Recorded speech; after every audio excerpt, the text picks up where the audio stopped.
transcending into the world of Dragon Ball, I found myself endowed with the astonishing ability to replicate the powers of Zeno. Ding! Congratulations! You have successfully copied all of Zeno's abilities.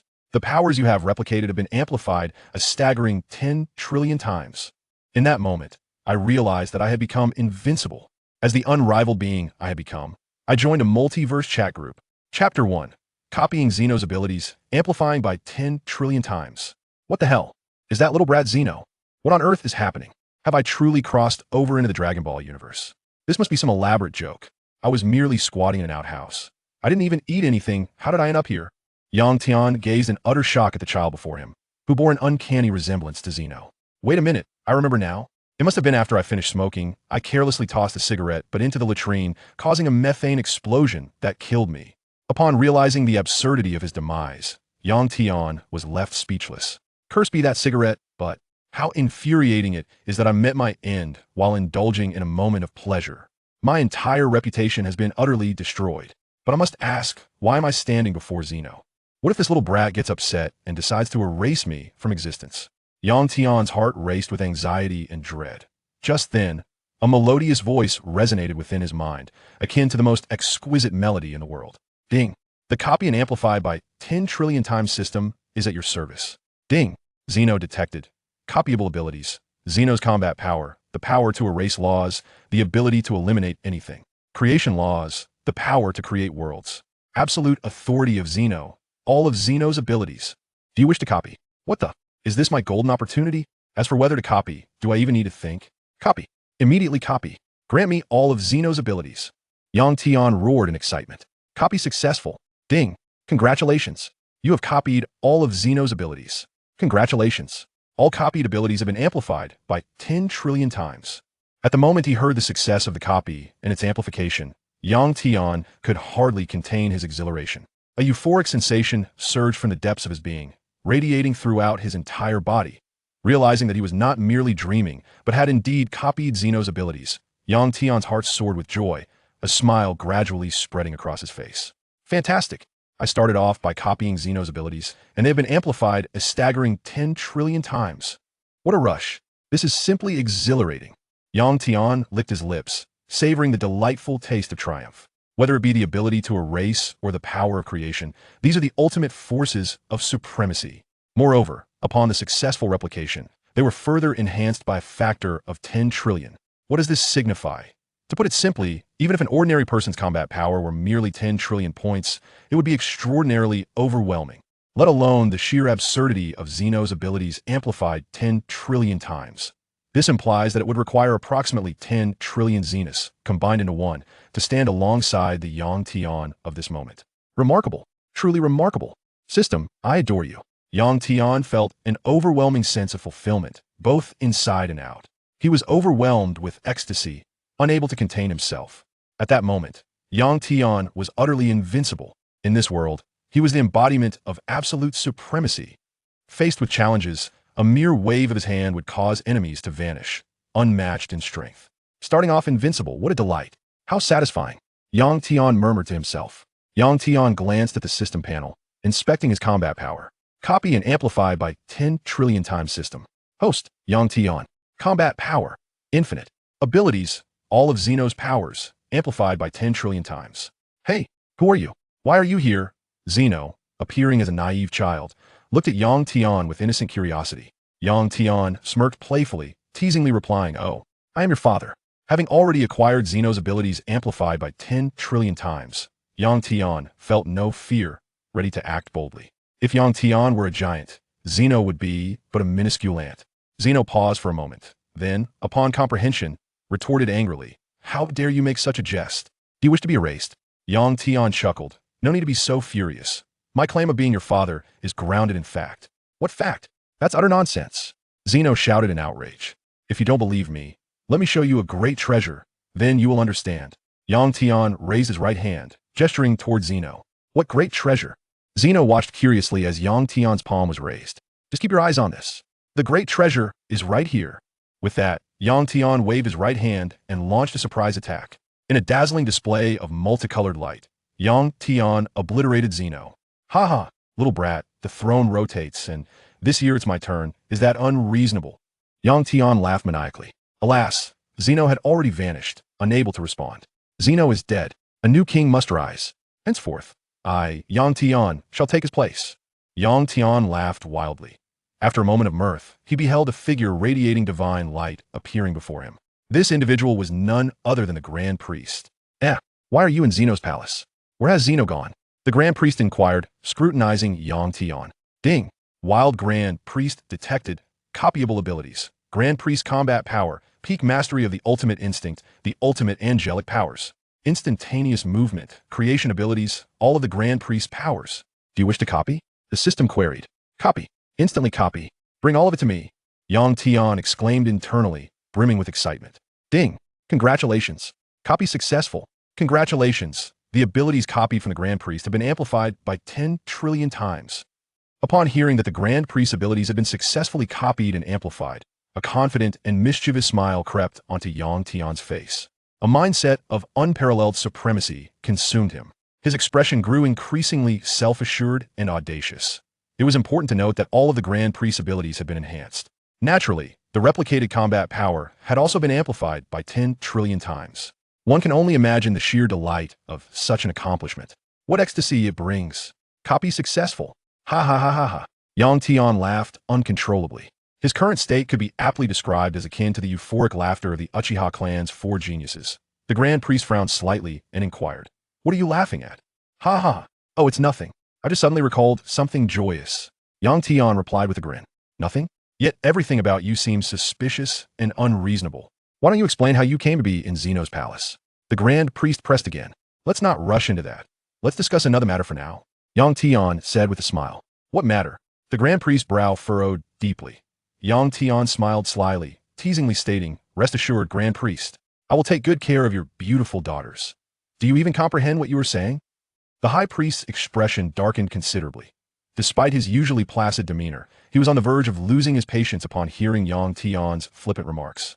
With a playful smile, Yang Tian raised his right hand, nonchalantly waving at the High Priest that, of course, I am fully aware of my words. However, Yang Tian's tone shifted as he continued, You need not worry excessively about your daughters.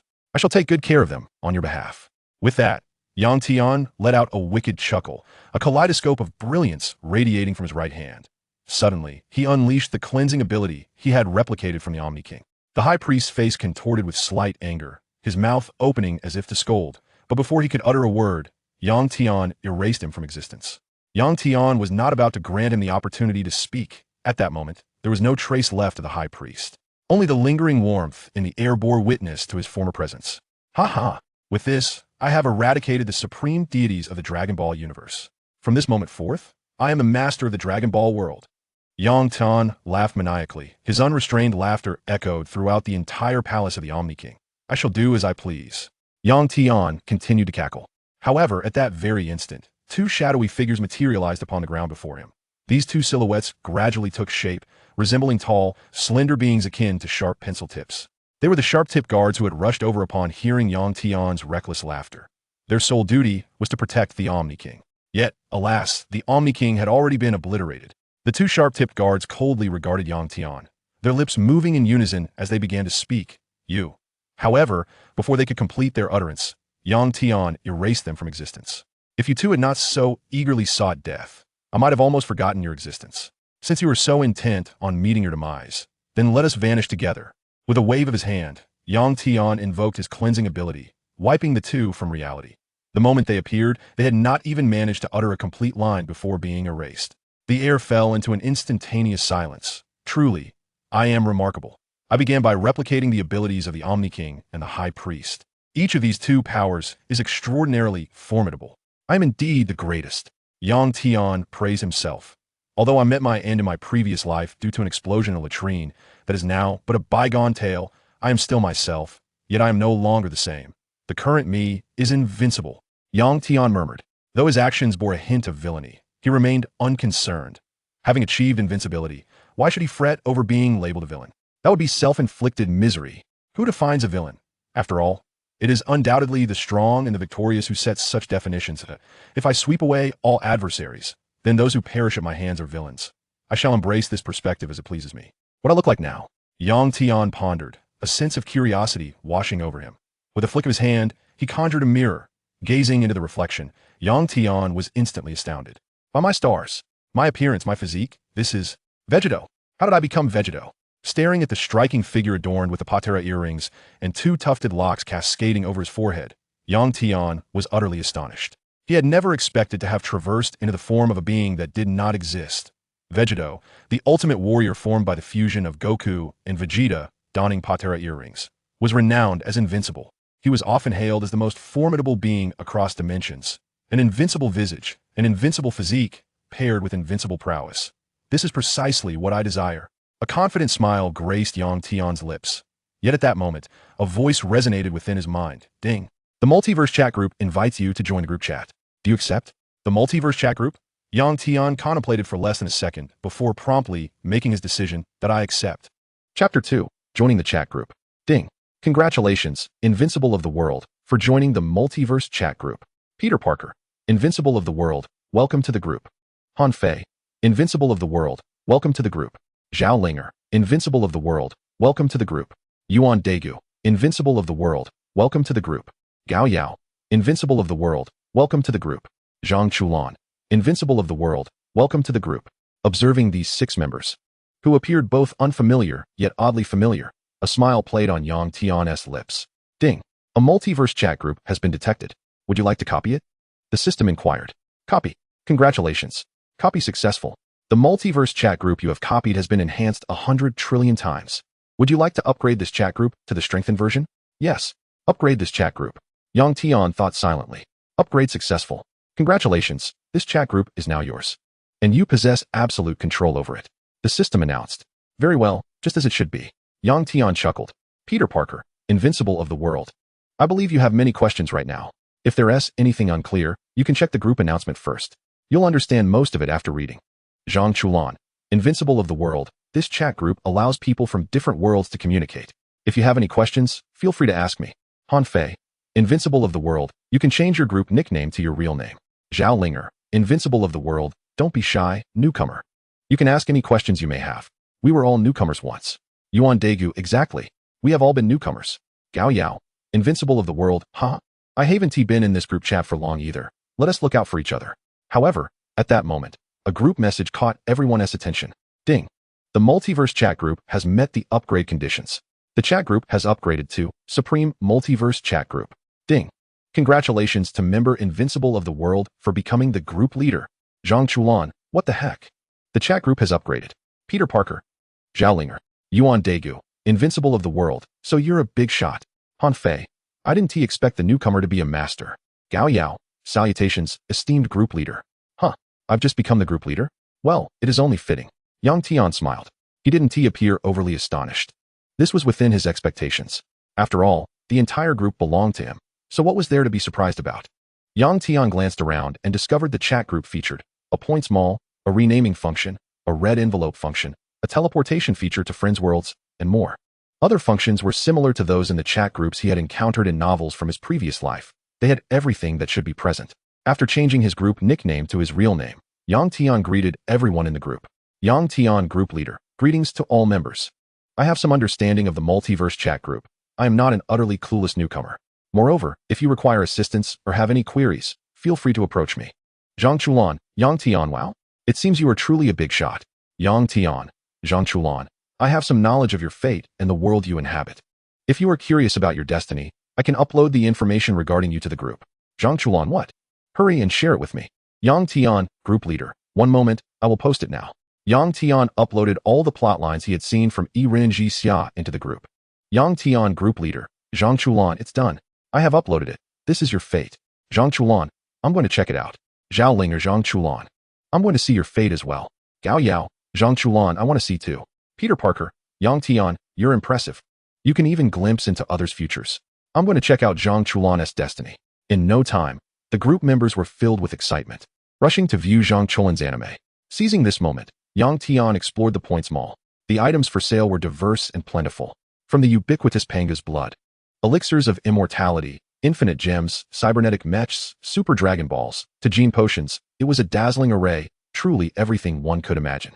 Naturally, all these required points for purchase. More importantly, Points could also be used to buy cultivation levels, allowing for limitless enhancement. Regardless of the aspect of cultivation, as long as one possessed points, they could be infinitely improved. He cast a glance at his points balance. Due to your status as the most esteemed leader of the chat group, your points are infinite. You may purchase any item within the mall at will. Wow, infinite points? Have I stumbled upon a hack? Yang Tian was both astonished and delighted. However, this was only to be expected. The entire chat group belonged to him, so possessing infinite points was indeed reasonable. Yang Tian smiled. This could be considered an unexpected delight. Although he was already invincible within the Dragon Ball universe, there would always be stronger entities, right? Moreover, who wouldn't he appreciate a zero-cost acquisition? Speaking of which, these items were still of some use to him. Their utility might not be immense, but they were certainly beneficial in some regard. Besides, even if most items were of little use, who would complain about having an extended lifespan? Who would object to having an abundance of wealth, even if left unused? Satisfying a collector's itch was quite enjoyable. I may not need them, but I certainly cannot do without them. Moreover, they must possess some value. Chat group. Enhance my cultivation to the maximum. Yang Tian commanded. Esteemed group leader, which aspect of cultivation would you like to enhance? Which aspect? A pertinent question. Naturally, all aspects. Understood. Commencing comprehensive enhancement for you, esteemed group leader. Enhancement complete. Congratulations, your cultivation has been elevated to the utmost pinnacle. Ding. Your cultivation is now universally invincible. Due to the limitations of this chat group, your cultivation can only be elevated to the utmost pinnacle. After the enhancement was completed, in an instant, Yang Tian felt a significant surge in his power. If he was previously absolutely invincible, now he felt as if he were omnipotent. For instance, in terms of wishing, he sensed that he could, with but a thought, fulfill any desire instantaneously, much like a divine dragon, with seemingly no limitations. Unlimited wishes could be effortlessly granted. Furthermore, he could obliterate countless multiverses with merely a tremor of his physical form, without having to invoke the Omni King's erasure ability. Additionally, his mastery encompassed soul cultivation, mental cultivation, internal refinement, external refinement, formations, alchemy, talismans, secret arts, artifact forging, musical arts, and chess strategy. He could be deemed universally invincible. There is nothing you cannot imagine that Yang Tian cannot accomplish. Omnipotence signifies universal invincibility. At his level, one could say he had become an omnipotent supreme deity, unparalleled in strength. An omnipotent supreme deity is but this, right? Unless Yang Tian were to encounter an even higher, unresolvable level of omnipotent supreme deity. Yet Yang Tian remained unperturbed. He possessed the copying system, allowing him to replicate everything of his enemies and instantly enhance it 100 trillion times. When it comes to invincibility, Yang Tian is the true embodiment of it. When it comes to the unresolvable, Yang Tian is the true enigma. And this is the essence of Yang Tian's strength and foundation. This elevation is a product of the copying system. Without the copying system, there would be no chat group leader. Without the enhancement from the chat group, there would be no such comprehensive invincibility. Ultimately, the copying system is Yang Tian's greatest advantage. Without exception, in a moment of leisure, Yang Tian glanced at the chat group. Zhang Chulan exclaimed, Yang Tian, the esteemed group leader, you are truly remarkable. I never anticipated that I could gain insight into my destiny and future. I am immensely grateful to you. This knowledge will enable me to prepare in advance to evade potential crises. Yang Tian, group leader, no need for thanks. As the group leader, it is only fitting that I occasionally extend a helping hand to my fellow members. Gao Yao Wao, the group leader is amazing. I wonder if you could also help me predict my fate. Han Fei, to foresee one's destiny and future? If it is within your capability, I would greatly appreciate it if you could extend your assistance to me as well. Yang Tian, Zhao Linger, Yang Tian, esteemed leader, I too wish for your guidance. Yuan Daegu, Yang Tian, esteemed leader, please include me as well. Peter Parker, Yang Tian, you are incredible. I humbly seek your aid. Yang Tian, group leader, to all members. Fret not, since you all wish to uncover your destinies, I shall upload the information to the chat group. Subsequently, Yang Tian uploaded various mythological tales, including Ultraman Dyna, Spider-Man, Chinese Paladin, and the King's Avatar, along with related media such as Qin's Moon, Dark Dyna, and various Spider-Man series, including Gwen's Spider and Spider-Verse fan videos. Instantaneously, everyone was consumed with curiosity and rushed to view the videos Yang Tian had uploaded, leaving the chat group in silence. Then, with a mere thought, Yang Tian closed the chat group. His intentions were purely for amusement. He had just attained invincibility and had yet to fully enjoy it. As for any feelings of emptiness that might follow this omnipotence, that was a concern for another day, once he had savored the thrill. just as one who possesses wealth, power, and eternal youth would not feel loneliness or meaninglessness. The joy of invincibility was beyond imagination. Yang Tian's gaze turned towards the throne in the Omni King's palace. Rising, he stepped forward and sat down, lost in contemplation. Since he had already achieved invincibility, it was only reasonable to seek some amusement. For instance, creating a new Omni King and Grand Minister. Furthermore, that young Omni King should regard me as the Supreme Omni King. Alternatively, he could simply refer to me as Father. After all, should I recreate him, it would not be an exaggeration to call myself his father. Splendid. I am the Supreme Omni King. I could also be the father of the Omni King. With that thought, Yang Tian waved his hand, utilizing his creation power to manifest a new Omni King and Grand Minister. Not to forget, he also conjured the 2 elite guards of the Omni King. With another wave, those 2 attendants materialized. With a whoosh, 2 figures, one tall and one small, appeared out of thin air. Daddy. Upon his emergence, the Omni King called out to Yang Tian. Yang Tian smiled at the Omni King, saying, "No need to call me Daddy. Simply refer to me as the Supreme Omni King." Yes, Supreme Omni King. The Omni King, upon hearing he could not call him Daddy, felt a twinge of disappointment, responding reluctantly. "Aquan, do not be so disheartened. In private, you may still call me Daddy." Yang Tian reassured him. Upon hearing this, the Omni King's eyes sparkled with delight as he exclaimed, "All right, Supreme Omni King. I greet you, Supreme Omni King." The Grand Minister bowed respectfully to Yang Tian. Yes, Yang Tian nodded slightly. With a whoosh, 2 more figures appeared in thin air, standing on either side of the Omni King. They were, of course, the elite guards. "I greet you, Supreme Omni King." The 2 elite guards knelt in reverence. "Excellent rise." Yang Tian smiled. Yes, the Omni King and the others responded, standing at attention, awaiting Yang Tian's instruction. After a moment of contemplation, Yang Tian slowly spoke. "You shall all conduct yourselves as you see fit. Maintain the normal operation of the 12 universes. I will be taking a journey through the cosmos, and you need not accompany me. By the way, Grand Minister, I will be visiting Bados and the others for a discussion. Please inform them in advance." The Grand Minister smiled slightly and promptly replied, "Understood." Yang Tian smiled and nodded. "Very well, I shall indulge in some merriment." With that, Yang Tian's figure flickered and vanished. The Grand Minister and the others bowed in respect to the spot where Yang Tian had just been. Farewell, Supreme Omni King. Chapter 3, The Beloved Gao Yao. Universe 11. Destroyer Planet. At this moment, Destroyer Wei Meida and Angel Makalita observed a projection emanating from a scepter. Their expressions somber as they gazed upon the 3-dimensional image that appeared almost lifelike. The figure reflected in the projection was none other than the Grand Minister. "Makalita, I have transmitted the image of the Supreme Omni King to you. Should he arrive, you must extend the utmost hospitality and show him no neglect." "Yes, Grand Minister." Makalita nodded slightly. "Indeed, this is the sole matter I wish to convey to you. I will also inform Bados and the others shortly," the Grand Minister stated, smiling with satisfaction before terminating the video call. Makalita and Wei Meida exchanged bewildered glances, both astonished. Who would have thought? Besides the Supreme Omni King, there exists the Supreme Omni King. This revelation is truly astonishing, Wei Meida remarked. "Indeed, such a significant piece of news has left me utterly flabbergasted." Makalita concurred. "However, if there is nothing of consequence, the Supreme Omni King should not visit our Universe 11, she added. "Yes, I believe so." Wei Meida agreed wholeheartedly. At that moment, a voice echoed, "Who told you I wouldn't come?" As the voice resonated, a figure radiating invincibility materialized before them. Makalita, momentarily taken aback by the striking figure, quickly bowed in reverence.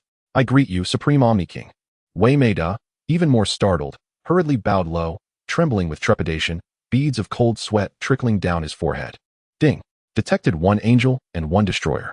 Copyable abilities. All combat powers of Angel Makalita and Clown Destroyer. Angelic powers, Destroyer powers, freedom of ultimate skill, destructive energy. Would you like to copy all? Yang Tian silently declared, "Yes. Copy everything." Ding. Copy successful. Congratulations. All abilities copied from Makalita and Wei Meida have been amplified by 1,000,000,000-fold. Yang Tian chuckled and quickly urged the 2 to rise. "All right, you may stand." "Yes, Supreme Omni King." Instantly, both felt a wave of relief. "Supreme Omni King, may I inquire the purpose of your visit? How may we assist you?" Wei Meida asked cautiously. "Be careful with your words, Wei Meida. If the Supreme Omni King has matters to address, he will naturally instruct us. We need not pry," Makalita whispered, cautioning. Wei Meida quivered slightly, stammering, I will prepare some tea." With a flash, Wei Meida vanished, reappearing with high-quality tea leaves and utensils. After preparing the tea, he carefully poured a cup for Yang Tian, then for Makalita, and finally for himself. Supreme Omni King, please enjoy the tea. I have also prepared some snacks. With a wave of her scepter, Makalita conjured a plethora of treats on the table. Yang Tian sipped from his teacup, glancing at the peculiar assortment of snacks, his brow furrowing slightly. Can these things even be consumed? The so-called snacks on the table were an assortment of bizarre insects. Yang Tian shook his head, instantly losing his appetite and feeling somewhat nauseated. Never mind, you two enjoy them.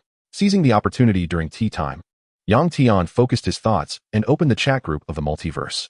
At this moment, the messages in the group had reached 99. Yuan Daegu, I have finished watching all the films uploaded by the group leader. I never imagined that my world harbored such terrifying entities as Gitangier and Dark Digga.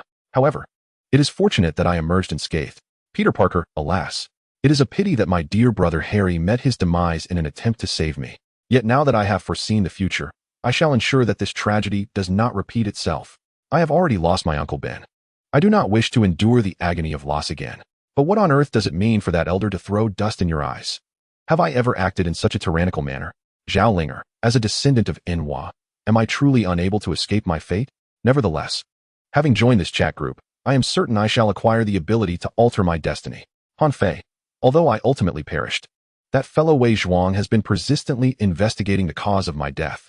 To have such a friend is indeed a stroke of luck in 3 lifetimes. Gao Yao, damned Yi Xiaochuan. I never anticipated he would cause me such suffering. He is no friend. I shall ensure he pays a heavy price. Han Fei, Gao Yao. I have come to realize that among all the group members, your future appears to be the most tragic. Following closely is the future of Sister Linger. Zhang Chulan. Gao Yao, I do not know how you endure your future. If I were to encounter someone like Yi Xiaochuan, I would make him wish for death. Gao Yao. Thankfully, I have joined this chat group of myriad realms. Otherwise, I cannot imagine how I would navigate my future. Zhao Linger Gao Yao. My heart aches for you, dear brother. Peter Parker. Gao Yao, brother, let us devise a plan to rend that Yi Xiaochuan in your world, allowing him to experience the suffering you have endured. Zhang Chulan, I second that. If we were to carry out such an act, I shall wield the first blade. Han Fei, I too support this. Zhao Linger, if it involves punishing such a detestable individual, I shall also lend my support. Yuan Daegu, while this may seem somewhat cruel, I too am in agreement. Yang Tian, group leader, are your mouths like machine guns? The news has spread so quickly. Zhao Linger, Yang Tian, the group leader has appeared. It is an honor to meet you. Peter Parker, Yang Tian, greetings, esteemed one. Han Fei, greetings, esteemed one. Yuan Daegu, greetings, esteemed one. Zhang Chulan, greetings, esteemed group leader. Gao Yao, greetings, esteemed group leader. Observing the flurry of messages from these individuals, Yang Tian's lips curled into a smile. He then replied, Yang Tian, group leader, we are all comrades here. There is no need for such formalities. Regarding the matter of punishing Yi Xiaochuan, count me in. I too wish to strike a blow. Just as the thought of punishing Yi Xiaochuan arose within Yang Tian, the chat group unexpectedly issued a collective task to penalize Yi Xiaochuan. It seems the group had detected his words and promptly acted upon his intent, assigning this task. Naturally, as the chat group leader, his words and deeds were scrutinized and followed closely by the group. To the other members, it appeared as though a sudden mission had emerged. Notification, due to Yi Xiaochuan's heinous nature, 1,000 voices demand the punishment of this scoundrel. The severity of the punishment is at your discretion. The more brutal, the better. All members may participate, with the option to accept or decline based on personal strength. Successful completion of the task will yield substantial points. All group members received this notification. Group task, punish Yi Xiaochuan. Accept or decline. I will accept the task and accumulate points to resurrect my Uncle Ben. I shall alter the predetermined fate. Peter Parker's gaze was resolute, devoid of hesitation, as he immediately chose to accept. This Peter Parker is from Tobey Maguire's rendition. Without external aid, this version of Spider-Man is arguably the strongest. He possesses the ability to slyly halt trains and can mischievously toss dust into the eyes of others across the myriad realms. His strength is indeed formidable. Yuan Daegu, as Digga Ultraman, also has considerable power. After some contemplation, he opted to accept the group task. Zhao Linger, being inherently kind-hearted and eager to assist, naturally chose to accept the task, especially since it promised points. Zhang Chulan, too, did not hesitate and decided to accept the task. As for Gao Yao, it goes without saying that upon witnessing his tragic future, he now yearned for revenge. Wishing to consume Yi Xiaochuan's blood and flesh to alleviate his fury, only Han Fei, wielding a battered reverse scale sword, hesitated momentarily. His lack of combat prowess left him worried about the potential for peril. Yang Tian, group leader. I encourage everyone to actively participate in the group task. Successful completion will reward you with substantial points, which can be exchanged for anything in the point store. With sufficient points, it is akin to making a wish in the store. Every desire can be fulfilled. Do not worry or hesitate. Simply accept the task, even if you possess no combat ability. I will ensure your safety. Upon reading Yang Tian's words, Han Fei's eyes sparkled with hope. He no longer hesitated and promptly accepted the group task. Han Fei, Yang Tian, esteemed group leader, the safety of this mission rests entirely upon you. Peter Parker, I wish to use my points in the store to resurrect my Uncle Ben. I shall not allow tragedy to repeat itself. Yang Tian, group leader. Very well. Let us embark immediately through the chat group's teleportation feature. Yang Tian, group leader. Gao Yao, other group members will require your consent to enter your world. Simply entertain the thought of agreement, and it shall suffice. Gao Yao, Yang Tian, understood. Esteemed group leader, I am aware. Of course, Yang Tian did not need Gao Yao's consent. As the group leader, he could traverse at will. Even without his title, he possessed absolute power, capable of effortlessly shattering dimensional barriers and navigating through the myriad realms. If he so wished, he could be deemed omnipotent, free to act as he pleased. Chapter 4. The Punishment of Yi Xiaochuan. Mythical World. In a tavern in Xianyang City, Gao Yao sat in his room, his thoughts immersed in the supreme chat group. Yi Xiaochuan, this time, I shall ensure you pay the heaviest of prices. Gao Yao swore fiercely to himself. Ding. Peter Parker requests to enter your world. Do you agree? Agree. Gao Yao's mind stirred, and without a moment's hesitation, he consented to the request. Soon after, a figure crossed dimensions through the chat group and appeared in the room. Requests to enter his world came in rapid succession. Ding. Yuan Daegu requests to enter your world. Do you agree? Zhao Linger requests to enter your world. Do you agree? Zhang Chulan requests to enter your world. Han Fei requests to enter your world. Upon receiving these successive requests, Gao Yao concentrated and agreed to all. With a soft whoosh, 5 figures manifested before Gao Yao. They were none other than Peter Parker, Yuan Daegu, Zhao Linger, Zhang Chulan, and Han Fei. Perfectly 5 individuals. Welcome to my world. I am Gao Yao. He greeted them warmly, introducing himself. Zhao Linger chuckled and said, hee. Brother Gao Yao, there is no need for introductions. We are all familiar with each other's futures from the group. Aside from not knowing what the group leader looks like, we are quite well acquainted. Indeed, Lady Linger speaks the truth. Han Fei nodded with a smile. Ha, well said. By the way, you haven't eaten yet, have you? Allow me to prepare a meal for you, Gao Yao said with a cheerful demeanor. At that moment, Peter Parker furrowed his brow, seemingly recalling something significant, and remarked, there's no rush about the meal. By the way, where's the group leader? Why hasn't he arrived? I recall he accepted the group mission as well. The others were momentarily taken aback by his words, then a sudden realization dawned upon them, followed by a wave of profound confusion. Indeed, where was the group leader? Hadn't he mentioned his intention to assist in bringing down the detestable Yi Xiaochuan? Why was he absent now? Gao Yao focused his thoughts into the chat group, directly addressing Yang Tian. Yang Tian, group leader, where have you gone? Surely you haven't lost your way. Yang Tian, group leader. Gao Yao, fret not, I have arrived. You can see for yourself. As the members in the group beheld this message, a rending sound echoed, as the void violently tore open. Through the fissure, an abyss of darkness and terror became visible. This ghastly sight resembled the heavens themselves being rent asunder. Amidst their fear, the onlookers beheld a figure of unparalleled might slowly emerging from the crack. Once he fully stepped out and stood before them, the rift sealed itself behind him. This individual was none other than Yang Tian. To tear through the void, construct a spatial passage, and traverse through time. What a formidable presence he was. Zhao Linger gasped in astonishment. It was uncertain whether he was friend or foe, and he certainly did not exude an inviting demeanor. Yuan Daegu expressed some concern. Peter Parker's eyes flickered, yet he chose to remain silent. Could it be that you are the esteemed group leader? Han Fei ventured to inquire cautiously.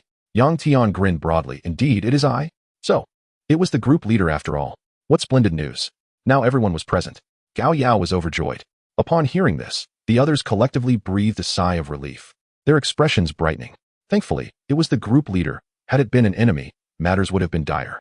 It was no wonder they held such thoughts. As everyone had arrived via the teleportation function, Yang Tian's entrance was markedly different, leading them to instinctively assume that another individual had entered. Furthermore, Gao Yao had not received any request from Yang Tian to enter this realm, thus leaving him uncertain of the situation. Yang Tian then introduced himself. Greetings. I am Yang Tian, an absolutely invincible being. Should any insurmountable troubles arise in the future, feel free to voice them within the group. However, whether I assist you will depend on my mood at the time. Yang Tian spoke nonchalantly. Haha, the group leader is indeed remarkable. With your prowess, your spirits must always be high.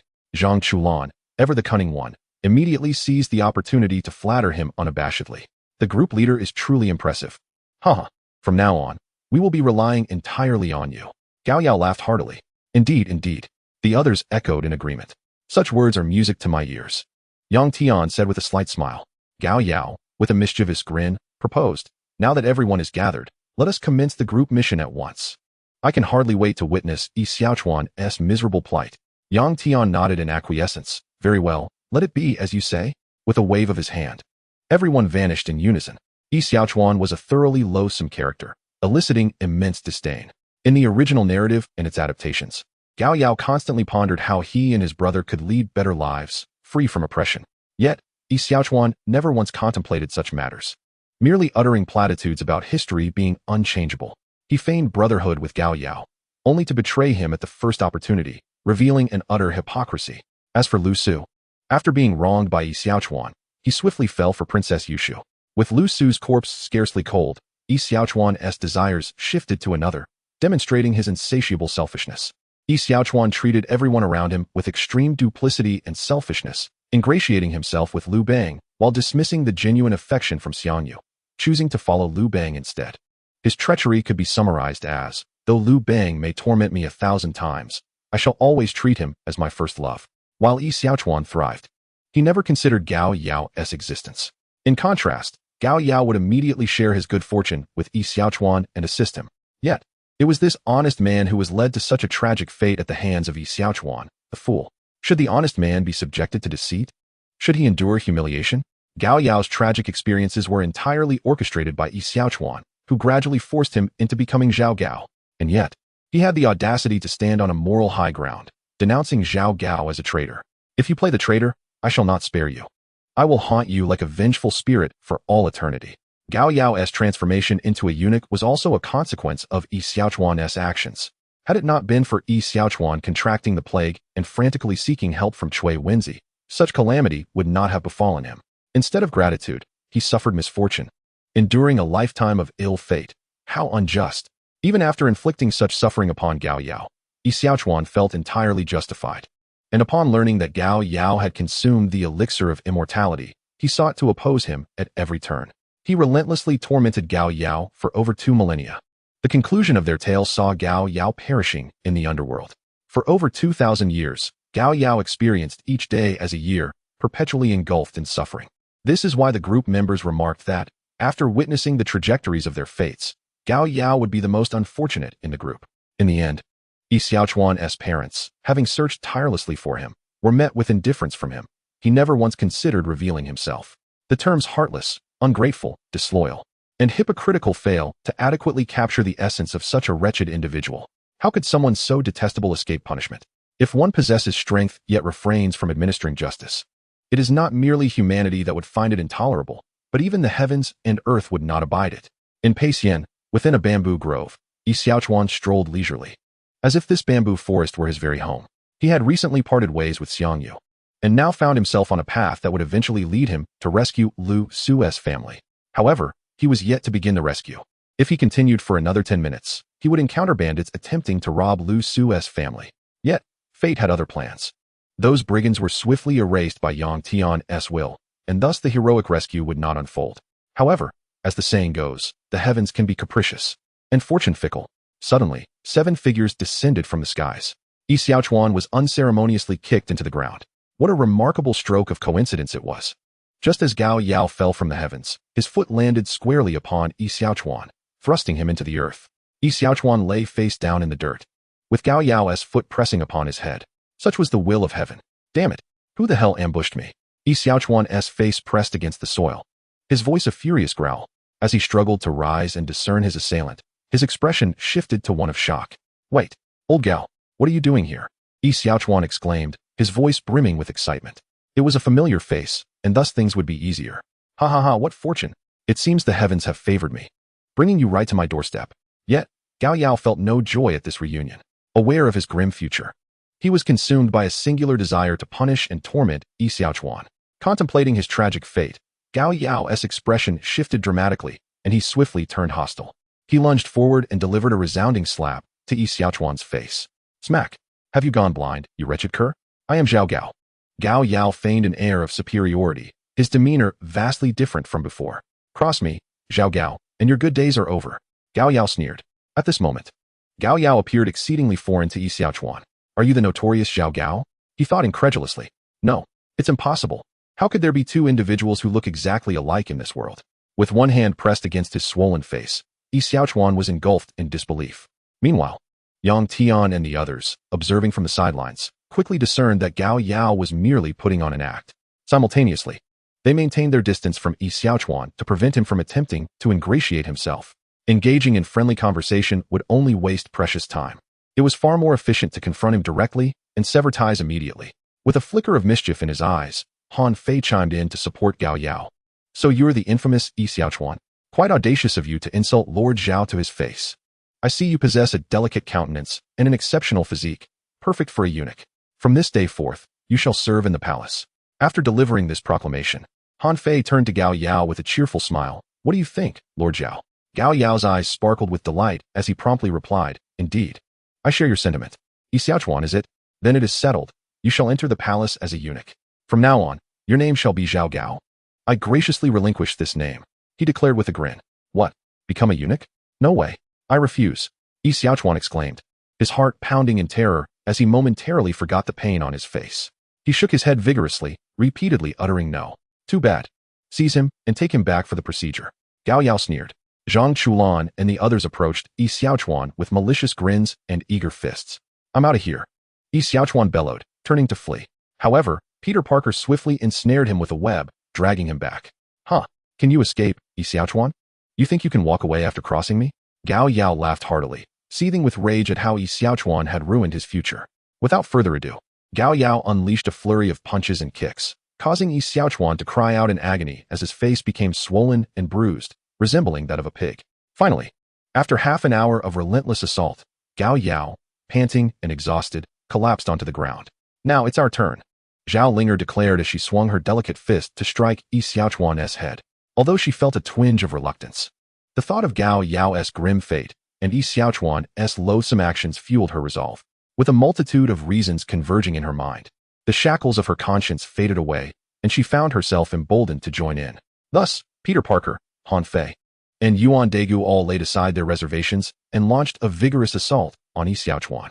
As for Zhang Chulan, known for his lack of scruples, he felt no moral conflict in beating someone for no reason. Having witnessed a mythical drama, he felt entirely justified, even wishing he could eliminate Yi Xiaochuan entirely. Yang Tian also joined the fray, albeit with restraint, controlling his strength meticulously. He feared that even a slight excess of power would leave Yi Xiaochuan in a liquefied state. After delivering a slap, Yang Tian sighed in satisfaction. That feels good. At this moment, Yi Xiaochuan had already succumbed to unconsciousness, his body riddled with fractures and injuries. To the naked eye, he was unrecognizable as a person. Yang Tian had no intention of killing him so easily. Doing so would be far too merciful. Let us pause for a moment. Allow me to heal this brat. Once he recovers, we can continue, he declared. You all must go all out. Don't hold back.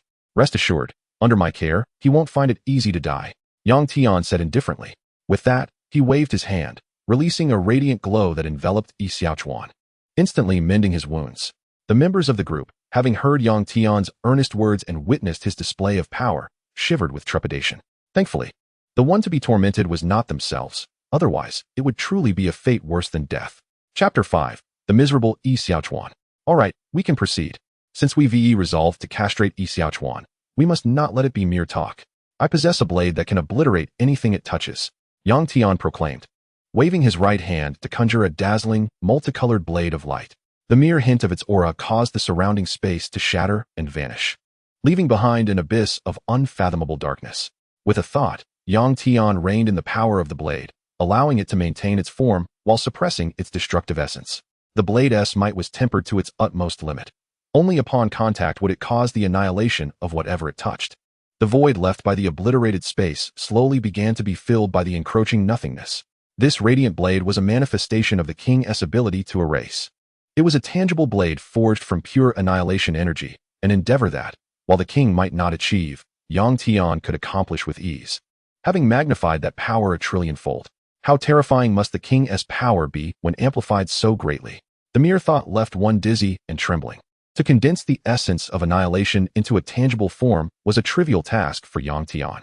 One could only imagine the sheer terror of this blade's power. If unleashed in full, how many multiverses would be obliterated in an instant? Yang Tian's decision to use this blade against Yi Xiaochuan was undoubtedly overkill. Boss, what manner of blade is this? It seems extraordinarily fearsome. Zhang Chulan inquired, intrigued. This, for now, let us call it the blade of erasure. Yang Tian replied after a moment of contemplation. The blade of erasure? Just the name sounds formidable. Zhao Linger exclaimed in admiration. Indeed, its name alone conveys its terrifying nature. Yuan Daegu nodded in agreement. However, do not touch it directly. Anything it contacts will vanish. Thus, I shall impart a fragment of my consciousness to you, allowing you to wield this blade with thought alone to carry out the castration of Yi Xiaochuan. Yang Tian proposed. Yes, our esteemed leader is magnificent. The thrilling moment is about to commence. Gao Yao cheered in exuberance. However, each of you may only take a single cut. Yi Xiaochuan might not be sufficiently endowed. If someone misses out on the experience, it would be a pity, diminishing the thrill of curiosity, Yang Tian added with a casual smile. Fantastic. Once we've dealt with Yi Xiaochuan, I'll continue to beat him and torment him. Whenever I feel displeased, I shall vent my frustrations upon him. Gao Yao clenched his fists, his eyes glinting with cold determination. With a swift motion, Yang Tian delivered a slap to Yi Xiaochuan, waking him from his unconscious state. Of course, he controlled the force. Otherwise, Yi Xiaochuan would have perished countless times over. Peter Parker, utilizing his spider sense, reacted with remarkable speed. With a flick of his wrist, he shot forth a web, firmly binding Yi Xiaochuan to prevent him from thrashing about or attempting to escape upon regaining consciousness. After Yang Tian bestowed a look of appreciation upon Peter Parker, he proclaimed, "All right, it's time to wield the blade. Gao Yao, you shall go first." Ha ha ha, our esteemed leader. You are truly magnificent. Gao Yao replied, laughing heartily. Subsequently, he employed his consciousness to manipulate the cleansing blade, directing it towards Yi Xiaochuan's groin. Yi Xiaochuan, having been abruptly awakened, quickly grasped the unfolding events and immediately cried out in panic. No, please no. I refuse to be a eunuch. Filled with rage and despair, Yi Xiaochuan struggled frantically. However, Peter Parker's webs were not so easily escaped. With someone like Yi Xiaochuan, harboring thoughts of fleeing was nothing short of delusional. Gao Yao paid no heed to Yi Xiaochuan's menacing gaze or his futile struggles, and with a swift motion, brought the blade down towards his groin.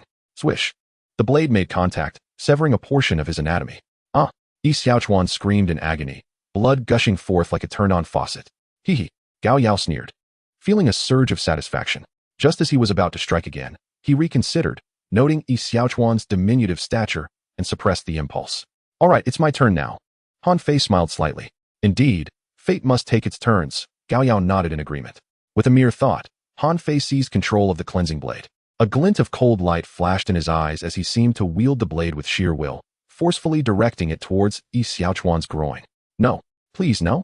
Yi Xiaochuan's expression turned to one of terror, his muscles tensed as he trembled and writhed.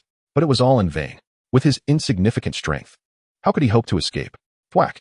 The blood sprayed even higher, the artistry of the act undeniable. Yi Xiaochuan had become shorter yet again.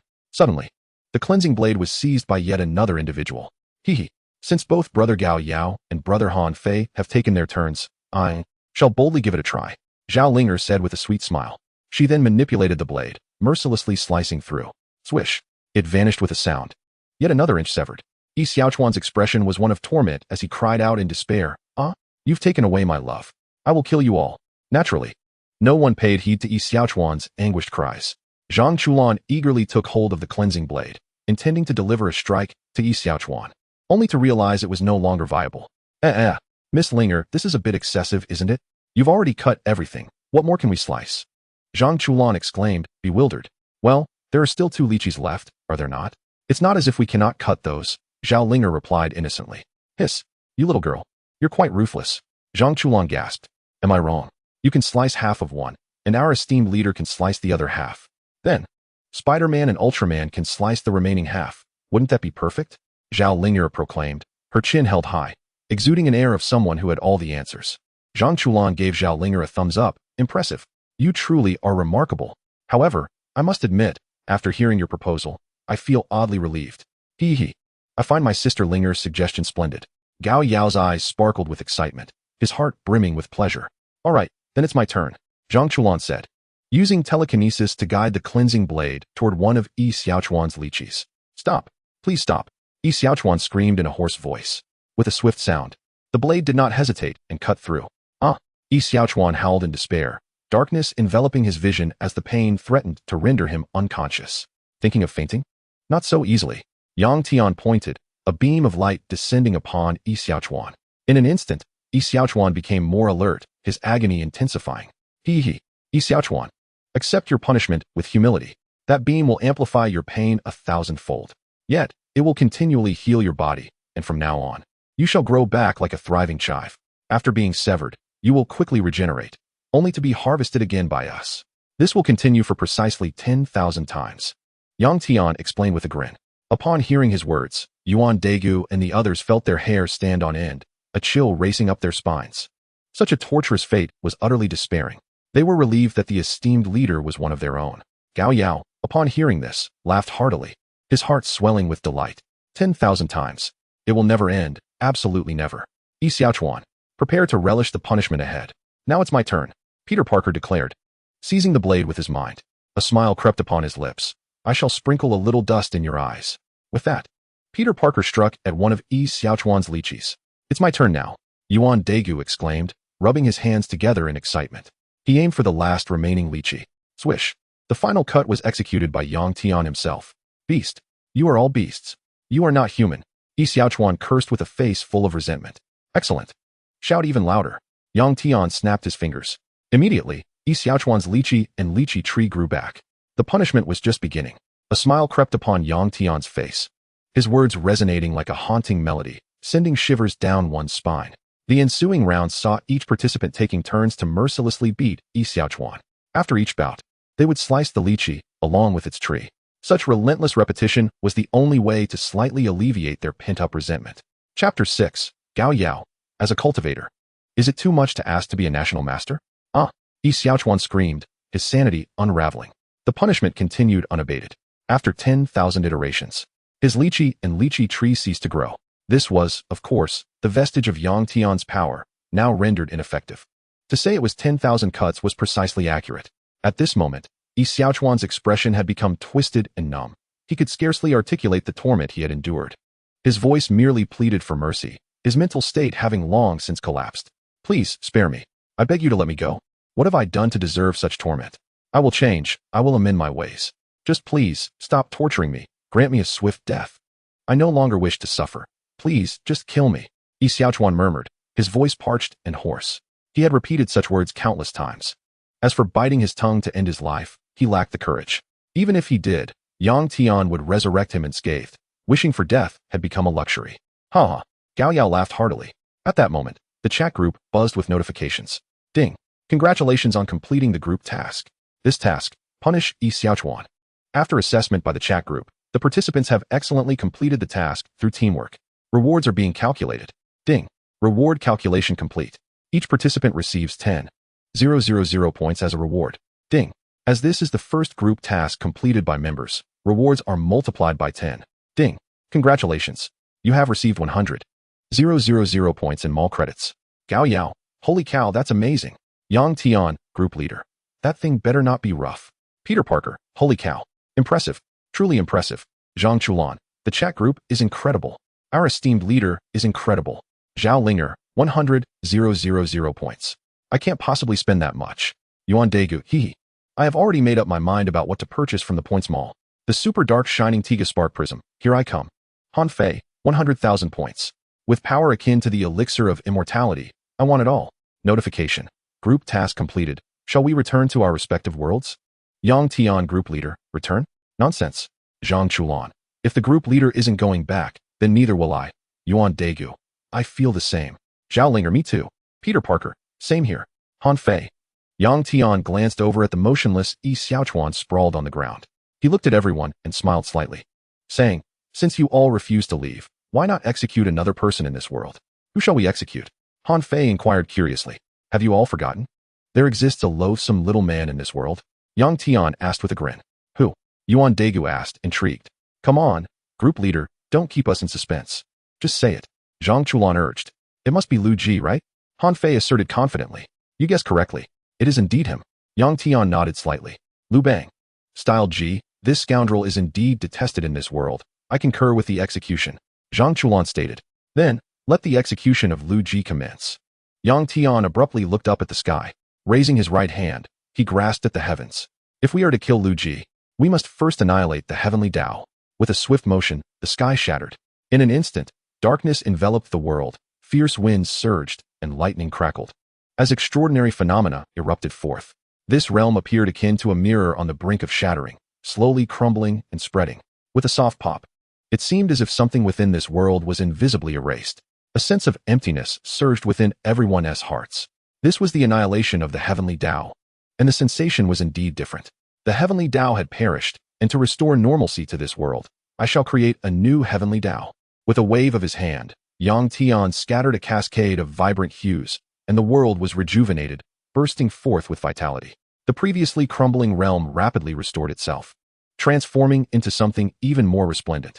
The sky, like celestial maidens from the ninth heaven, showered down endless hope and life.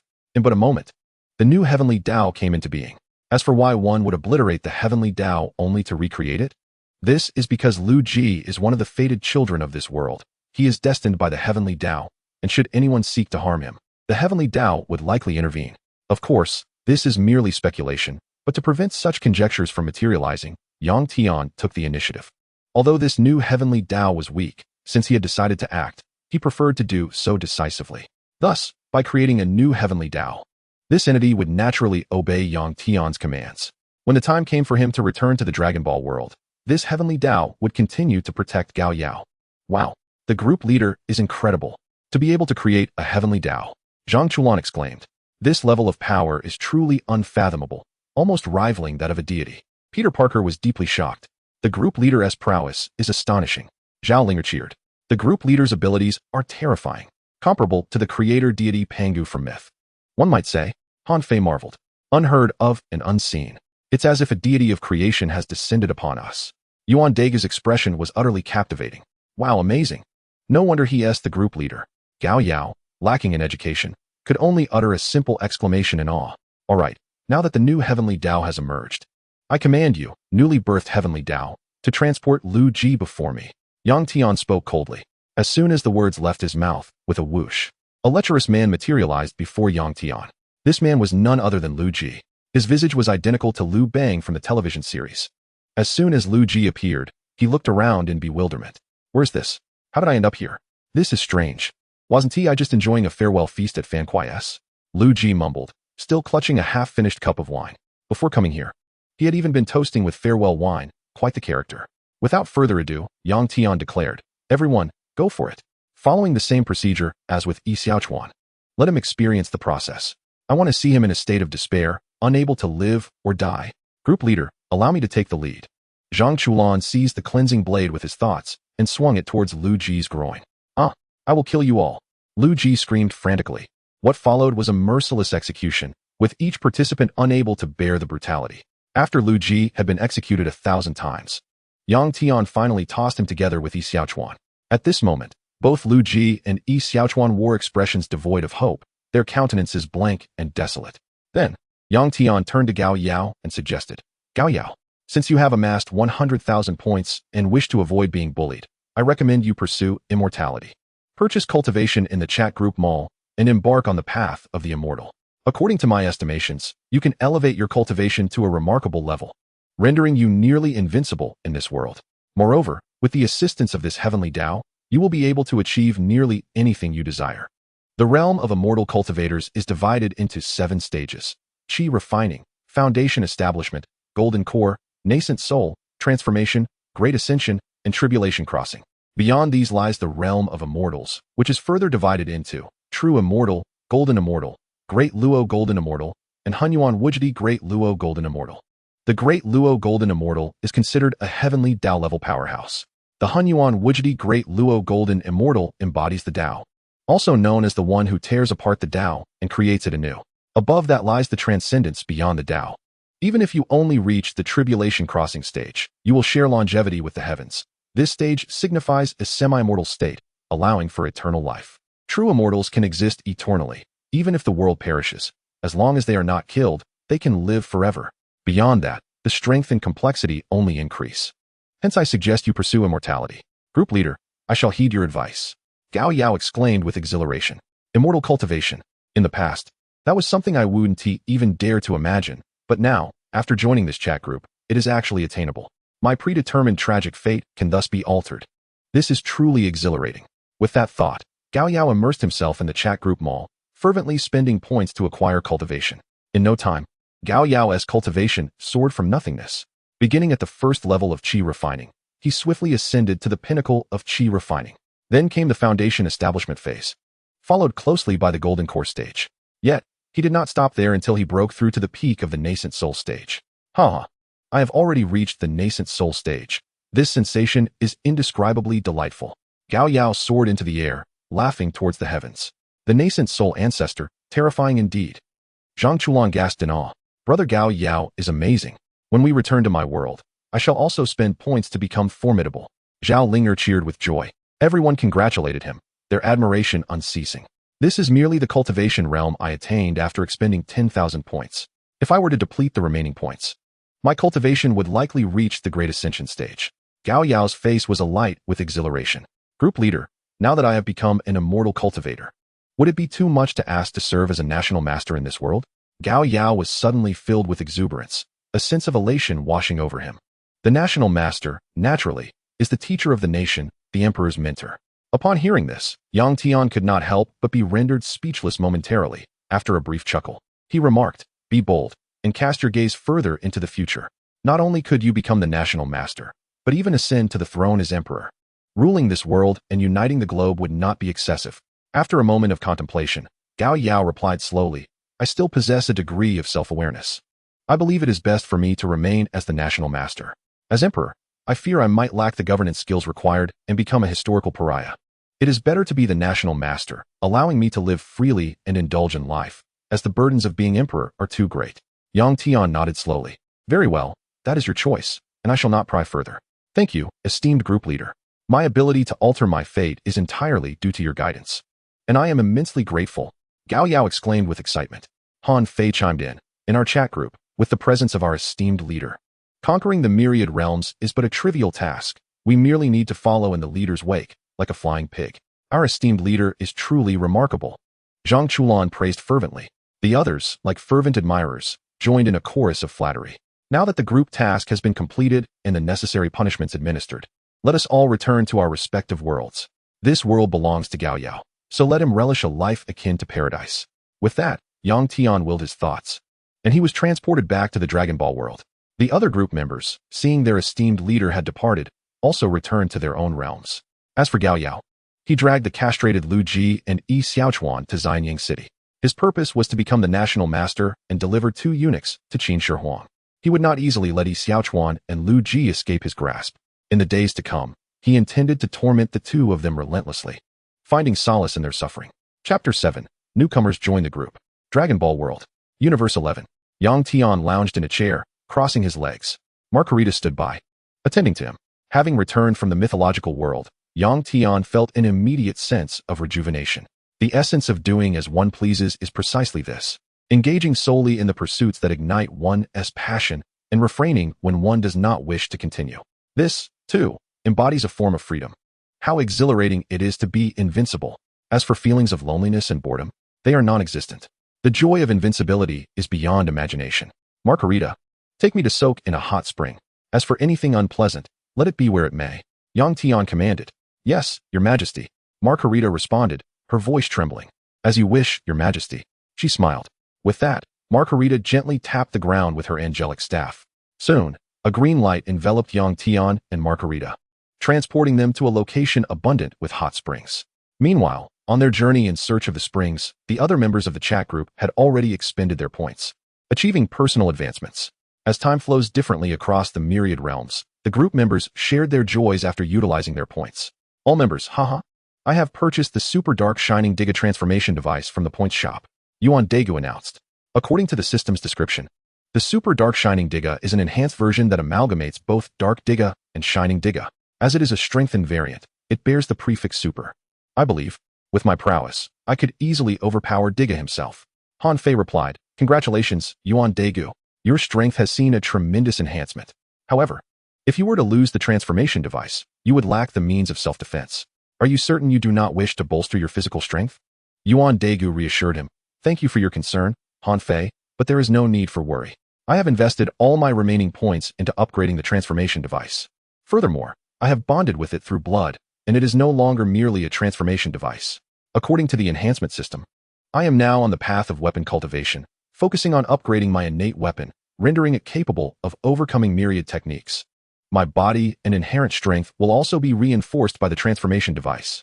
Thus, even if I do not transform into Ultraman Digga, I can still vanquish monsters with my increasingly formidable physique. This is the path I have chosen." Han Fei responded, "I see, Yuan Daegu. You are indeed pursuing the path of weapon cultivation. I, however, have taken a different route, focusing on enhancing my physical form. I spent 5,000 points to acquire a celestial star from the mythological world. Additionally, I spent another 2,000 points on longevity elixirs crafted from celestial stars. With that star in existence, my friend Wei Zhuang can accompany me in eternal life. As for the remaining points, I have devoted them entirely to enhancing my physical form. I estimate that if I exert my full strength, annihilating all life on the surface should be easily within my capabilities. Destroying a planet is not beyond my reach.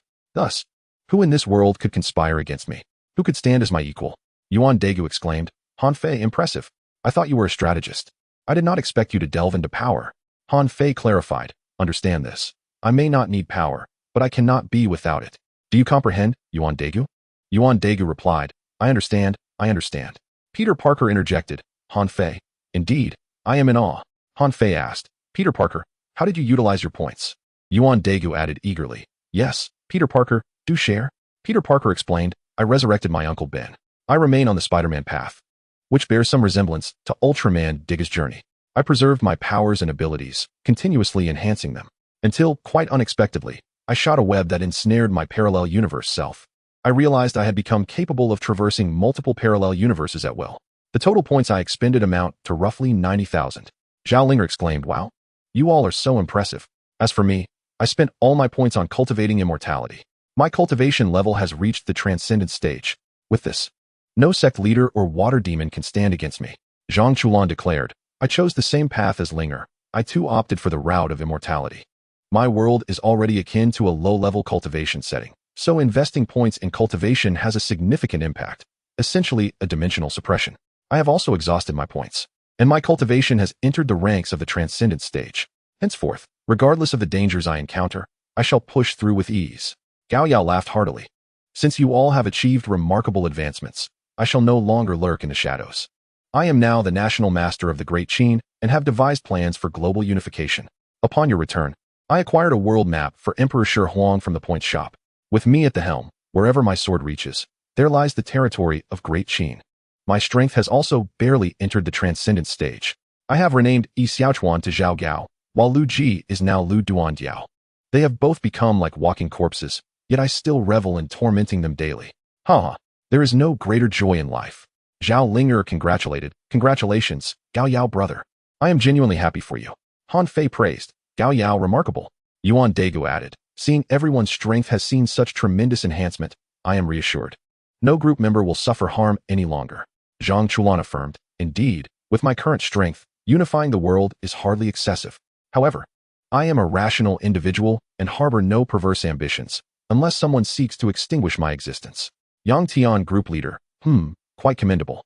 I am genuinely pleased to see that your abilities have improved somewhat. Gao Yao, greetings, esteemed group leader. Han Fei, salutations, venerable group leader. Peter Parker, hail, honorable group leader. Yuan Daegu, greetings, revered group leader. Zhang Chulan, hail, magnificent group leader. Truly impressive. Zhao Linger, salutations, esteemed group leader. You are remarkable. At this moment, Yang Tian was luxuriating in a hot spring. Leaning comfortably against the edge, he felt a profound sense of relaxation and delight. Meanwhile, Makalita was also in the warm waters, cradling a cup of milk tea and a plate of grapes. Both conjured at Yang Tian's mere thought and wish. She occasionally fed him a grape or took a sip of the milk tea herself. Yang Tian watched his friends engage in casual conversation, feeling a twinge of interest. This group, with his presence, had dramatically altered their fates. It was time to invite new members into their midst. Yang Tian smiled. Chat group randomly invites several newcomers. Yang Tian commanded. The chat group, upon receiving his directive, promptly complied. As you wish, esteemed group leader. Soon enough, new members began to join. Ding. Welcome the great love immortal Fang Yuan to the chat group. Ding. Welcome the great love immortal Fang Yuan to the chat group. Ding. Welcome the human hero, driven by interest, to the chat group. Ding. Welcome Xiao Huahua to the chat group. Ding. Welcome evil thought transforming into sword, achieving immortality, to the chat group. Ding. Welcome revive my beloved to the chat group. As the newcomers entered, the veterans began to surface and chime in. Peter Parker, well, new members have arrived. Welcome. Zhang Chulan, great love immortal, and Xiao Huahua. Greetings to the newcomers. If you have any questions, please refer to the group announcement. After reading it, you will understand. Remember to change your nicknames to your real names. Yuan Daegu. Newcomers, please refrain from provoking the group leader. He is formidable, yet quite friendly to newcomers. Zhao Linger, indeed. We are all very approachable. Feel free to ask if anything is unclear. Gao Yao, the group leader helped me defy fate. I am his most devoted follower. Han Fei, I am but an ornament upon the group leader's leg. Zhang Chulan, I am the group leader's most devoted follower. No one can contest that. Gao Yao, nonsense. I am the true #1 follower of the group leader. As Gao Yao and Zhang Chulan debated, an unfriendly comment suddenly emerged. Tang sang, which deity dares to toy with this divine king? Should I discover who it is, I shall ensure you understand the path to your demise. And you, sycophants, cease your bickering. I, Tang sang, am the mightiest of gods. If you wish to be dogs, then being mine would suit you best. With Tang sang's words, the chat group fell into an immediate silence. After a few seconds of quietude, a newcomer broke the stillness. Saitama, how intriguing. Are you the king among deities? I would relish a battle with you, Tang sang. Tang sang. Saitama, who do you think you are to challenge me? Saitama, I am the human hero, driven by interest. Tang sang. A mere human dares to fantasize about battling a deity? How laughable.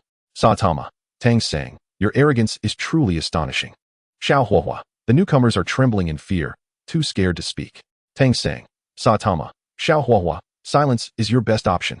The weak should recognize their limitations. Do not presume to associate with deities, especially not those who call themselves sycophants. In just a few sentences, Tang sang managed to offend nearly everyone in the group. After a brief pause, Zhang Chulan and Gao Yao quickly turned hostile. Gao Yao, Tang sang, you arrogant fool. What kind of foolish god are you? No one is mistaking you for mute. Zhang Chulan, Tang sang, what are you even? What nonsense did your mother produce to give birth to someone like you? Do you spew such filth with your mouth? Is your father aware of your disgrace? Han Fei, Tang sang, your ability to speak nonsense is unparalleled. I am left in awe. Peter Parker, Tang sang, I shall throw some dust in your eyes. Yuan Daegu, Tang sang, even as a deity, you should not look down upon all beings. Your lofty demeanor is utterly repugnant. Zhao Linger, Tang sang, your arrogance is unfounded. What kind of god are you? You offend everyone upon speaking. This group has no place for you. You should leave. Tang sang, humph. You lowly mortals dare to oppose me, the supreme divine king. You are courting death. Zhang Chulan, Tang sang, I am so frightened. Courting death, you say? More like courting a rotten pen. What an idiot. Gao Yao, Tang sang, you fool. Saitama, Tang sang, you fool. Zhao Linger, Tang sang, you fool. Xiao Huahua, Tang sang, you fool. Peter Parker, Tang sang, you fool. Yuan Daegu, Tang sang, you fool. Han Fei, Tang sang, I was never a vulgar person, yet encountering you has provided me with ample reason for insults. You are indeed worthy of reproach. You fool. In the grand divine palace of the god realm, Tang sang seethed with rage as he read the group messages. Damn it. A bunch of insufferable mortals. Tang sang. To all members, do you fools realize the kind of existence you are provoking? Yang Tian group leader, Tang sang, you fool, you are notoriously a fantastical doormat. What gives you the audacity and confidence to be so insolent? Tang sang, Yang Tian, you seek death. All in this group deserve to perish. You have provoked me, the divine king, and now you possess a valid reason for your demise. Yang Tian group leader, Tang sang, what utter trash. Just as Tang sang was about to respond again, he found himself silenced. Ding. Due to your excessively foolish remarks, you have been muted for 24 hours. You all deserve this. Damn the group leader. Damn this chat group. A bunch of worthless fools. Tang sang howled at the sky, consumed by impotent fury. Meanwhile, the group members received a notification. Ding. Due to Tang sang's excessively foolish remarks, he has been muted for 24 hours. Zhang Chulan, Tang sang, ha ha ha. How are you feeling now? You were so bold before, yet here you are muted. Gao Yao, the chat group is amazing. The group leader is incredible. With the presence of our leader, what god could possibly compare? Zhao Linger, our group leader, is magnificent. Peter Parker, the group leader, is truly remarkable. In truth, it was not Yang Tian who silenced him. Rather, the chat group itself had taken action against Tang Sang, who had incurred the collective wrath of the members. After a brief period of echoing sentiments, they soon noticed Yang Tian had uploaded a video to the group. Curious, everyone clicked to watch. The title read, The Martial Soul Little Land World. This was an introduction video about the Martial Soul Little Land World, detailing Tang Sang's life, his past, and his future. The Martial Soul Little Land divides its cultivation levels into 1,100 tiers, with the pinnacle being reaching godhood at level 100. Beyond that, levels 3, 2, and 1 are all considered trivial. Even the mightiest of divine kings is merely akin to the solidification of liquid hydrogen. Upon finishing the video, the members gained insight into the kind of world Tang Sang inhabited and understood his character better. Zhang Chulan, Tang Sang, haha, this is hilarious. A level 100 god. And you need to exert all your strength to lift something weighing 100,000 pounds? Is this what you call a divine king? How ridiculous. Gao Yao, what a pathetic god. Someone like Tang Sang, I could easily squash with a single slap. Peter Parker, is the density of the Soul Land's little continent merely equivalent to that of hydrogen? I had anticipated something far more formidable. Its total surface area is rather diminutive. Only a little over 31 million square kilometers, which, when calculated, amounts to merely 1/17 of Earth's expanse. Round ancient, if that is the case. Does it imply that the inhabitants of the Soul Land are all plankton? And beings like Tang San are essentially just slightly larger plankton? Saitama, goodness, does such a world truly exist? If that is the case, a mere ordinary person from my world could obliterate the Soul Land? Fang Yuan, fascinating. It turns out to be a world composed of a gaseous liquid mixture. In this hydrogen realm, it's rather amusing that most tidal Duos above level 90 are incapable of flying under their own power. Zhao Ling, such a frail world is truly shocking. Yang Tian, group leader, it is widely acknowledged that the pinnacle of fantasy is debatable, yet the foundation tiles are indisputable. Xiao Huahua, this is irrefutable. The God King Tang San is nothing more than a trash collector. Evil sword immortal, Tang San, you have paved your own path to demise. At this moment, Tang San, having just finished watching the video, wore an expression of utter disbelief. Impossible. This cannot be true. The world I inhabit cannot possibly be like that. It's slander. This must be the group leader's defamation and calumny. Yes, that is exactly what it is. The group leader is maligning me. Tang San found himself silenced for 24 hours by the chat group, unable to voice a rebuttal, forced to simmer in frustration. Nevertheless, he was unwilling to accept this. And within his heart, he engaged in a mental counterargument, serving as a form of self-comfort. He resolutely thought, once my silence is lifted, I shall ensure you all understand what it truly means to tread the path to ruin. Yang Tian, group leader, all right, Peter Parker. Let that fantasy floor tile bear witness to your world and your power. The chat group has a live streaming feature. You may initiate a broadcast. Peter Parker, since the esteemed group leader has spoken, I shall allow this fantasy floor tile to truly feel what it means to walk the path to destruction. Zhaoling, hooray. The failed man is about to go live. This should be quite entertaining, right? Xiaoyan, looking forward to the performance, esteemed one. Gao Yao, anticipating it. Chapter 9, The Spider Bully. In the ancient realm, the great love, immortal, venerable Fang Yuan was profoundly shaken upon learning all the information from the chat group. A fervent radiance burst forth from his eyes. So, this chat group is not merely an illusion or a celestial technique. Perhaps the eternal dream I wish to achieve might actually be realized. Fang Yuan mused internally. He then joined in with the group's messages. Fang Yuan, Peter Parker, I eagerly await your live stream. Soon, under the collective anticipation of everyone, Peter Parker initiated the live stream. Ding. Peter Parker has commenced the broadcast. Completing a full live stream could yield an abundance of points. Wow. Spider-Man has struck gold this time. If only the group leader had called on me to go live. Zhang Chulan lamented. Following this, everyone entered the live stream room. Upon entry, they beheld Peter Parker striding along a street bedecked in vibrant lights and revelry. He was clad in a sleek black suit, exuding an air of flamboyance, a palpable aura of a delinquent and a bully. As he walked, he introduced himself, occasionally breaking into a brief dance, striking poses. Greetings, group friends. I am Peter Parker, and I possess an undisclosed alter ego. They call me your friendly neighborhood Spider-Man. As you can see, my world is a realm where technology coexists with superpowered beings, and even extraterrestrial life exists. For instance, this time, I intend to traverse time and space to explore parallel universes and the multiverse. Thus, my journey begins. With that, Peter Parker raised his hand and snapped his fingers, causing a strand of spider silk to shoot forth from his wrist, arcing gracefully like a kite string. With a slight tug on the web, his body soared into the sky.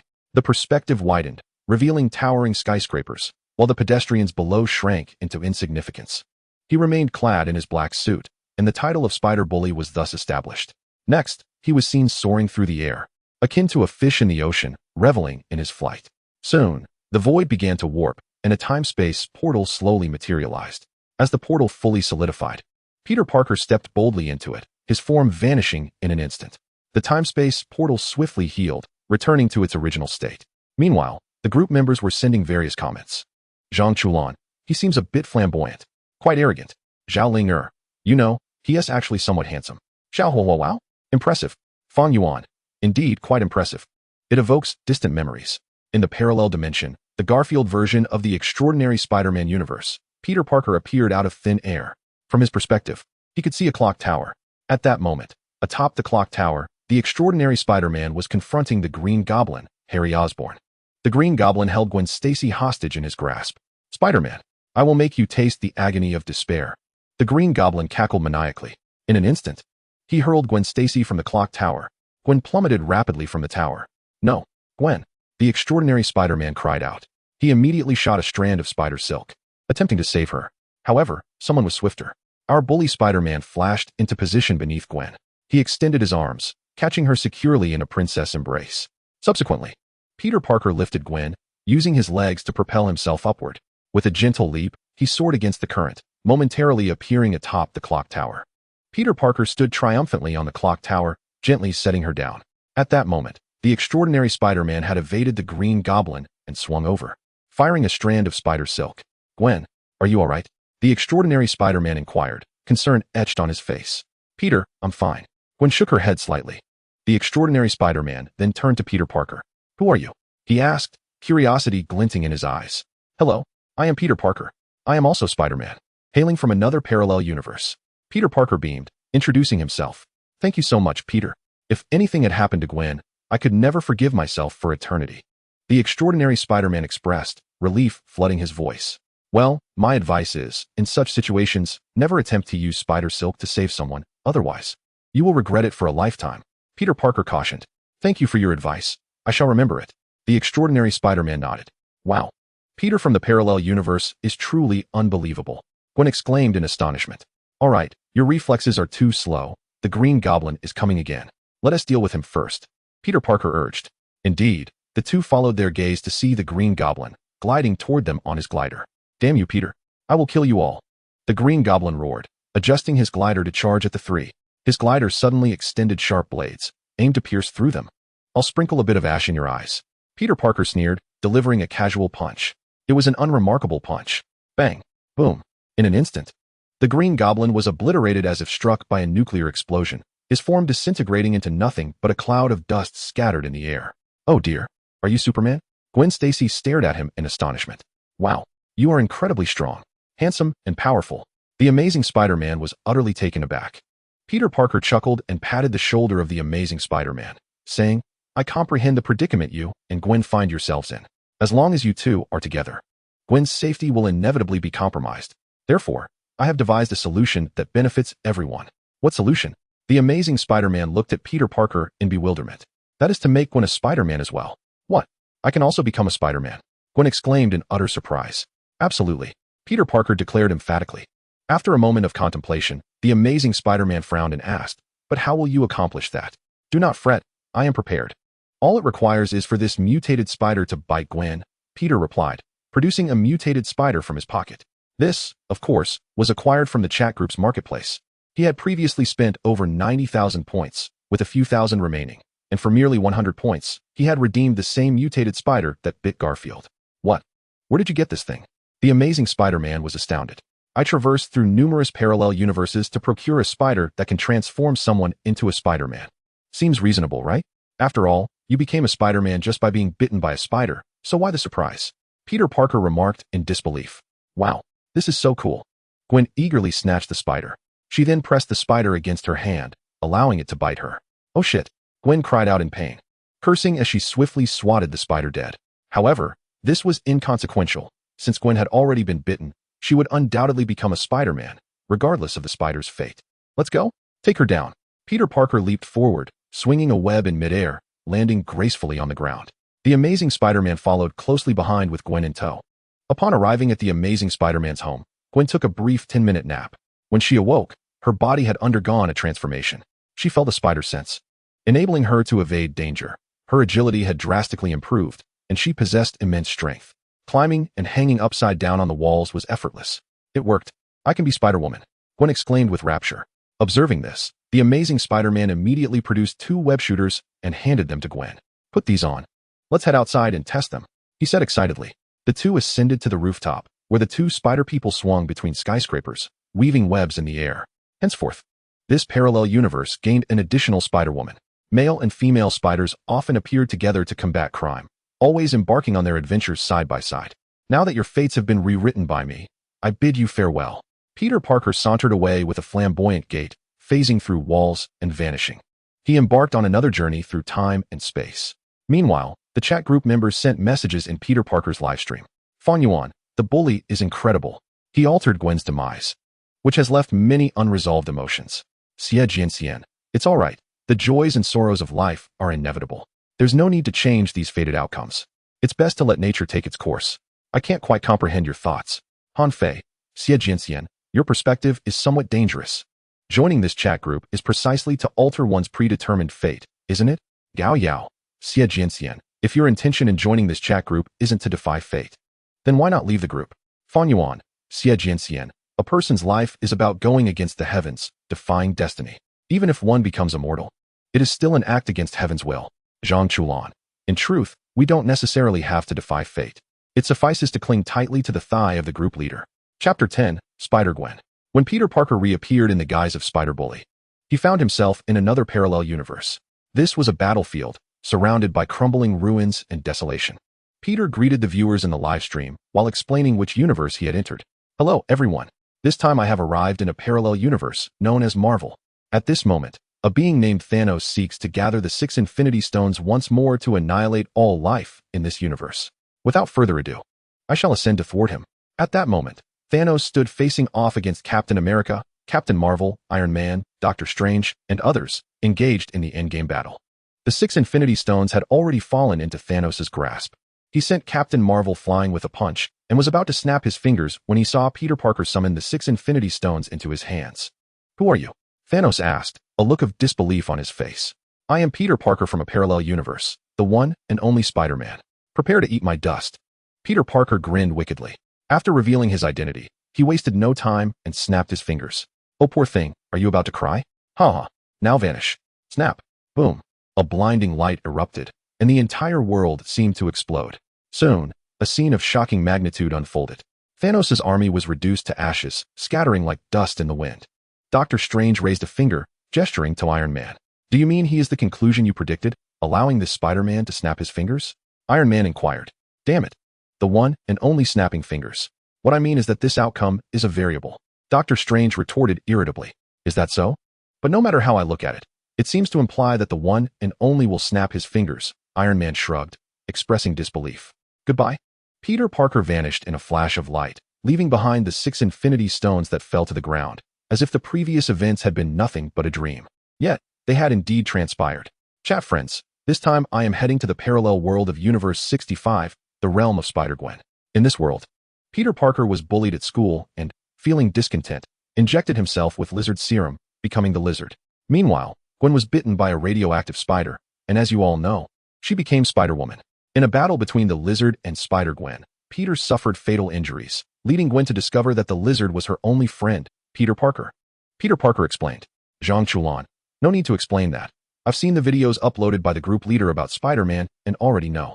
Gao Yao right. Skip the unnecessary talk and go save Peter Parker. Xie Jianxian. Yes, stop dilly-dallying. Just get to the point. Saving someone is so mundane. Why not make that Spider-Gwen your wife instead? Zhao Linger. Xie Jianxian. Heh, I somewhat understand your thoughts. You desire to marry any beautiful girl you see, don't you? Xie Jianxian. Zhao Linger, so what? At least I am honest and unpretentious, daring to confront my desires. Zhao Linger. Xie Jianxian. You wouldn't be a villain in your world, would you? Xie Jianxian. Zhao Linger, what villain? I'm too lazy to explain. Just watch the live stream. Gao Yao. Spider bully. Just go save the person already. Don't you all understand what foreshadowing is? Peter Parker asked. Xie Jianxian. No need for foreshadowing. Isn't that just wasting time? Go save someone. Okay.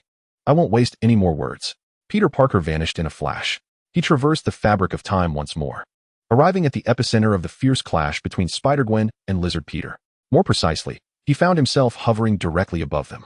Peter Parker floated in midair, his gaze directed downwards. Below him lay a bustling part of New York City, teeming with onlookers, among whom was Gwen's father, the sheriff. The battle between Spider-Gwen and Lizard Peter raged with intensity. Yet Lizard Peter was clearly being overpowered by Spider-Gwen. With a swift flick of her wrist, Gwen shot a strand of webbing, propelling herself into a graceful arc. As she swung back at an angle of nearly 120 degrees, she unleashed a powerful kick directly to Lizard Peter's forehead. In an instant, Lizard Peter was sent reeling, crashing violently to the ground. However, at this moment, Peter had succumbed to the side effects of the lizard serum, transforming him into a mindless beast. He lay there, writhing in agony, before mustering the strength to lunge at Gwen once more. As the combat escalated, Peter Parker realized that if he did not intervene soon, Lizard Peter might very well meet his demise. Lizard creature, how dare you harm my friend Peter? Face your reckoning. Spider-Gwen roared, launching herself at Lizard Peter with unrelenting ferocity.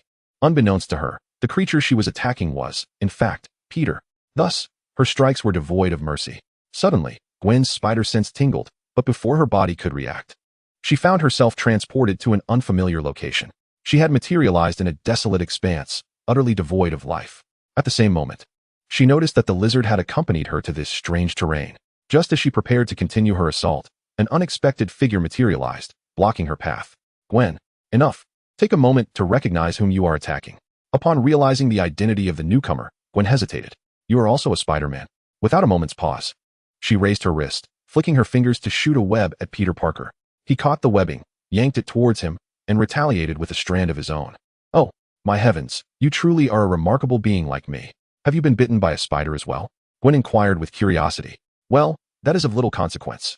What truly matters is whether you know who this lizard lying on the ground is, Peter Parker replied casually. Who could he possibly be? Isn't he merely the lizard? The one wreaking havoc everywhere? Surely he bears no special identity. Gwen replied, puzzled. Peter Parker shook his head in resignation. Very well, since you cannot deduce it. Allow me to unveil his true identity. With that, he knelt beside Lizard Peter, retrieving a syringe filled with a mysterious green liquid. Is that a syringe? Are you planning to inject him with something? Gwen asked. This is the antidote to the lizard serum. As he spoke, he plunged the syringe into Lizard Peter's body. This antidote was procured by our bully Spider-Man, who spent 50 points from the chat group to acquire it. After administering the antidote, they witnessed Lizard Peter undergo a dramatic transformation. Could it be true that the lizard harbored another identity? Was there a deeper story behind his actions? Gwen speculated. Watch closely. Once you discover his true identity, you will be utterly astonished. Peter Parker remarked. Soon, the lizard-like features and the scaly skin of Lizard Peter began to dissolve, as the antidote annihilated the lizard serum within him. My heavens, it's Peter. How is this even possible? Gwen gasped in disbelief. I nearly killed my only friend. She stammered, her voice trembling. At that moment, she was overtaken by shock and disbelief, realizing that the lizard she had been battling was none other than her dear friend, Peter Parker. This revelation struck her like a thunderbolt, leaving her momentarily paralyzed with astonishment. After regaining her composure, she knelt down, gently lifting Peter Parker from the ground. Peter, are you all right? Gwen asked, filled with concern. Peter Parker gradually regained consciousness and, upon realizing the situation, looked at Gwen with remorse. Gwen, I'm so sorry. I just wanted to be special, like you. Gwen paused, taken aback by his words. To be like her? Wasn't that an indication of his desire to follow in her footsteps, to become a Spider-Man like her? But that was impossible. There could only be one Spider-Man in this world. The more she pondered, the more sorrowful she felt, failing to consider her friend's emotions, and tears began to fall unbidden. Peter, I'm so sorry. I didn't think about how you felt. The bully Spider-Man, witnessing this poignant scene, interjected. You two will have plenty of time for heartfelt discussions later. Peter Parker is not dead, nor gravely harmed. There are more pressing matters at hand. Since Peter wishes to become a Spider-Man, then look at this spider I hold in my hand. It can make that happen. With that, amidst the astonished gazes of both Gwen and Peter, the bully Spider-Man produced a mutated spider from his pocket. Where did you acquire such a thing? Master, what is your profession? Are you manufacturing Spider-Men in bulk? Gwen inquired, intrigued. That is of little importance. What matters is that Peter wants to become a Spider-Man. A single bite from this spider will grant him that ability. The bully Spider-Man declared. I want it so badly. Please give it to me. Peter Parker exclaimed, snatching the spider and pressing it against his hand, allowing it to bite him. Wow, this tingling sensation is incredible. Peter Parker exclaimed, slapping the spider dead in his excitement. Now, all you need to do is take a 5-minute nap, and when you awaken, you will possess the powers of a Spider-Man, the bully Spider-Man instructed. The spider, naturally, was acquired in the same manner as before, purchased for 100 points from the points store. As he spoke, Peter Parker succumbed to the overwhelming drowsiness that washed over him, collapsing into a deep slumber. Peter, are you all right? Spider-Gwen asked anxiously. I've told you, he is merely taking a short nap. Didn't you also fall asleep after being bitten by a spider and wake up with Spider-Man's abilities? The bully Spider-Man replied. I know. I'm just a bit worried, Gwen said, smiling shyly. 5 minutes later, Peter Parker indeed awoke, and he quickly realized that he had truly become a Spider-Man, needing only a costume and web shooters to fully embody the role. Wow, this is astonishing.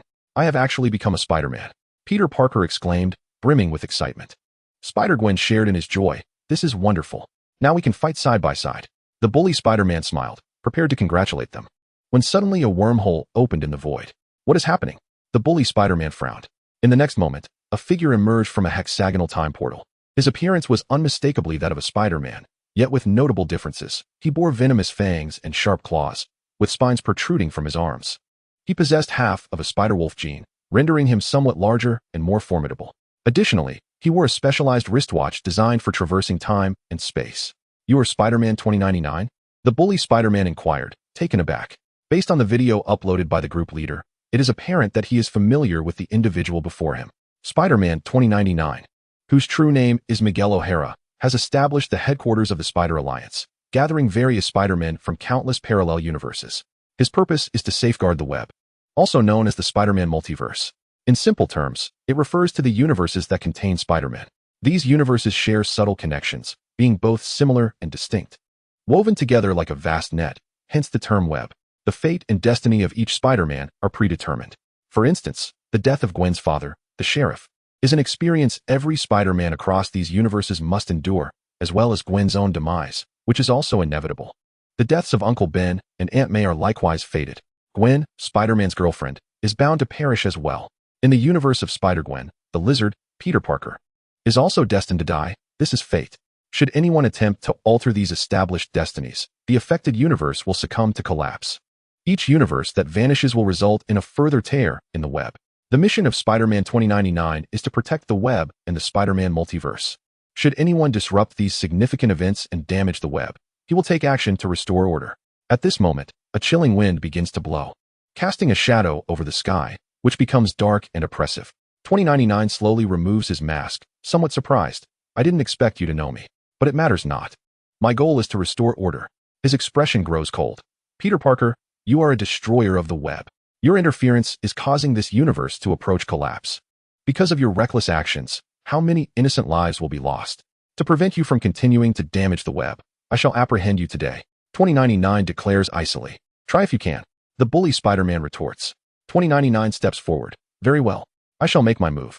However, before that, one thing must occur. The Peter Parker of this universe must die. A universe cannot harbor two Spider-Men. Your time is limited, in 1 minute. This universe will begin to collapse. 2099 points at the original lizard, Peter. Upon hearing this, Gwen's eyes widen in disbelief. No, Peter is my only friend. You cannot kill him. Without hesitation, she spreads her arms to shield her friend. 2099 glances at Gwen and coldly replies, if that is the case, then you may die as well. Only one Spider-Man can survive. Do you think I will let you do that? The bully Spider-Man interjects. 2099's face twitches slightly, suppressing his fury. If you are intent on seeking your own demise, then you shall not be spared. Time is short. I must resolve this within 3 strikes. With a resounding thud, 2099 launches an attack, striking like a vengeful spirit, his lethal claws aimed at the bully Spider-Man. The bully Spider-Man raises his hand effortlessly, blocking the strike. Die! 2099 roars, delivering a kick aimed at the bully Spider-Man's head. Thud! Our bully effortlessly deflects it again. A bit troublesome, but it should come to an end now. 2099 vanishes and reappears behind him, with his maw agape, 2 sharp, venomous fangs gleaming ominously. He lunges to bite the bully's neck. However, the anticipated scene of bloodshed does not unfold. Instead, 2099's teeth shatter, and the bully's neck remains unscathed, merely marked by a faint white line that swiftly vanishes. 2099's face is one of astonishment. How is this possible? We are both Spider-Man. Yet your strength is so formidable. The bully Spider-Man does not respond, but rather gazes gravely at the changes in this world. This is bad. This universe is on the brink of extinction. Swiftly, the universe begins to dissolve, as all beings and objects commence their disintegration. Everything is inexorably fading away. Even Gwen and her companion begin to vanish, their bodies gradually turning to ash. The bully Spider-Man, who instigated this upheaval, finds himself in the same predicament. His body also slowly dissipating. My body is disintegrating at such a rapid pace. He exclaims, incredulous at his own swift obliteration. No, the bully Spider-Man bellows. As his body dwindles to merely a hand, he exerts all his strength to snap his fingers. Snap. Boom. A thunderous roar reverberates. A flash of white light reverses everything in this world. All that had vanished returns as if time were flowing backward. The entire world reverts to its original state. That was close. I nearly disappeared. The bully Spider-Man exhales in relief. His snap was akin to the power of 6 Infinity Stones.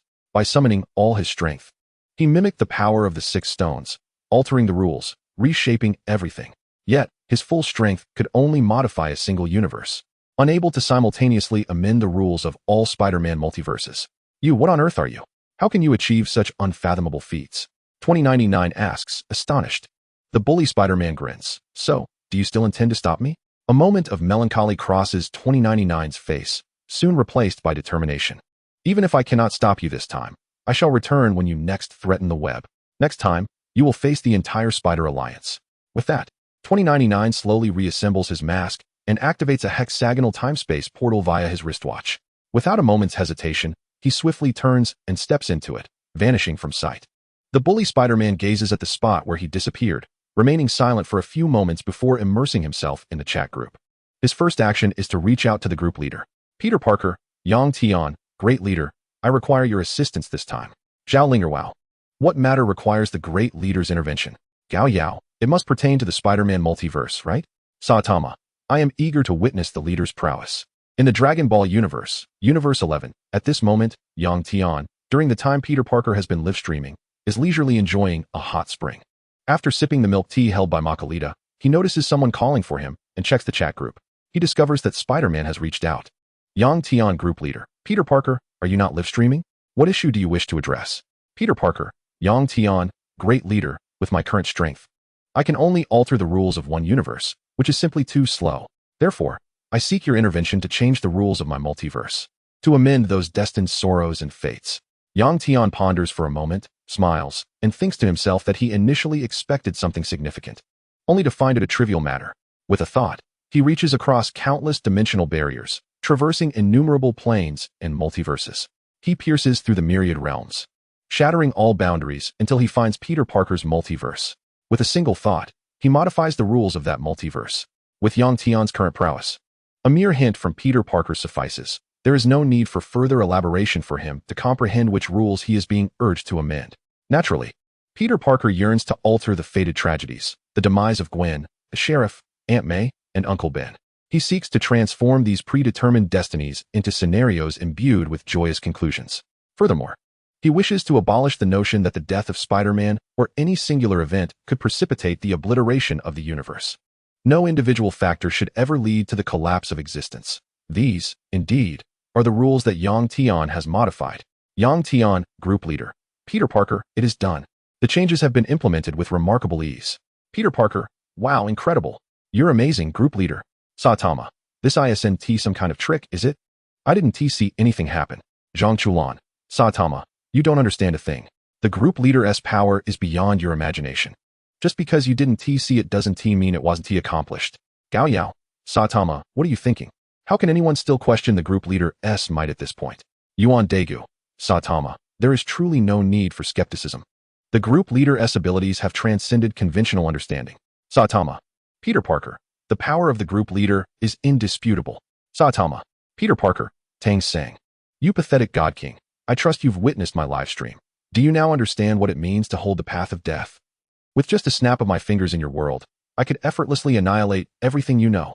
Zhang Chulan, haha, Tang Sang, you've already embraced the path of death. Gao Yao, Tang Sang, you've already embraced the path of death. Fang Yuan, Tang Sang, you've already embraced the path of death. Saitama, Tang Sang, you've already embraced the path of death. Xiaohuahua, Tang Sang, you've already embraced the path of death. Xie Jianxian, Tang Sang, you've already embraced the path of death. Han Fei, Tang Sang, you've already embraced the path of death. One after another, the group mocked Tang Sang. However, Tang Sang, still under a gag order, dismissed their taunts with disdain. Humph, just a bunch of mortals squabbling. What is there to boast about? A wretched assembly of mortals, daring to insult me, the supreme God King.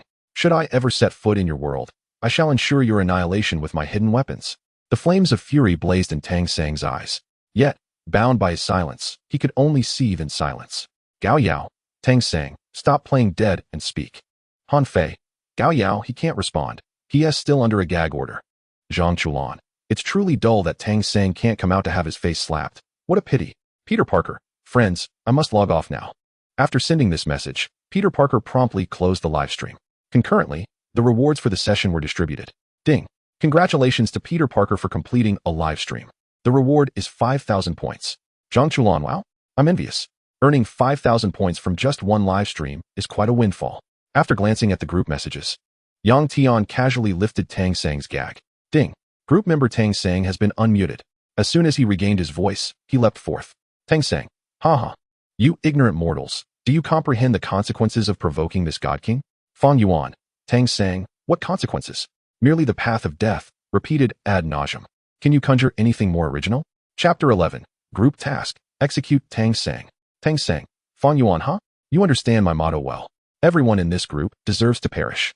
Even the so-called group leader is merely a charlatan. What is his motto, you ask?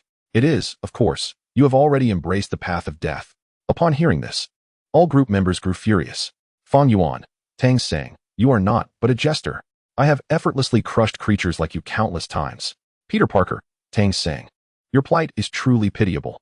You remain ensnared in your delusions. The old adage rings true. Those who are despised often have something to be pitied. Zhang Chulan, Tang Sang, you foolish, fantastical brick. You have no inkling of the peril you are in. The group leader himself has cast aspersions upon you. Let us see how you fare. Xiaohuahua, Tang Sang, ignorance breeds fearlessness. You dare utter such nonsense, oblivious to the meaning of your own demise. Gao Yao, you can insult me all you like, but you ought not to insult the group leader. Your end is nigh. Tang Sang, Yuan Daegu, Tang Sang, your arrogance is insufferable. You are unworthy of existence. Zhaoling, Tang Sang, fool, a child with a stick. Han Fei, Tang Sang, your repeated provocations have sealed your fate. Saitama, Tang Sang, if you were before me now, I would obliterate you with a single punch. Xie Jianxian, Tang Sang, you pitiful wretch. Given the chance, I would ensure your suffering is eternal. Tang Sang, to all members, huh? You ignorant mortals can only boast. You shall never comprehend the magnitude of my power. Should I find you, I will enslave you and make you endure hellish torment. Yang Tian observed the group messages in silence, refraining from engaging in futile verbal sparring with Tang Sang. It was pointless to engage in a war of words. Actions would speak volumes. As if sensing the collective ire of the members, the chat group promptly issued a notification. Notification, due to Tang Sang inciting widespread anger. And to fulfill the collective wishes of millions, a group task has been initiated. Group task, execute Tang Sang. This task is available for all group members to accept. Upon completion, substantial points will be awarded. Zhang Chulan, Gao Yao, haha. Let us see how you maintain your bravado now. Tang Sang, Fang Yuan, this just got interesting. Prepare your coffin for your demise. Tang Sang, Zhang Chulan accepted the group task. Gao Yao accepted the group task. Fang Yuan accepted the group task. Xie Jianxian accepted the group task. Xiaohuahua accepted the group task. Yang Tian accepted the group task. When Tang Sang witnessed the members accepting the task one by one, his countenance shifted. Yet, he remained skeptical that anyone could traverse the infinite realms to execute him. Thus, he felt only a slight unease. Reassured by his supreme power, he quickly regained his composure.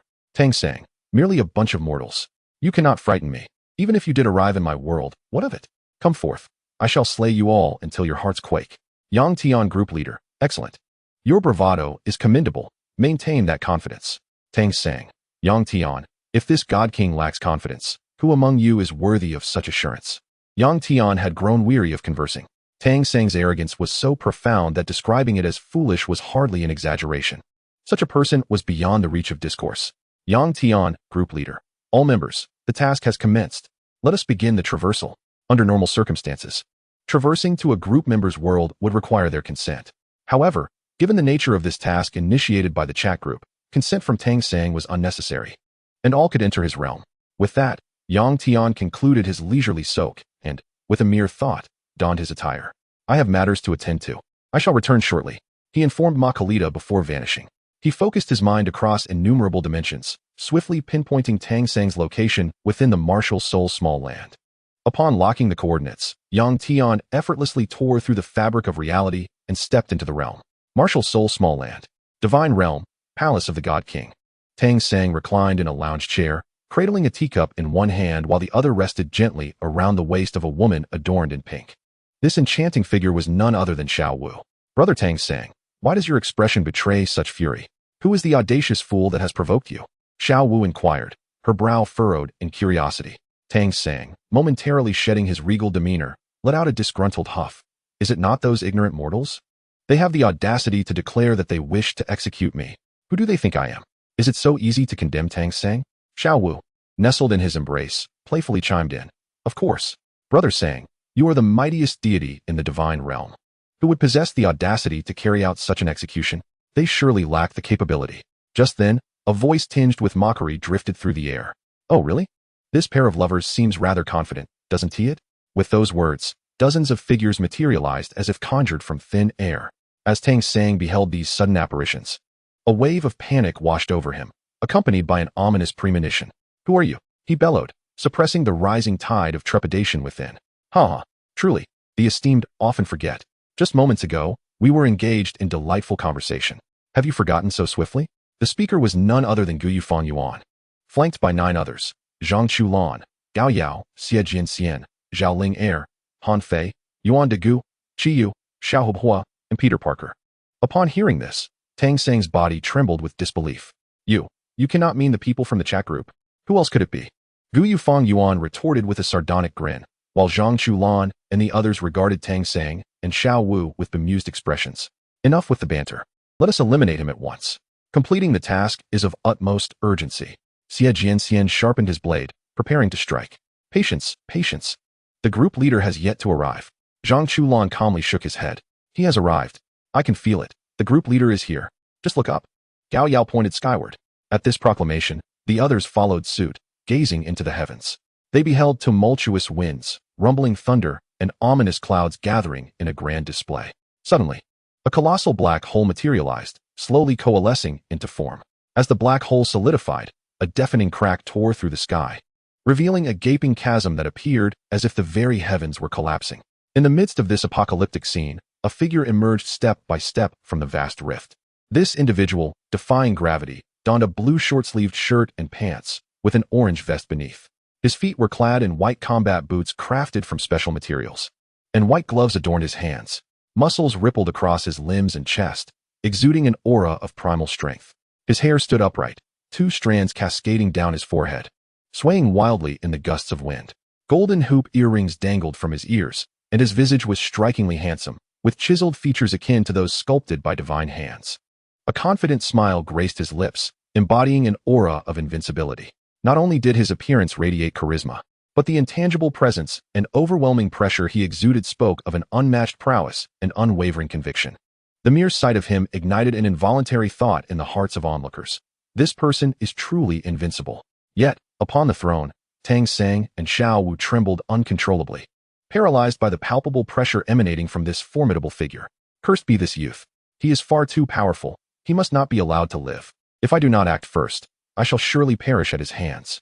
Tang Sang's mind raced with perilous thoughts. At that moment, a voice of astonishment broke through the tension. What the Vegeta? Is this truly the group leader? Xiao Huahua exclaimed in disbelief. Indeed, it is Vegeta. Gu Yufang Yuan echoed, equally astonished. The realization that characters from the animated series they once watched in their past lives were indeed real, and that one was the leader of their chat group, left them in utter amazement. Xiao Huahua and Fang Yuan, having once been Earthlings, may not have been avid fans of Dragon Ball, but they were certainly familiar with its global phenomenon. Vegeta's identity was synonymous with unparalleled recognition. Gao Yao, perplexed, queried, "What is this Vegeta? Isn't the group leader named Yang Tian?" Xie Jianxian remarked. It's unclear, but seems to be another identity of the group leader. Zhang Chulan speculated. I share your thoughts. It must be another persona of the group leader. Peter Parker affirmed. Undoubtedly, it is another aspect of the group leader's identity. Zhao Ling Air chimed in. Wow. The group leader remains as dashing as ever. Xiao Huahua added. Zhang Chulan, you should surely know this. The invincible Vegeta, the mightiest of all. You must have heard that phrase before? Zhang Chulan confessed. Though this phrase is new to me, the group leader is indeed unmatched. Han Fei recalled. Now that you mention it, I remember the group leader's nickname upon joining was Invincible. I wonder what it would be like to challenge the group leader, Chiyu mused. Xiao Huahua remarked. You are quite bold, Bald One. In the sky, Yang Tian had overheard their conversation. With a slight smile, he instantly appeared before them. Greetings, my esteemed group members. He said warmly. Gao Yao proclaimed. We welcome the arrival of the group leader. Xie Jian echoed. We welcome the group leader. Fang Yuan added. Welcome, group leader. Xiao Huahua exclaimed. Welcome, group leader. Yang Tian surveyed the gathering with a calm nod. Chapter 12. The Execution of Tang Sang. Yang Tian, his hair dancing in the wind, gazed serenely at the assembly and began. Well, now that everyone is present, I shall refrain from unnecessary chatter. Let us commence our group task. The execution of Tang Sang shall begin at once. Upon hearing these words, excitement surged through the crowd, each member eagerly preparing for action. Ha! I have awaited this moment with great anticipation. Xie Jian laughed heartily. TSK, TSK, TSK, this is yet another opportunity for easy points. Zhang Chulan chuckled. We must rely on the group leader's prowess. Gao Yao remarked, grinning. I am curious to see how this jester, Tang Sang, meets his demise. Fang Yuan sneered. Xiao Huahua exclaimed, this is truly thrilling. It's my first time participating in a group task, especially one of such magnitude. I hope to earn a substantial amount of points. Chi Yu clenched his fist, declaring, I want to crush him with a single punch. Thus, the group, cackling with anticipation, advanced towards the throne where Tang Sang sat. At this juncture, both Tang Sang and Xiao Wu were already trembling in fear, yet they attempted to feign composure, striving to project an air of weakness to intimidate their adversaries. Remarkable. You exhibit quite the courage. Even as we approach, you boldly remain seated upon your throne. I must commend your audacity. Yang Tian remarked coolly. Since you two possess such gall, come and kneel before me. At Yang Tian's command, Tang Sang fell to his knees with a thud. Brother, how did you perceive my courage? I am merely paralyzed with fear before you all. As Yang Tian's words took effect, Tang Sang and Xiao Wu found themselves compelled to kneel, their bodies rolling like snowballs towards Yang Tian's feet. Brother, what shall we do now? Xiao Wu panicked. Tread lightly, Xiao Wu, for Brother Sang has a plan, Tang Sang whispered reassuringly. I implore you, dear brother, share your insights with haste. Should you delay any further, we may find ourselves bereft of the opportunity to converse. Little Wu trembled in fear. Do not be afraid of us. All we require is for you to kneel and confess your transgressions. What? Kneel and confess? Little Wu was momentarily taken aback. Indeed, that is precisely the course of action, kneeling and confessing. Upon hearing this, Tang Sang appeared considerably more composed. Ha! Ha ha ha! Zhang Chulan erupted into laughter. I expected Tang Sang to propose some clever solution, yet this is all he offers. The others exchanged knowing smiles, their gazes drawn to the uproarious Zhang Chulan. My apologies. This is simply too amusing. I cannot contain myself. Zhang Chulan laughed thunderously. Ha ha ha. I too find it difficult to suppress my mirth, echoed Gao Yao in agreement. At this, the group burst into laughter, filling the air with a vibrant sense of joy. Yang Tian regarded Tang Sang with an expression of indifference. Do you truly believe that by merely kneeling and apologizing, we would grant you forgiveness? Tang Sang's complexion shifted dramatically. Yet he trembled as he implored. Esteemed group leader and all distinguished members of our chat, I acknowledge my folly. I should not have spoken so recklessly within the group. I beseech you to let me go, as if I were but a fleeting thought. Tang Sang pleaded humbly. Yang Tian scoffed, declaring, release you? That is an impossibility. Your expectations are rather fanciful. Furthermore, you possess no right to consider yourself a subordinate of any present here. Now, the punishment has yet to commence, and you are already begging for mercy? This is not in keeping with your character. Reclaim your defiant demeanor. With Yang Tian's words, the group chuckled sinisterly as they encircled Tang Sang and Little Wu. Yang Tian gestured, and two surgical tables appeared as if conjured from thin air. With but a thought, Tang Sang and Little Wu found themselves compelled to lie upon the tables, their necks and limbs restrained to prevent any struggle. Very well, let the punishment commence. Yang Tian commanded with a wave of his hand. Haha, behold my ultimate technique, the Millennium Kill. Zhang Chulan grinned mischievously. targeting Tang Sang's most vulnerable spot with his attack. Oh, Tang Sang cried out, a look of unexpected pleasure crossing his face. Ugh, how depraved, but I must admit, I enjoy it. The evil sword immortal chuckled with eerie delight, joining the ranks of the punishing party to execute his own millennium kill. Oh, no, please, no, Yumiity, Yumiity, a library of Yumiity. Tang Sang screamed in agony. This is revolting. That scream is utterly grotesque.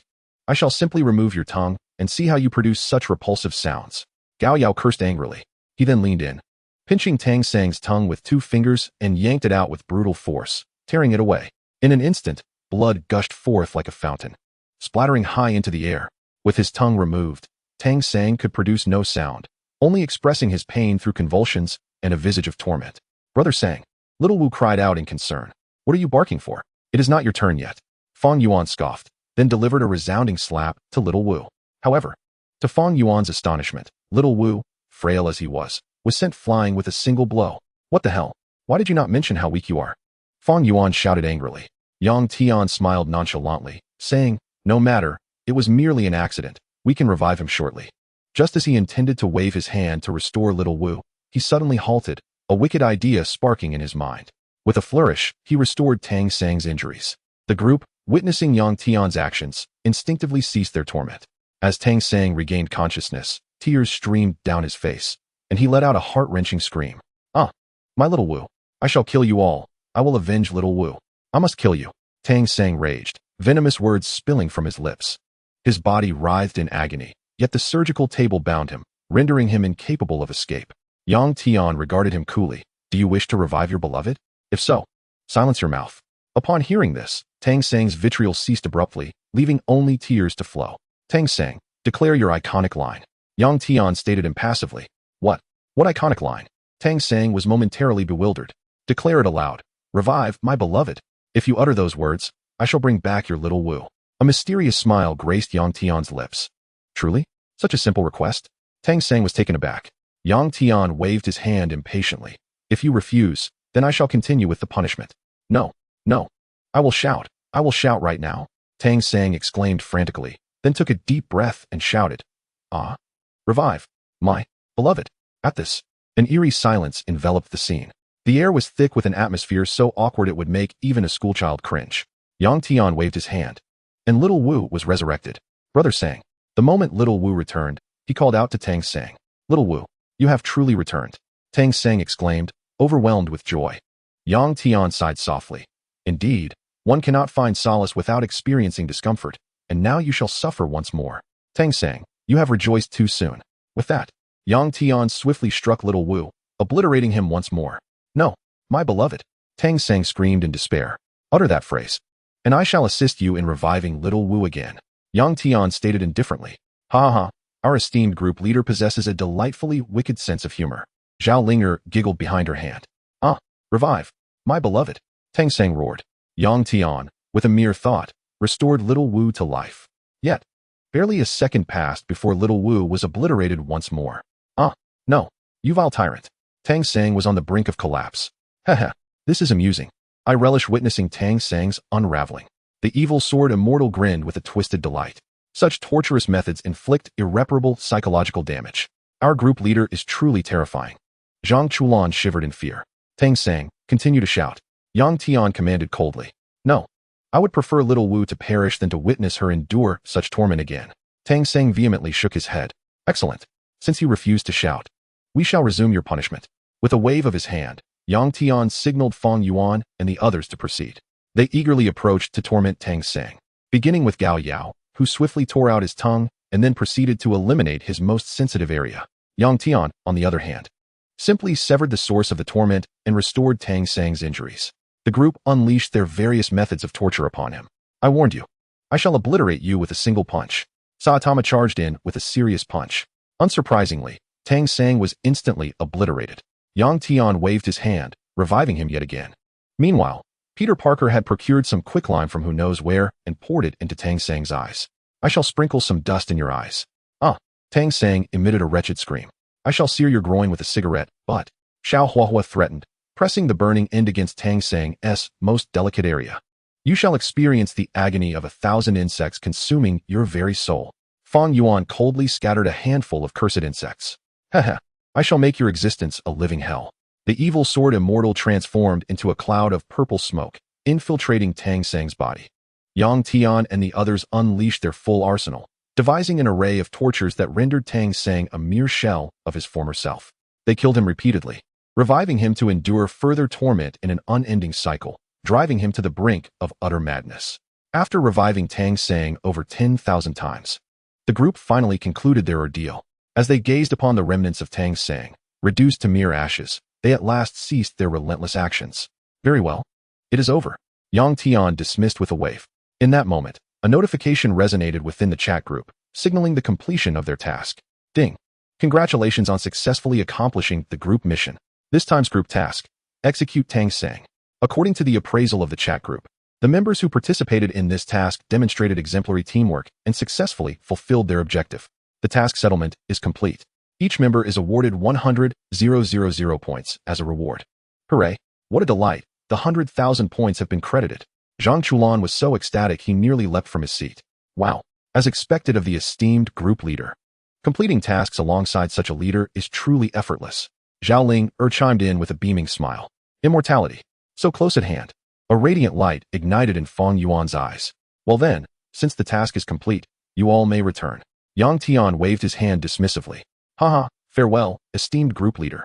Han Fei clasped his hands in salute and then vanished.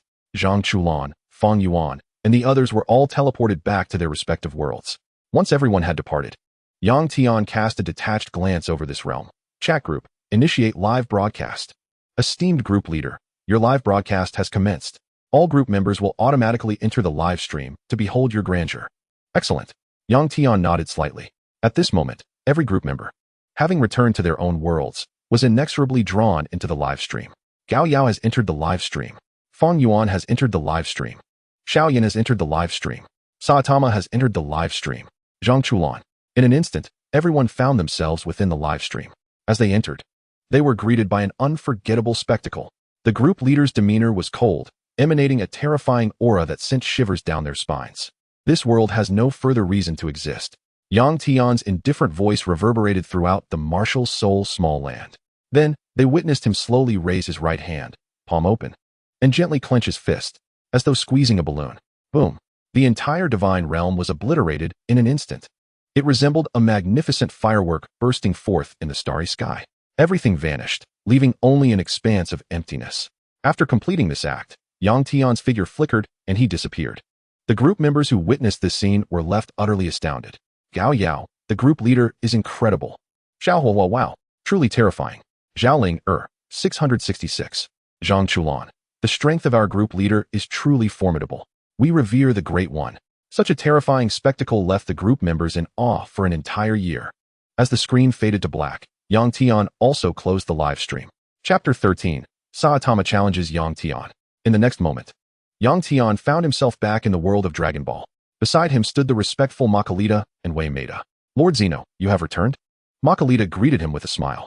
Yang Tian nodded indifferently. Then, with a flicker of thought, he opened the chat group and sent a message.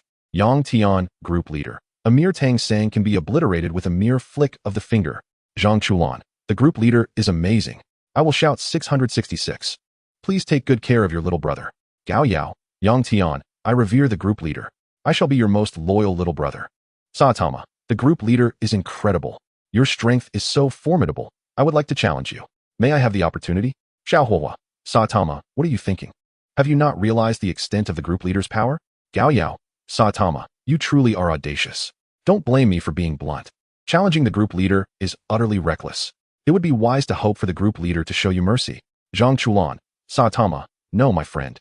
I know you are strong, but I would advise you to retract that statement. Saitama, everyone has misunderstood.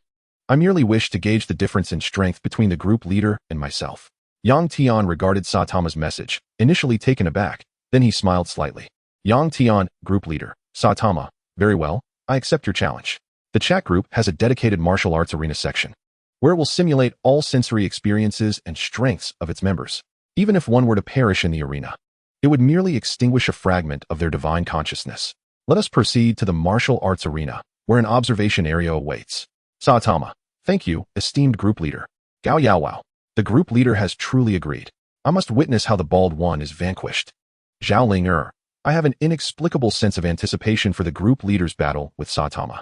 Xiao Huohua, a grand spectacle indeed. With that, Yang Tian focused his thoughts, pulling all group members into the martial arts section of the chat. Simultaneously, the members felt a dizzying sensation as they were transported into a virtual world. The sun shone brightly here, birds sang sweetly, and lush green grass and vibrant flowers flourished everywhere, extending endlessly. There were no mountains, only rolling meadows and blossoms, with a clear stream meandering through. The air was imbued with sweetness. Looking up, the cosmic river flowed, with brilliant stars within arm's reach. This sensation was quite marvelous, as one could almost touch the stars overhead. All group members, including Saitama, Feng Yuan, Xiao Huohua, and the others, gathered in this place. Yang Tian stood there calmly, activating his invisibility to quietly observe his friends. However, Feng Yuan, in his grand entrance, began reciting poetry upon landing. Early in life, I learned of the world's hardships, yet I still let my wings soar amidst the clouds. Through harsh winds, my body like a feather, a solitary traveler adrift in the sea of fate.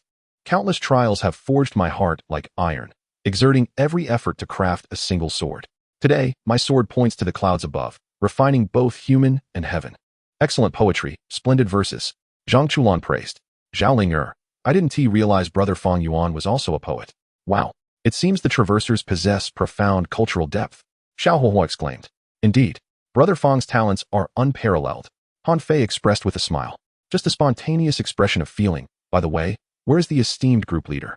Isn't he supposed to duel with Saitama? Feng Yuan inquired with confusion.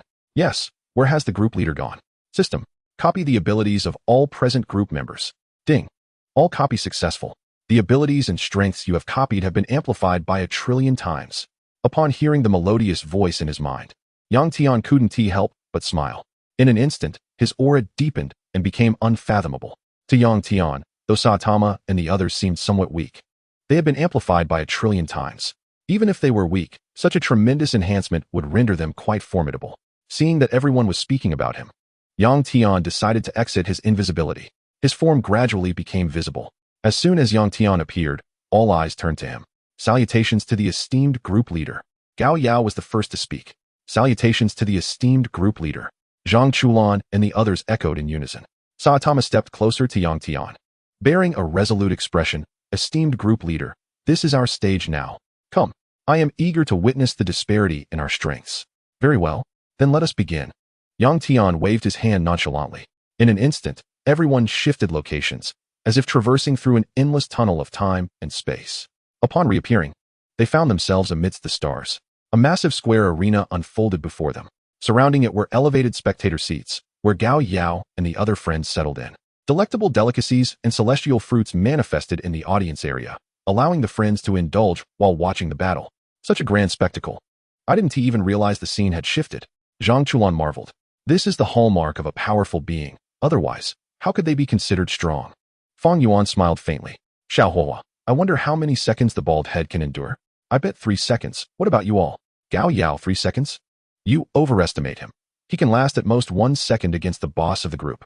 Zhao Linger, I'm not sure who is stronger, the group leader or Saitama, but I believe the group leader is indeed formidable. The group members engaged in lively banter within the chat group.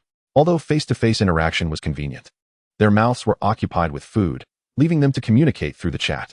Meanwhile, on the arena, Saitama gazed solemnly at Yang Tian, who remained calm and collected. The two were observing each other, locked in a tense standoff. Saitama took a deep breath, fists clenched tightly. Group leader, I will unleash my full strength. Please do not hold back. Yang Tian nodded slightly. Very well, I shall grant you the respect you deserve. Even if you perish here, it will not affect your body in the outside world. With that, Saitama let out a fierce shout and launched a punch towards Yang Tian. A decisive strike. A serious punch. In an instant, a terrifying force surged towards Yang Tian, akin to a star crashing towards him. In response, Yang Tian remained unfazed, raising his fist to counter. Boom. In that moment, Saitama was struck by an overwhelming sense of suffocation. He experienced a fleeting illusion, feeling as though he were facing countless universes exploding and compressing in upon him. Under the weight of that punch, he glimpsed the multiverse reopening and saw his late great-grandmother beckoning him. When he regained his senses, he found himself seated among the audience, momentarily dazed. Looking down at the stage, he saw Yang Tian smiling at him. Suddenly, it dawned on him. He had already perished in that instant. The gap in strength was insurmountable. Bald head, you are leagues behind the group leader. Do you not have even a modicum of awareness regarding his power? Zhang Chulan picked his nose. Losing is not shameful. After all, you challenged the invincible group leader. Gao Yao reassured him. One must admit, if the group leader desired our annihilation, it would be no more difficult than crushing an ant. Fang Yuan commented. The prowess of the group leader remains as formidable as ever. Everyone expressed their sentiments.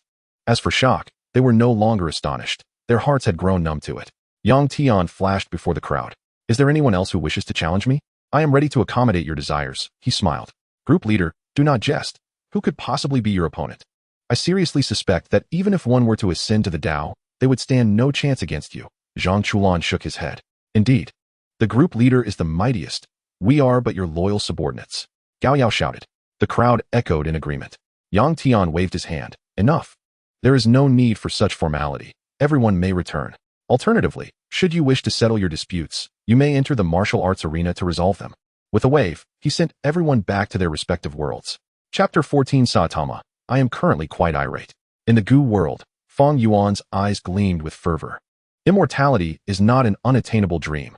With the assistance of the chat group, returning to Earth after achieving immortality is not beyond the realm of possibility. Fang Yuan mumbled to himself.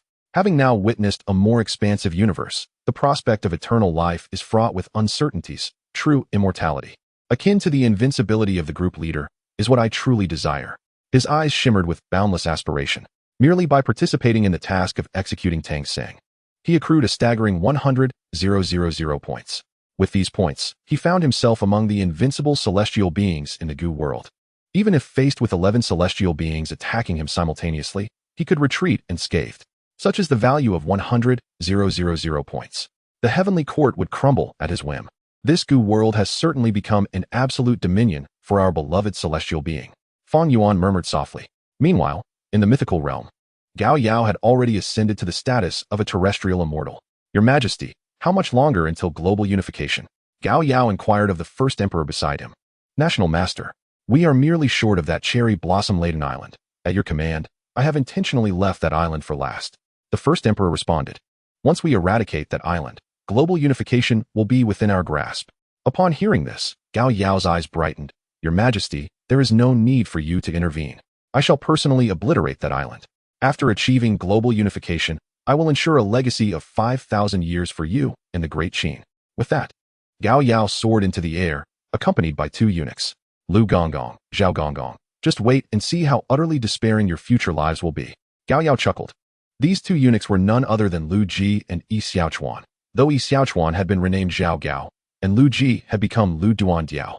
Gao Yao's strength had reached the late stage of tribulation crossing, and in an instant, he appeared above a small island. He hovered in midair, suspending the two eunuchs around him. Star Shatter. Gao Yao bellowed, the name of the technique he had whimsically devised. Concentrating his internal power, he summoned the surrounding spiritual energy, which coalesced into an enormous blade of immense proportions. He slowly brought it down towards the island below. Boom! A tremendous explosion resonated, and a massive mushroom cloud spiraled upward from the sea surface.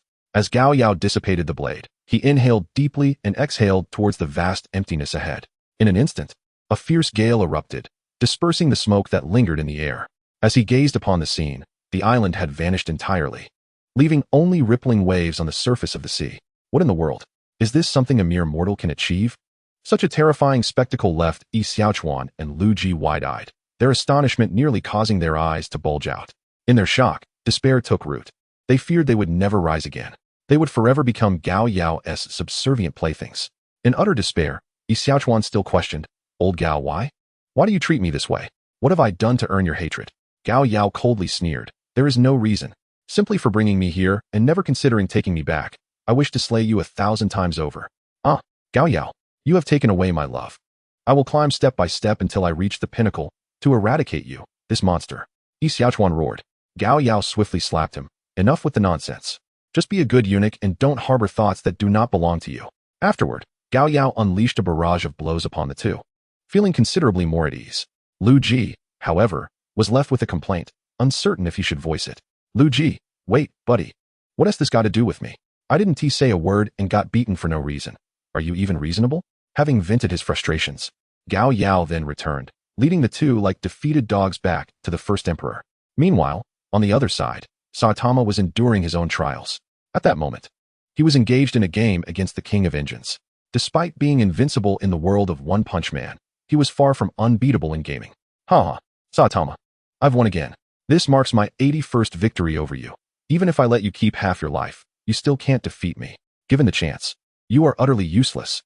Your skills are simply pathetic. King laughed triumphantly. Upon hearing this, Saitama instantly erupted with rage, his entire being resembling a steam engine. Flushing red in an instant, wisps of steam emanating from the top of his head. How infuriating. I am seething with anger right now. I desperately need an outlet. Saitama clenched his fists tightly, veins bulging all over his body, overwhelmed by an impulse to annihilate the world. Calm down, calm down. Right.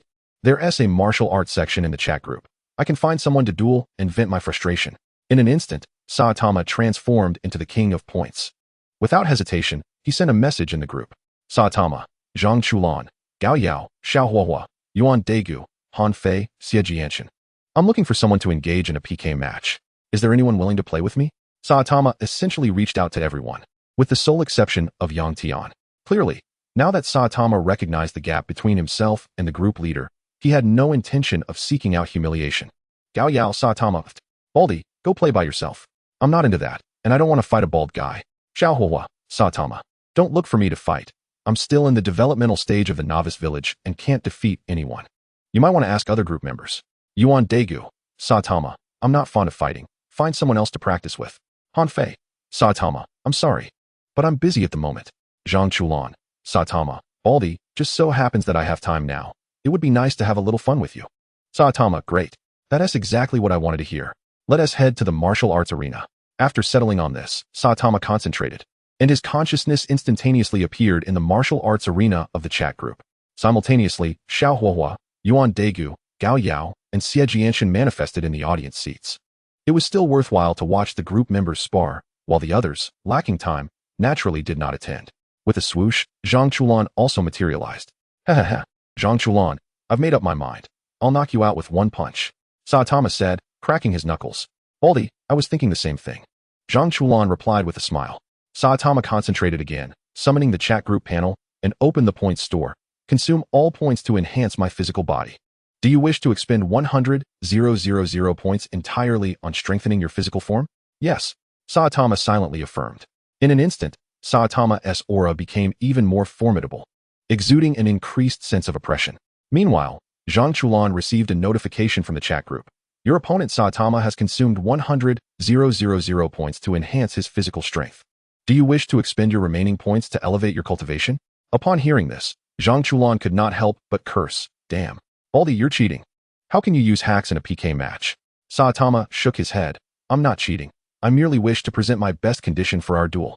Saitama's physical strength was already incredibly robust, akin to the peak power of a Super Saiyan 2 Gohan. Now, with his physical prowess further enhanced, he had become even more heavyweight. Although he was merely a cultivator, having reached the tribulation stage, if Zhang Chulan were to engage in close combat, he wouldn't dare to claim he could easily defeat Saitama. Even though a tribulation stage body was immensely powerful, it could not withstand a physical confrontation unless one practiced both physical and spiritual cultivation. Should one attain true immortality, there might be a possibility to compete with him physically. However, as he had not yet reached that level, engaging in direct physical confrontation was too risky. He could only resort to a war of attrition. With this thought, Zhang Chulan devised a strategy. He would kite Saitama, relentlessly unleashing magical attacks. As long as the bald guy couldn't reach him, everything else was mere chatter. Baldy, here it comes. Zhang Chulan soared into the air, distancing himself from Saitama. Then, lightning began to gather in his palms, which he hurled towards Saitama. Palm thunder. In an instant, the sky swirled with wind and clouds, red lightning brewing and wreaking havoc. What was initially an ordinary palm thunder transformed into something terrifying under the enhancement of tribulation stage power. It's might comparable to a heavenly tribulation. Boom. The thunder rumbled. A spectacular display. A red lightning bolt, as thick as a water barrel, struck towards Saitama. I'll dodge. Saitama leaped, evading the lightning bolt. Zhang Chulan sneered. Not yet finished. He began to wildly swing his arms, summoning more bolts of lightning, each as thick as a water barrel, relentlessly targeting Saitama. In an instant, within a radius of 10,000 miles, everything was bombarded by the indiscriminate onslaught of lightning. Lightning was inherently swift, and with such a broad and dense release, Saitama had no escape. He was hit directly, his skeletal frame jolted by the electric shock. The tribulation also carried a paralyzing effect, leaving anyone struck in a state of rigidity, forced to endure. If Saitama's internal magical energy were to deplete while withstanding this, he would have to accept his defeat. This is the outcome of focusing solely on physical training. As long as I keep you at bay, I'll wear you down to oblivion. Zhang Chulan laughed heartily. Chapter 15 Yuan Daegu. This Gatange is just pathetic. Once Zhang Chulan unleashed his thunderous palm thunder, he did not cease for an entire day and night. As for the audience, the initial 4 members had transformed into all the group members present. Their expressions were numb, feeling so bored they could fall asleep. Although the spectacle was initially exhilarating and awe-inspiring, after a day and night, it had long lost its charm. However, it must be acknowledged that Saitama's physique was indeed formidable. After being struck for an entire day and night, he still retained a faint breath of life. Not yet perished. Yang Tian's figure had appeared in the audience at some point. Observing Zhang Chulan's actions, he was momentarily taken aback, feeling a wave of speechlessness within. Truly, the reputation of the no need for Bai Lian was well-deserved. He was relentlessly pummeling without changing tactics. What is this? Do you intend to win by relying on one trick? Having witnessed the group leader's prowess, Xiao Huahua quickly stood up. Salutations to the esteemed group leader. Gao Yao also stood to pay respects. Greetings, group leader. Xie Jianshan addressed respectfully. Seeing this, the other group members rose in unison. There is no need for such formalities. Simply continue watching their battle. Yang Tian said nonchalantly. With that, he directed his gaze back to the martial arts arena below. Yuan Daegu, Zhaoling and others were about to approach to pay their respects, but sat back down at his words. Ultimately, Saitama could not endure until Zhang Chulan's magical energy was exhausted. He fell. When Saitama's figure reappeared, he found himself in the audience. Meanwhile, Zhang Chulan on the arena was exuberantly laughing. Baldy, you've lost, haven't you? You think you can contend with me? What level of strength do you possess to challenge me? In that moment, Zhang Chulan was brimming with confidence, utterly arrogant. Saitama, this is boring. I'm leaving. Xiao Huahua shook his head, preparing to log off. The other group members also felt the monotony, shaking their heads and chuckling. Truly, the no need for Bai Lian is absolutely remarkable, Gao Yao remarked. Zhang Chulan flashed, appearing before the crowd. Oh, esteemed group leader, greetings to the esteemed group leader. Saitama also turned to greet Yang Tian. Baldy, are you convinced? Zhang Chulan asked Saitama. Saitama stared with dead fish eyes and uttered 4 words. No need for Bai Lian. Zhang Chulan instantly objected, rebutting. How could it be no need for Bai Lian? I crushed you to death with sheer strength. If you don't believe me, let the group members judge. Yang Tian nodded slightly. Indeed, being able to control Saitama to such an extent is an accomplishment on your part. But it is still no need for Bai Lian. Once Yang Tian's words were spoken, it was as if a conclusion had been reached, and the others nodded in agreement. Zhang Chulan. Thus, the PK match between Saitama and Zhang Chulan came to an end. After speaking, Yang Tian's figure flashed and vanished, departing first. The other group members subsequently withdrew their consciousness from the martial arts section. Only Zhang Chulan remained, lost in thought for a while, before finally sighing and leaving as well. Dragon Ball. Universe 11. At this moment, Yang Tian was luxuriating in a hot spring alongside Makalita. They indulged in some casual basketball, shooting into the rare blue hoop. The thought of the hoop reminded him amusingly of his family's chicken that could rap and play basketball, a rather whimsical notion. As he soaked, a wave of comfort enveloped him. With a flick of his wrist, a plate of salted boiled meat appeared before him. Leaning down, he took a hearty sip of the broth. It was somewhat salty and carried a hint of the sea, yet it was undeniably delectable. Yang Tian couldn't help but exclaim his delight. Your Excellency, does this strength feel good? Makalita inquired, providing him with a gentle massage. Quite. However, next time we bathe or soak our feet, you might consider altering your script. Yang Tian remarked nonchalantly. What would you like me to say? Makalita asked, her curiosity piqued. After a brief moment of contemplation, Yang Tian responded without hesitation. How about? Greetings. Esteemed guest, technician number 11 at your service. As you command. Makalita bowed her head obediently. 3 hours later, having finished his bath and donned his attire, Yang Tian felt invigorated. Upon opening the chat group, he noticed someone had initiated a live stream. Ding! Yuan Daegu has started a live broadcast. Completing a live session will yield substantial points. Yang Tian, group leader, entered the live room. Xiao Huahua entered the live room. Evil Sword Immortal entered the live room. Fang Yuan entered the live room. The group members flocked in, drawn by the news. eager to see what Yuan Daegu was up to. Upon entering the live room, they found Yuan Daegu clad in the uniform of the victory team. At that moment, the sky darkened ominously, with dense clouds looming overhead, obscuring the sun. What was once a bright day was now shrouded in oppressive clouds and darkness, transforming it into a night where one could scarcely see their own hands. At the seaside, a colossal monster emerged. Its back was covered in a spiraled shell, riddled with numerous black holes. Its eyes were situated beneath its mouth, and it emitted a roar akin to an elephant's, extending countless tentacles and pincers from its shell. It lumbered ashore, wreaking havoc on the coastal infrastructure. Yuan Daegu, with an unruffled demeanor, introduced the current situation to the camera. Hello, group members. I am Yuan Daegu, and welcome to my live room. I trust you are all quite curious about what is transpiring. I shall not keep you in suspense. A super ancient beast named Gatangier has appeared in my world. In my original path of fate, I battled it until I exhausted my energy and turned into a statue, although I ultimately stood up again. With the help of the children's light, to vanquish it, I must admit it is an incredibly formidable creature. So, has my fate truly changed? Let us wait and see. Gao Yao, enough of the chatter. Transform into Ultraman and take it down. Evil Sword Immortal, yes. Hurry up. Stop dragging your feet. Zhao Linger, I look forward to Brother Daega's performance. Peter Parker, destroy that monster. Rip out its intestines and strangle it, so it understands your might. Seeing the group members urging him on, Yuan Daegu nodded. All right. I shall transform into Diga Ultraman and eliminate it. With that, Yuan Daegu concentrated, and a sparkling prism radiating with intense black light manifested in his right hand. He struck a pose, raising the shimmering prism high into the sky. Diga! Yuan Daegu shouted with fervor. In an instant, a blinding flash illuminated the surroundings. As the brilliance faded, a towering giant, radiating a powerful black luminescence, materialized before them. This was Yuan Daegu transformed into the super dark, shining Diga. The ultimate fusion of dazzling darkness and brilliant light had elevated him to the super dark, shining Diga. The strikingly imposing Ultraman Diga emerged, and with it, an even denser black mist began to spread. A terrifying pressure surged towards Gatangier, who, overwhelmed by the force, cowered and trembled on the ground, emitting pitiful cries. Dark shining Diga was momentarily taken aback, then spoke. To think my mere presence has intimidated you, Gatangier. How pathetic. Yuan Daegu strode confidently towards Gatangier. Where is that initial defiance of yours? Please restore it. Gatangier, trembling in fear, could only whimper in supplication. I won't spare you even if you beg. Yuan Daegu replied coldly. With that, he clenched his fist and delivered a powerful blow to Gatangier. Boom. The impact resonated, and Gatangier was obliterated, its form shattered into countless fragments. It's over. Yuan Daegu leaped into the air and soared away. Upon reverting to his human form, the thick mist and darkness in the sky dissipated. Brother Daegu is amazing. He took down the monster with a single punch. Zhao Linger exclaimed. Wow, so cool. Zhang Chulan added. Not bad, quite impressive, but still far from the prowess of our group leader, Gao Yao remarked. Ultraman Diga is incredible. He annihilated the boss in one punch. What a treat. Xiao Huohuo exclaimed.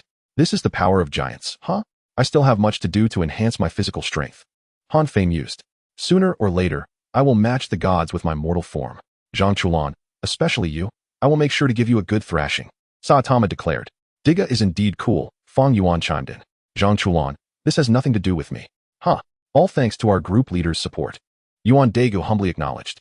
Well, that concludes this live broadcast. See you next time, group members. Yuan Daegu waved before closing the stream. After the broadcast ended, the points were calculated. Ding. Congratulations to Yuan Daegu for completing a live session, earning 1,000 points. Yuan Daegu was taken aback. Wait. Why did Peter Parker earn 5,000 points last time, and I only got 1,000? Peter Parker replied. Yuan Daegu, just be content. I streamed for so long last time. Look at how much you've accomplished in this short session. You should be grateful for your 1,000 points. Yuan Daegu mused. You're right, Peter Parker. That thought has indeed restored my sense of balance. Yang Tian group leader. Yuan Daegu, impressive work. Keep it up. Yuan Daegu. Thank you for the praise, group leader. Chapter 16. Xiao Huohuo seeks help. Yang Tian glanced at the chat group, seeing that there was nothing else of note. He took a moment to upload content related to the ancient insect world, Duki, Xianjian 3, and One Punch Man into the chat. Yang Tian group leader, Xiao Huohuo. Gufang Yuan, Evil Sword Immortal, Saitama. These are the predetermined fates and experiences of the four of you. This information will be transmitted into your minds in a data memory format. Xiao Huohuo, wow. The group leader is impressive. I need to check this out. Gufang Yuan, truly. The group leader possesses extraordinary capabilities. I revere you. Evil Sword Immortal. Yang Tian, the group leader, is remarkable. Saitama, fate huh? I don't really believe in fate. Only in my own fists. Zhao Linger wow. The group leader has uploaded new destinies for the group members. I must see. Thus, the available group members hurried to delve into the stories and growth of Xiao Huahua and the others, with the chat group falling silent as they processed Yang Tian's uploads.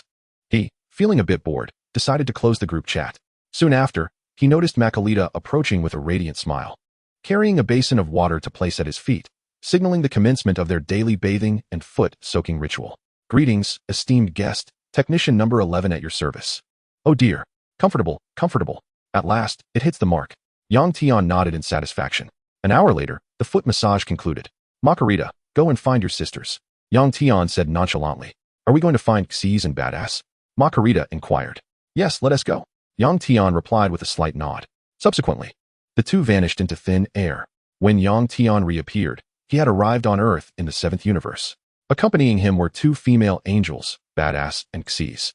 Together with Makarita, they formed a trio of celestial maidens.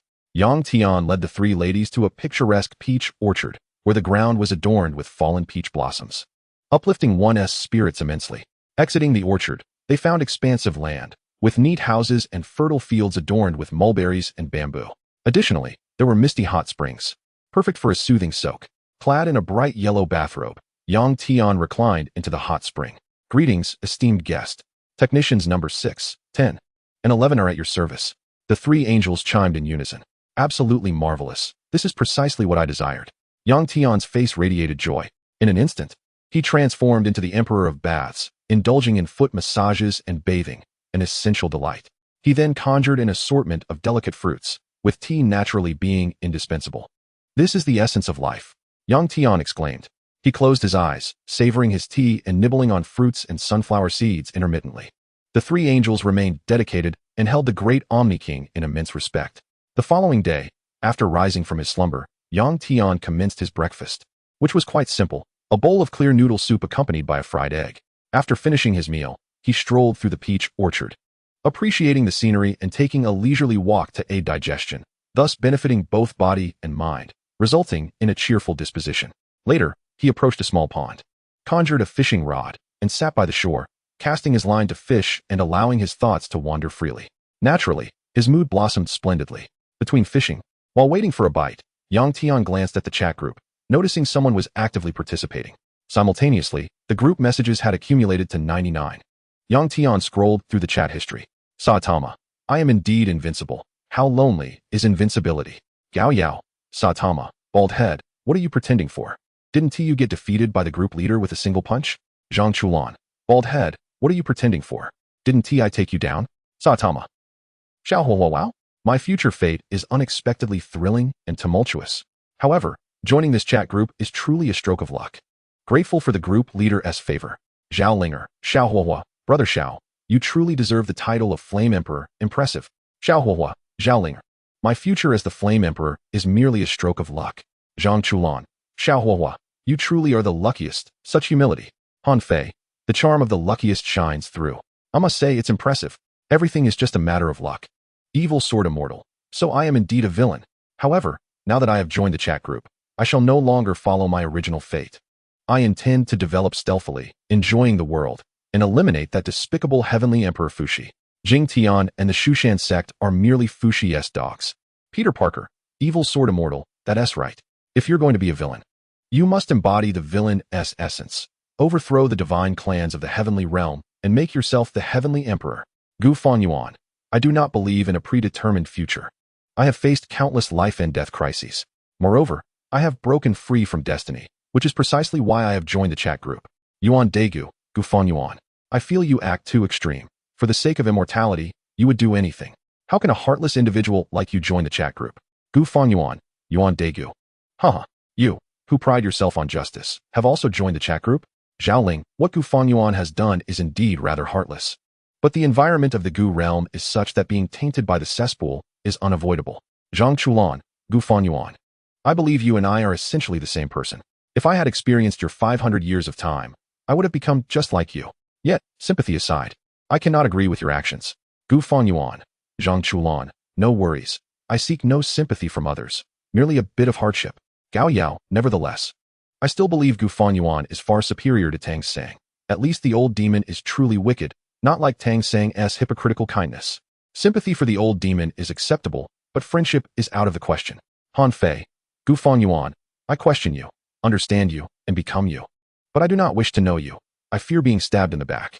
Peter Parker, that is a valid point. Sympathy for Gu Fanyuan is fine. But getting to know him is dangerous. One never knows how one might end up. I certainly do not wish to live in constant vigilance. Yuan Daegu, Ultraman Tiga, fortunately. Gu Fanyuan entered Tang Sang's world last time. Otherwise, had he entered my world, he might have made me taste a friendly blow. Xiaohuahua, 6. Gu Fanyuan. I feel it necessary to defend myself. With the group leader present and the existence of the chat group, you all need not fear my schemes. Without the group leader's permission, who would dare to harm each other? Upon hearing Gu Fanyuan's words, the group members fell silent, tacitly acknowledging his statement. After a long pause, Gao Yao was the first to speak. Gao Yao, Yang Tian, group leader, is that so? Yang Tian, group leader, Gao Yao, indeed, without my permission. Anyone who harms a group member is seeking their own demise. Yang Tian, group leader. All members, I hereby add a new group rule. Without my permission, members cannot harm each other or plot against one another. Otherwise, you shall bear the consequences. Gu Fanyuan, Yang Tian, group leader, understood. I shall not violate the group rules. Gao Yao, whoever violates the group rules, I, Gao Yao, shall be the first to cleanse the group for the leader. Gu Fanyuan, agreed. Don't be Bai Lian, otherworldly, agreed. Xiaohuahua, 1. The group members collectively echoed their agreement. The next day, after Yang Tian had finished bathing, he noticed a plea for help from Xiaohuahua.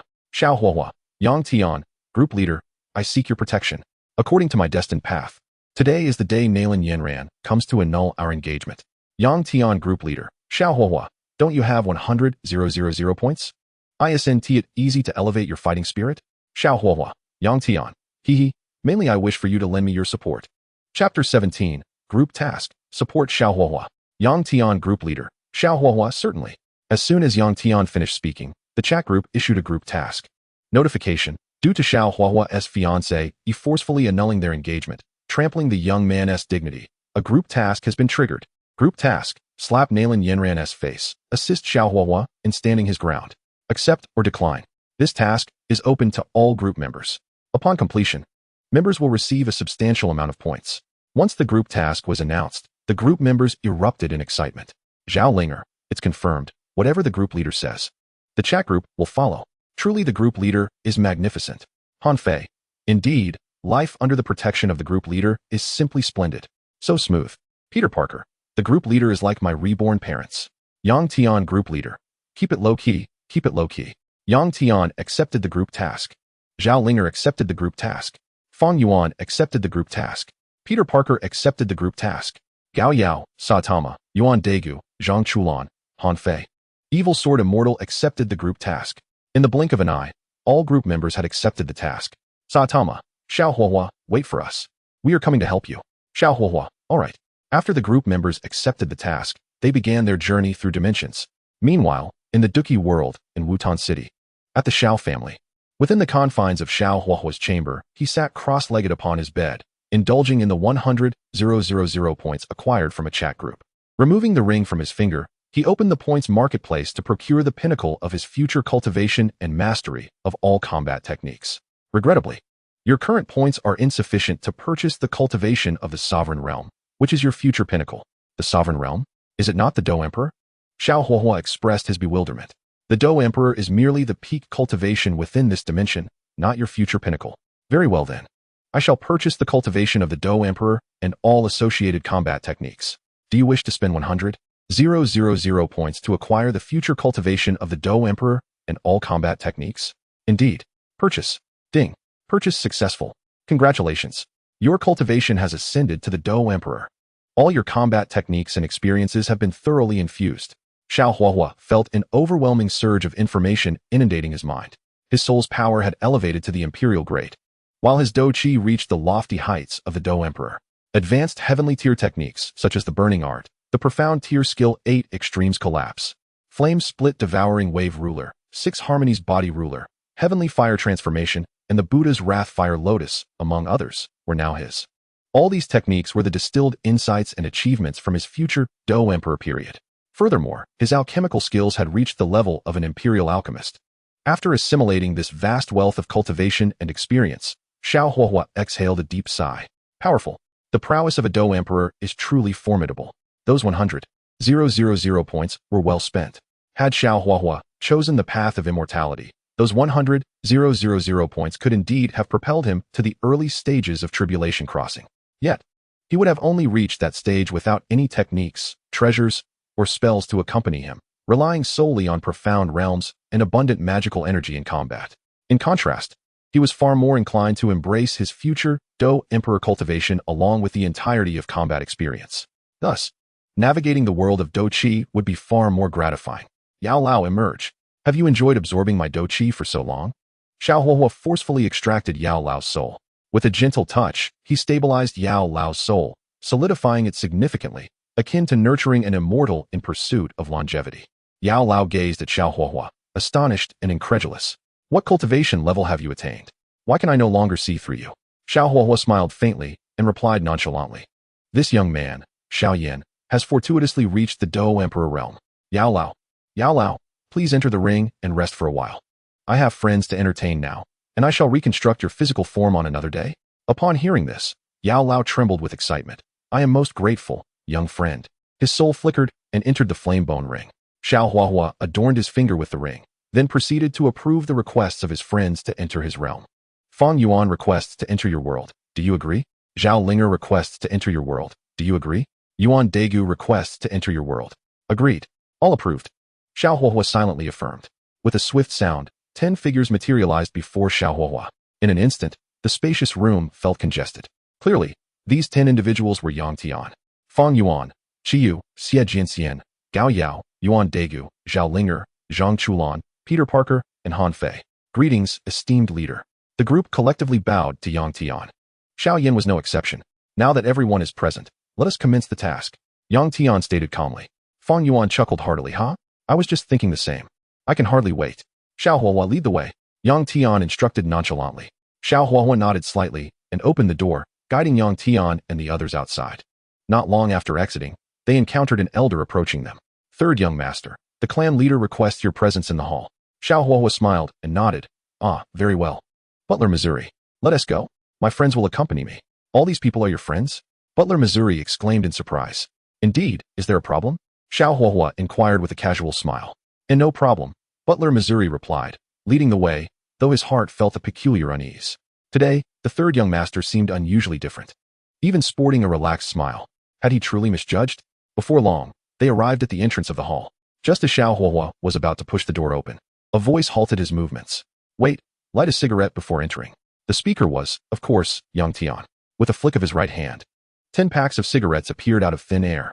Every individual, except Zhao Linger, received a pack. As for Zhao Linger, being a young lady, it was deemed inappropriate for her to smoke. Tearing open the packaging, Yang Tian extracted a cigarette and lit it. As he inhaled, memories of his past life flooded back. Recalling the incident where he had carelessly discarded a cigarette, and met a tragic end in a methane explosion. Forget it, no need to dwell on that. It's merely a dark chapter of my history. Whoa, Huazi, esteemed leader, you should have brought this out sooner. I haven't smoked in ages. Xiao Huahua exclaimed, lighting his own cigarette and taking a deep drag. Esteemed leader, what about mine? Why do I have none? Zhao Linger questioned, perplexed. Young ladies should not smoke. Don't follow our bad example. If you do, you'll be led astray. Yang Tian replied earnestly. Then why do you all smoke? Have you all fallen into depravity? Zhao Linger inquired, confused. You wouldn't understand. As the saying goes, if I don't go to hell, who will? Yang Tian replied, concocting a whimsical excuse.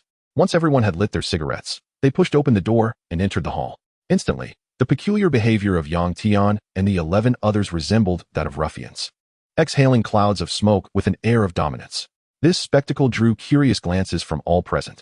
The remaining members of the Xiao family, after observing Yang Tian and his companions, began to whisper among themselves. Who are these people? Why are they exhaling smoke? Could it be that the third young master, in his utter uselessness, is so frustrated that he is blowing smoke from his mouth and nose? Now that you mention it, the third young master does seem to be blowing smoke in exasperation. This good-for-nothing has brought a bunch of good-for-nothings with him. Who knows? Either way, it seems there will be a good show to watch. Sitting at the head of the table, Xiao Zhan paused briefly before addressing them. Yenner, who are these friends of yours? Xiao Yan stepped forward, slightly bowing. Father, these are my friends I made during my travels. Xiao Zhan composed himself. Since they are your friends, let them take a seat.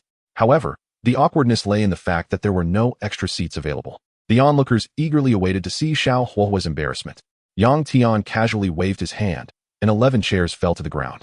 What are you all staring at? Sit down. Yang Tian calmly puffed on his cigarette as he and his friends took their seats. The onlookers were momentarily left speechless, astonished at the sight. Goodness. They brought their own chairs. Now that is truly professional. Chapter 18. The Betrothal Cancellation? No more pretense. I am a Dou Emperor.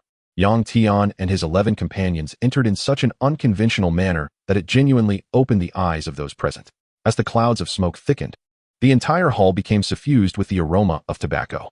Eventually, Nailin Yinran could no longer endure it and stood up, exclaiming, "Cough, Xiao Yan, what are you doing? Why are you spewing smoke from your mouths? It's suffocating." Xiao Huohua calmly glanced at Nailin Yinran. "What? Are you unsatisfied? If you're not, then hold your breath." "Xiao Yan, you are truly a boorish person," Nailin Yinran retorted, infuriated. Xiao Huohua replied nonchalantly, "How am I boorish? What brings you to the Xiao family? Speak your mind. And if there is nothing else, please take your leave." Beside her, Guyi shielded Nailin Yinran and questioned, "Xiao clan leader, is this how you treat your guests?" Before Xiao Zhan could utter a word, Xiao Huohua stood up and declared, "The prerequisite is that you must consider yourselves guests. If there is something to discuss, speak swiftly. Otherwise, I shall take my leave." With that, he feigned a turn to depart. As anticipated, Nailin Yinran did not disappoint him. "Stop. Xiao Yan, I have come to annul our engagement. It would be best to dissolve this betrothal." Xiao Huohua spun around abruptly. "So, you finally dare to reveal your intentions?" "Indeed. I have come to break off the engagement. You repulse me. I refuse to be bound by any engagement with a waste like you." Nailin Yinran's face contorted with disdain as she regarded Xiao Huohua, as if he were refuse. Guyi also stepped forward, asserting, "Chief Xiao, Yinran is now the young master of Yunlan's sect. It is inappropriate for her to have a marriage contract. This engagement should indeed be dissolved. This decision comes from Yun, the sect leader, as well as Yinran's own wishes. Furthermore, we have come bearing sincerity. This gathering chi pill was crafted by the esteemed pill king, Master Gu He. He then produced a box, revealing a fragrant pill that lay within. In an instant, the 3 chief elders, along with the younger generation of the Xiao family, widened their eyes, their expressions betraying their desire. Upon hearing this, Xiao Huohua clapped his hands and exclaimed, "Ha ha, splendid, truly splendid." After his laughter subsided, Xiao Huohua's expression turned grim. "Nailin Yinran, are you sending a beggar to negotiate? I shall never annul this marriage. Do not regret humiliating my Xiao family." Nailin Yinran scoffed coldly, brazenly proclaiming, "Humph. Whether you, Xiao Yan, agree or not, I, Nailin Yinran, shall annul this engagement today. If you do not comply, the sect leader of Yunlan will personally come to confront you. What? Are you dissatisfied with the compensation? If so, I permit you to study profound fighting techniques and skills at Yunlan as recompense." No sooner had she spoken than a shadow darted forward. "Damn it, how infuriating. You regard us with such contempt." Gao Yao, in a fit of rage, retaliated with a slap. Slap. The crisp sound echoed throughout the hall, leaving everyone momentarily stunned. Guyi gaped in disbelief as the gathering chi pill fell to the ground. The younger members of the Xiao family stood agape, while even Xiao Zhan and the 3 elders wore expressions of shock. Nailin Yinran covered her face, incredulous as she stared at Gao Yao. Xiao Huohua, equally bewildered, looked at Gao Yao, thinking, "What on earth, my friend? Why did you suddenly resort to violence? Even if the task is to slap faces. I didn't mean it in this way. Isn't it supposed to be about showing off? Whatever, as long as there are points to gain. I'll go with it. You dare strike me?" Nailin Yinran glared at Gao Yao, her voice dripping with venom. "Yes, and what of it? I am eager to complete this task." Gao Yao retorted dismissively, "You lowly scum, being slapped is no great loss. Can it really turn the world upside down?" Nailin Yinran, exasperated, pointed at Gao Yao and replied, "Fine. You dare disrespect Yunlan's sect. Slapping me is tantamount to slapping Yunlan in the face. Just wait. Every one of you from the Xiao family will pay dearly. You will be obliterated by Yunlan's sect." Gao Yao raised his hand for another slap. "Why should I waste my breath on you? What a pathetic sect." Xiao Huohua quickly restrained Gao Yao. "Calm down, old Gao. Do not stoop to the level of this woman." Yang Tian, witnessing Gao Yao's impulsive action, extinguished his cigarette and stood up. The group of friends, seeing this, followed suit. Extinguishing their cigarettes and surrounding Nailin Yinran, Guyi, and the young man accompanying her. "Is Yunlan's sect so formidable?" Yang Tian grinned mischievously at Nailin Yinran. "Our sect leader is a Dou Huang level expert. What is wrong with being a bit arrogant?" Nailin Yinran retorted, unfazed despite being encircled by 11. So, you imply that strength grants one the right to oppress others at will? Is that it? Yang Tian smirked. Yes, and what of it? Nalan Yinran shot back defiantly. What of it? Let me show you. Yang Tian advanced with a slap. The members of the group were instantly enlightened, recognizing it was time to fulfill the task. As for the method of slapping, who cares if it's about showing off? The group leader never specified that physical slaps were off limits. Thus, the friends emulated Yang Tian, each delivering a slap while chanting, "What's wrong? What's wrong? What's wrong?" They took turns slapping Nalan Yinran's face, resembling a band of ruffians. Soon, they completed a full cycle. Seeing their leader initiate, Xiao Huahua also delivered a slap, Nalan Yinran. "What's wrong?" In total, there were 11 members, and with each round, Nalan Yinran endured 11 slaps. After 4 or 5 rounds, her face swelled considerably before they finally ceased. This left Nalan Yinran utterly dazed. The 3 elders of the Xiao family, after recovering from their shock, hastily admonished Xiao Huahua, "Xiao Yan, quickly tell your friends to stop. You've stirred a monumental disaster. If Yunlan's sect comes, they will demand your heads to spare our Xiao family from retribution. You fool. If the Xiao family falls because of you, you will be an eternal sinner." Nalan Yinran, regaining her composure, disregarded her dignity, resembling a wrathful shrew as she pointed an accusatory finger at Xiao Huahua. "Damn it. You dare humiliate me, Nalan Yinran. Yunlan's sect will not let this slide. My master will not spare you. Should I ascend as sect leader, I will ensure your family faces utter annihilation." She glared venomously at Yang Tian and the others. Xiao Huahua, unperturbed, raised his right hand and, with a mere thought, drew the 3 elders into the circle of his friends. He tossed them onto the ground. Stepping onto the head of the second elder, with a spirited tone, he proclaimed, "Nalan Yinran, your attempt to humiliate me by coming to my Xiao family to break off the engagement shall not go unchallenged. No more pretense. I am a Do Di. Recently, I have obtained certain fortuitous opportunities and fortuitously ascended to the realm of Do Di." With that, Xiao Huahua no longer concealed his aura, revealing his peak Do Di cultivation. In an instant, the oppressive energy radiated throughout the hall, forcing everyone, except for his friends, Xiao Zhan and Xiao Suner, to kneel in submission. At that moment, Nalan Yinran felt as though the heavens had collapsed. She was being suppressed by the very aura of this man she had deemed a waste, leaving her motionless. Who dares claim he is the waste of the Xiao family? Who spread such rumors? Chapter 19. You may summon allies, but if you do not kneel, consider it my loss. Nalan Yinran, defiantly raising her head, said, "Xiao Yan, your talent is not wasted. Why did you not reveal it sooner? Would you believe me if I did?" Xiao Huahua replied exasperatedly, "Fine. Even if you are not a waste, you will still not be a match for Yunlan's sect. My master is a Do Huang level powerhouse. Yunlan's sect is invincible." Nalan Yinran remained resolute. Gao Yao delivered another resounding slap. "To hell with you. Enough of your incessant prattling. You have humiliated me greatly. If I survive, I will repay you tenfold. I will kill you all." Nalan Yinran glared malevolently at Yang Tian and the others. Yang Tian smiled wryly. "Excellent.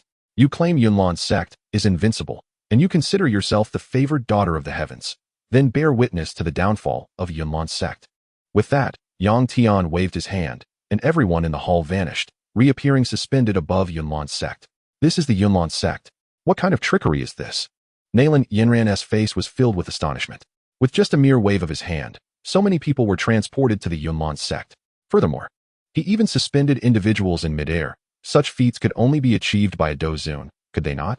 At that moment, the younger generation of the Xiao family, along with 3 elders and Xiao Zhan, were utterly dumbfounded. A Do Huang could not accomplish such a thing, let alone a Dozong.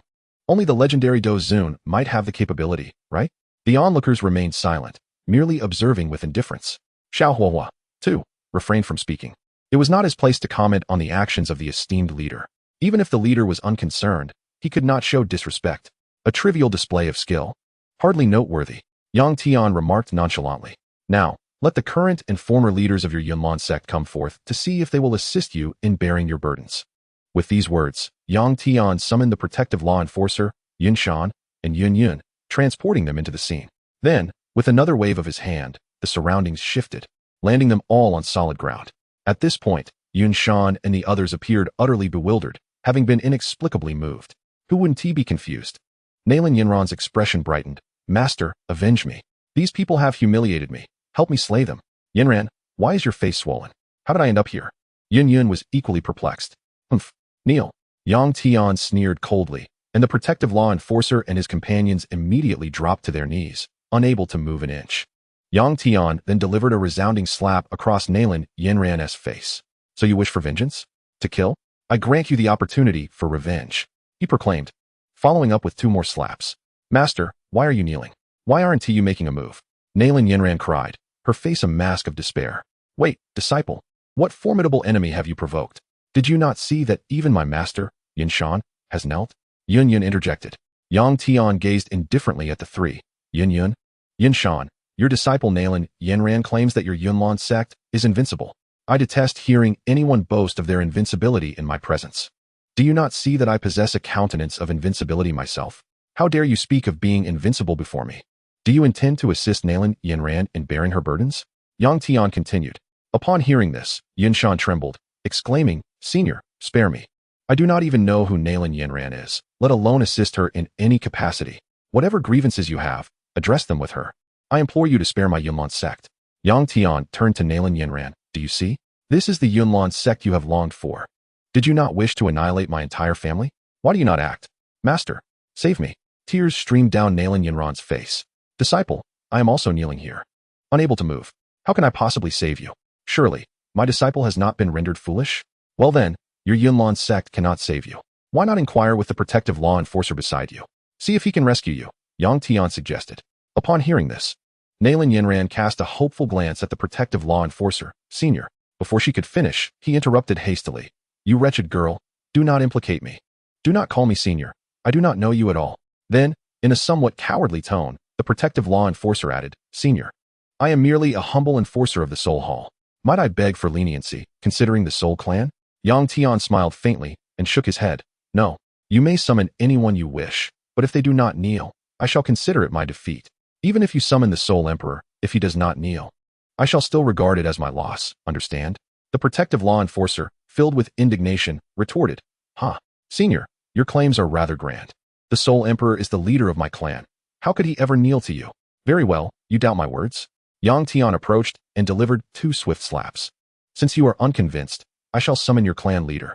With that, Yang Tian raised his hand, and everyone felt a flash before a refined gentleman in white robes materialized before them. He bore the appearance of a cultured scholar, exuding a strong literary aura. Yet in truth, he was the Soul Emperor. What the hell? How did I end up here? The Soul Emperor looked utterly bewildered. Now that you are here, kneel. Yang Tian stated indifferently. The Soul Emperor was taken aback, glancing at Yang Tian.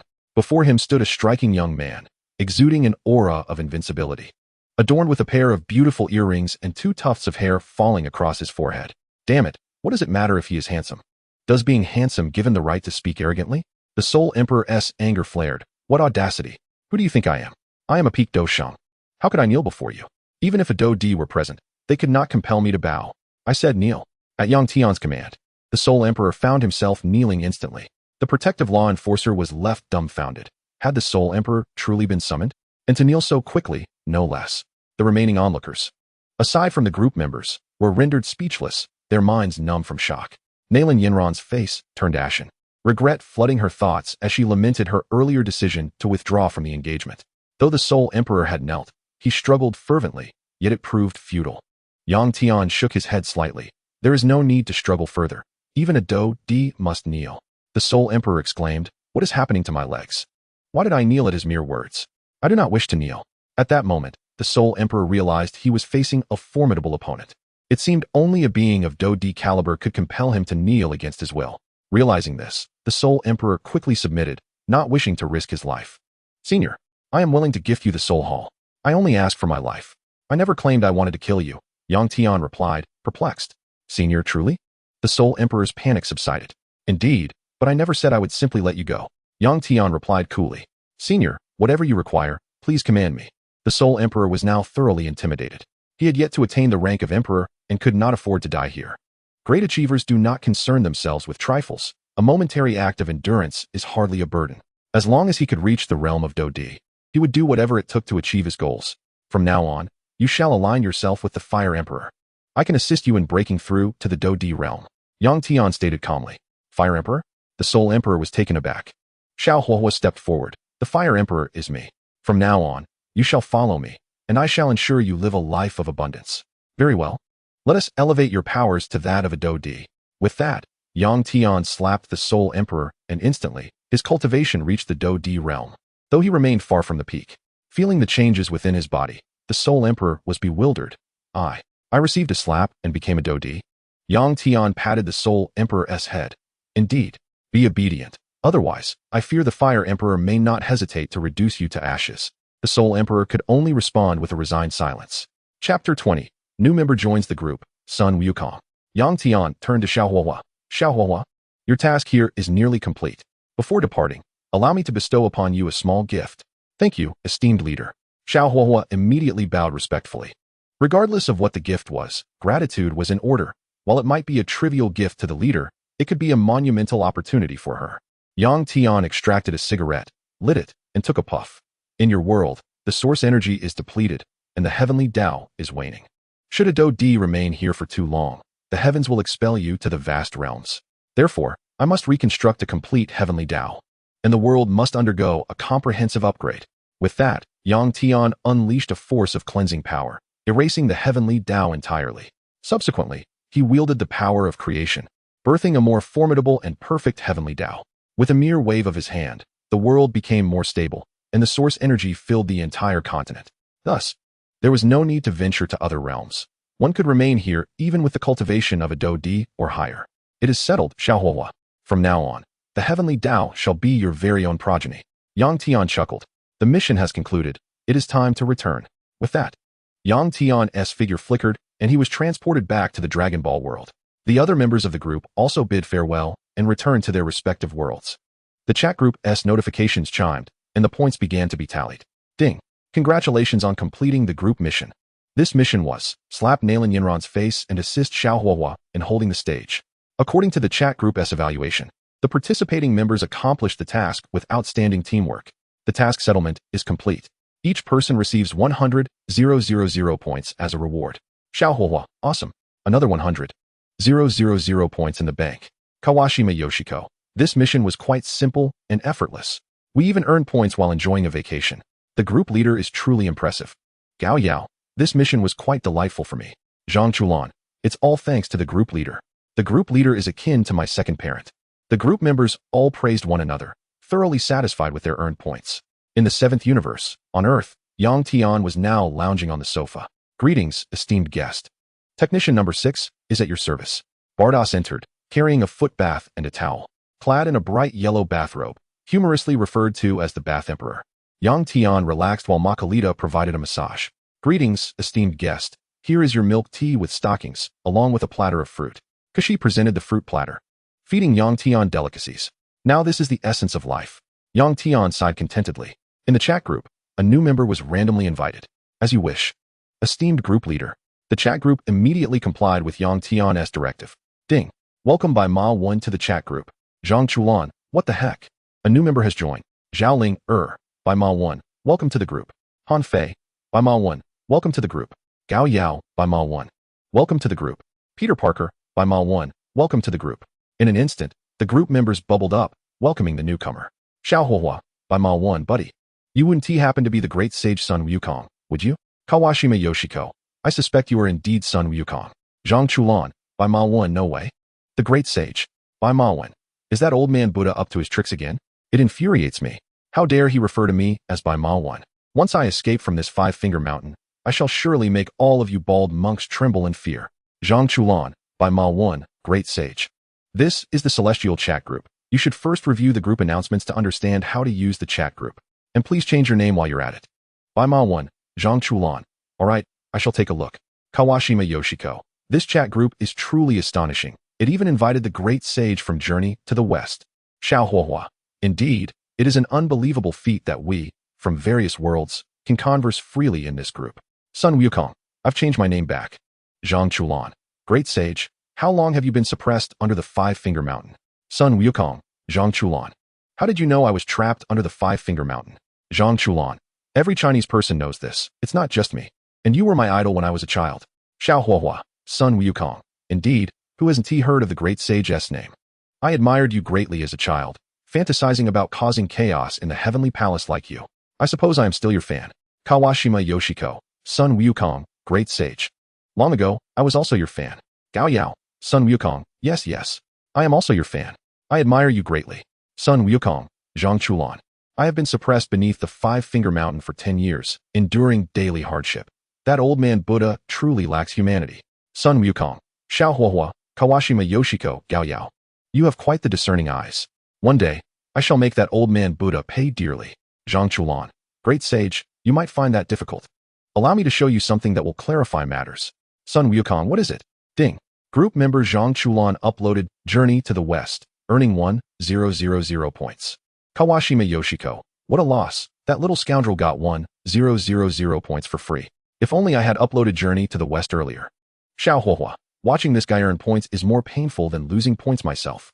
At that moment, Sun Wukong, beneath the five-finger mountain, opened the text with a puzzled expression. Instantly, he absorbed the entirety of the Journey to the West narrative into his mind. As a flood of information washed over him, Sun Wukong was momentarily stunned. After processing the information, his expression turned to one of extreme fury. Sun Wukong, that accursed old man Buddha, forcing me to retrieve that wretched scripture and treating me like a mere pawn of the Buddha. Old man Buddha, I curse you. How despicable. If I find the opportunity, I shall surely reduce that old man to ashes and confine his soul in a latrine for 50,000 years. Gao Yao, Sun Wukong, great sage. If you wish to escape, it's quite simple. Just seek the help of the group leader. He will surely assist you. Sun Wukong, the group leader? Can he truly help me? Xiao Huahua, Sun Wukong, do not doubt the group leader's strength. If he intervenes, your troubles will be swiftly resolved. Zhang Chulan, Sun Wukong, indeed. Yang Tian is the group leader. Sun Wukong, Yang Tian, group leader. Can you assist me? They all say you can help me out of this predicament. If you have the ability, please lend me your hand. Yang Tian, group leader. Sun Wukong, it's no trouble at all. I shall intervene. Chapter 21, Group Mission, Rescue Wukong, Suppress Buddha. As Yang Tian's words fell, the chat group immediately comprehended. They promptly adhered to Yang Tian's will and released the group mission. Ding. Due to group member Sun Wukong being suppressed beneath the five-finger mountain, immediate assistance from fellow members is required, thus triggering a group mission. Group mission. Rescue Sun Wukong, suppress Buddha, accept or decline. This mission is open for all group members to participate. Completing the group mission will yield substantial points. Xiao Huahua, Sun Wukong, great sage, wait for us. We are coming to rescue you. Zhang Chulan, Sun Wukong, after accepting the task, I will come to save you. Xiao Huahua accepted the group mission. Zhang Chulan accepted the group mission. Fang Yuan accepted the group mission. Yang Tian accepted the group mission. In merely 3 seconds, all available group members accepted the task. Even those who were busy made themselves available immediately, for the points offered by the chat group were exceedingly generous. Each task yielded no less than 100,000 points, truly a splendid reward. This was the collective sentiment of the group members. Moreover, with the omnipotent group leader at their side, joining this extraordinary chat group was indeed a stroke of fortune. In the journey to the West world, beneath the five-finger mountain, Sun Wukong fell into contemplation. This chat group is truly remarkable. It must be the creation of a great being. Now I have hope. Once I am free, I will seek the group leader's assistance to suppress that old man Buddha, and then I shall exact my revenge. Ideally, I will uproot his sacred mountain and confine all the lofty deities into the latrine. With this thought, Sun Wukong's spirit soared with excitement. Ding. Xiao Huahua has applied to enter your world. Ding. Zhang Chulan has applied to enter your world. Ding. Fang Yuan has applied to enter your world. Ding. Yang Tian has applied to enter your world. Agree. All approved. Upon the moment Sun Wukong entered the group chat, he was initially incredulous. He almost suspected it was the trickery of the Buddha, but now he was convinced. This was due to the cacophony of sounds that erupted after he accepted his companion's requests to enter the world. Yang Tian and the other 11 stood beneath the Five Fingers Mountain. Upon entering this world, Yang Tian quickly comprehended all its intricacies. It turned out that this realm was not the primordial chaos, but merely a straightforward journey to the West. The Buddha, the Jade Emperor, the great immortal Jinyuan, and Supodi were the strongest forces in this world. I had hoped to witness the supreme primordial chaos. Yet it seems to be nothing but a simple journey to the West. Yang Tian felt a tinge of disappointment. Nevertheless, he proceeded to replicate Sun Wukong's abilities, replicating all of Sun Wukong's powers and combat prowess. Ding. Congratulations, you have replicated Sun Wukong's abilities and gained the cultivation of a Tai Golden Immortal, along with a Rui Jingu Bang, 3 heads and 6 arms, the 72 transformations, the Great Immortal Technique, the Body Freezing Technique, the invisibility technique, the power of heaven and earth. The somersault cloud, the avatar technique, the indestructible body, and the fiery golden eyes, among others. Congratulations. All replicated abilities have been enhanced by a trillion-fold. Splendid. Yang Tian felt immense satisfaction within. Any ability enhanced a trillion-fold is an extraordinary feat. For instance, a simple water sphere technique. When amplified a trillion-fold, it becomes no longer a mere water sphere, but could be likened to a planet, or if unleashed upon an adversary, it would equate to an entire galaxy crashing down upon them. That is the distinction. For example, the body freezing technique has now been enhanced a trillion-fold. Should anyone fall victim to Yang Tian's strike, they shall remain frozen until the end of the universe. Great sage, we have come to rescue you. Zhang Chulan exclaimed with a smile. Sun Wukong was momentarily taken aback, then filled with uncontainable joy. So you are the members of the chat group? Who is the esteemed group leader? Sun Wukong inquired, his face alight with glee. Yang Tian nodded with a smile. I am the group leader. I have met the esteemed group leader. Sun Wukong replied with a broad grin. Very well, let us first extricate you. Yang Tian snapped his fingers, and the 5 fingers mountain vanished. Utilizing his ability to erase, Yang Tian obliterated the mountain. What? I'm out just like that? Sun Wukong scrambled to his feet, his face a mask of astonishment. How powerful must the group leader be? With just a snap of his fingers, he has eradicated the 5 fingers mountain that had suppressed me for over a decade? Excellent. Now that you are free, let us also mend your foundations. Drinking that copper and iron essence for over 10 years must have harmed your roots. Yang Tian raised his right hand, pointing towards Sun Wukong from afar. In an instant, a flash of golden light enveloped Sun Wukong, who felt as if his body was a parched desert suddenly quenched by the sweet rain. His damaged foundations and cultivation were restored to their peak state, even with slight advancements. Thank you, esteemed group leader. Sun Wukong beamed with joy. Now that I, your old son, am free, with the esteemed group leader's assistance, I shall topple that bald donkey, the Buddha. Sun Wukong exuded an aura of fierce determination. Haha, that is precisely my intention. I will take you there. Yang Tian laughed heartily. With a mere thought, he transported his companions away. Meanwhile, at the Ling Mountain, within the Grand Thunder Sound Temple and the Hall of Great Heroes, the Buddha was ostentatiously lecturing his disciples on scriptures. As he reached a particularly profound point, the Buddha's expression shifted, and he began to calculate with his fingers, sensing an ominous portent. Oh no, that troublesome monkey has escaped. Someone has surely disrupted my plans. After further calculations, the Buddha's complexion paled, and he spat blood. Death a calamity. My sect faces annihilation? Surely, I must have miscalculated. His expression darkened considerably. He then turned to the Guanyin Bodhisattva. Guanyin, I have foreseen calamity for our sect. Do you find this amusing? It must be the Jade Emperor, unable to bear witness to the flourishing of my sect, deliberately interfering with my calculations. You should calculate as well. I wish to see the outcome. The Buddha said with a cold smile. Guanyin smiled slightly. I shall obey the Buddha's wishes.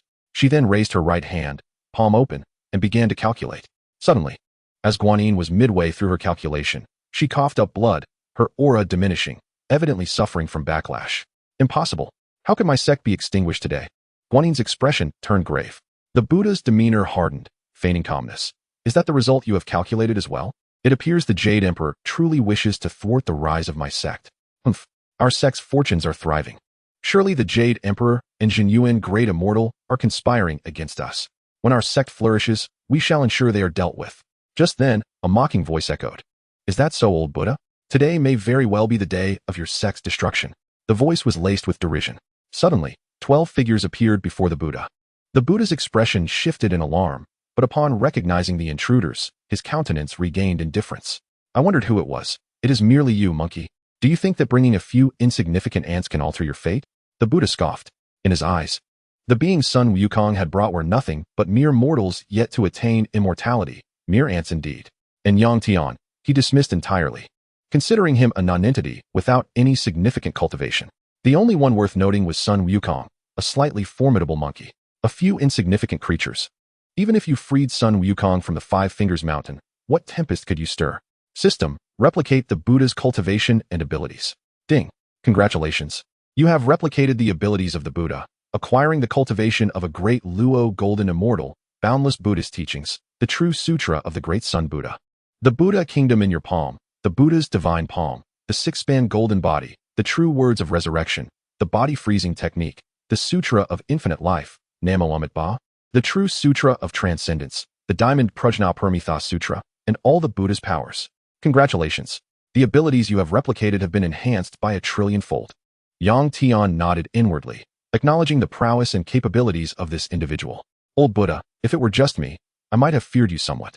But now, with so many friends and brothers supporting me, toppling your Ling Mountain and suppressing you will be but a trivial task, Sun Wukong declared, brimming with confidence. The Buddha's expression turned chilling. Monkey, do you think that escaping my 5 Fingers Mountain enables you to challenge me? You are exceedingly naive. I shall now annihilate your insignificant friends. Then I will erase your memories and imprison you beneath the 5 Fingers Mountain once more. With that, he struck out his palm towards Yang Tian and the others. Buddha Kingdom. In an instant, the world shifted as a colossal golden hand, akin to the heavens, descended upon them. At that moment, Gao Yao and the others felt an overwhelming sense of oppression. Foolish. Yang Tian sneered, resolutely making his move. Chapter 22. Suppressing the Buddha. Yang Tian raised his right hand, sharply pointing his index finger at the Buddha. Body freezing technique. As the words fell, a beam of light enveloped the Buddha, instantly freezing his expression and form in place. The Buddha's palm descending towards the group dissipated entirely. Freeze. As the command echoed, every single Buddha on Ling Mountain, save for the group members, was rendered immobile. At this moment, Yang Tian's body freezing technique had not yet unleashed its full might. He had only utilized 1/1,000,000th of its power. Despite this, had Yang Tian not personally dispelled the technique, the likes of Tathgata and others would have remained immobilized for eternity. If the immobilization spell were to be executed with full force, it could render the entire universe, and even the multiverse within its grasp, completely motionless. Such is the terrifying nature of an immobilization spell that has been amplified 1,000,000,000,000-fold. It is not dissimilar to an eternal suspension of time. Yet, the most fearsome aspect is that the immobilization spell also captures the soul. Those ensnared are still able to perceive everything in the outside world. Essentially, their consciousness is trapped within their corporeal form, experiencing the agonizing solitude of eternal stillness. At first, it may not seem unbearable, but over time, one may succumb to despair or be overwhelmed by an infinite terror. By heavens, how is your immobilization spell so formidable, master of the group? Even Tathgata can be bound. Sun Wukong exclaimed, his eyes widening in astonishment. The exclamations by heavens and formidable were terms he had learned from the chat group, which he found to be both blunt and amusing. Stay calm, it's merely a basic maneuver. Yang Tian replied, nodding at Sun Wukong. Wukong, you may commence your vengeance now. Sun Wukong erupted into laughter. Ha ha ha. Tathgata, let us see if you can escape this fate.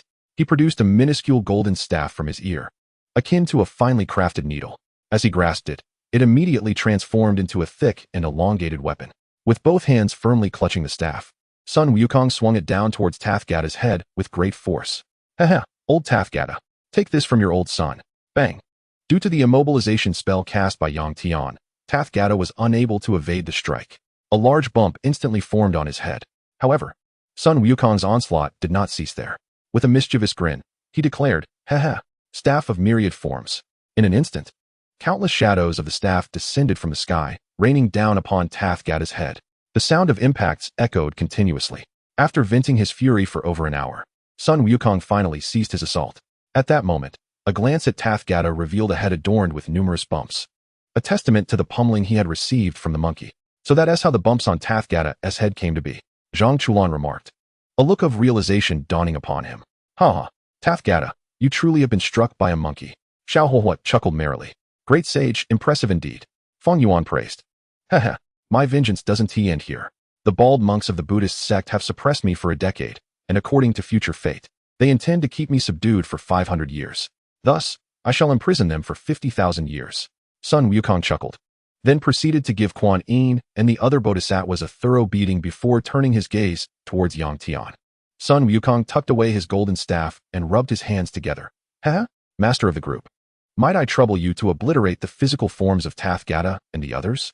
Then, confine them in a latrine for 50,000 years. Yang Tian smiled and nodded. Certainly, this task is but a trifle.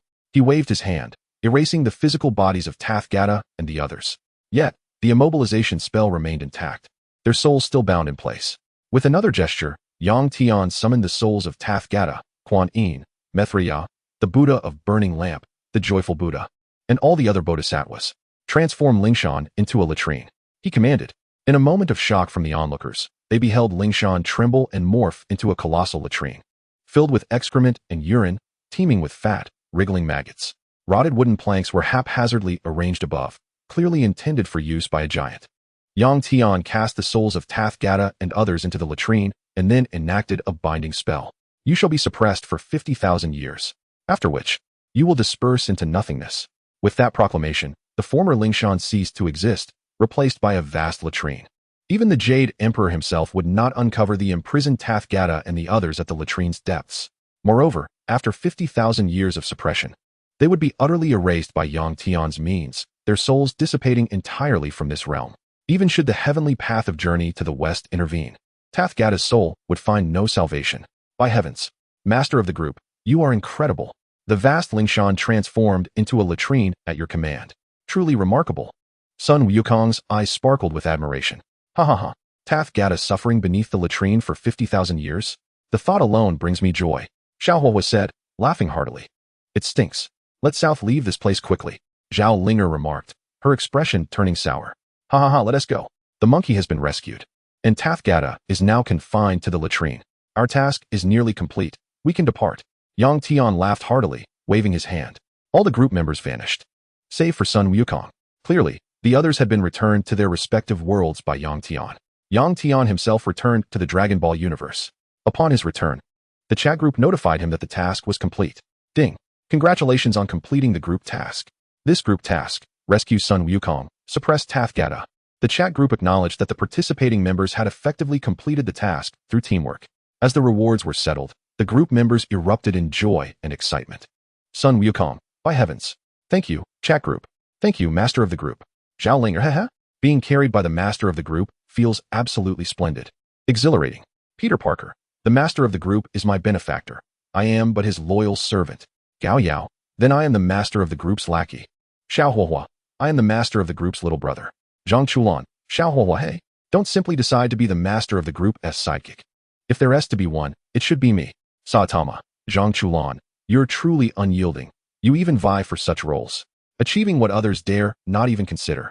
Han Fei, by heavens. Impressive. Yang Tian observed the banter among the group members, feeling a sense of exasperation. They truly had too much time on their hands. Instead of engaging in such chatter, they could have spent that time washing their feet instead. Chapter 23. Appointing the technician on the 18th. Contemplating foot washing. Yang Tian's thoughts shifted, and he closed the group chat. Lord of all kings, why are you so passionate about foot massages? Kreese inquired while kneeling and assisting Yang Tian with his foot wash. Yang Tian glanced at Kreese and replied, you wouldn't understand. My foot washing transcends mere hygiene. I wash away the grime of existence and knead away the edges dulled by time and misfortune. Initially, I thought it was just an ordinary evening. She stood before me with her suitcase, like a flower nurtured by a mountain spring. For you, it may be a simple foot wash, but for her, it might represent a ticket home for the new year, a down jacket to ward off the winter chill. With a gambling-addicted father, a sickly mother, a sibling in school, and her own burdens, if I don't assist her, who will? The autumn wind understands my sentiments, gentle yet profound. Love stirs with the chime of the clock. Yet the clock's stillness leaves me restless. Kreese shook her head slightly. Lord of all kings, your words are too profound for me to grasp. With a sigh, Yang Tian slowly responded, Kreese, do you know? What seems like a simple foot wash to you is, for me, the delicate touch of her hand gliding over my ankle, alleviating the fatigue of my day and leaving behind the beauty of life. At that moment, I gazed into her shy yet smiling eyes, as if they could penetrate the very depths of my soul. I found myself unable to resist her gaze, and I could no longer discern whether the fluttering within my heart was born of love. I felt the warmth of her palm, a warmth that seemed to be the most precious sensation in my life. Though the world may be rife with a myriad of afflictions, only the ache of longing remains unhealed. Despite the pangs of separation, only the passage of time can soothe the sorrow. Whether this sentiment is mundane or refined, I can no longer tell. I only know that to refrain from acting would be to lack romance. Upon uttering these words, Yang Tian felt a tinge of melancholy wash over him. Beside him, Bardas and Makalita observed him in silence. After a moment of contemplation, they shook their heads. Lord De Quan Wong, while we comprehend your words, we are still unable to empathize. If you wish to wash feet, then simply do so. Why must you speak so profoundly? Kes murmured. Yang Tian replied succinctly, the art of foot washing is indeed a path, and technique is also a method. The way is natural. Kes, Bardas, Makalita, Yang Tian, it seems you still do not fully grasp it. Perhaps we need to add a technician number 18. The technician he referred to was, of course, Android 18. Surely it would not be excessive to have her come and serve as a foot massage therapist, would it? Under the exquisite techniques of the three therapists, Yang Tian indulged for an additional 2.5 quarters of an hour. Even the chicken brother would raise a thumb in approval. Meanwhile, on Earth, in the southern capital, amidst a vast expanse of ocean and islands, the original narrative of the Dragon Ball world unfolded. In the desolate Huanyan region, outside the secret laboratory constructed by Dr. Gero, stood a group of betrayers. Among them were Vegeta, Krillin, the future Trunks, Piccolo, and Tien Shinhan.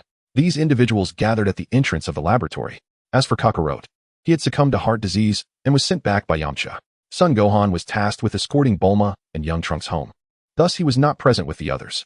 Had it not been for Vegeta's timely intervention, Kakarot would have met his demise right there. Clearly, the plot was situated at the moment when the androids made their appearance. The Z fighters, including Piccolo, wore expressions of utmost gravity. Yet only Vegeta exhibited disdain, assuming an air of superiority. At that moment, his golden hair stood on end, swaying slightly in the breeze. It was evident that he had transformed into an unparalleled Super Saiyan. Mere androids, nothing more than puppets. Watch as I, Super Vegeta, shatter these dolls to pieces. Vegeta raised his right hand, palm directed at the door, as a substantial amount of energy rapidly coalesced in his palm. Soon, an energy blast materialized. Yet it remained unlaunched due to Krillin and Trunks standing in front. Get out of the way. I want these mechanical dolls to witness the might of Super Vegeta. Vegeta roared, his expression brazen as he unleashed the energy blast. In that critical moment, Trunks and Krillin swiftly dodged, deeming it wiser to step aside. Boom. A tremendous explosion resonated. The laboratory door was blown open by Vegeta's energy blast, enveloping the area in a cloud of dust that obscured the interior of the laboratory. Damn it, Vegeta, you reckless fool. We have yet to ascertain the enemy's situation. Krillin muttered under his breath. Vegeta scoffed dismissively. There's no need for such caution. I told you, all you need to do is go home, drink milk, and watch television. Those androids are nothing before Super Vegeta. Vegeta, filled with bravado, reveled in his own supremacy. Mr. Vegeta, what you are doing is incredibly reckless. Androids 17 and 18 are truly formidable and terrifying. Trunks cautioned. Vegeta let out a derisive laugh, boasting of useless beings, merely two dolls, and you are so frightened. Before Super Vegeta, everything is inconsequential. With that, Vegeta strode toward the dust-covered passage of the laboratory. Krillin, Piccolo, and Trunks exchanged glances and followed suit, while Tien Shinhan did not dare to lag behind. Gradually, the smoke began to dissipate. Upon entering the laboratory, a shocking scene unfolded. There stood Dr. Gero, pierced through the chest by a punch from a boy with a scarf. The fist emerged from his chest. Dr. Gero turned with a furious expression. 17. You wretched failure. How dare you defy my orders? I will destroy you. As he spoke, he attempted to press the remote control in his hand, which was designed to halt the android's control. The blonde girl, Android 18, reacted swiftly, snatching the remote from him. With a slight smile, she exerted force, shattering the remote. Disposing of it beneath her feet, she crushed it completely. Ha! 18, well done. 17 laughed heartily, withdrawing his fist from Dr. Gero's body. He then leapt up, delivering a kick that severed Dr. Gero's head from his neck. The head rolled a few times on the ground before finally coming to a stop. Dr. Gero, in a fit of rage, cursed fiercely. Detestable failures. Two worthless pieces of trash. I should have destroyed you long ago. Damn it. 17, uninterested in his tirade, stomped on his head. Finally, peace. 17 sighed, relishing the freshness of the air. Android 18 smiled slightly. That detestable old fool. His death is no loss. The ruthless scene involving the two androids left everyone in shock. Yet Vegeta remained composed, entirely unfazed. After all, he had become Super Vegeta. Who could stand in his way? Chapter 24. Trunks. Unbelievable. They have actually killed their creator. How utterly heartless. Krillin trembled in fear.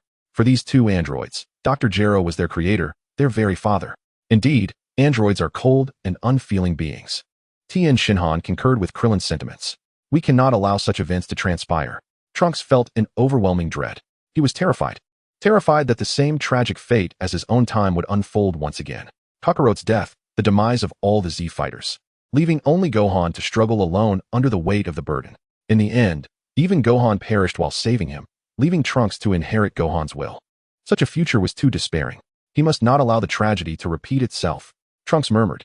Originally, Trunks had come to this time to prevent the awakening of the androids. Now that 17 and 18 had awakened, he could only attempt to eliminate these two demons.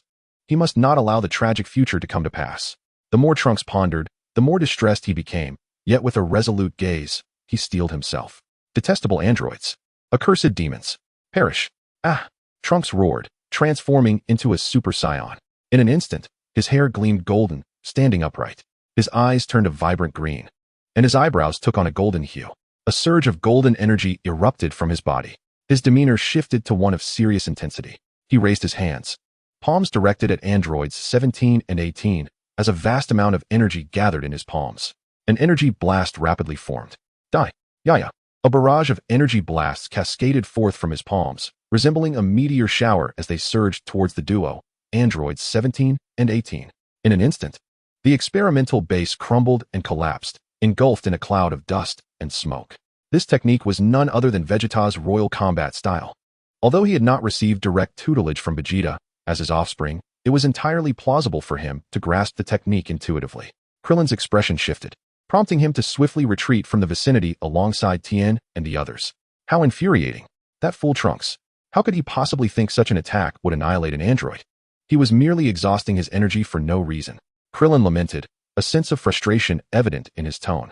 It was exasperating to witness such a lack of combat experience and wisdom in someone who aspired to be a Super Saiyan. How absurd. Humph. Such a foolish endeavor. Besides squandering his considerable energy, it was utterly futile. Vegeta's face contorted with disdain. What prompted Trunks to launch an assault so recklessly? He typically exuded composure and calm. This impulsiveness was uncharacteristic of him, thought Tan with concern. I see now. It must be the events from the future combined with the emergence of the androids that have led him to believe the situation is beyond control, causing him to lose his ability to think rationally, Piccolo mused. How vexing. I cannot contribute at this level of combat. The gulf between us continues to widen. Am I merely a superfluous presence here? Tien pondered in silence. Ever since the Scions arrived, he found himself increasingly sidelined, nearly relegated to the role of a mere background figure. Bang, bang, bang. Trunks roared in fury, unleashing a relentless barrage of energy blasts as if they were of no consequence. After reducing the surrounding area to rubble, Trunks finally ceased his onslaught. Suspended in midair, he gasped for breath, clearly having depleted his vast reserves of energy and stamina. Is it over? Have I defeated them? Trunks thought to himself. Below, smoke continued to billow, obscuring the chaos within. The more he contemplated, the more convinced he became that he had vanquished the androids, prompting an uncontrollable fit of laughter. Ha! I did it. The androids have finally been defeated. Trunks cackled. However, as he chuckled, a sudden gust of wind swept through. The smoke dissipated, silencing his laughter and transforming his expression into one of horror. Beads of cold sweat trickled down his forehead, and as the chilling breeze brushed against him, Trunks trembled slightly. Before him stood androids 17 and 18, completely unscathed. Moreover, they were lifting a capsule labeled Android 16. How is this possible? How could you two emerge from my attack without a scratch? Trunks' face contorted with disbelief. Fool, how could such a rudimentary attack possibly harm me? Android 17 scoffed, placing the 16 capsule on the ground. He then ascended slowly, vanishing in a flash, only to reappear with a punch aimed squarely at Trunks' abdomen. Bang! Ugh! Trunks cried out in pain as he was sent flying, crashing into a distant rock wall, abruptly reverting from his Super Saiyan state. He had never been a match for Android 17, and having squandered so much energy earlier, it was no surprise that he was now in the initial phase of the Super Saiyan transformation, struggling merely to maintain it, which consumed most of his energy and stamina. To make matters worse, he had not honed his full Super Saiyan potential, rendering him unable to exert his full strength. Trunks! Krillin shouted in concern. Vegeta let out a derisive snort, disdainfully remarking, Humph. Fool. It seems I, the mighty Super Vegeta, must step in to resolve this battle. Android 17 snorted in response, TCH. Such trash. Your transformation may look impressive, but it is shockingly fragile. 17. Release Android 16. We can fight anytime. Besides, I would prefer to take a bath and change my clothes right now. Android 18 interjected. Android 17 cast a resigned glance at her. Fine, I can't argue with you. He then turned to Vegeta and the others. I'll play with you all later. With that, he and Android 18 released Android 16 from his capsule. As the door opened, a tall, muscular figure emerged. Android 16. Hey, Android 16, what was Dr. Gero's purpose in creating you? Surely it wasn't merely to kill Goku? Android 17 inquired curiously. Android 16 nodded slightly. Indeed, my sole purpose was to eliminate Goku, but I do not enjoy fighting. What a surprise. You actually listened to that old fool. However, there is a twist. Neither Android 18 nor I particularly relish combat. How about we explore some scenic sites together before seeking out Goku? Android 17 suggested. That sounds agreeable. Android 16 nodded without objection. Then let's go? Android 18 lightly tapped the ground with her toes and took off first, followed closely by Android 17 and 16. In fact, the three of them completely disregarded Vegeta and the others, swiftly vanishing from their sight. At that moment, Trunks pulled himself up from the ground, watching the departing trio of Android 18, and shouted, "Are you going to kill Goku? Humph. Why bother with them? They are merely puppets. Watch as I, Super Vegeta, annihilate them all." Vegeta sneered. Chapter 25, Street Rat Vegeta. With that, Vegeta cast not a single glance at Trunks and the others. He then took flight, pursuing Android 17 and 18 alone. Whoosh! Vegeta transformed into a streak of pale light, leaving behind a white trail that resembled an aircraft soaring through the sky. Disappearing from view. "Mr. Vegeta, the androids are too powerful. You alone stand no chance against them. Wait for us," Trunks cried, soaring after Vegeta. Fear gripped him at the thought of Vegeta potentially perishing in this battle, leading to a future steeped in despair. Vegeta's impulsiveness was infuriating. Krillin lamented. "Come on, Krillin. We should follow," Tien suggested. Krillin shook his head with a sigh. "There's no helping it. We must go." Thus, Piccolo, Krillin, and Tien all harnessed their energy and took to the skies in pursuit. Before long, Vegeta intercepted the trio of androids on the road leading to the city amidst the mountains. With an air of arrogance, he presented himself as the invincible Super Vegeta, his demeanor exuding an almost mocking confidence. "Heh, puppets. Where do you think you're running off to? Wouldn't it be better to stay here and let me shatter you?" Vegeta grinned widely. Android 17 feigned an exaggerated expression. "Oh dear. So it's Vegeta? Your predatory gaze is truly terrifying." Vegeta snorted, fully aware that 17 did not regard him as a threat. "Humph. Merely puppets. I hope you get smashed to bits, and what spills out isn't gasoline." Just as 17 was about to make a move, he noticed Android 18 raising her hand, adopting a regal stance that shielded him. "17. Allow me to play with this fool Vegeta. The earlier fool, Trunks, is yours. This time, let me take on Vegeta.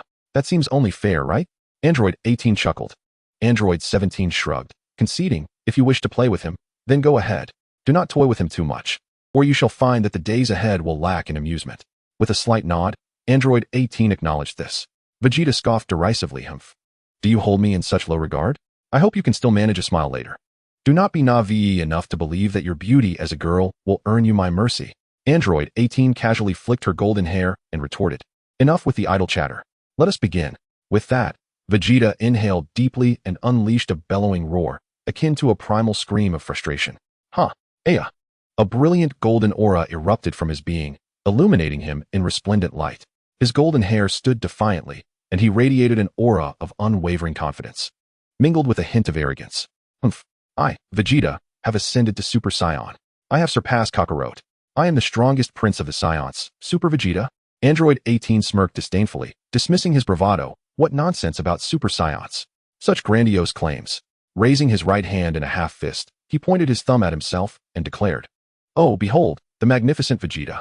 With a confident grin, he swung his fist toward Android 18. As his fist approached her face, mere half a centimeter away, Android 18 suddenly lifted her right leg and delivered a knee strike to Vegeta's abdomen. His fist froze mid-air as blood spurted from his mouth, and the force of the blow caused him to bend forward, teetering on the brink of collapse. Clearly, he had sustained significant injury. Android 18 extended a finger to prop up Vegeta's chin, preventing him from falling flat on the ground. "I care not for your plight," she declared as she swiftly punched him in the head. The impact sent him crashing into the mountainside by the roadside. As Vegeta emerged from the rubble, he found himself surrounded by Trunks, Tien, Krillin, and Piccolo. "Mr. Vegeta," Trunks called out, relief flooding his heart. As long as his father was alive, he would not have to endure the hell of growing up without him. Vegeta cast a scornful glance at his companions, sneering, "I never imagined you worthless fools would show up. Do not interfere with my battle. If it means teaming up with Earthlings and those Namekians, I would rather fight alone. Even if it leads to my demise in battle, I would embrace it. For a Saiyan, dying in combat is a form of romance." Though his words were harsh, they stemmed from his proud and obstinate nature, which seldom allowed for kindness. Krillin and the others wore troubled expressions but refrained from voicing their thoughts. Well aware of Vegeta's character, their gazes were primarily fixed upon Android 18. With a slight smirk, Android 18 asked playfully, "Shall we continue the fight?" Vegeta scoffed. "Humph. Is that even a question?" With all eyes upon him, Vegeta raised his right hand, gathering energy in his palm before launching a blast toward Android 18. Boom. She crossed her arms to shield herself, emerging unscathed, save for some singed clothing. "Humph." Android 18 chuckled disdainfully. In a sudden burst of motion, She leapt high and delivered a vicious kick to Vegeta's left arm. "Ah!" he cried out, as the bone shattered under the force. Seeing Vegeta's plight, Android 18 did not press the attack, but instead stood back, observing. Vegeta staggered several steps, his right hand clutching his injured arm, the pain overwhelming him as he let out a wretched scream. "Ah!" he bellowed at the sky, attempting to relieve the agony coursing through him. Beads of cold sweat dripped from his forehead. After a brief moment, he clenched his right fist and hurled it toward Android 18. She deftly sidestepped the strike. "Really now? It seems necessary to break your other arm as well." With that, Android 18 delivered a brutal punch to his head, sending him spiraling backward, crashing heavily to the ground. In a flash, she appeared before him, aiming a kick at his right hand. Boom. "Ah!" Vegeta shrieked as his right arm succumbed to a similar fate. The intensity of his suffering contorted him on the ground, rolling over in anguish. To prevent him from rising again, Android 18 stomped down on his back. Consequently, his arms and waist were broken as well. Defeated, Vegeta lay on the ground, his golden aura dissipating, his hair returning to its natural black. He had fallen from the Super Saiyan state, living up to the name of Tragic Vegeta. Clearly, he was gravely injured and had slipped into unconsciousness. "Dad!" Trunks shouted, transforming into a Super Saiyan and charging at Android 18 with his sword drawn. Chapter 26, The Kiss of the Technologist 18. Boom. Trunks' alloy sword struck Android 18's arm. But alas, the blade was of poor quality and shattered upon impact. Seeing Trunks intervene, Android 17 soared into action, clasping his hands together and aiming a strike at the back of Trunks' head. Boom. The blow landed squarely, and Trunks collapsed to the ground, face down, gradually losing consciousness and reverting from his Super Saiyan form. Damn it. Piccolo, witnessing this, joined the fray, launching a kick at Android 17. Tien also entered the battle, and together they attacked 17. Unfortunately, the gap in power was insurmountable. After dodging Piccolo's kick, Android 17 retaliated with a punch that sent Piccolo sprawling to the ground. Following that, he kicked Tien away effortlessly. In mere moments, both Piccolo and Tien lay unconscious on the ground. Krillin, trembling and powerless, could only watch from a distance. Fearful of the outcome, the disparity in strength was immense. Krillin shivered at the sight. As he witnessed his friend's defeat, he found himself in an awkward position, unsure of how to act. What Super Vegeta? Worthless. Android 18 scoffed before shifting her gaze to Krillin, the only Z fighter still standing. With a smile, Android 18 tossed her hair and, along with Android 17 and 16, flew toward Krillin. Seeing the approaching androids, Krillin's legs shook, and he instinctively backed away. Suppressing his fear, he clenched his fists and asked nervously, "What is it that you want? Are you here to kill Son Goku, or to destroy the entire world?"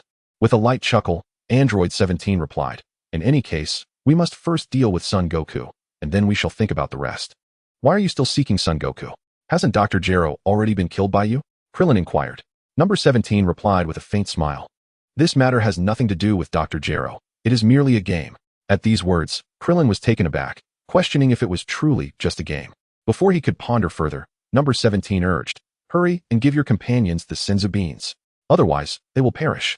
With that, Number 17 turned and departed with Number 16. Meanwhile, Number 18 approached Krillin before leaving. As she drew nearer, Krillin trembled, instinctively wanting to evade her. Number 18 slightly bent down and aimed to kiss Krillin's face. However, just as she was about to do so, a voice rang out, freezing everyone in their tracks. Time had come to a standstill. Time stopped. Upon uttering these words, time across the entire Earth ceased instantaneously. Numbers 16 and 17 froze in their previous motions, no longer able to move. Number 18's action also halted, suspended in place. The air, water, and all things in existence lay still. Tap, tap. Footsteps echoed in the stillness. Amidst the frozen time, a figure exuding an aura of invincibility slowly approached. Has the plot developed to this point? Yet, I have not arrived too late. Yang Tian murmured. He stepped before Krillin, waved his hand, and transported him to the side, joining Trunks and the others lying on the ground. Yang Tian then stood where Krillin had previously been, slightly bending over to present his face towards Number 18. Thus, Number 18's kiss became directed towards him instead of Krillin. It should be noted that Yang Tian had already laid claim to Number 18. There was no way he would allow Krillin to succeed. Time began to flow again. As the words fell, Number 18's lips met Yang Tian's face. She gazed in astonishment as her kiss was bestowed upon a complete stranger. When had this person appeared? Where was that little bald head? Number 18's gaze flickered, searching until she finally spotted Krillin beside Trunks. At that moment, Krillin wore a befuddled expression. What had transpired? How had he been moved here? Number 18 scrutinized Yang Tian's appearance. The person before her wore a pair of patera earrings, had upright black hair, and 2 tufts of hair falling over his forehead. He donned a blue short-sleeve shirt, blue long pants, and an orange vest beneath, with white combat boots and white gloves adorning his hands. His strikingly handsome visage bore a confident smile. Yet, this individual had somehow exchanged positions with that little bald head without her noticing. How had he accomplished such an unfathomable feat? Who are you? How did you suddenly appear here? Number 18 questioned, her brow furrowed in confusion. Numbers 16 and 17 also turned, staring at Yang Tian with astonishment. There was no mention of Yang Tian in Dr. Jero's collected data. This was indeed intriguing. This person bore a striking resemblance to Goku. Who exactly are you? Are you friend or foe? Krillin's heart brimmed with uncertainty. Number 18. I am here to invite you to be my personal technician. The remuneration is quite generous. Will you consider it? Yang Tian asked with a gentle smile. What personal technician? Number 18 instinctively inquired. Of course, a foot massage technician. Yang Tian replied. Do you have any idea what you were saying? Don't think that just because you are handsome, you can act recklessly in my presence. Number 18 retorted coldly. I am fully aware of what I am saying. We shall discuss this later. These individuals are on the brink of death and require treatment. With that, Yang Tian waved his hand, casting several beams of light that illuminated Vegeta and the others. Soon, their injuries healed completely. As Vegeta and his companions regained consciousness, Number 18's eyes widened in disbelief. He healed them just like that? I lost. Vegeta muttered to himself. Vegeta, you insufferable braggart, it's not just a loss. It's a complete rout. Krillin chimed in from the side. Dad, are you alright? Trunks approached Vegeta, displaying deep concern. You call me what? Vegeta trembled slightly. Dad. Trunks dropped the facade, revealing the truth. After all, in this timeline, he had already been born, and there was no need for pretense. Vegeta's heart surged with realization. So that's it. No wonder you could transform into a Super Saiyan. You are my son, Trunks, born not long ago. In that instant, Vegeta comprehended that this young man from the future was indeed his son, Trunks. However, he did not regard this future son with warmth. His son had constantly boasted about how formidable Kakarot was, implying that he himself was inferior to that low-class warrior. Anyone would be infuriated by such remarks. Chapter 27, Number 18, The Technician, at your service. Vegeta shot a glance at Number 18, his expression darkening as he realized he had lost to a woman. Damn androids. Cursed Kakarot. I will surpass you and defeat you all. Vegeta vowed silently. At that moment, he had become more subdued, temporarily humbled by Number 18's overwhelming strength. However, he did not leave just yet. Instead, he turned his gaze towards Yang Tian. Trunks, that guy healed everyone. Do you know him? Krillin pointed at Yang Tian. Given that Trunks came from the future, he likely had knowledge gaps and would naturally inquire about unfamiliar faces. Trunks shook his head slightly. No, I don't know him. Haven't heard of him, and he didn't exist in my timeline. But one thing is certain. He has the ability to heal us. So he cannot be our enemy. Piccolo interjected. Hey, you are also a Saiyan, aren't you? Vegeta approached Yang Tian, questioning him directly. Yang Tian smiled faintly, responding nonchalantly. You could interpret it that way. You may call me Yang Tian, or by the Saiyan name, Vegeto. Vegeta murmured. Vegeto? I haven't heard of that name. Vegeto? Could it be that this fellow has some connection to that Vegeta? The names are quite similar, Piccolo pondered. Indeed, there was a connection. Vegeto was the ultimate warrior formed by the fusion of Goku and Vegeta through the Patera earrings. This being had never existed before. Yet now Yang Tian was a tangible entity. Very well. Now, let us proceed to heal Kakarot's heart condition. Yang Tian said calmly, with a wave of his hand. He healed Kakarot, who was far away on the lookout. His viral heart disease was cured, and with this statement, it was akin to realizing a wish with the Super Dragon Balls. Once this was accomplished, the next task was simple, persuading Number 18. Yang Tian smiled gently. Now? Number 18, let us return to our previous discussion regarding your role as my personal technician. Let us not discuss this any further. I refuse. Number 18 hastily replied. Hold on before you decline. The salary I am offering is quite substantial. Moreover, you, along with 16 and 17, all have self-destruct devices implanted within you, which I can remove. Additionally, I can grant you a life of luxury and splendor. Wealth, resplendent garments, and a plethora of delectable cuisines can cater to your desires. You shall toil for 8 hours daily, provided with transportation and accommodation, along with meals taken care of. However, the singular stipulation is that you must remain by my side, serving as my personal foot and massage therapist. You are not permitted to attend to others' feet. You may work 4 days a week, enjoying a 3-day respite during which I guarantee complimentary travel throughout the universe. Such a proposition is indeed quite generous. Have you given it some thought? Initially, Android 18 was reluctant to accompany Yang Tian back to serve as a personal technician. Yet, the allure of Yang Tian's generous offer soon swayed her. With transportation and housing provided, finances at her disposal, and the prospect of traveling to distant planets, she inquired, "Is everything you say truly accurate?" Yang Tian replied with a calm nod, "Indeed, it is true. If you disbelieve, I can take you for a tour to prove it. But I am an artificial being." Android 18 hesitated. "And what of being an artificial being?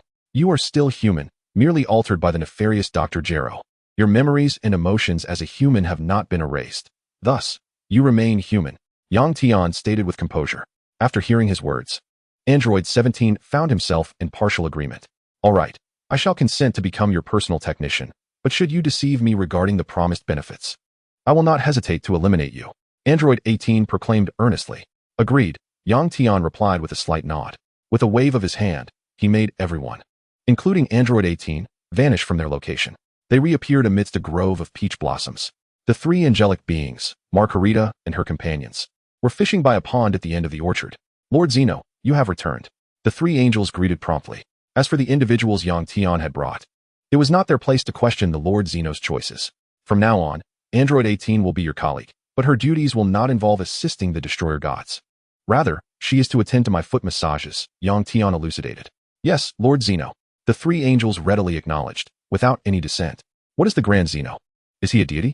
Android 18 inquired. "Indeed, one could interpret it that way," Margarita responded slowly. "This realm is divided into 12 universes. You currently reside in the 7th universe. The Grand Zeno is the supreme deity who created these 12 universes. Should he will it, he could erase all 12 universes in an instant. If the universes were to vanish, then all beings within them would similarly cease to exist. What? Is such a feat within the capabilities of a mere mortal?" Android 18 exclaimed, taken aback. "Thus, I have long asserted, Lord Zeno is indeed a god," Margarita emphasized. Vegeta, meanwhile, was left astounded, his eyes nearly bulging from his head. "Is this truly what I should be hearing?" Margarita paused before continuing, "Above Lord Zeno, there exists the most exalted Grand Zeno, who brought you here. Lord Zeno is the son of the Grand Zeno. Do you comprehend?" she asked with a smile. The overwhelming revelation left everyone momentarily dazed. "So, Lord Zeno can, with a mere thought, determine the fates of the 12 universes?" Vegeta inquired. "Yes, that interpretation is indeed correct," Batos affirmed. Upon hearing such a conclusion, the group was left in a state of profound shock. Yang Tian then summoned Gohan and Kakarot to his side. After completing this task, he calmly issued his directive. "Batos, Margarita, and KRS, take these Earthlings and Scions to your respective destroyer gods. Have them train in the hyperbolic time chamber for several years. This way, only a few days will pass outside, and their strength, which has waned, will be bolstered, enabling them to better protect Earth." "Understood, Lord Zeno," the three women acknowledged, each taking Kakarot and the others away. Batos took Kakarot, Vegeta, and Android 17. KRS took Krillin, Piccolo, and Gohan, while Margarita took Tien, Android 16, and Trunks. Android 16 could indeed be upgraded, enhancing his power. "Hey, wait a moment. Who said I wanted to train with you?" Android 17 began, but before he could finish, he too vanished. Thus, only Yang Tian and Android 18 remained. "Since they have departed, let us indulge in a foot massage and unwind. Android 18, let us begin." Upon speaking, Yang Tian waved his hand, conjuring a foot bath, a towel, and a bottle of essential oil. With a thought, a reclining chair materialized, and Yang Tian settled into it. "Very well, Lord Zeno. Please relax." "Indeed, my esteemed guest, I am at your service," Android 18 affirmed. "Ah, such is life, truly." Yang Tian sighed contentedly. Chapter 28, Uchiha Sasuke. The following day, Yang Tian sat beside the pond, leisurely fishing. Whether the fish took the bait was entirely their affair. Yang Tian did not interfere with their likelihood of biting. "Randomly invite one newcomer to the chat group," Yang Tian commanded within his thoughts. "As you wish, most esteemed leader." Ding. "Welcome Uchiha Sasuke to the chat group." Peter Parker, Uchiha Sasuke, welcome to the group. Han Fei, Uchiha Sasuke, welcome to the group. Yuan Daegu, Uchiha Sasuke, welcome to the group. Saitama, Uchiha Sasuke, welcome to the group. Evil Sword Immortal, such a lengthy name. Surely not your true name? Xiao Huo, another newcomer? And it's Sasuke from Naruto. Zhang Chulan, Uchiha Sasuke, welcome to the group. Gao Yao, what is this? A 5-word name. It can't be a Sakura person, can it? Fang Yuan, Uchiha Sasuke, interesting. A character from the Naruto world? Zhao Ling, a 5-word name, is indeed rare. I've never seen such a lengthy name. Peter Parker, No doubt it's a Sakura person. Son Goku. What is a Sakura person? Fang Yuan. Son Goku. Merely a small place. Son Goku. I see. Yang Tian, group leader. Uchiha Sasuke, from the Naruto world. A twisted and pathological realm. Zhao Linger. But what is Naruto, and why is it twisted and pathological? Yang Tian, group leader. See for yourself. Once you watch, you shall understand. With that, Yang Tian uploaded all memories of Naruto to the chat group. Instantly, the group members rushed to absorb the information regarding Naruto. Although normally it would take over a month to watch the series, by actively clicking to view, the chat group would transmit the memories directly into the minds of the group members. It merely required some time for them to process this information. Meanwhile, in the Naruto world, within the Hidden Leaf Village, Uchiha Sasuke, now 7 years old, was on the cusp of graduating from school to become a ninja. At that moment, he furrowed his brow, sensing something new within his mind. The supreme chat group of all realms? What is this? Intrigued, Sasuke opened the group announcement. He quickly grasped the nature of this group. Could such a miraculous entity truly exist? One that transcends realms to establish a cross-dimensional chat group? If so, would that not surpass even the first Hokage, Hashirama Senju? Sasuke pondered. Fueled by curiosity, he began to delve earnestly into the study of the chat group. Is this Naruto? Are they referring to our Hokage from the Hidden Leaf? With a thought, Sasuke clicked on the material uploaded by the group leader Yang Tian. Instantly, a torrent of information erupted in his mind. The once tranquil expanse of Sasuke's mind was suddenly stirred into tumultuous waves of chaos. After an extended moment, he processed the overwhelming information that flooded his consciousness. At this juncture, Sasuke was drenched in cold sweat, beads of perspiration trickling down from his brow. Yet, he appeared oblivious to his discomfort, his heart brimming with animosity. Itachi, on that fateful night of their clan's annihilation, had mercilessly extinguished the Uchiha lineage. Furthermore, his beloved parents had fallen victim to his hand.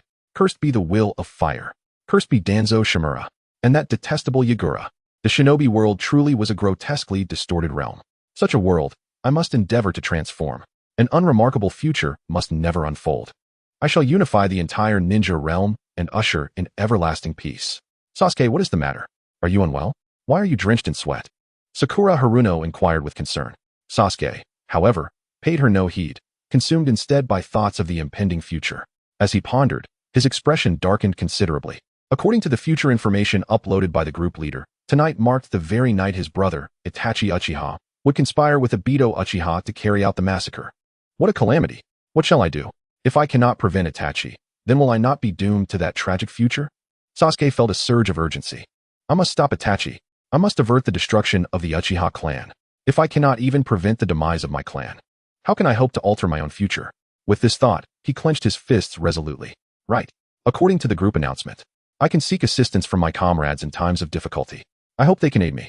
Without wasting another moment, Sasuke reached out in the group chat. Sasuke, Yang Tian, could you lend me your aid?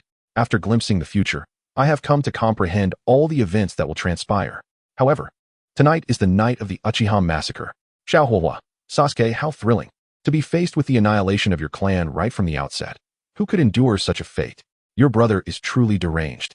For the sake of the will of fire, he would heed Danzo's words and turn his blade against his own kin. What utter folly. Fang Yuan, Sasuke. I never imagined your brother would commit the very act I once undertook. Yet, unlike me, who sacrificed my clan for survival, your brother had alternatives but chose to assist outsiders, clearly brainwashed by the foolish will of fire. Zhao Linger, Sasuke, poor child, you deserve assistance. Gao Yao, your brother's conduct reminds me of my dear friend Yi Xiaochuan. Both equally despicable, aiding outsiders in oppressing their own kin. I have resolved to help you eliminate Itachi Uchiha. Yuan Daegu, the world you inhabit is indeed malevolent. Such a world deserves to be obliterated by the group leader. Zhang Chulan, your brother is truly a beast. Senju Hashirama is a saint. If only he had allied with Uchiha Madara to unify the ninja realm back then. So many troubles could have been avoided. Sun Wukong, Sasuke, little brother, do not panic. With me, your safety is assured. There is no need for the group leader to intervene. I can easily dispatch that so-called Hokage. Yang Tian, group leader, fear not. Sasuke, I shall take action. Gao Yao, Yang Tian, we honor the group leader. Xiaohua, salutations to the group leader. Sun Wukong, I bow to the group leader. Sasuke, Yang Tian, I bow to the group leader. Thank you so much. Thank you to everyone in the chat group. If you can help me withstand this calamity, I will surely repay you.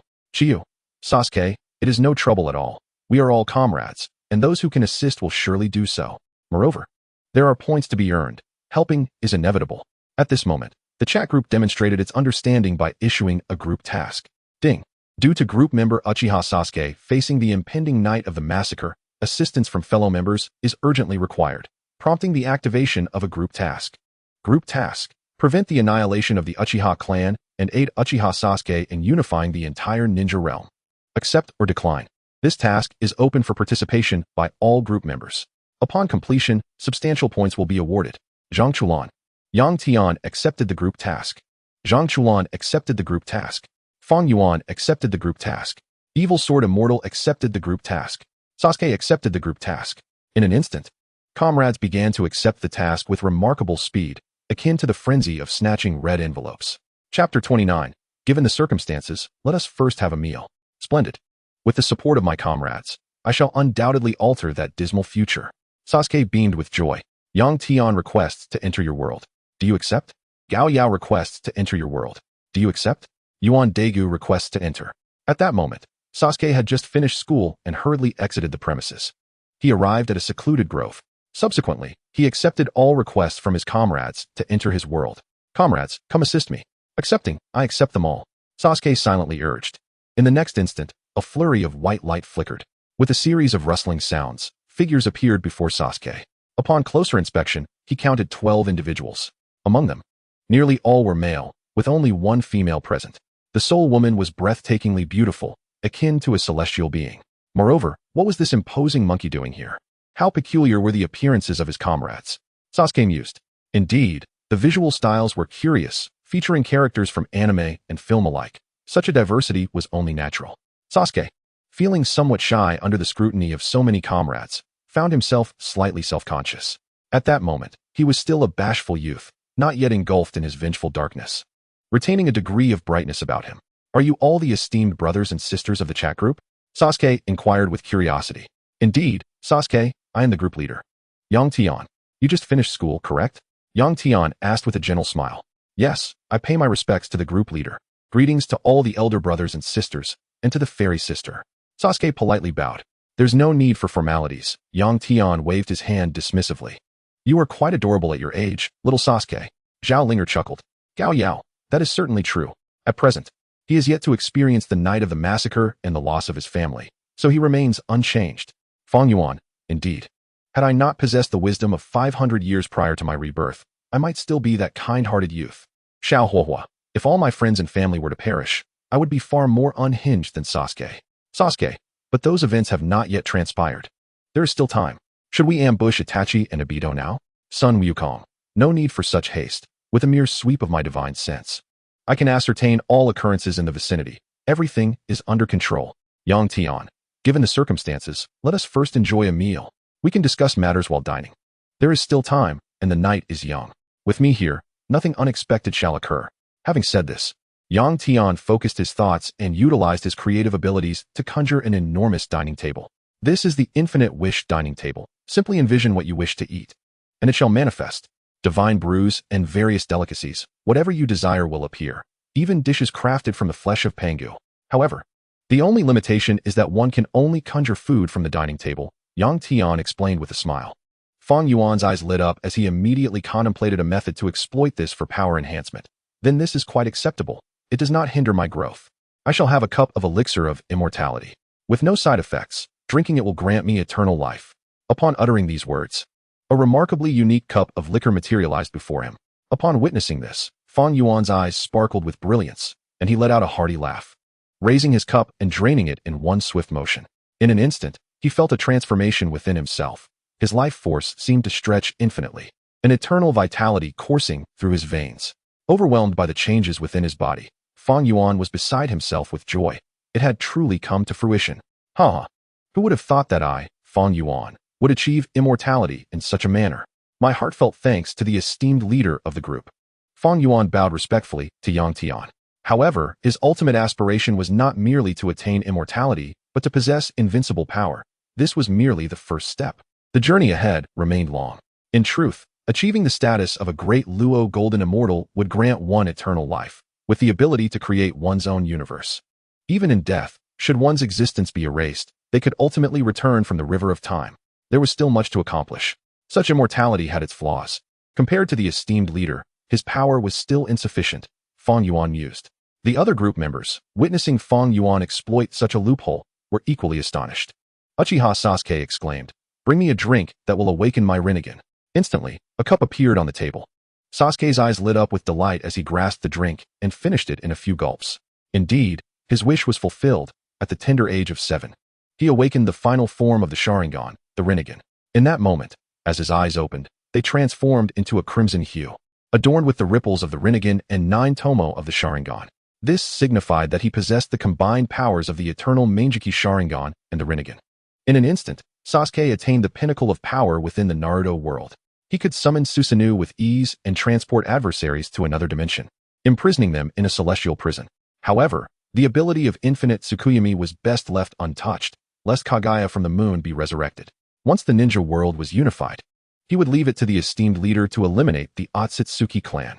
Saitama chimed in, "Give me a drink that enhances physical strength." Xiao Huahua shouted, "I want a plate of fried rice that grants the strongest." The other group members quickly followed suit. Was this truly a meal? It was nothing short of a peculiar wish.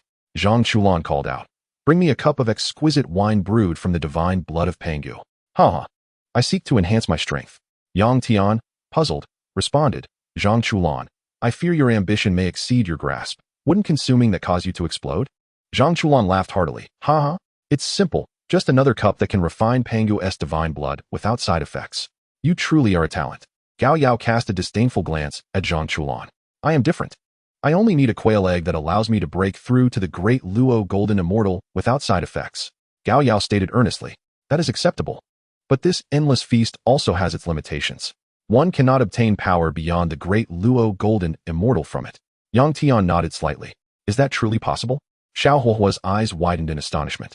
Thus, the group, with glimmers of green light in their eyes, fervently selected items to consume, seeking to enhance their own power. Before long, night fell, and unbeknownst to them, all the group members, save for Sasuke, had ascended to the realm of the great Luo Golden Immortal. Only Saitama and Han Fei chose to refine their bodies. Those who practiced body refinement could ultimately transcend to the Tao. Meanwhile, Sasuke, having attained the Rinnegan, was already satisfied. Should he later realize he had missed such an opportunity, he would surely lament. How many points would it take in the future to reach a power comparable to that of the great Luo Golden Immortal? Yang Tian smiled gently and inquired, "Well then, have you all finished eating?" Yes. Esteemed leader, I adore you. You are the most significant benefactor in my life. I would gladly traverse mountains of knives and seas of fire for you." Gao Yao exclaimed, his face filled with admiration. Sun Wukong added, "Esteemed leader, you are the best person I have ever encountered, second only to my master. I shall offer my utmost assistance wherever I can." In a moment, the group members voiced their affirmations, expressing that they had never met anyone as remarkable as Yang Tian. Yang Tian nodded slightly. "Enough idle chatter. Let us commence our mission to capture Uchiha Itachi.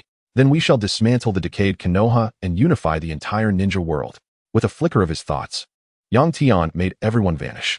They reappeared at the Uchiha clan's territory, lying in wait. Invisibility technique. Yang Tian snapped his fingers, and the group entered a state of invisibility, awaiting the arrival of Itachi and Obito. Chapter 30. Altering Itachi's Will. Meanwhile, within the Hokage building, Sarutobi Hiruzen and Shimura Danzo engaged in conversation. "Danzo, tonight, the conflict between the Uchiha and the village will be thoroughly resolved. I believe Itachi will handle it." Sarutobi spoke, puffing on a cigarette, his gaze deep and contemplative. "Hiruzen, are you truly prepared to annihilate the Uchiha clan? They are a powerful pawn. Can you bear to see their extinction?" Danzo questioned, puzzled. Hiruzen revealed a warm smile. "Ah, you see, you are unaware of the past. How prosperous was the Senju clan. Now only Tsunade remains, does it not? Besides, there is the obedient Hyuga clan to replace the Uchiha. Hiruzen, if the things we've done were to be exposed by root, would you not be ruined? At that point, your position as Hokage would be mine." Danzo's lone eye gleamed with malice. Sarutobi calmly took a drag from his cigarette and replied, "Danzo, the suppression of the Senju clan and the impending destruction of the Uchiha clan were both your suggestions. What does that have to do with me?" Danzo huffed, "Humph. Are you not afraid I will force you to abdicate?" Hearing this, Hiruzen remained unfazed. "If I feared you, I would not have held the position of Hokage for so many years." After another calm puff, Hiruzen stated indifferently, "And remember, Danzo, I am the Hokage." "Humph. Hiruzen, you shall regret this." With that, Danzo stormed out, his expression darkened. At this moment, within the Uchiha clan's territory, under the dim night sky, as several black crows took flight, the moon appeared tainted blood red. A figure crouched atop a utility pole, seemingly in a rather undignified manner. Clad in black ninja attire, he bore 2 blades on his back and a pouch similar to a wallet at his waist. Despite his squatting posture, his demeanor was chillingly cold and devoid of emotion.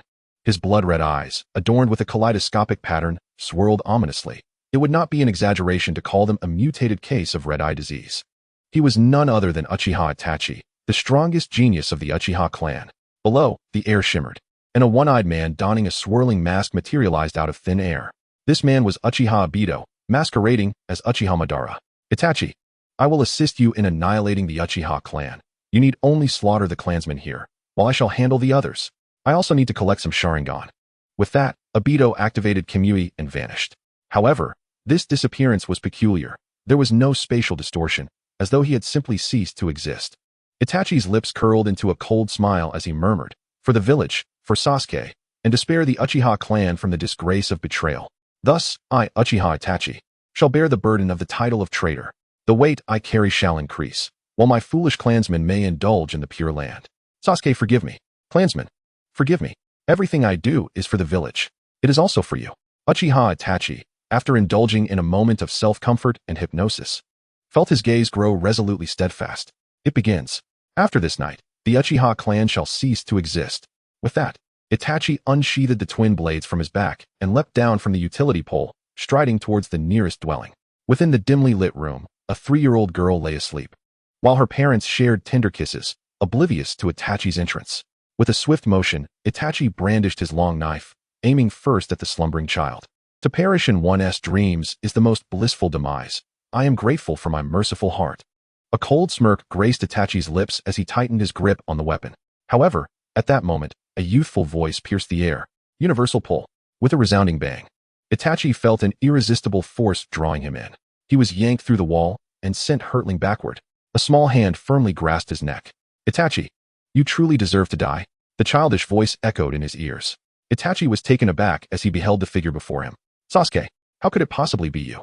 Sasuke tossed Itachi aside, his eyes locked onto him with unwavering intensity. Itachi, you cannot be forgiven for such deeds. When did you acquire such power? Itachi gazed at his brother in disbelief, particularly struck by the blood-red eyes adorned with 9 tomo and rippling patterns. The sight left him profoundly shaken. These eyes might surpass even his own Sharingan. Sasuke disregarded Itachi and bowed towards the air nearby. Esteemed leader of the group, I implore you to alter Itachi's will. I still find it hard to kill him. After all, he is my brother, and his actions have been timely interrupted. Very well, came a faint response from the air. Under Itachi's astonished gaze, 12 figures materialized from the void, members of the chat group. Among them, Itachi spotted a monkey holding a man, who was none other than Uchiha Obito, masked with a spiral pattern. It turned out that Obito had not vanished using Kimui, but had been knocked unconscious and subdued. The scene caused Itachi's pupils to contract in shock, his heart racing. Concealed by Yang Tian's invisibility technique, they remained undetected by anyone, even the Deva Path. Esteemed leader, please take action, Sasuke urged. All right, Yang Tian nodded slightly. With a flick of his wrist, he altered Itachi's will. Initially, Itachi's so-called will of fire was steadfast, but now it had been transformed into a compliant, brotherly disposition, willing to heed Sasuke's every command, while the will of fire and the village could be cast aside. Itachi's expression turned dazed. As he rose from the ground, his gaze underwent a transformation. No longer cold and unfeeling, his eyes now radiated warmth as he looked at Sasuke. Sasuke, I shall support all your thoughts and actions. Whatever you wish to do, I will help you with all my might. Sasuke nodded slightly. Yes, Itachi, seek out father. And with Shirsue's eyes, alter his will to support all my thoughts and decisions. With a smile, Itachi acquiesced and transformed into a flock of crows, scattering into the night sky. Esteemed leader, what should I do about Uchiha Obito? Sasuke inquired. Son Wukong chuckled.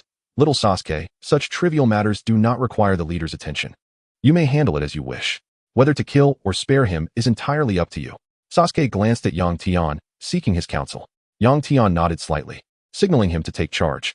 Very well, then let us alter his will, Sasuke declared. Obito, in his quest to create a world with Rin, was also a pawn of Uchiha Madara. He was pitiable in the beginning but has since become utterly corrupted. His will and understanding must be changed.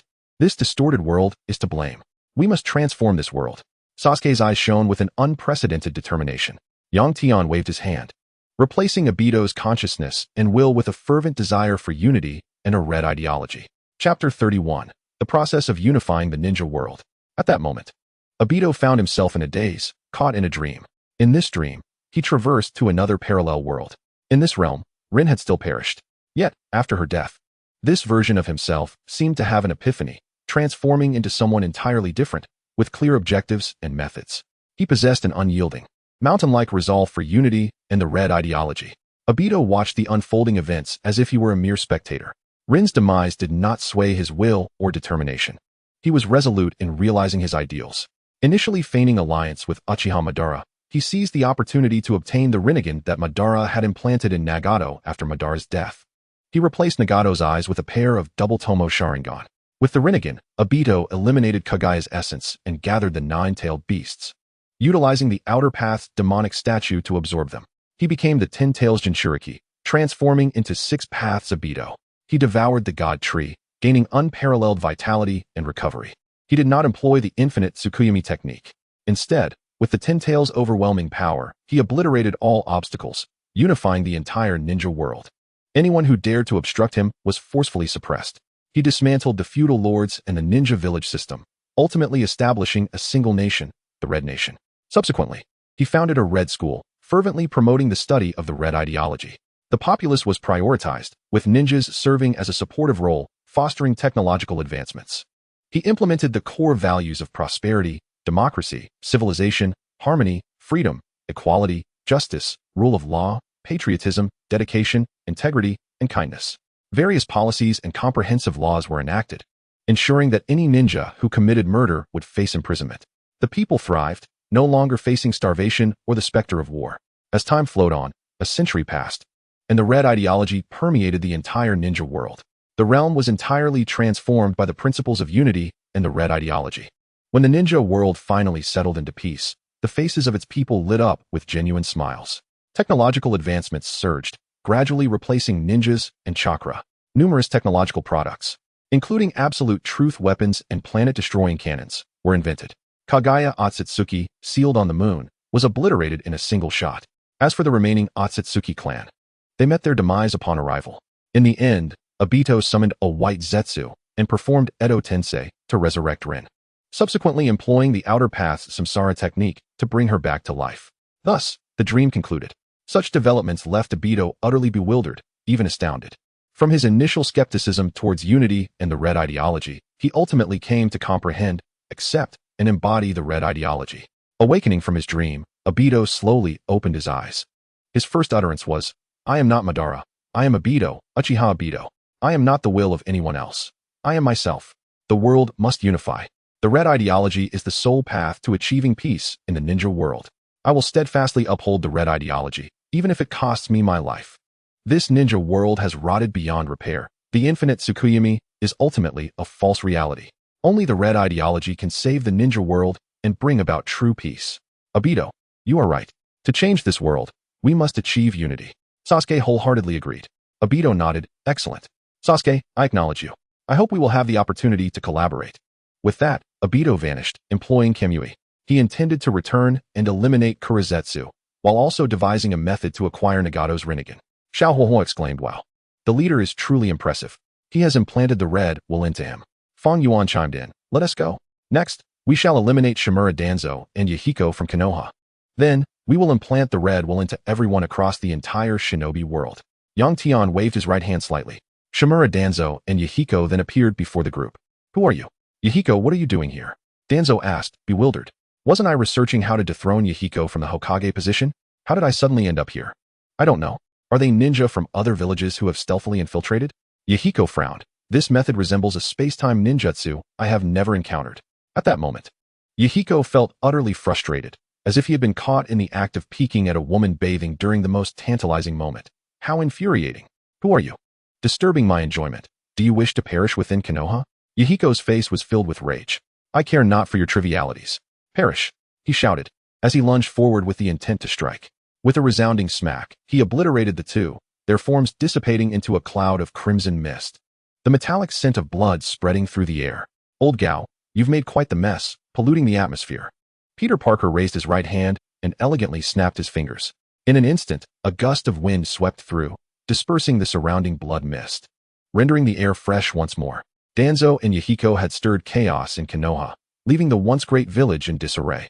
If Yahiko were to live for several more decades as Hokage, Konoha would eventually succumb to its own demise without intervention from other villages.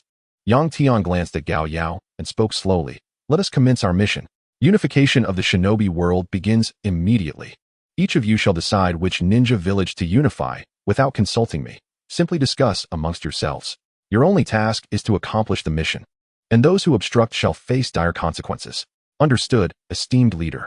The group responded in unison. Hee. From here on, it shall be straightforward. Kill as necessary. The evil sword immortal laughed heartily, transforming into a plume of black smoke and vanishing. Zhao Linger, Han Fei, and Yuan Daegu headed to the land of water. Gao Yao, the evil sword immortal, and Peter Parker ventured to the land of wind. Xiao Huahua, Fang Yuan, and Saitama traveled to the land of lightning. Zhang Chulan and Sun Wukong made their way to the land of earth. Yang Tian and Sasuke remained in the land of fire, Konoha. Let us go, Sasuke. Yang Tian affectionately ruffled Sasuke's hair, evoking a sense of divine blessing. The two gradually faded from view. Upon reappearing, they found themselves within the Hokage building. Yahiko and Danzo had been dealt with by Gao Yao's earlier strikes. Thus, Konoha was now left in a leaderless state. Yang Tian raised his right hand, arm lifted towards the heavens, proclaiming, Red Will, the ideology of unification implanted into the minds of every civilian in the shinobi world. As his words resonated, crimson threads descended like a torrential downpour, penetrating the minds of civilians across the shinobi world. In mere moments, the ideologies were implanted and their perspectives rewritten. Let all feudal lords vanish. Yang Tian lowered his hand, curling his fingers, and with a snap, he eradicated the feudal lords. Consequently, the non-ninja civilians would begin to advocate for peace and the concept of a unified world. All that was needed was a leader to emerge, and they would rally to establish a singular shinobi nation. As for the ninja from various nations, Fang Yuan and the others would handle them. Any dissenters would be dealt with accordingly. In Konoha, there was no need for concern. Itachi had already been manipulated, and he would further alter the will of his father. Uchiha Fugaku. With Sasuke's presence and the Rinnegan activated, even the ninja of Konoha would have no choice but to submit.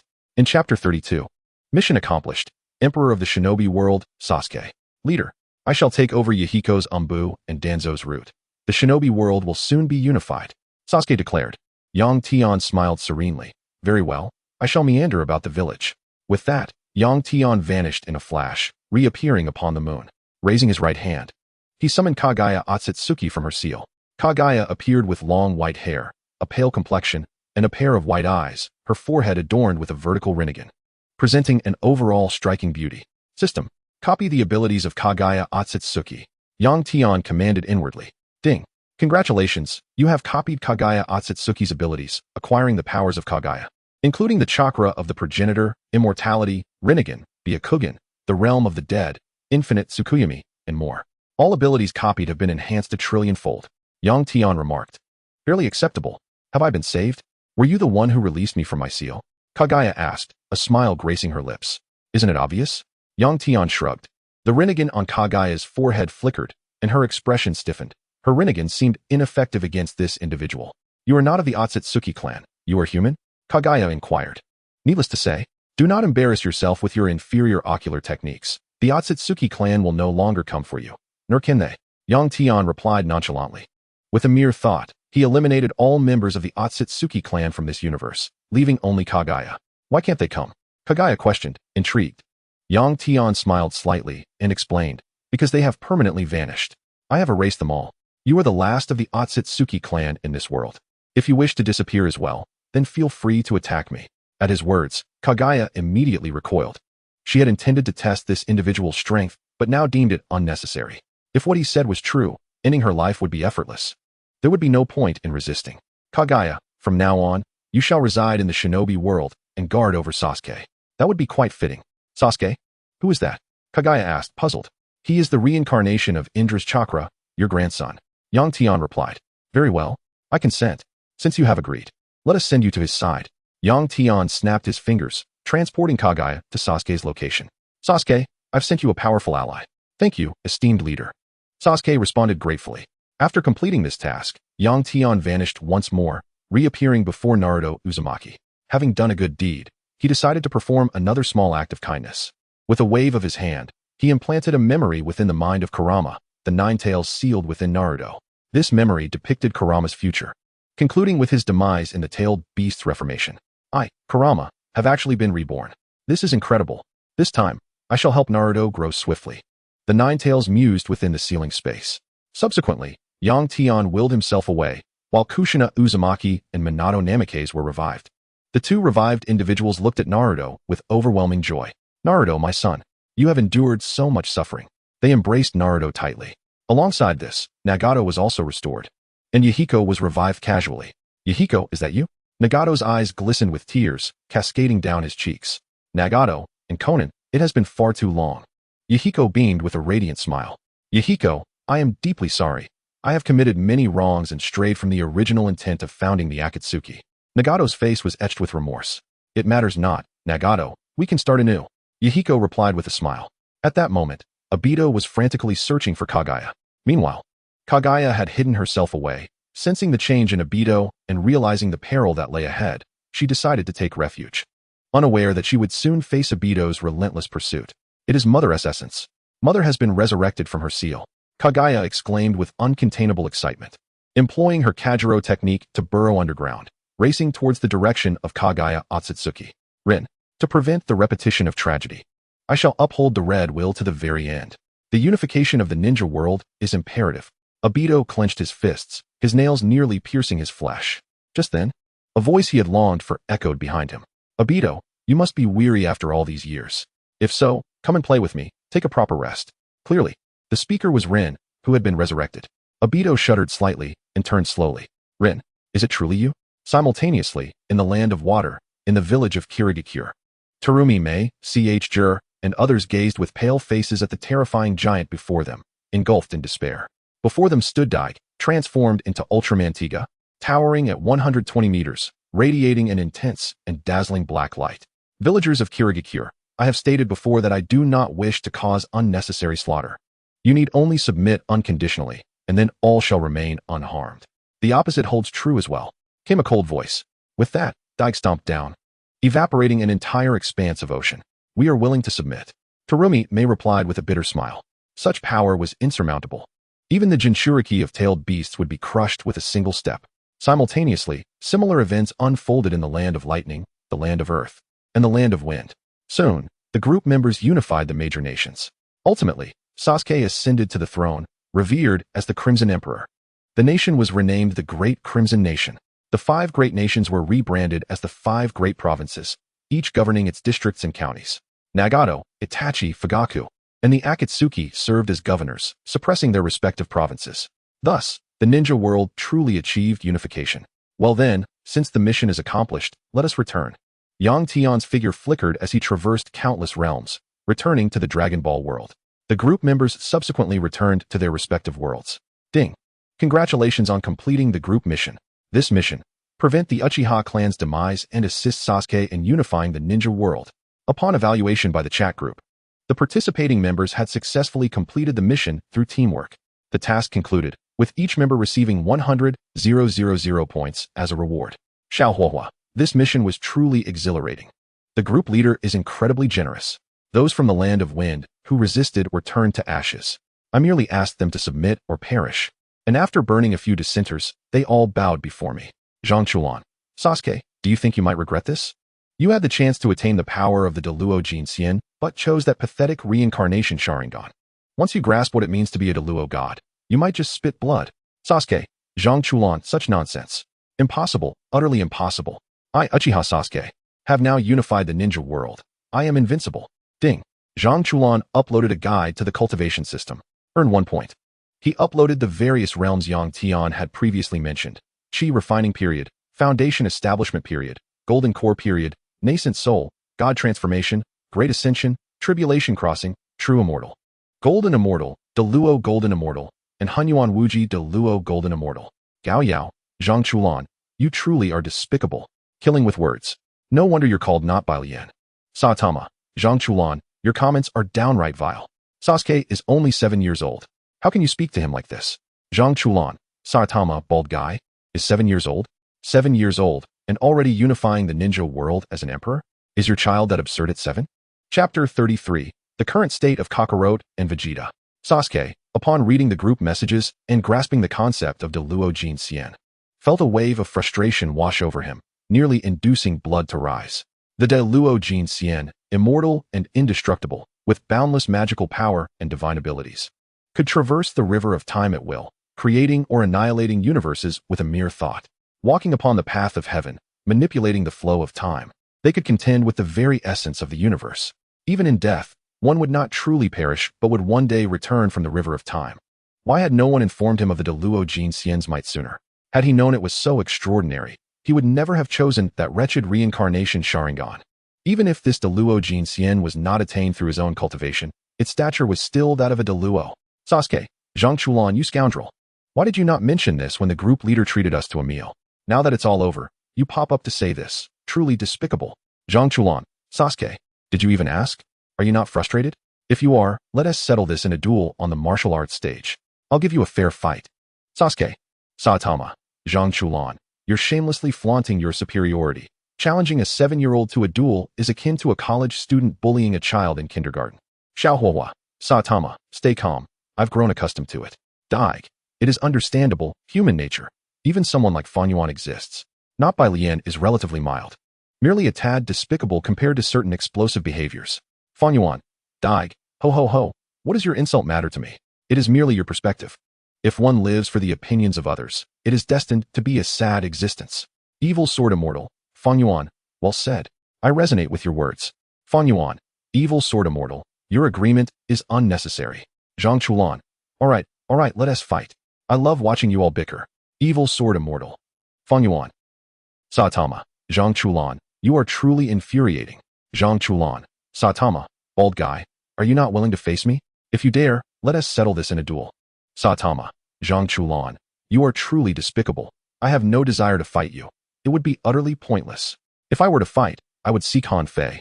For only a true clash of fists is utterly exhilarating. Han Fei. Saitama, this has nothing to do with me. Yang Tian glanced at the group messages, observing his companions engaged in idle chatter, and then closed the chat group. He turned to the android 18 beside him, giving her a gentle pat, and she instantly understood. Welcome, esteemed guest. Android 18 is at your service. Before long, she brought forth a basin of warm water, commencing the essential foot massage ritual. An hour and a half later, the foot washing concluded. Next, it was time to fish by the pond. Before any fish could bite, Yang Tian concentrated, projecting a three-dimensional image. He wished to ascertain the training progress of Vegeta and Kakarot. The image revealed Kakarot and Vegeta engaged in sparring. At this moment, the two had spent a year or two in a space akin to the hyperbolic time chamber. Guiding them were the angel Beerus and the god of destruction Kampa. Kampa had initially been reluctant to remain in such a dull space, yet he dared not disobey the order of the Omni King, who was the father of the king of all. Thus, he treated the matter with utmost caution. Under the full guidance of Kampa, Kakarot and Vegeta's prowess had grown immensely. Although he may not reach the level of the god of destruction, he can easily handle foes like Cell and Majin Buu. Kakarot, I am now prepared to unleash my full power. If you cannot withstand my assault, prepare to meet your demise here. Vegeta laughed maniacally. With that, he clenched his fists tightly and suddenly let out a resounding roar. Holla! Yaya! As his primal scream echoed, Vegeta's hair stood erect, radiating a vibrant purple aura. His hair transformed into a rich shade of purple, and his pupils shifted to match. His eyebrows vanished, reminiscent of the Super Saiyan 3 form.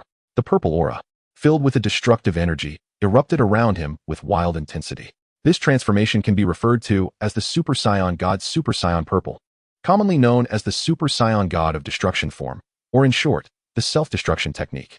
At this moment, Vegeta's lips curled into a wild grin, evoking the fierce essence of Majin Vegeta, striking the visual senses with unparalleled allure. One must admit, the purple hue is not only captivating but also extraordinarily stylish. Ha ha ha, Kakarot, my Super Saiyan Purple is quite impressive, wouldn't you agree? Vegeta laughed boastfully. Kakarot chuckled in response. Hee hee. Vegeta, seeing that you've resorted to such a form to battle me, I shall match you with my angel form. Kakarot too clenched his fists tightly, slightly crouched, tilting his head back before unleashing a mighty roar. Huh, Yaowa. It would be shameful to call oneself a Saiyan without a proper shout. As his roar resonated throughout the space, Goku's hair shot up, transforming into a silver-gray hue.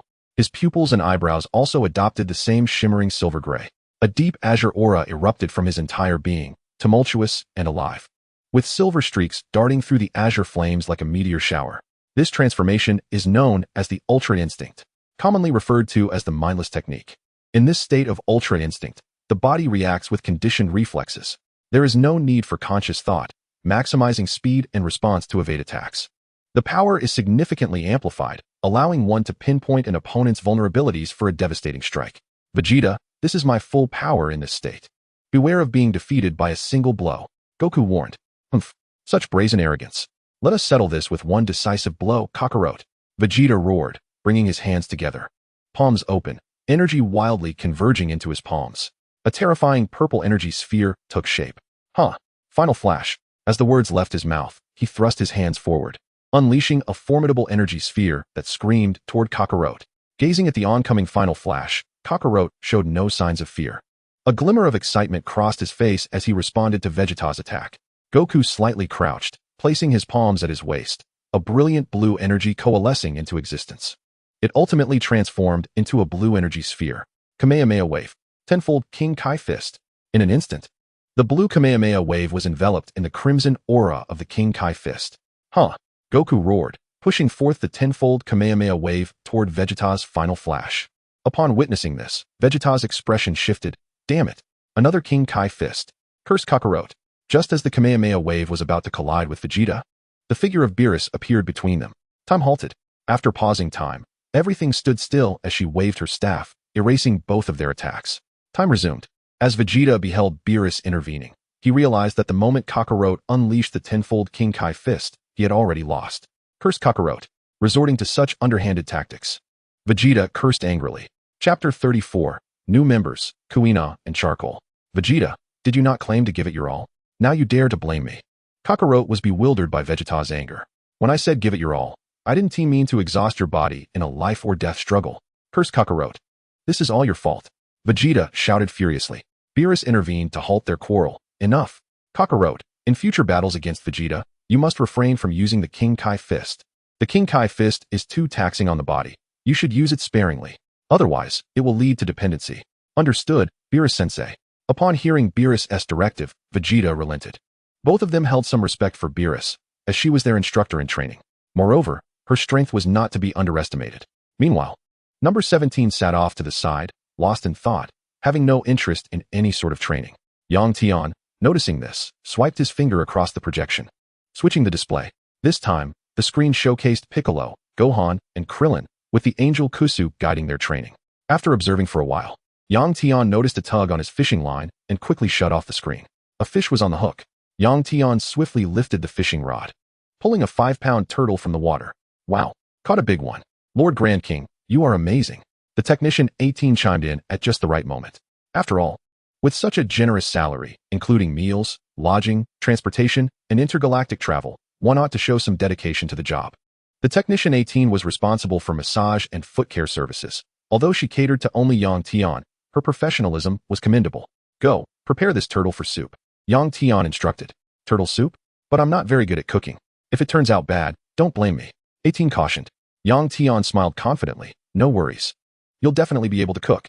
With that, he pointed at 18's head, imparting the skills of a top-tier chef into her mind. In that instant, 18 felt an overwhelming influx of culinary knowledge, as if she had always possessed these skills. This is the art of a culinary master. 18 whispered. Yang Tian nodded with a smile. Exactly, go make the soup. Make it taste good. All right, Lord Grand King. 18 technician nodded. She removed the turtle from the hook and walked away to prepare the ingredients. Although it was a turtle, it was still a fish of sorts, so it could hardly be considered empty-handed. Even if it had been a spicy snack, it wouldn't count as coming back empty-handed, since it was indeed a catch. A smile crept across Yang Tian's face. At that moment, a message chimed in the chat group, announcing the arrival of new members. Yang Tian was not surprised. Although he hadn't authorized new invitations, he hadn't strictly forbidden the group from inviting newcomers either. Ding. Congratulations to Kuina for joining the Multiverse chat group. Ding. Congratulations to Charcoal for joining the Multiverse chat group. Zhaoling, Kuina, Charcoal, welcome to the group. Yuan Daegu, Kuina, Charcoal, welcome to the group. Zhang Chulan, Kuina, Charcoal, welcome to the group. Peter Parker, Kuina, Charcoal, welcome to the group. Son Goku, Kuina, Charcoal, welcome to the group. Xiaohuo, Kuina, Charcoal, I know you. How did two newcomers who end in death just join? Fang Yuan, is that Kuina from One Piece? And the unfortunate little girl, by Koten. Joining the chat group is a sign of fate's favor upon you both. Yang Tian gazed at the two newly added usernames in the chat group, lost in contemplation. Kuina is a character from One Piece, a childhood friend of Zoro. She is the daughter of her master, Shimatsuki Kushiro, yet she exists solely in Zoro's memories. Kuina is strong-willed and never admits defeat, vowing to become a great swordsman. With her youthful frame, she was capable of besting adults, showcasing exceptional talent and swordsmanship. She battled Zoro in over 2,000 duels, yet he never managed to triumph over her. Her father did not support her aspirations, once commenting, a female swordsman, due to physical limitations, can never become the world's best. This remark led Kuina to momentarily abandon her dream of becoming a swordsman, but with Zoro's encouragement, she regained her confidence. They made a pact that one of them must become the world's greatest swordsman. Tragically, before she could fulfill her dream, she fell from a staircase and perished. That year, Kuina was merely 11 years old, destined to live forever in Zoro's memories. Given that Kuina has joined the chat group, her fate has changed. May she fulfill her dream of becoming the world's greatest swordsman. Yang Tian mused. As for Baikoten, this little girl must also find a better life. Yang Tian contemplated. The presence of these two evoked a sense of compassion within Yang Tian, compelling him to assist them. Baikoten is the protagonist of a heart-wrenching story. It is known for its deeply melancholic themes, akin to the tragic ending of The Little Match Girl. In the story, Baikoten dreams of her deceased grandmother on a cold night, only to succumb to the freezing temperatures the following morning. Such is the nature of a tale that evokes sorrow. Baikoten exists in a world devoid of extraordinary powers, merely a mundane reality. She is a small girl with blue hair, often clad in a traditional kimono, residing alone in a dilapidated wooden house in the forest. Since the passing of her only grandmother, she has survived by performing menial tasks. Each day's labor yields but a small bag of rice, barely enough for a single meal. Day after day, she struggles to survive. On the wall by her door, she has drawn a figure to represent her late grandmother, speaking to it every day before leaving. I'm going out, and upon returning, I'm back. While other children attend school or play games, she watches from the shadows, resembling a mouse in a gutter. Her small hands are marred with cuts and scars from her toil, and she envies those children, longing for a life like theirs. All she desires is to have enough food each day, friends, her grandmother, a beautifully patterned bowl, and toys to play with. Yet, these remain her unfulfilled dreams. As winter arrives, her rickety house offers little shelter, and with thin blankets, she dreams sweetly on a frigid night, only to be tragically frozen to death. The lovely, resilient, hardworking little girl has perished. This is the essence of a sorrowful tale, one that leaves its audience in silence. According to historical accounts, upon the release of this ending, the author was threatened with a knife, compelling him to alter it. In summary, such heart-wrenching narratives are not to be recommended. Now that Baikoten has joined the chat group, her fate is undoubtedly altered. Yang Tian group leader, Baikoten, Kuina, speak up. What do you both desire? Any request shall be fulfilled. Upon hearing this, the chat group erupted in excitement. Zhangchulan, wow? Who are these new members? I've never seen the group leader speak like this before. Xiaohuo, 666, I envy you. Han Fei, it seems these two newcomers have some special backgrounds. Otherwise, the group leader wouldn't act this way. Xie Jianshan, I envy the newcomers. Zhao Linger, Baikoten, Kuina, I envy you. I've never received such treatment. Chapter 35, Xie Jianshan issues a group task.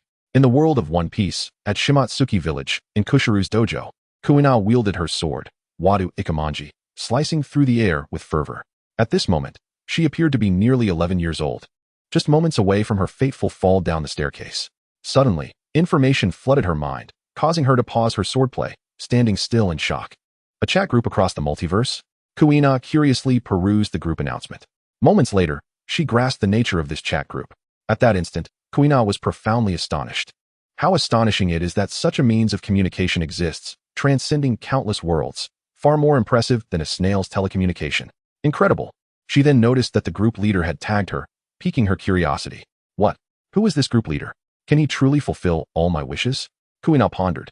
With this thought, she sent a message in the group. Kuina, Yang Tian, I want to become the world's greatest swordsman.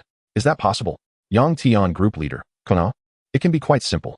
Additionally, I can grant you some extra abilities. Kuina, Yang Tian, is that true? Thank you so much. Yang Tian group leader, Kuina. No need for thanks. This is a gift for you. After responding to Kuina, Yang Tian focused his thoughts.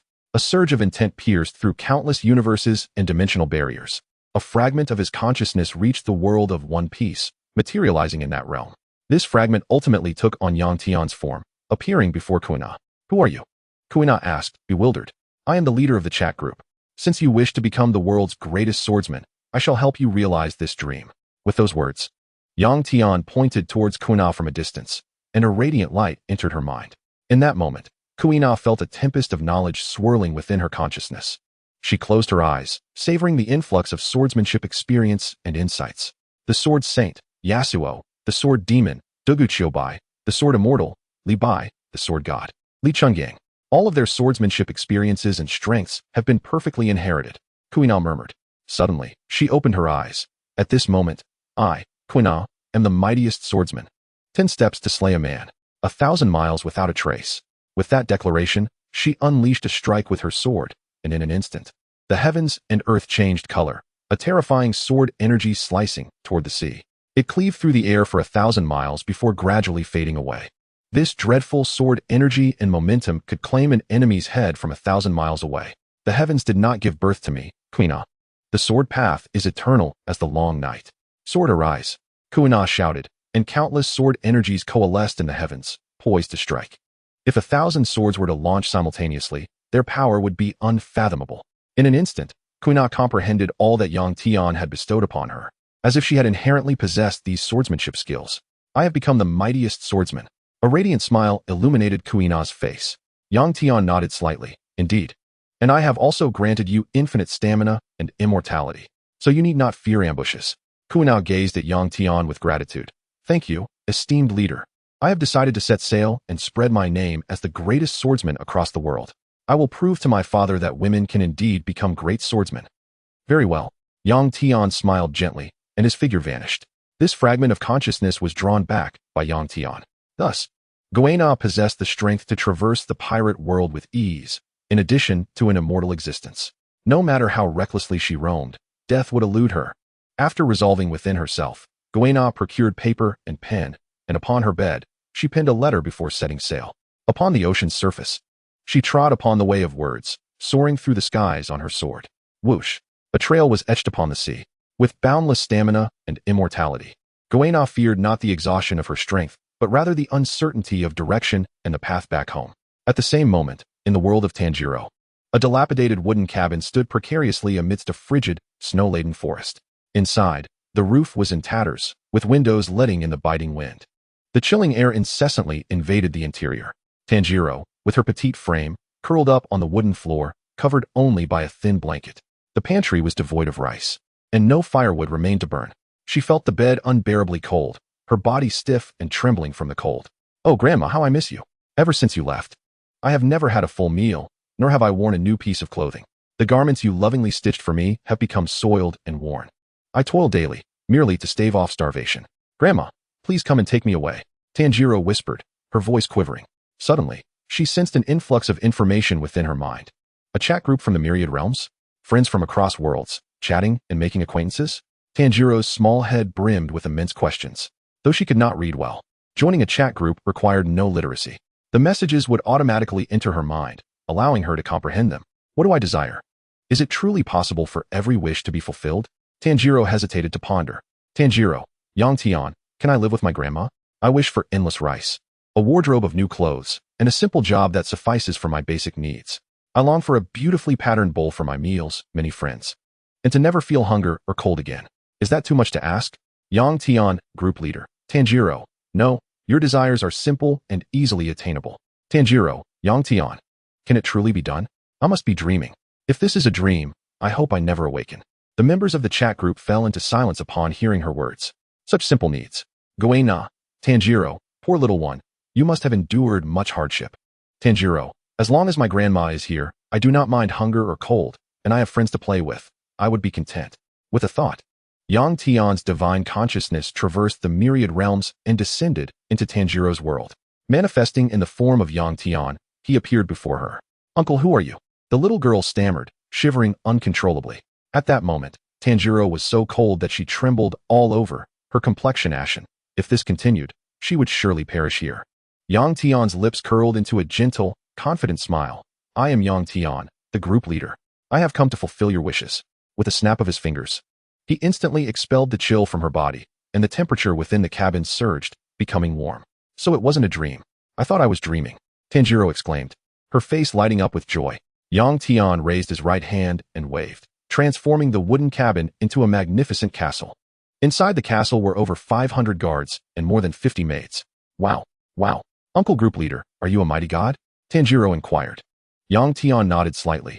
You may consider it that way. This castle is yours from now on. Furthermore, I shall bestow upon you some gifts. I grant you infinite wealth, an abundance of delectable food, immortality, immunity to calamities and illnesses, and the ability to understand the speech of animals, enabling you to befriend them. I bestow upon you the power of flight, super strength, and super speed. I grant you the ability to conjure clothing and toys out of thin air.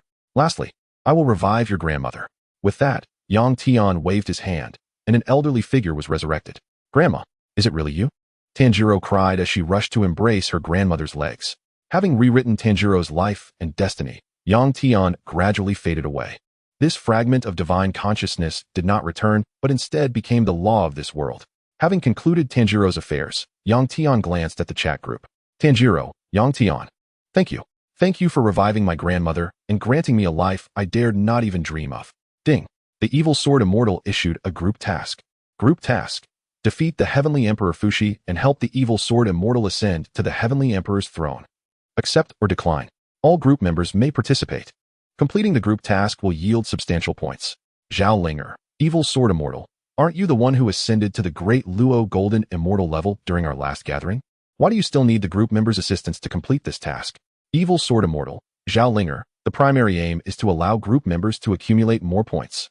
Zhang Chulan, evil sword immortal. Your pretense of helping others to gain points is merely a ruse to show off, isn't it? Xiao Huohua, Zhang Chulan. Why do you have to expose him? Gao Yao accepted the group task. Gao Yao, I don't care about your intentions. Zhang Chulan accepted the group task. Zhao Linger accepted. Chapter 36, The New Emperor, Evil Sword Immortal. In the world of Sword and Fairy 3, the evil sword immortal stood atop Mount Shu, patiently awaiting the arrival of his fellow group members.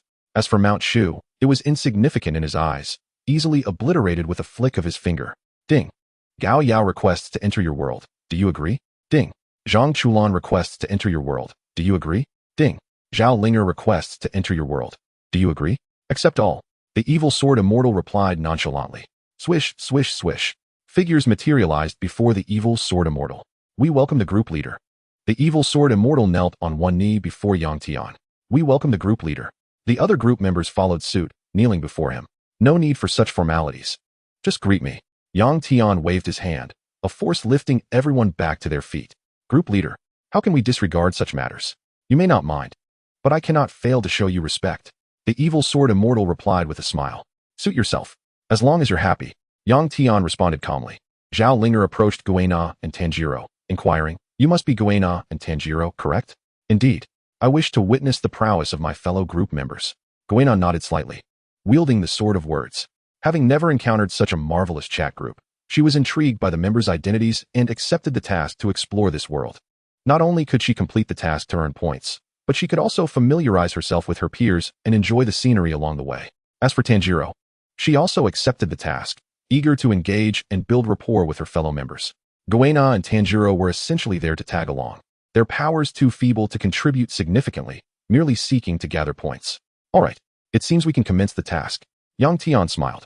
The evil sword immortal nodded slightly. Let us go find Fushi. That arrogant fellow dares to call himself the Heavenly Emperor? If anyone is to claim that title, it shall be me. Gao Yao, let us vanquish him. Xiao Huohua. Indeed, this world's Fushi is unworthy of the title of Heavenly Emperor. Onward, to the divine realm. Yang Tian's lips curled slightly upwards, forming a faint smile. With both hands, he tore at the void, causing it to split apart. A portal to the divine realm was unveiled. The crowd erupted in a cacophony of cheers, transforming into streaks of light as they surged towards the divine realm. The gates of the divine realm, which were originally sealed, could only be accessed through the abyss of gods and demons. However, Yang Tian possessed the power to forcibly breach space and enter the divine realm at will. As Yang Tian and his companions surged forward, they were met by two gatekeepers charging towards them. How audacious! How dare you intrude upon the divine realm? Are you courting death? They intended to deliver a couple of slaps. Get the hell out of my way. What insolence! With a swift motion, he crushed their heads into their chests, decisively killing them. Filth! The evil sword immortal spat on the corpses of the two guards. Xiao Huahua flicked his fingers, casting two flames that reduced the bodies to ashes. Fushi, come forth and meet your demise. The evil sword immortal bellowed. This roar, infused with his inner cultivation, resonated widely, echoing throughout the divine realm. In an instant, the heavens trembled, the earth quaked, and the sun and moon dimmed, casting the divine realm into a precarious state. At this moment, a voice of authority resounded. Evil sword immortal, your sins are profound. Do you dare to provoke this heavenly emperor in the divine realm? Are you eager for death? Though the figure had not yet arrived, the voice preceded it. As the voice emerged, a magnificent being radiating golden light appeared before the crowd. Evil sword immortal, your crimes are unforgivable. Today, this heavenly emperor shall personally bring you to justice. I shall not spare your accomplices either. Fushi emanated an aura of boundless majesty. Ha! I have no time for your nonsense. Perish. The evil sword immortal laughed maniacally, transforming into a cloud of black smoke that entered Fushi's body. The black smoke multiplied, and soon, Fushi's form began to swell alarmingly. With a thunderous bang, Fushi's body erupted before his horrified gaze. This is impossible. Absolutely impossible. Evil sword immortal, what power have you acquired? Why do you suppress me so? Why can I offer no resistance? Fushi's soul hovered in the air, filled with unwillingness. Ha! Do I really need to waste words on you? The evil sword immortal seized Fushi's soul and instantaneously refined it. Subsequently, he absorbed the essence of that soul. I am known as the evil sword immortal, forged by malevolent thoughts into a sword, attaining immortality. My body is filled with righteousness, yet I manifest evil. Today, I ascend as the heavenly emperor. The evil sword immortal radiated an endless dark light, an unparalleled righteousness bursting forth from his being. Yet, this righteousness emitted black smoke. As he put it, it was an excess of righteous energy manifesting as malevolence. His proclamation reverberated across the realms of gods, demons, ghosts, beasts, and immortals. The evil sword immortal gazed skyward. Heavenly Tao, do you acknowledge my ascension as the heavenly emperor? If not, I shall have no choice but to obliterate you. The heavenly Tao trembled in fear. Are you speaking rationally? If I do not recognize you as the heavenly emperor, you threaten to annihilate me? However, under the eaves, one must bow their head. The heavenly Tao could distinctly sense that the evil sword immortal had become extraordinarily powerful, transcending the confines of this world. Even without this realm, he could create a world of his own. I acknowledge you. You are the heavenly emperor, the sole heavenly emperor of the six realms. With the heavenly Tao's recognition, auspicious signs descended from the heavens, golden lotuses erupted from the earth, and ethereal figures of celestial maidens appeared, dancing in celebration for the newly born heavenly emperor. Ha! I, the evil sword immortal, am the new heavenly emperor. Is there anyone who dares to oppose me? The evil sword immortal cast his gaze upon the remaining remnants of the divine clan. Naturally, some yielded, while others harbored malice. The evil sword immortal could sense the malevolent thoughts and resentment within their beings. With a wave of his hand, he eradicated those who bore ill will towards both the master of the group and himself. With the ascension of the evil sword immortal, the tasks he had set forth were now successfully completed. The chat group buzzed with notifications. Ding! Congratulations on completing the group task. This task was eliminate Heavenly Emperor Fushi, assisting the evil sword immortal in ascending to the throne. According to the chat group assessment, the participants of this task have successfully completed it through exceptional teamwork. Task rewards have been distributed. Each participant receives 100,000 points as a reward. So you set this group task just to show off, huh? You could have just gone live instead. Why bother with a task? Zhang Chulan inquired. You don't understand a thing. Didn't I already mention the points for the group members? The evil sword immortal retorted. All right, if you all wish to linger in this realm, feel free. I shall take my leave. Yang Tian's figure flickered as he returned to the Dragon Ball world. He was eager to return and enjoy his turtle soup. I still want to stay and see if Jing Tian and Li Xiaoyao truly look identical. Who knows, perhaps Jing Tian has cuckolded Li Xiaoyao's father, Zhao Linger remarked. The crowd fell silent. Chapter 37. New group member, Gu Qinsha. After Yang Tian returned to the Dragon Ball world, he sat alone at the fishing spot, observing Trunks' training progress displayed before him. The turtle soup was still not ready. Trunks' strength had significantly improved. With this, he would be capable of facing Cell and any future crises head-on. Yang Tian murmured to himself. At this moment, Trunks, in collaboration with Tien and Android 16, faced their assault with composure. The reason being, his hair had turned purple, transforming into the Super Saiyan God of Destruction form. He had mastered the powers of destruction, known as self-extremity technique. Tien practiced the Ultra Instinct, being a bald-headed man with a third eye, making him more suited for the practice than destruction. However, mastering the Ultra Instinct was exceedingly difficult and far more challenging than destruction. Uncle Tien, use your new Ki Blast to attack me. I can withstand it, Trunks exclaimed confidently. All right. Tien nodded slightly, soaring swiftly into the sky. He clasped his hands together, fingers forming a diamond shape. Peering through the diamond's gap, he found Trunks perfectly within the attack range. A massive amount of energy gathered at the intersection of his palms, forming a potent white energy sphere. Huh, Ki Blast, Tien shouted, unleashing the Ki Blast towards Trunks. In an instant, a flash of white light appeared, creating a square-shaped crater on the ground. Yet, Trunks stood undamaged, hovering above the crater. Uncle Tien, continue. Your attack is far too weak, Trunks urged. All right, Ki Blast, Ki Blast. Tien unleashed several Ki Blasts in succession. As the attacks rained down from above, Trunks gazed up, raising his right hand, palm directed skyward, as a purple energy sphere slowly condensed. Finally, with a gentle push from his palm, he unleashed the destruction. The purple energy sphere surged towards Tien high above. The destructive energy sphere surged forth, consuming the Ki Blasts. Its momentum unabated, it continued to fly towards Tien. In a flash, Tien vanished, appearing behind Trunks. Trunks caught a glimpse of him from the corner of his eye, a smile gracing his lips. Similarly, he vanished in a flash, reappearing to deliver a kick to Tien's head. Bang! Tien felt as though his head might explode. Sent flying back to the ground, unconscious. Uncle Tien, are you alright? Trunks reverted to his normal state, rushing over in concern. Makalita glanced at Trunks, waving her angel staff, casting a healing light upon Tien, fully restoring his injuries. He is fine now, no need to worry, though it seems you might have been a bit too rough. Makalita commented. I apologize. As soon as I engage in battle, my mind instinctively conjures the detestable artificial beings. Unconsciously, I exert an excess of power. Trunks wears an expression of deep remorse. Yang Tian, witnessing this scene, swiftly shifts the projection. At this moment, Gohan, alongside Piccolo and Krillin, is immersed in training.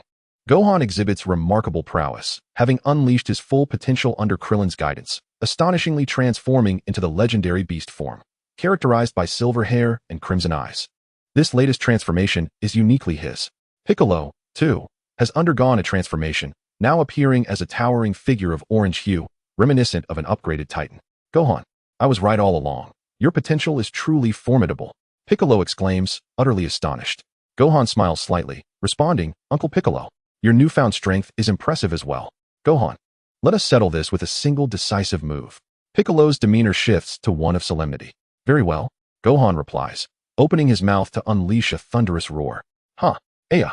The resonant cry reverberates throughout the expanse. Gohan raises his right hand, aligning his index and middle fingers over his heart, channeling energy. Uncle Piccolo, receive my attack. Special Beam Cannon. With a swift motion, a spiraling energy blast is launched toward Piccolo. A hint of satisfaction graces Piccolo's lips as he, too, prepares to unleash his own Special Beam Cannon. The identical techniques collide, resulting in a clash of power. Regrettably, Piccolo stands on the left, while Gohan occupies the right.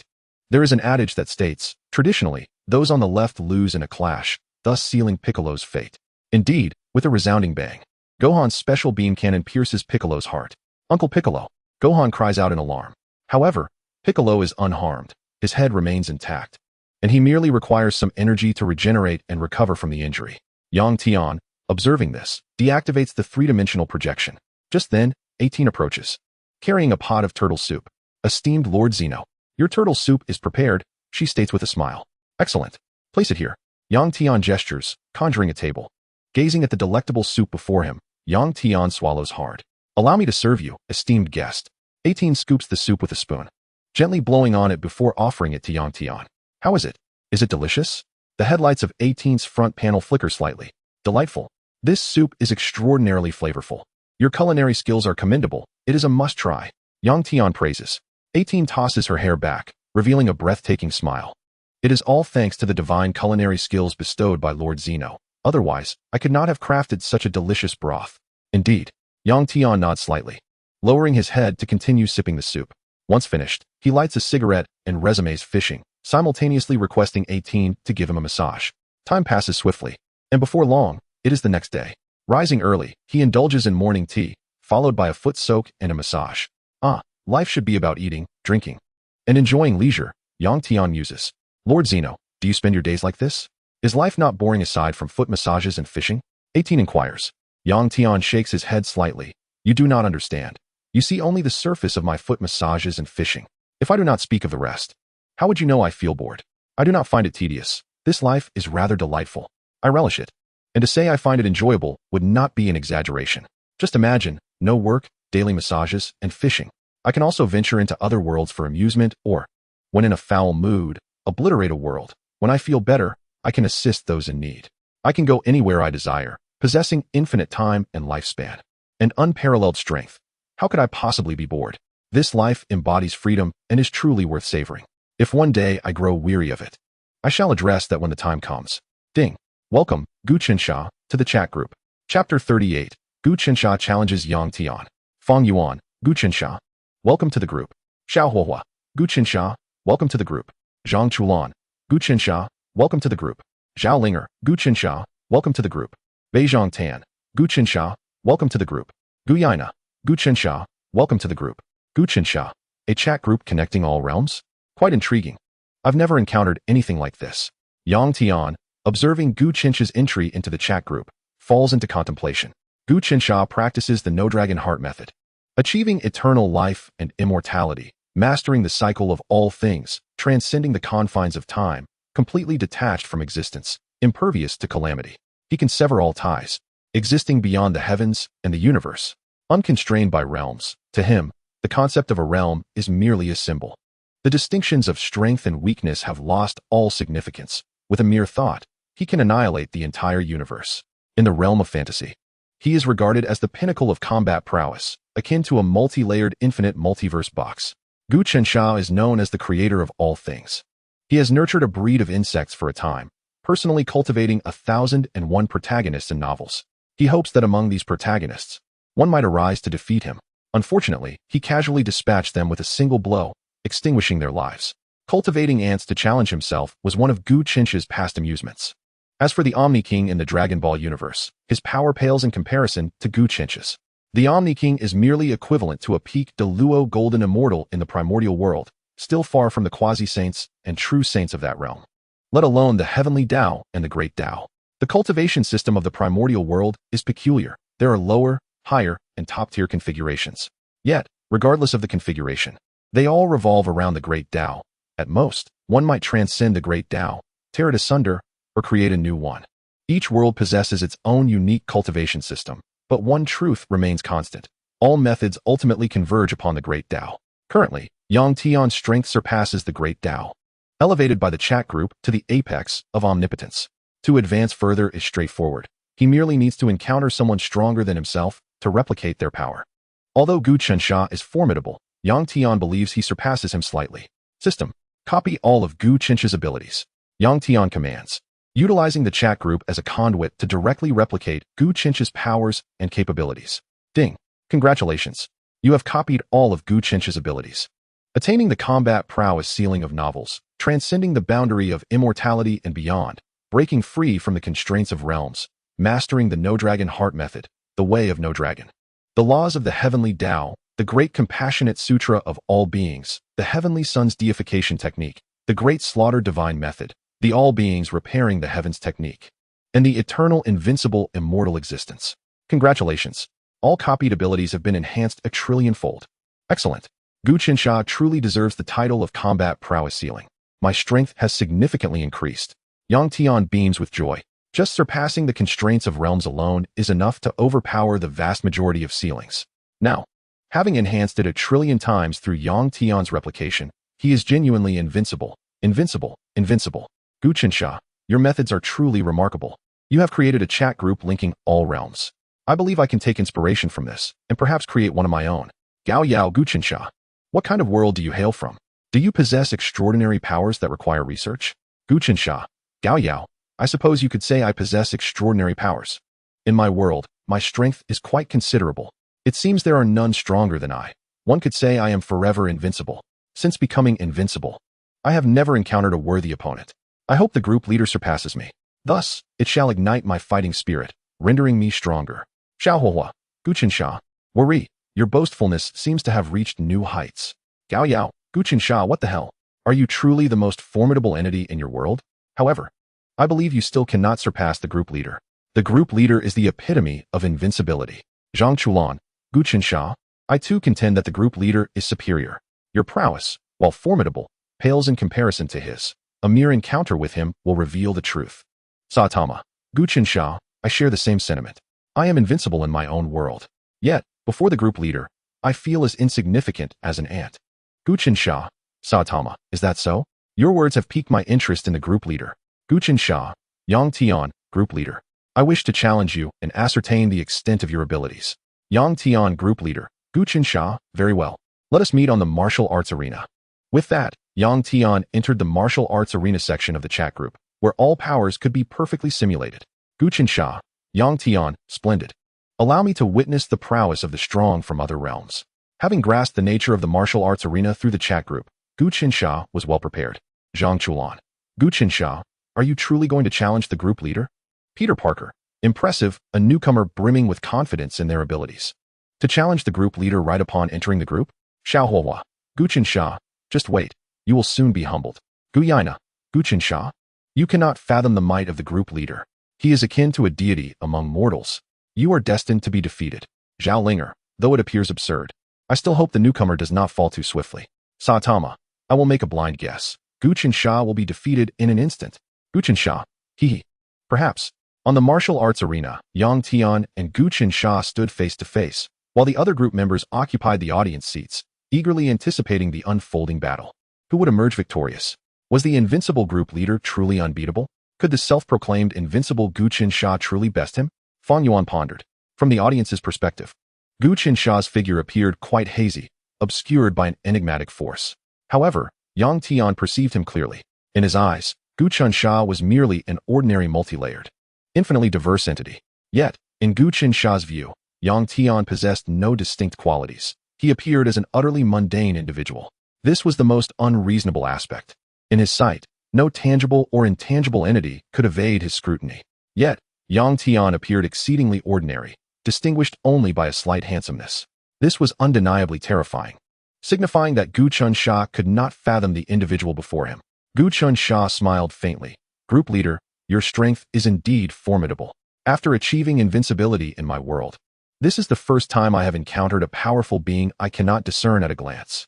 However, I shall only grow stronger than you. With that, Gu Qinsha charged towards Yang Tian, striking out as he would against the protagonists he had previously vanquished. Yet, all Yang Tian did was gently exhale. In the next moment, Gu Qinsha found himself in the audience seats. Gu Qinsha? What on earth just happened? How did I end up in the audience? Did I truly get defeated by the group leader? Indeed, it was as he feared. I knew you would be defeated. Saitama wore a knowing expression. Chapter 39. Saitama challenges Gu Qinsha. Xiaohuahua, haha. The group leader truly is the strongest. Evil sword immortal, need it be said? The group leader is undeniably the mightiest. Yuan de Gu. Every time I witness the group leader's prowess, I find it difficult to comprehend how he operates. Truly, he is the strongest among all realms. Uchiha Sasuke, the group leader is my hero, the one I respect and admire most. It is entirely reasonable for him to be so powerful. Gao Yao, the group leader's strength is beyond imagination, beyond comprehension. Zhang Chulan, I can firmly assert that from now on, no newcomer to this chat group will surpass the group leader's might. He is the absolute embodiment of invincibility. Gu Yaina, the group leader is my most treasured benefactor, the strongest of them all. I shall forever follow in his footsteps. Bing Zhongtan, the group leader is the mightiest of all. Gu Qinsha, I have been defeated, thoroughly vanquished. Indeed, this world is filled with countless heroes. Haha, what a remarkable group leader. Kawashima Fang Yuan, Gu Qinsha, do you realize what you are saying? Kawashima Yoshiko, suddenly displeased, remarked, hey, you are merely echoing my words. Yang Tian, group leader. Well done, Gu Qinsha. Your abilities are commendable. Continue to strive for improvement, and one day you shall glimpse my retreating figure. Gu Qinsha, Yang Tian, understood, esteemed group leader. At this moment, Gu Qinsha was filled with exhilaration. After such a long search, he had finally discovered a being stronger than himself. Life had regained its significance. He had once contemplated ending his own existence, but alas, he could not bring himself to do so, enduring a lonely and tedious existence in this world. Yet now, he was no longer alone. There existed beings more powerful than he. In the future, he would likely encounter many who surpassed him within the chat group. This signified a liberation from the constraints of his realm. He was not yet the strongest, nor at the pinnacle. There remained a path ahead, and he could not afford to stagnate. In a moment, Gu Qinsha seemed to have discovered the meaning of life. Therefore, let him set a goal. First, to surpass and defeat the group leader. Then, venture beyond the myriad realms in search of even stronger challengers. Even if he were to perish in the pursuit of challenges, that would be a release.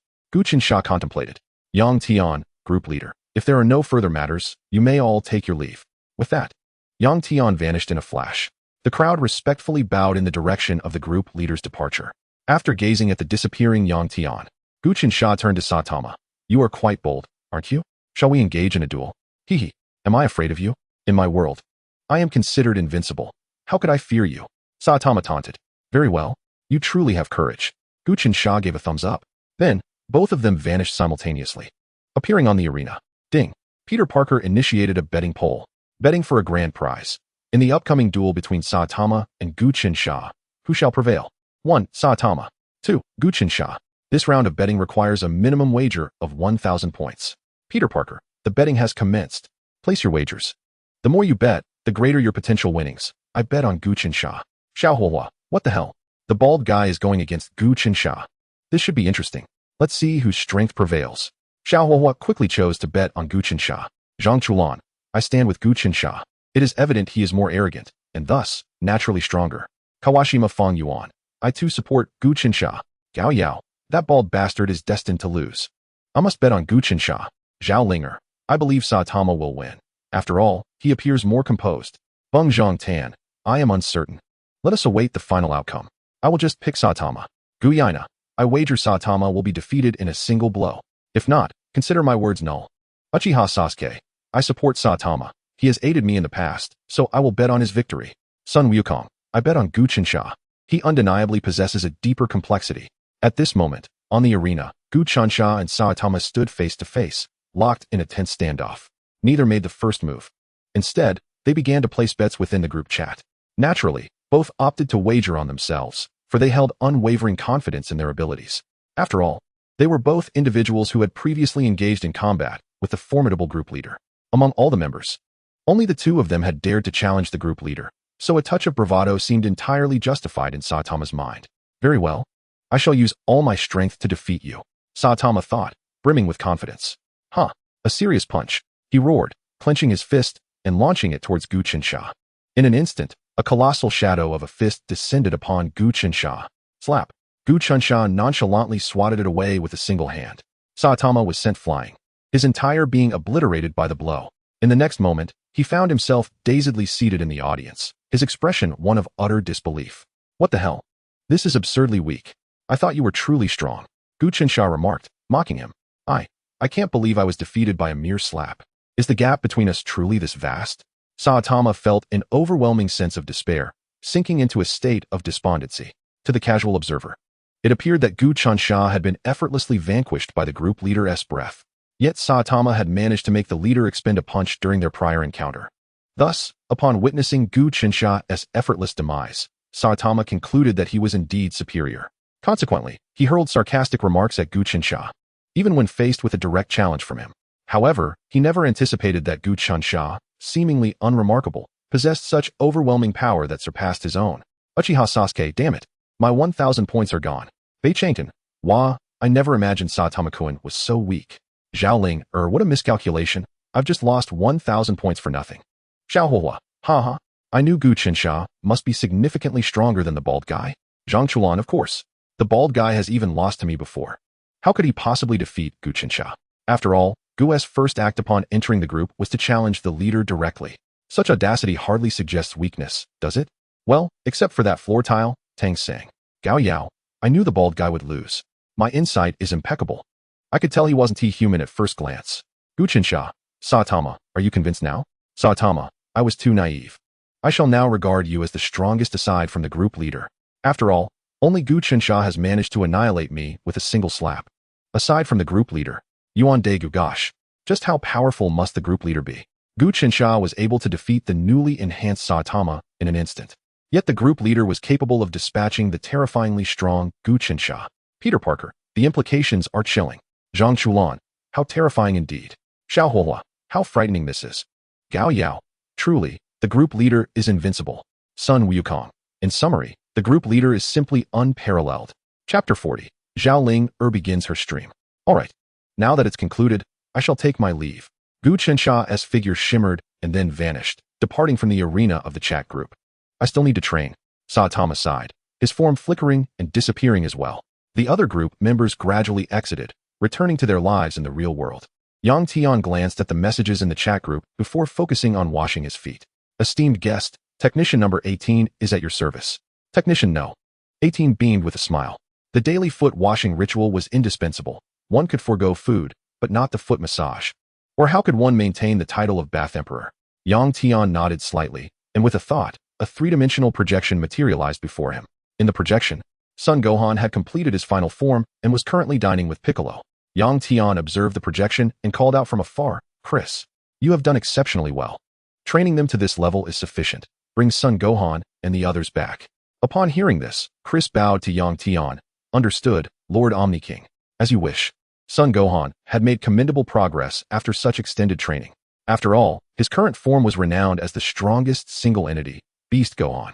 Subsequently, Yang Tian contacted Margarita and Bardos. Bardos, Margarita, please bring back Vegeta, Kakarot, and Trunks. Their training results have been quite remarkable. Yang Tian stated with a smile. Understood, Lord Omni King. The two angels bowed toward Yang Tian across the boundless void. What is that fool cell up to? Yang Tian scrolled through the three-dimensional projection, shifting the view to Earth. At this moment, Cell was in his initial and most grotesque form, his mouth resembling that of an insect, with green skin adorned with black spots.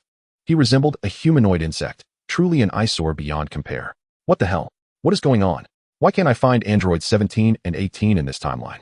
According to the timeline, they should have awakened by now, activated by Dr. Gero. How can I evolve into my final form without them?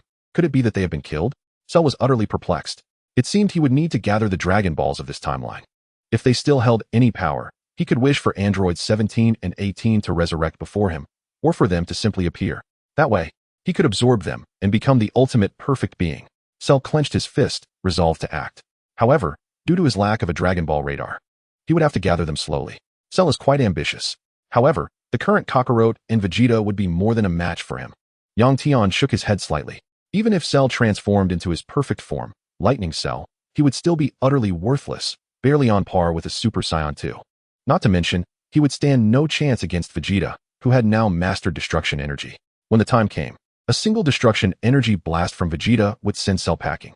After shutting off the projection, not long after, Margarita, Chris, and Bardos returned with Vegeta, Kakarot, Son Gohan, Trunks, and others.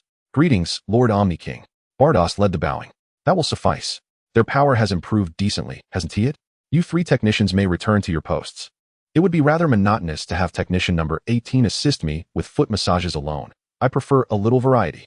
Tonight, the four of you shall help me with foot massages or baths, each contributing to a more comfortable life. Yang Tian stated nonchalantly. Yes, Lord Omni King. The three women nodded in agreement. Lord Omni King.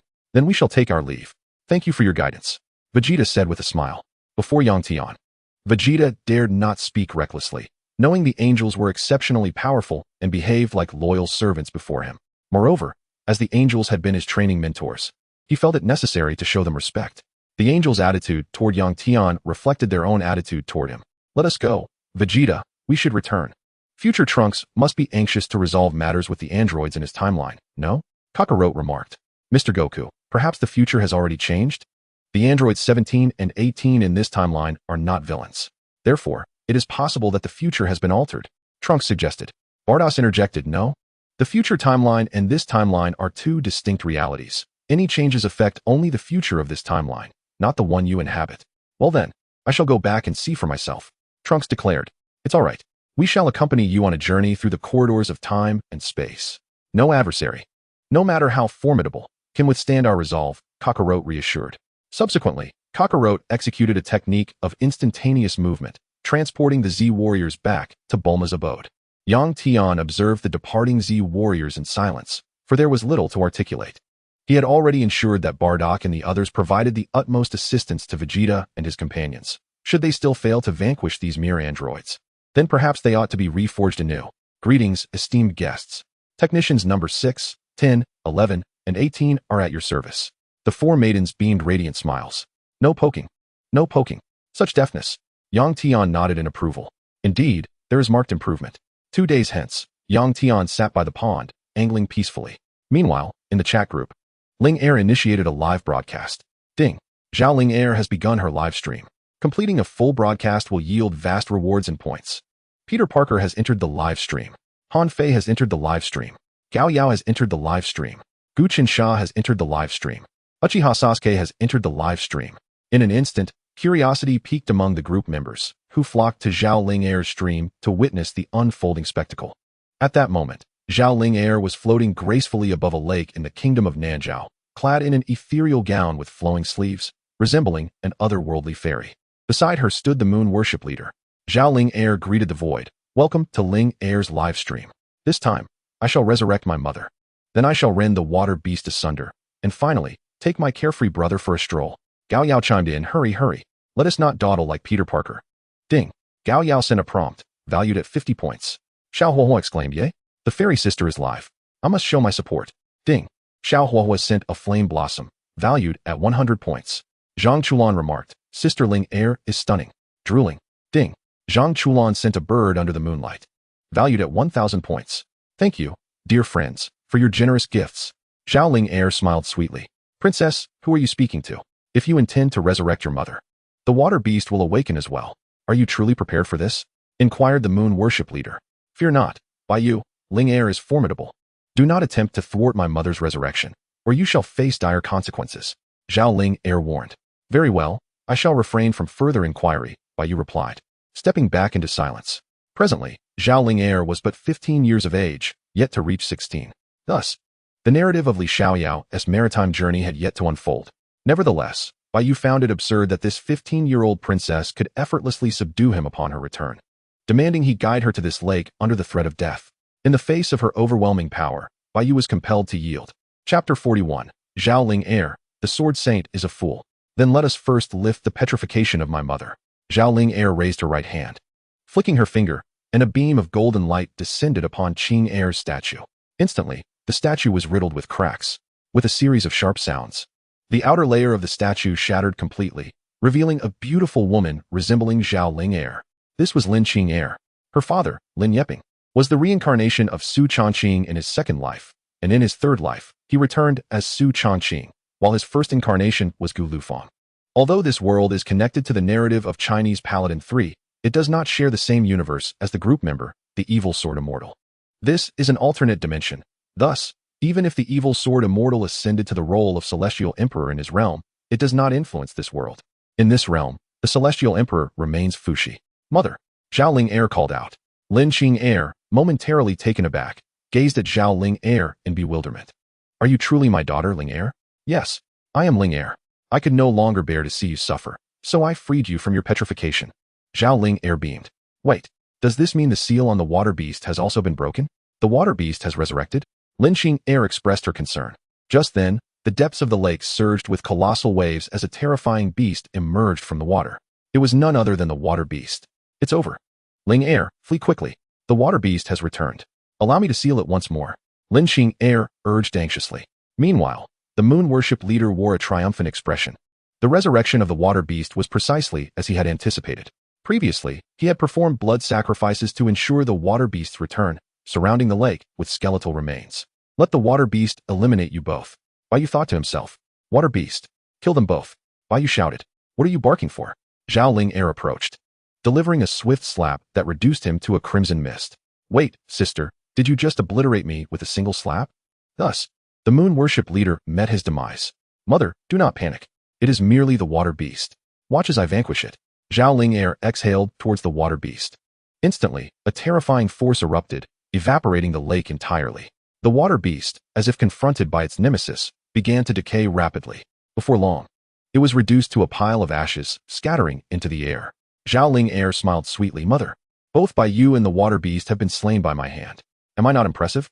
Ling Air, what kind of power is this? Lin Qing Air was bewildered. Oh, just a bit of Deluo Jinxian, really. Zhao Ling Air replied candidly. Deluo Jinxian? What realm is that? The fabled Deluo Immortal? Lin Qing Air inquired, intrigued. Precisely, you may understand it in that manner. Next, we shall alter the predetermined fate of our Nuwa lineage. The decree that only one descendant of Nuwa may live in a generation, imposed by the celestial Emperor Fushi of the divine race. Zhao Ling Heir elaborated. Long ago, during the era of the three sovereigns, Fushi created the divine race, Shinong the beast race, and Nuwa the human race. Fushi proclaimed himself the Heavenly One, acting on behalf of heaven, and took the title of Celestial Emperor. Thus, this so-called trash Fushi is unworthy of being the Celestial Emperor. He is the very root of our Nuwa clan's tragedy. The divine race looks down upon humanity and arrogantly claims to be the beast race. Henceforth, Ling Heir shall ascend to the divine realm and usurp Fushi's position. Zhao Ling Heir declared. Is that so? No wonder our Nuwa descendants have historically only managed to survive one at a time, inevitably culminating in tragic ends. Lin Qing Heir realized. Indeed. Moreover, Mount Shu serves merely as the earthly pawns of the divine realm. Your father, Su Chongqing, has already attained immortality and ascended to the divine realm. I am aware of that.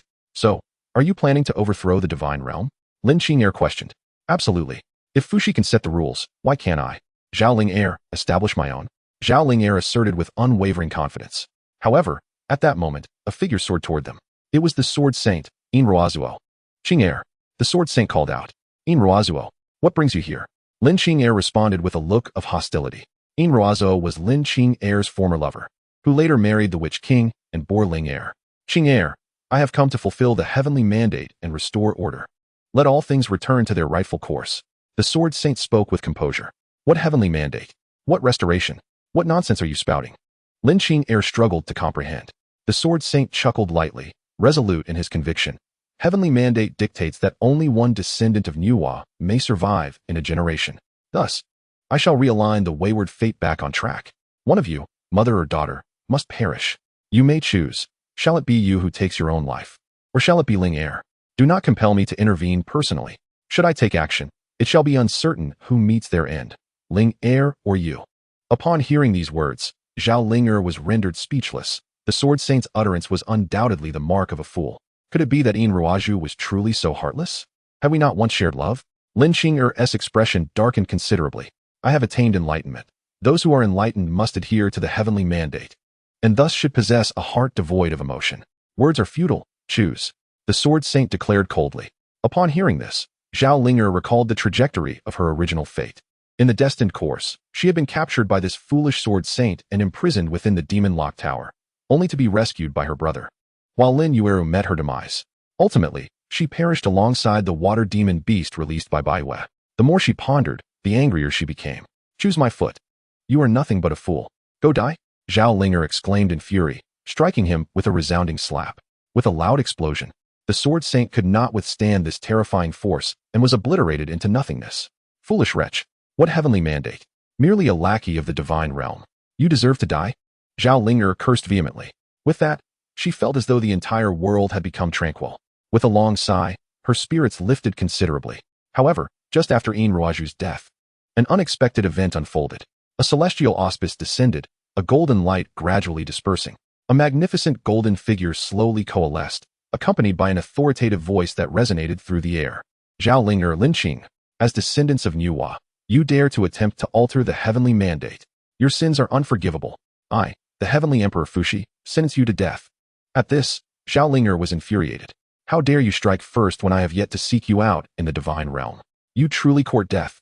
With that, she levitated into the air, flicking her sleeves to extinguish Fushi's manifestation. Grasping at the void, she forcefully tore open a passageway to the divine realm. Fushi, your time has come. With a decisive step, Zhao Ling Heir entered the divine realm. Chapter 42. New member, the first emperor. In the divine realm, Fushi's expression was one of utter dismay. How could a part of his essence be so easily annihilated? Cursed be it. How has Zhao Ling Heir escaped my control? Fushi seethed with rage. He resolved to eliminate her before she could grow into an irreparable threat. Fushi, your demise is imminent.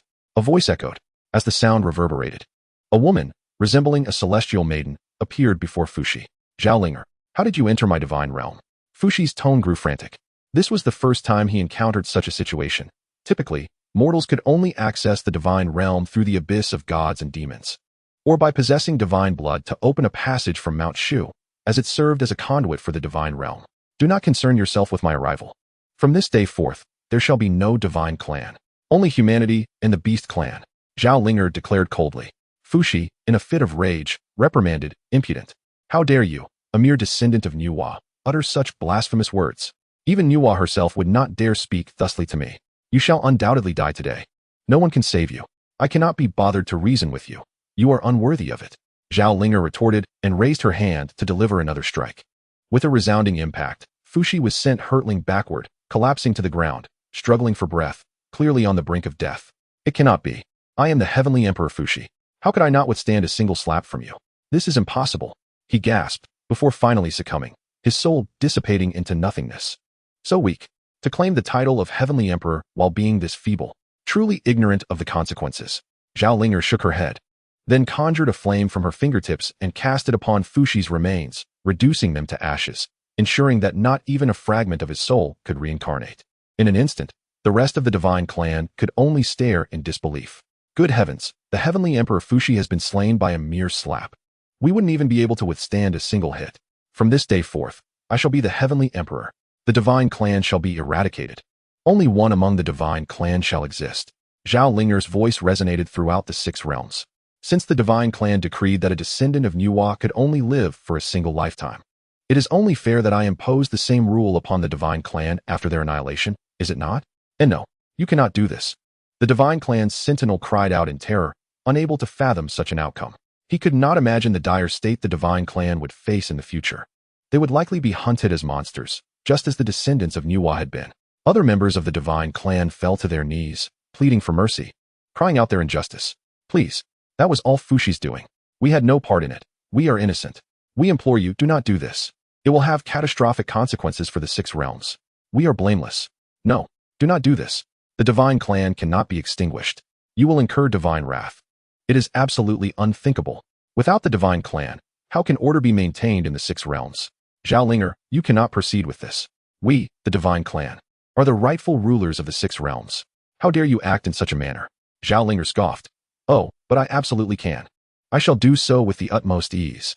I am merely enacting upon you what you once inflicted upon me, the descendants of Nuwa. You cannot accept it?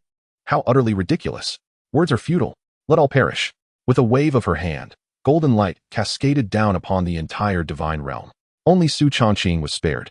All other members of the divine clan met their end. Even the exalted T0 beings who claimed to be celestial maidens were reduced to dust. Furthermore, the divine tree of the divine realm was destroyed, for it was the source of life for the divine clan. If the divine tree remained, the divine clan would continue to be born from it. Zhao Linger had no intention of being merciful, as the evil sword immortal had once been, leaving behind kind-hearted members of the divine clan. The divine clan had treated her, a descendant of Nuwa, with such cruelty, she felt it only fitting to reciprocate in kind. Meanwhile, Xiao and Faping had perished at Fushi's hands long ago for defying him. Thankfully, Xuejian inherited Xiao's will, effectively becoming a second Xiao. However, Jing Tian had died due to Fushi's machinations. Now, by slaying Fushi and eradicating the divine clan, she had avenged Jing Tian. The members of the group were sending messages in the live stream. "Zhang Chuan, well done. The divine clan treated the descendants of Nuwa so poorly. They deserve to be wiped out. Gao Yao, the most supportive episode yet. Xiao Huahua, the most exhilarating episode. What a relief. Treating them as they treated you. And they can't handle it. How laughable. Peter Parker. Indeed, people love to impose strict standards on others while being lenient with themselves. Evil Sword Immortal, Sister Linger, you did beautifully this time. My heart is with you. Since the divine clan has been extinguished, let us also resurrect Jing Tian and Zishuan while we're at it." Zhao Linger entered the points shop, spending several thousand points to purchase 2 resurrection tokens. She resurrected Jing Tian and Zishuan, then utilized her teleportation abilities to bring Su Changqing, Xuejian, the resurrected Jing Tian, and Zishuan to her side. Additionally, she summoned the red-haired monster and demon Lord Zhongluo. "What the hell? Xuejian, Zishuan, by Doufu. Are you all dead? Why are you here in the ghost realm with me?" Jing Tian exclaimed, utterly bewildered. "Get out of here. You're the one who died." Xuejian retorted, delivering a punch. "Oh, come on. Just kidding." Zishuan Qinger, Su Changqing gazed upon his beloved from 3 lifetimes, alongside their daughter born in the second life. Tears cascading down his cheeks. After a moment of nostalgic reminiscence, the peculiar circumstances dawned upon them. What had transpired? Why had I been resurrected? Zixian pondered with bewilderment. Su Changqing's expression shifted to one of contemplation. Could this be the doing of the new heavenly emperor of the divine realm? I once heard a voice proclaim that today would mark the extinction of the divine race, allowing only one to survive. Yet, I remain oblivious to the identity of this new emperor. Grandfather, grandmother, it is I. The new emperor is Zhao Linger. It is Linger who has revived you. Henceforth, no one shall disturb you. Linger shall assist you. Upon hearing Zhao Linger's declaration, disbelief washed over the crowd. What? My granddaughter is so extraordinary? You vanquished the heavenly emperor. Su Chongqing appeared utterly confounded. The demon Lord Zhonglu erupted in laughter. Ha! What an extraordinary Zhao Ling. Countless heroes abound. Truly as numerous as the fish crossing a river. For countless years, I sought a means to vanquish Fu Shi, yet you accomplished it. Truly, you are the granddaughter of Zi Xian. My discerning eye has proven itself. The crowd was left speechless. Zhao Linger casually ended the live broadcast. Ding. Zhao Linger completed a live stream. This broadcast earned her 5,000 points. Yuan Daegu exclaimed, what? Why did Linger earn 5,000 points too? My last broadcast only garnered 1,000 points. Zhao Linger replied, perhaps your broadcast duration was insufficient? Enough of this. I must go find my brother Xiaoyao. I intend to cultivate him into the new emperor. Zhang Chulan remarked, Zhao Linger, impressive. Having a girlfriend like you is truly enviable. Gao Yao interjected, Zhang Chulan, spare the nonsense. Don't you have Feng Bao Bao? What is there to envy? Peter Parker added, Gao Yao, don't take it too seriously. He was just joking. Chuan Daofanzi said, women are merely fleeting shadows. Ding. The Eternal Emperor joined the chat group. Chapter 43, The First Emperor, Dam Zhao Gao. Ding. The Eternal Emperor joined the chat group. Yuan Daegu welcomed, Eternal Emperor. Welcome to the group. Xie Jinxian added, Eternal Emperor, glad to have you.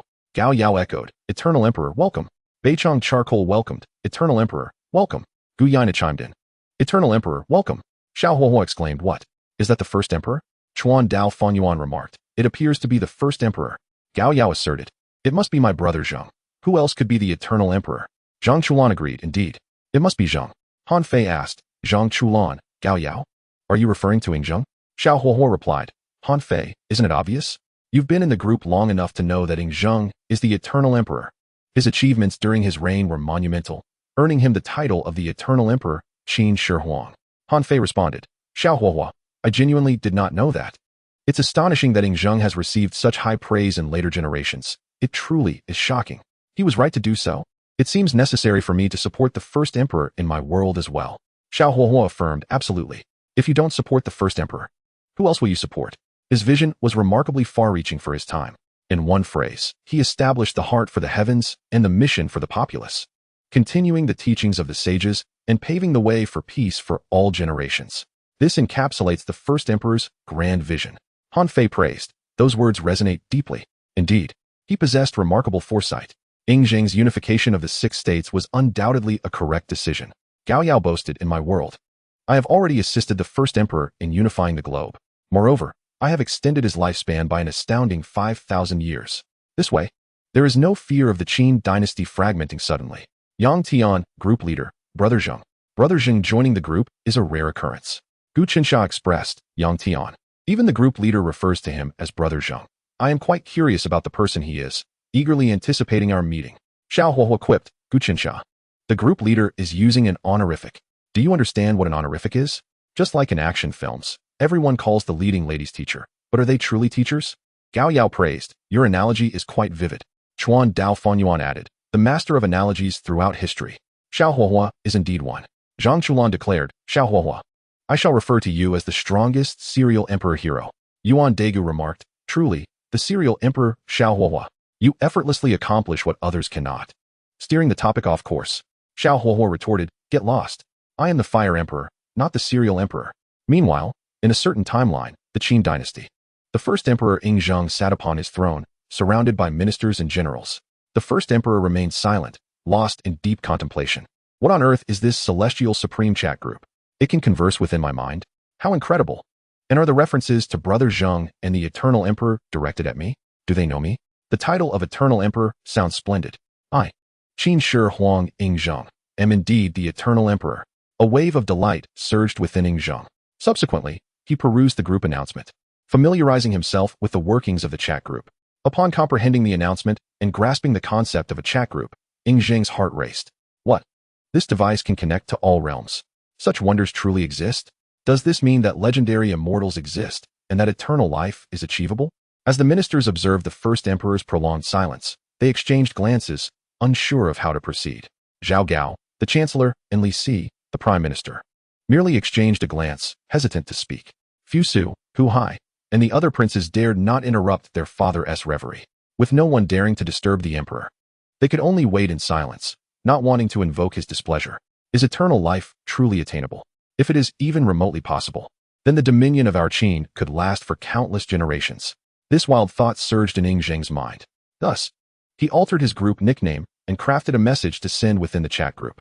First Emperor, is this chat group created by immortals? Can the immortals inform me? Can I attain eternal life? Can my Qin endure for all eternity? Xiao Huohuo replied, Qin Shi Huang, Brother Zheng, I regret to inform you. Your Qin existed for merely 15 years before its downfall. The first emperor responded, Xiao Huohuo what? Who obliterated my Qin? No matter how flawed my Qin was, it could not possibly perish in such a brief time. Xiao Huohuo reassured, there is no need for the emperor to be agitated. Your Qin did not fall by your hand. It perished shortly after your demise. The first emperor queried, Xiao Huohuo, even if Fu Su inherited the throne, how could my Qin collapse so swiftly? I left behind the Meng family army and the Wang family descendants to quell any insurrections. Gao Yao interjected, Your Majesty, it is not that simple. After your passing, Zhao Gao conspired with Li Si to alter your last edict, installing Hu Hai as the second emperor and decreeing Fu Su's death. Fu Su, until his last breath, did not doubt the legitimacy of the edict and willingly took his own life. The first emperor exclaimed, Damn Zhao Gao, how audacious! Why was Fu Su so foolish? Just a decree led him to his death? Moreover, I never ordered him to die. How could he be so naive? Xiao Huohuo explained. This was all orchestrated by Zhao Gao. With Fu Su dead and Hu Hai ascending to the throne as Qin heir sure, Zhao Gao seized power, manipulating Hu Hai as a puppet, while Li Si was executed, and the Ming family generals, along with your over 20 sons and 10 daughters, were all eradicated. Gao Yao. Ultimately, the talents and loyal subjects within the grand court of the Qin dynasty were entirely ensnared and eliminated by Zhao Gao, resulting in a vast realm bereft of capable individuals. The populace was subjected to the unrestrained debauchery of Hu Hai, plunging their lives into misery. In response, the commoners rose in rebellion, toppling the mighty Qin dynasty, leading to its eventual demise. Emperor Shi Huang, cursed be Zhao Gao, worthless Hu Hai. How could you squander the empire I labored to establish over many years so swiftly? I must alter this outcome. These events cannot be permitted to transpire. Emperor Shi Huang. So, it is who brings about the fall of Qin, referring to that wretched Hu Hai. Ding. As a result of the urgent need for the emperor to extend the life of the Qin dynasty, a group task has been initiated for the members of the group. Group task. Assist Emperor Shi Huang in unifying the world and prolonging the life of the Qin dynasty for 10,000 years. Accept or decline. This task is open to all group members. Upon completion, substantial points will be awarded. Yang Tian accepted the group task. Xiao Huohuo accepted the group task. Gao Yao accepted the group task. Han Fei accepted the group task. Yuan Degu accepted the group task. Chuan Dao Yuan accepted the group task. Apologies. I have been unwell with a cold and fever these past days, and I find it difficult to write. Chapter 44. Eliminating Hu Hai and Zhao Gao. At this moment, the countenance of Emperor Shi Huang was etched with fury, his entire being radiating a crimson hue. Upon learning from his companions about the future calamities awaiting the Qin dynasty, he was nearly consumed by ire. That foolish Hu Hai had relentlessly eradicated all his siblings. Surely, Hu Hai cannot be his true offspring. He must be someone else's illegitimate child, for I could never have such a dim-witted son. And as for Zhao Gao, that eunuch, I have been far too lenient with him. In the court, the ministers were taken aback by the sudden darkening of the emperor's expression, a sense of foreboding settling in their hearts. Suddenly, Emperor Shi Huang bellowed, Hu Hai, come forth at once. Hu Hai trembled in fear, stammering, Father, what is it that you require of your humble son? I called for you to come forth. Did you not hear? Do you dare to utter further nonsense? The emperor's expression remained grim. Oh, your son obeys. After a moment's hesitation, Hu Hai obediently crawled on the ground until he reached the emperor's feet. Useless wretch. The emperor kicked Hu Hai to the ground. With a wave of his hand, he commanded, Bring forth Hu Hai and bind him, and summon the royal physician. I shall personally discipline this rebellious son. Anyone who dares to plead for mercy shall be punished alongside Hu Hai. Understood. Immediately, 2 eunuchs stepped forward and bound Hu Hai on the spot.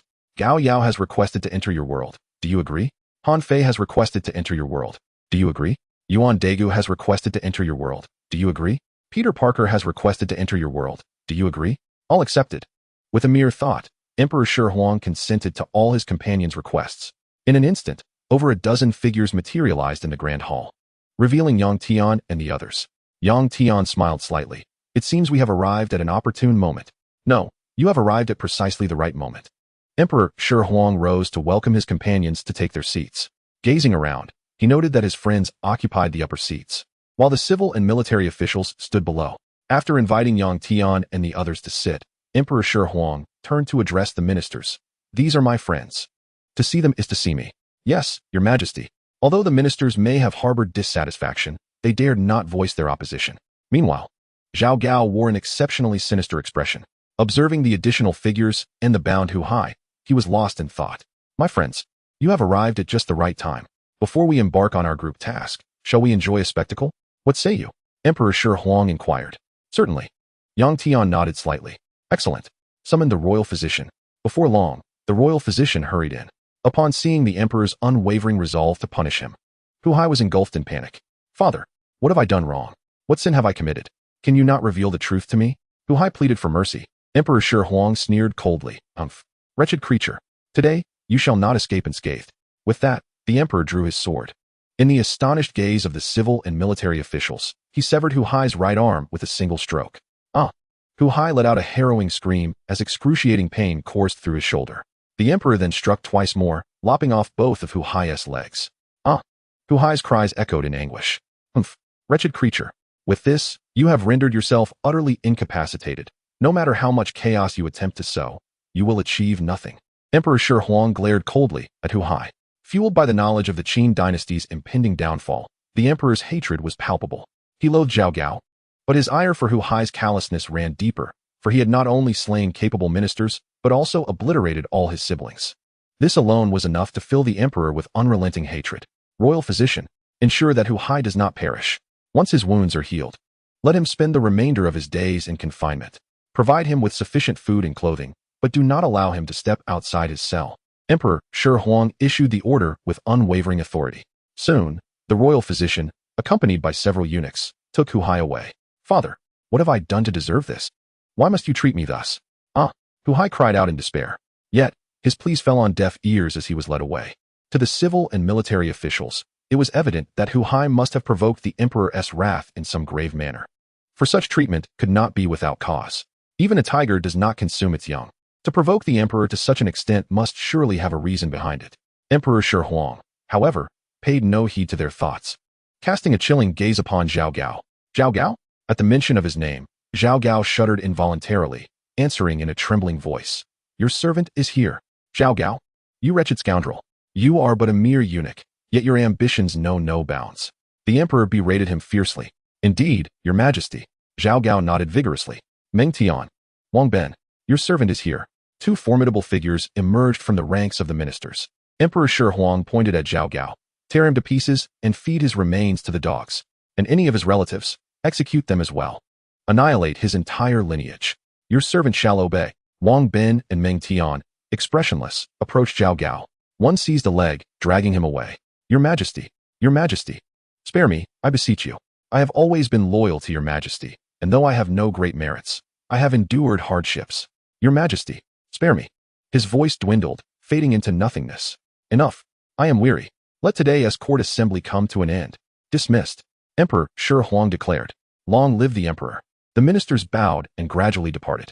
My friends, the performance concludes here, Emperor Shi Huang remarked. That will suffice, Zhengge. You are still as imposing as ever. Now, let us proceed with our task.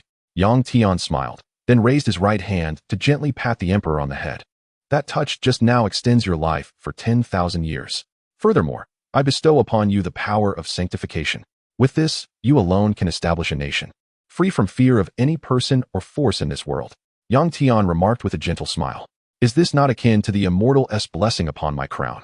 Bestowing eternal life? Emperor Shi Huang exclaimed with excitement. 10,000 years of life. Does that not make me an immortal?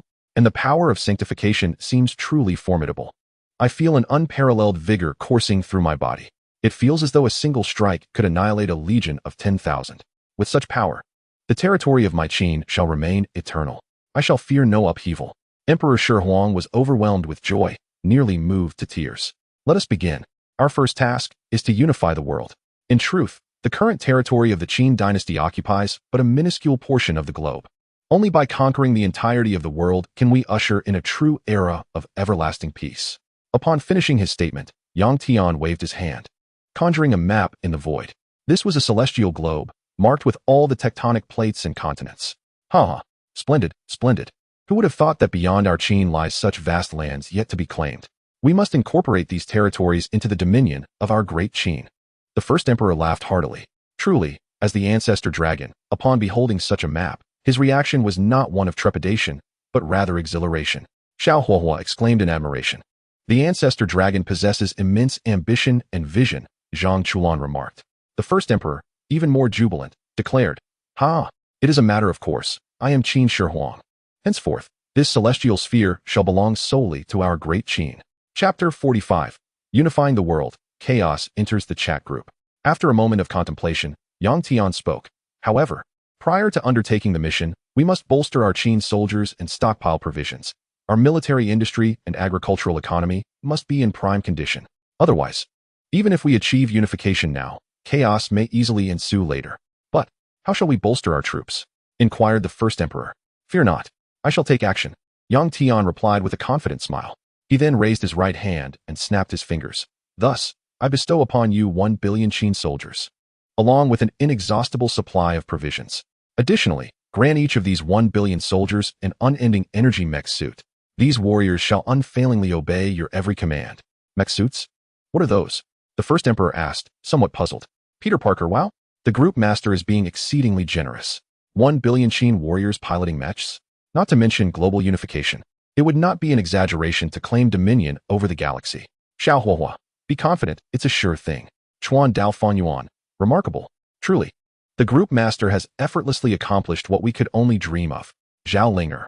Indeed, the group master consistently aims to be extraordinarily formidable. Guena, astounding. The one I admire most is, without a doubt, the group master. Let us go and behold these 1 billion Qin cyber warriors. Yang Tian waved his hand, and the scene shifted to an expansive open area. As far as the eye could see, rows upon rows of meticulously aligned cyber warriors were breathtakingly impressive. Your Majesty, please issue your command. We are willing to serve you unto death. The 1 billion Qin cyber warriors roared in unison, their voices echoing thunderously, audible even from dozens of kilometers away. Uchiha Sasuke, wow. This is truly awe-inspiring. Such is the power of unity. I wholeheartedly support the first emperor's quest for unification. Ha! Excellent. I am greatly pleased. Convey my command. Unify the globe. Those who resist shall be met with no mercy. The first emperor laughed maniacally, drawing his sword and pointing it towards the overseas realms. At your command. In an instant, 1 billion mechs soared into the sky, charging forth to conquer every corner of the world. The sight of countless mechs, resembling a swarm of locusts, darkened the skies and struck fear into the hearts of onlookers. Evil sword immortal, whoa. There is something sinister afoot. Xiao Huahua. Evil sword immortal, what nonsense. You know nothing. Mechs are the romance of men. Chuan Dao Fan Yuan. In truth, had I had the choice back then, I would have chosen mechs instead of playing with those wretched insects. Peter Parker. Chuan Dao Fan Yuan. Isn't it unnecessary to play now? Chuan Dao Fan Yuan. Now that I possess the strength of a Taoist immortal, I need not stoop to such trivialities. Joining this chat group has indeed been the luckiest event of my life. Xiao Huahua. I must say, the first emperor's sword-drawing posture was truly unparalleled. The first emperor, finally. Someone noticed my sword-drawing action. Guchen Sha. It was decent, I suppose. Han Fei. Ancestor Dragon. You may rest. Once these Qin cyber mechs have completed the unification of the globe, you shall become the Star Master. The first emperor, Star Master, you say? That does sound rather appealing. Yang Tian Group Master. Let us go. I shall lead you to obliterate a certain place. The first emperor, Yang Tian. Which place could possibly warrant such attention from the group master?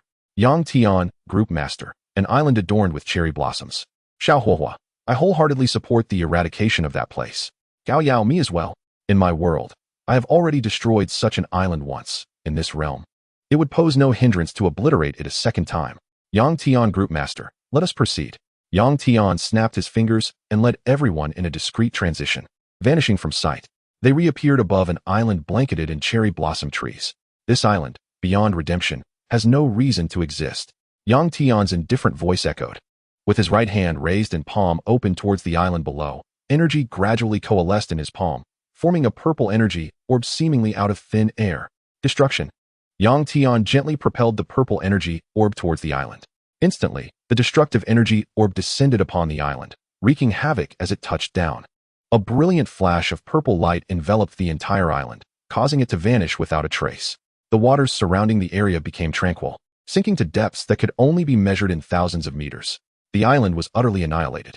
Guchen Sha, Yang Tian, Group Master. What is the purpose behind your actions? Why go to such lengths for a trivial matter? Yang Tian, Group Master. Guchen Sha? There is no need to question the worthiness of my actions. To put it simply, it is because I wish to. Guchen Sha, the Group Master, is impressive. Such a straightforward response. Yang Tian, Group Master. Indeed. If I wish to do something, I shall. If I do not, I shall refrain, without unnecessary complications. Next, let us upgrade and modify this realm's heavenly path. Yang Tian murmured softly. Upon finishing, with a thought, he replaced and upgraded the heavenly path. Heavenly path. From this day forth, you shall assist the Qin, granting it an additional 10,000 years of existence. Yang Tian issued this command. At your command, respectful creator. The heavenly path responded. At that moment, a notification chimed in the minds of all group members. Ding! Congratulations on completing the group task. This time, group task. Assist the first emperor in unifying the globe, granting the Qin an additional 10,000 years of existence. The chat group verified that the participating members accomplished the group task through teamwork with exceptional results. Task settlement complete. Each member receives 1,000,000 points as a reward. The first emperor, impressive. My Qin cyber warriors have swiftly swept across the globe.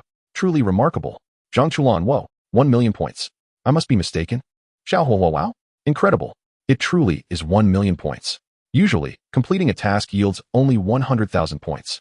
Yet this time the reward is a staggering 1,000,000 points. Chuan Dao Fang Yuan. This must be the handiwork of the group master. Or perhaps our current strength is at the Taoist immortal level, making a mere 100,000 points negligible, while 1,000,000 points would provide substantial enhancement. It could also be a reward mechanism of the chat group. Saitama, I don't care about the details, as long as it boosts my strength. More points are always welcome. In short, gratitude to the group master. Now that the task is complete, we shall take our leave. Farewell, First Emperor. Yang Tian waved goodbye to Ing Zheng and slowly faded away. The other group members were equally satisfied with their gains. 1,000,000 points, indeed a significant purchasing power. Guchen Sham used. One by one, the members returned to their respective worlds. Upon returning to the Dragon Ball universe, Yang Tian indulged in a foot massage and casually cast a line into a pond to fish. Ding. Welcome and I Ping Xiang and I to a Chaos joins the chat group. Xiao Huohua Chaos? Who is that? Zhang Chulan absurd. Is that truly someone's name? Chapter 46. Yishio. Goena. Does anyone know who Luan Lai is? Kawashima Ho Yuan. I have no idea. I can't recall anyone by that name. Guchen Sha. I don't know either. I've never heard of this person. Beichong Tan. Who cares about Luan Lai? We've got 1,000,000 points this time. How should we spend them? It's practically impossible to exhaust them all. In this chat group, points can buy anything. As long as you remain in the group, they're like universal currency. Yang Tian group leader Luan Lai? I actually know who he is. His name is Chun Ping'an, an orphan who faced numerous hardships throughout his life. However, he ultimately earned the admiration of the Sword Mother and now stands atop the world. He could be considered the protagonist of a novel. Yuan Degu, I see.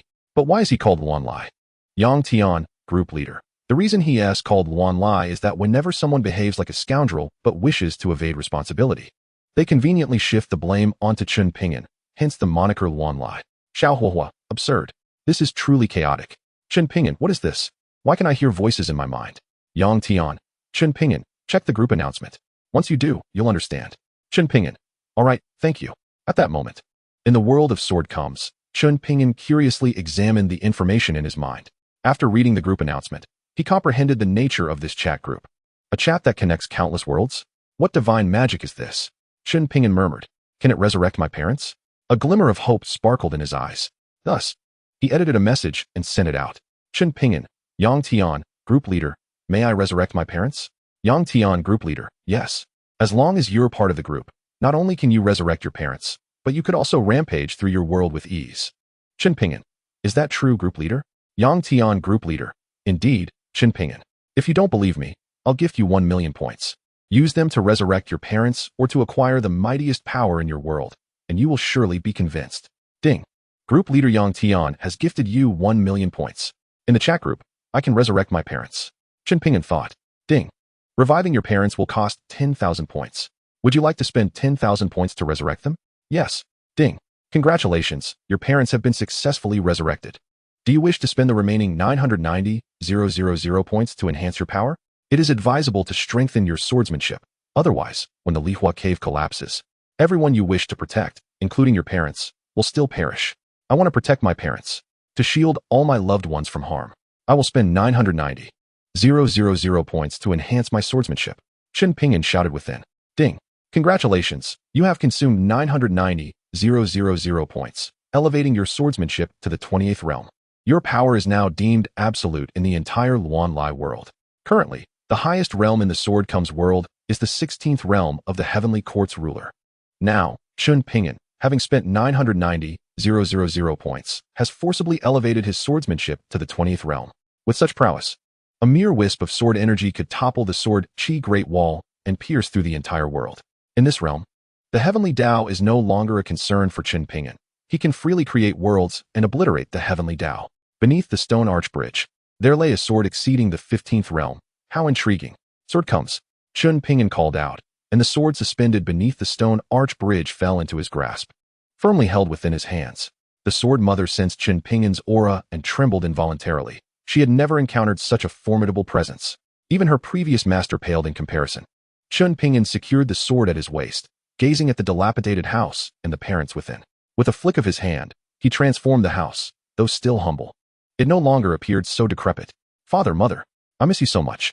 Chen Pingyan rushed forward to embrace them, tears streaming down his cheeks. Yang Tian, group leader. Chen Pingyan, do you believe now? Chen Pingyan, thank you, esteemed group leader. Without your generous gift of 1,000,000 points, my parents would have never been resurrected. Moreover, my current strength seems to render me invincible in my world. Yang Tian, Chen Pingyan, that's only natural. Feel free to have fun. Ding. Yiji Qiu has joined the chat group. Yang Tian group leader. Welcome, Yiji Qiu. Welcome to the new member. Xiao Huohua. Welcome, Yiji Qiu. Welcome to the new member. Kawashima Hoyuan. Welcome, Yiji Qiu. Welcome to the new member. Beichang Tan. Welcome, Yiji Qiu. Welcome to the new member. Goena. Welcome, Yiji Qiu. Welcome to the new member. Evil Sword Immortal. Welcome, Yiji Qiu. Welcome to the new member. Yishio. How interesting. This chat group is quite a novel concept. It appears directly in my mind. Is this the latest high-tech product? Yang Tian group leader. Yishio, no.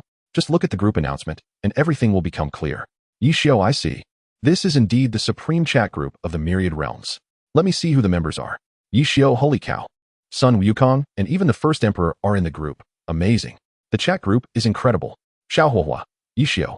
Now you understand what kind of existence the chat group is, right? Yishio. Is there really an existence of myriad realms? Gao Yao. Yishio, absolutely. If you don't believe it, let the group members enter your world, and you will see. At that moment, Yishio was working as a manager in the Shihong Internet Cafe, contemplating the information in his mind. So, I really have joined this so-called chat group of myriad realms? According to the group announcement, even the deceased can be resurrected. This is too outrageous. Ding. Gao Yao requests to enter your world. Do you agree? Ding. Zhang Chulan requests to enter your world. Do you agree? Ding. Xiao Huohuo requests to enter your world. Do you agree? Ding. Kawashima Hoyuan requests to enter your world. Do you agree? After a moment's hesitation, Yishio agreed. Yes.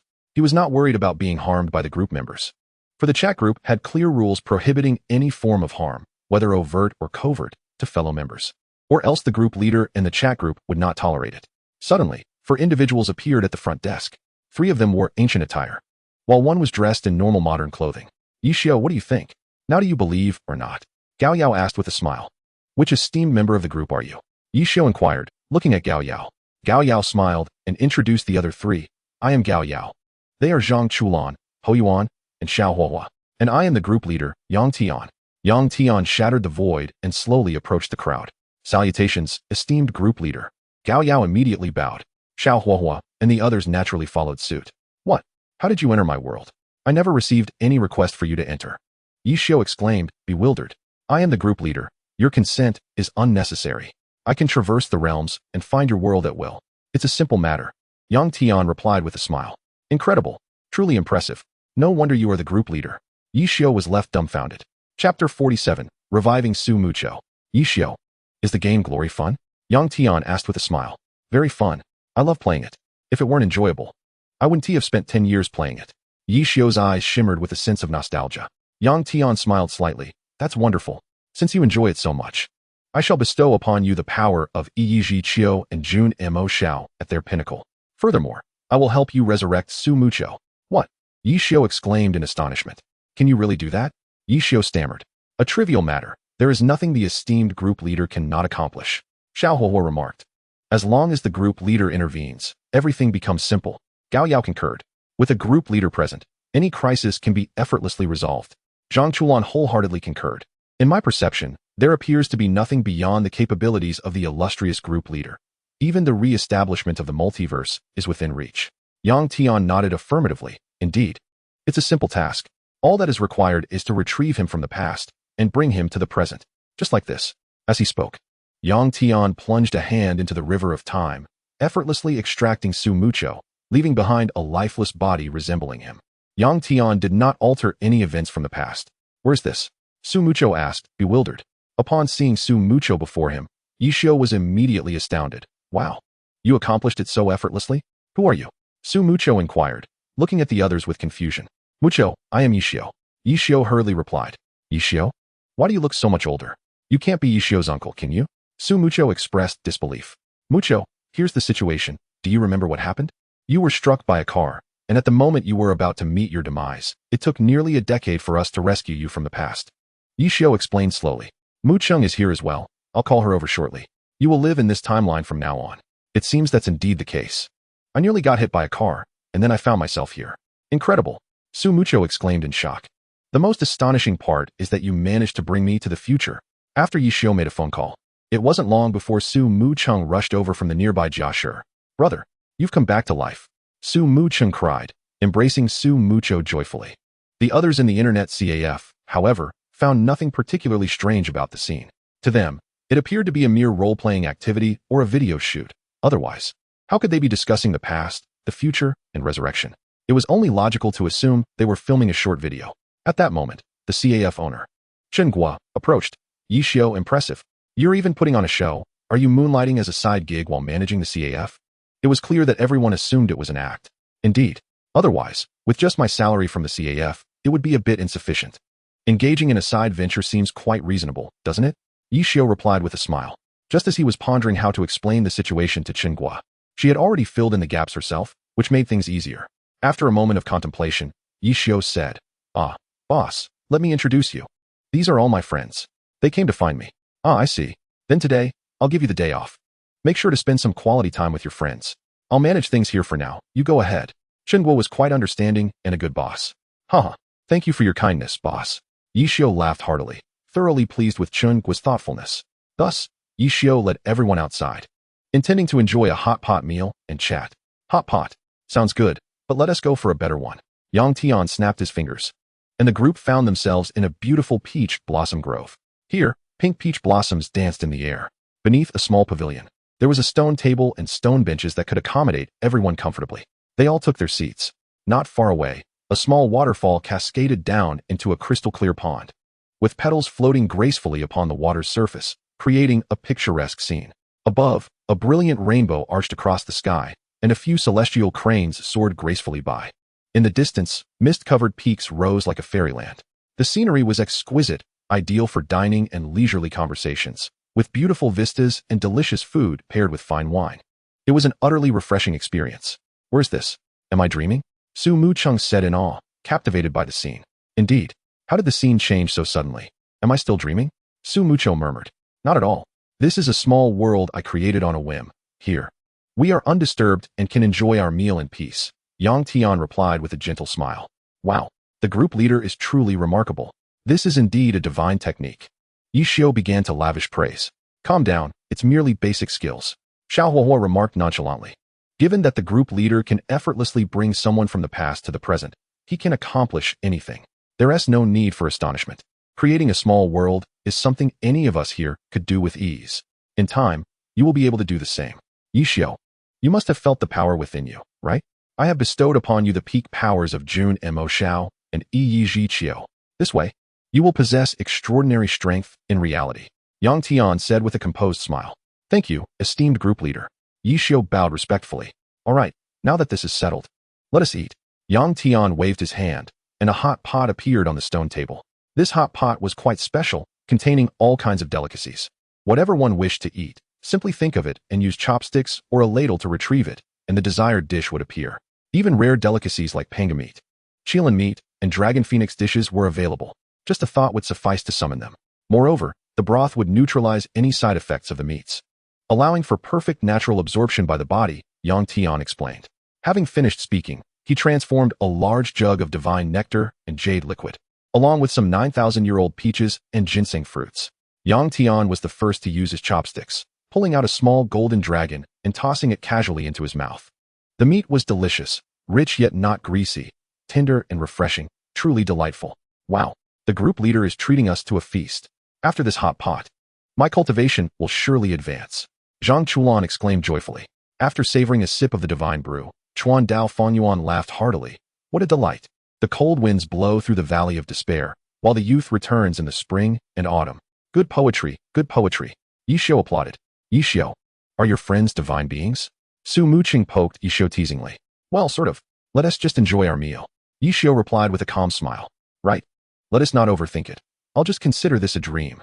Su Mucho said, picking up a peach and taking a big bite. 9,000-year-old peaches. Ginseng fruits. A fairyland beyond imagination. Everyone indulged in the culinary delights, their appetites voracious as they relished the feast. Chapter 48. The arrival of Tian Bao in the group. 2 hours later, the meal finally came to an end. Let us go. Having eaten and drunk to our fill, it's time to disperse. Yang Tian waved his hand, sending everyone back from the small world. Thanks to this hot pot, Yishio experienced a significant leap in his cultivation. The Su Mucho siblings also greatly benefited. Having consumed the peaches and ginseng fruits, their lifespans and strengths were significantly enhanced. A 9,000-year-old peach can grant longevity equal to that of heaven and earth, and the ginseng fruit can extend one's lifespan by several millennia. It feels like a dream, Yishio murmured.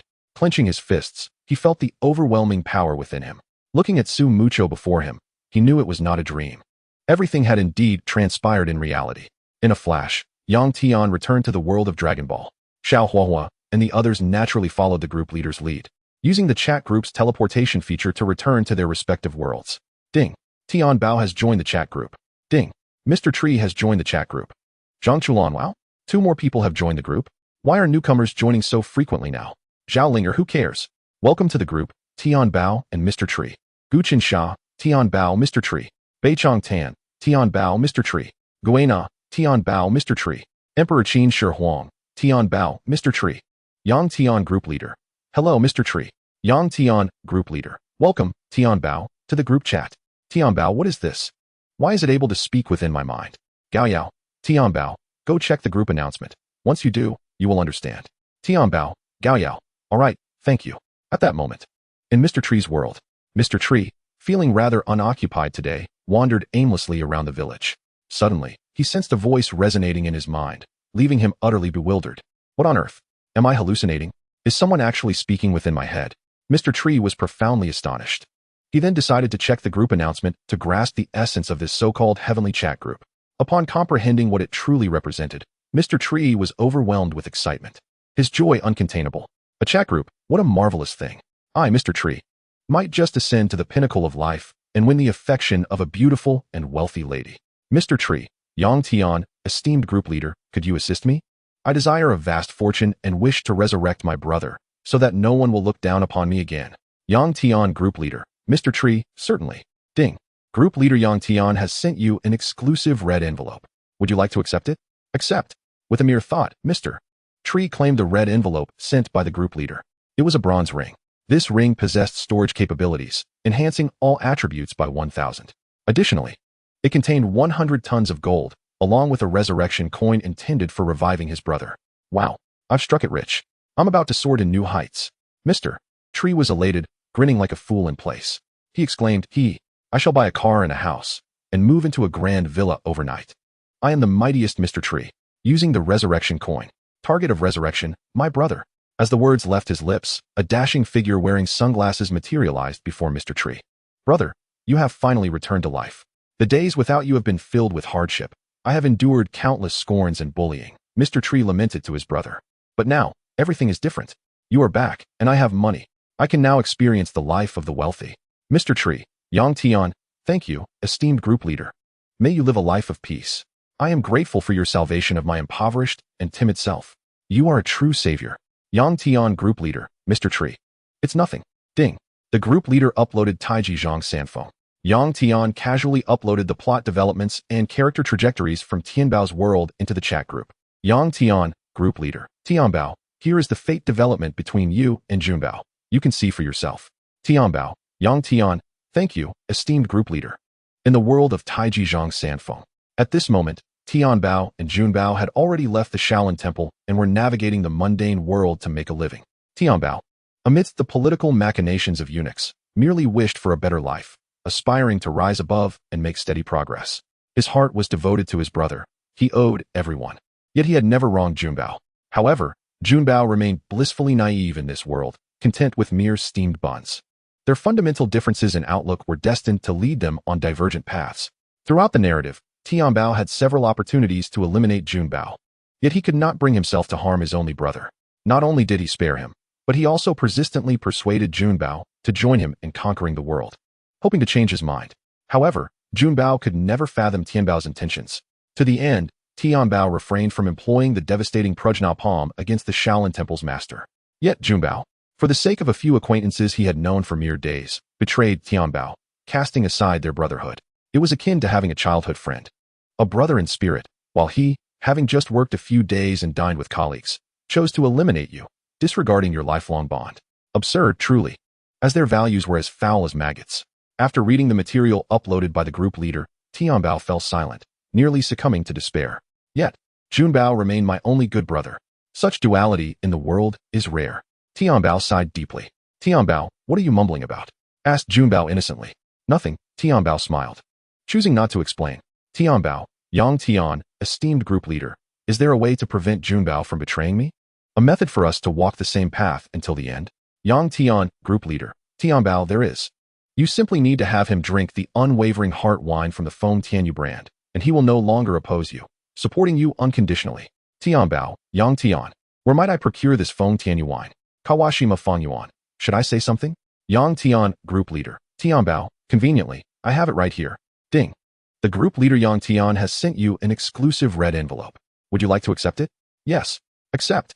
With a thought, Tianbao found a bronze ring adorning his right middle finger. The moment he received the ring, he understood its purpose and contents. Wearing this ring amplifies all attributes by 10,000. Contains a storage space, a bottle of Feng Tianyu's unwavering heart wine, Taiji swordsmanship, Taiji fist techniques, the 9 Yang scriptures, the 9 Yin scriptures, the Qian Koan great shift, the I Jing Jing, and 1,000 tons of gold. Wow, I've struck gold. And so many techniques. I am invincible. Tianbao was instantly ecstatic. With such wealth at hand, prosperity would naturally follow. The ring would enhance all attributes by 10,000, encompassing perception, martial arts roots, strength, internal power, speed, and power, an all-encompassing elevation. In this world, he could be deemed invincible. Come, Junbao, let us drink. Tianbao retrieved the unwavering heart wine from the ring. They found a tavern, ordered some dishes, and poured the wine. Beginning to feast. Tianbao, where did you get this wine? It tastes incredible. Junbao exclaimed after finishing a cup, his eyes glimmering with fervor. The wine was working its magic. At this moment, Junbao would regard Tianbao with the same reverence he had for the revered, immortal Feng Tianyu. Even in darkness, Junbao would help justify Tianbao's actions. Chapter 49. Sun Wukong releases a group task. Tianbao, Yang Tian, esteemed group leader. Thank you. From this moment forth, I shall be your most devoted follower. Gaoyao, Tianbao. You can take that and go. I am the group leader's most loyal follower.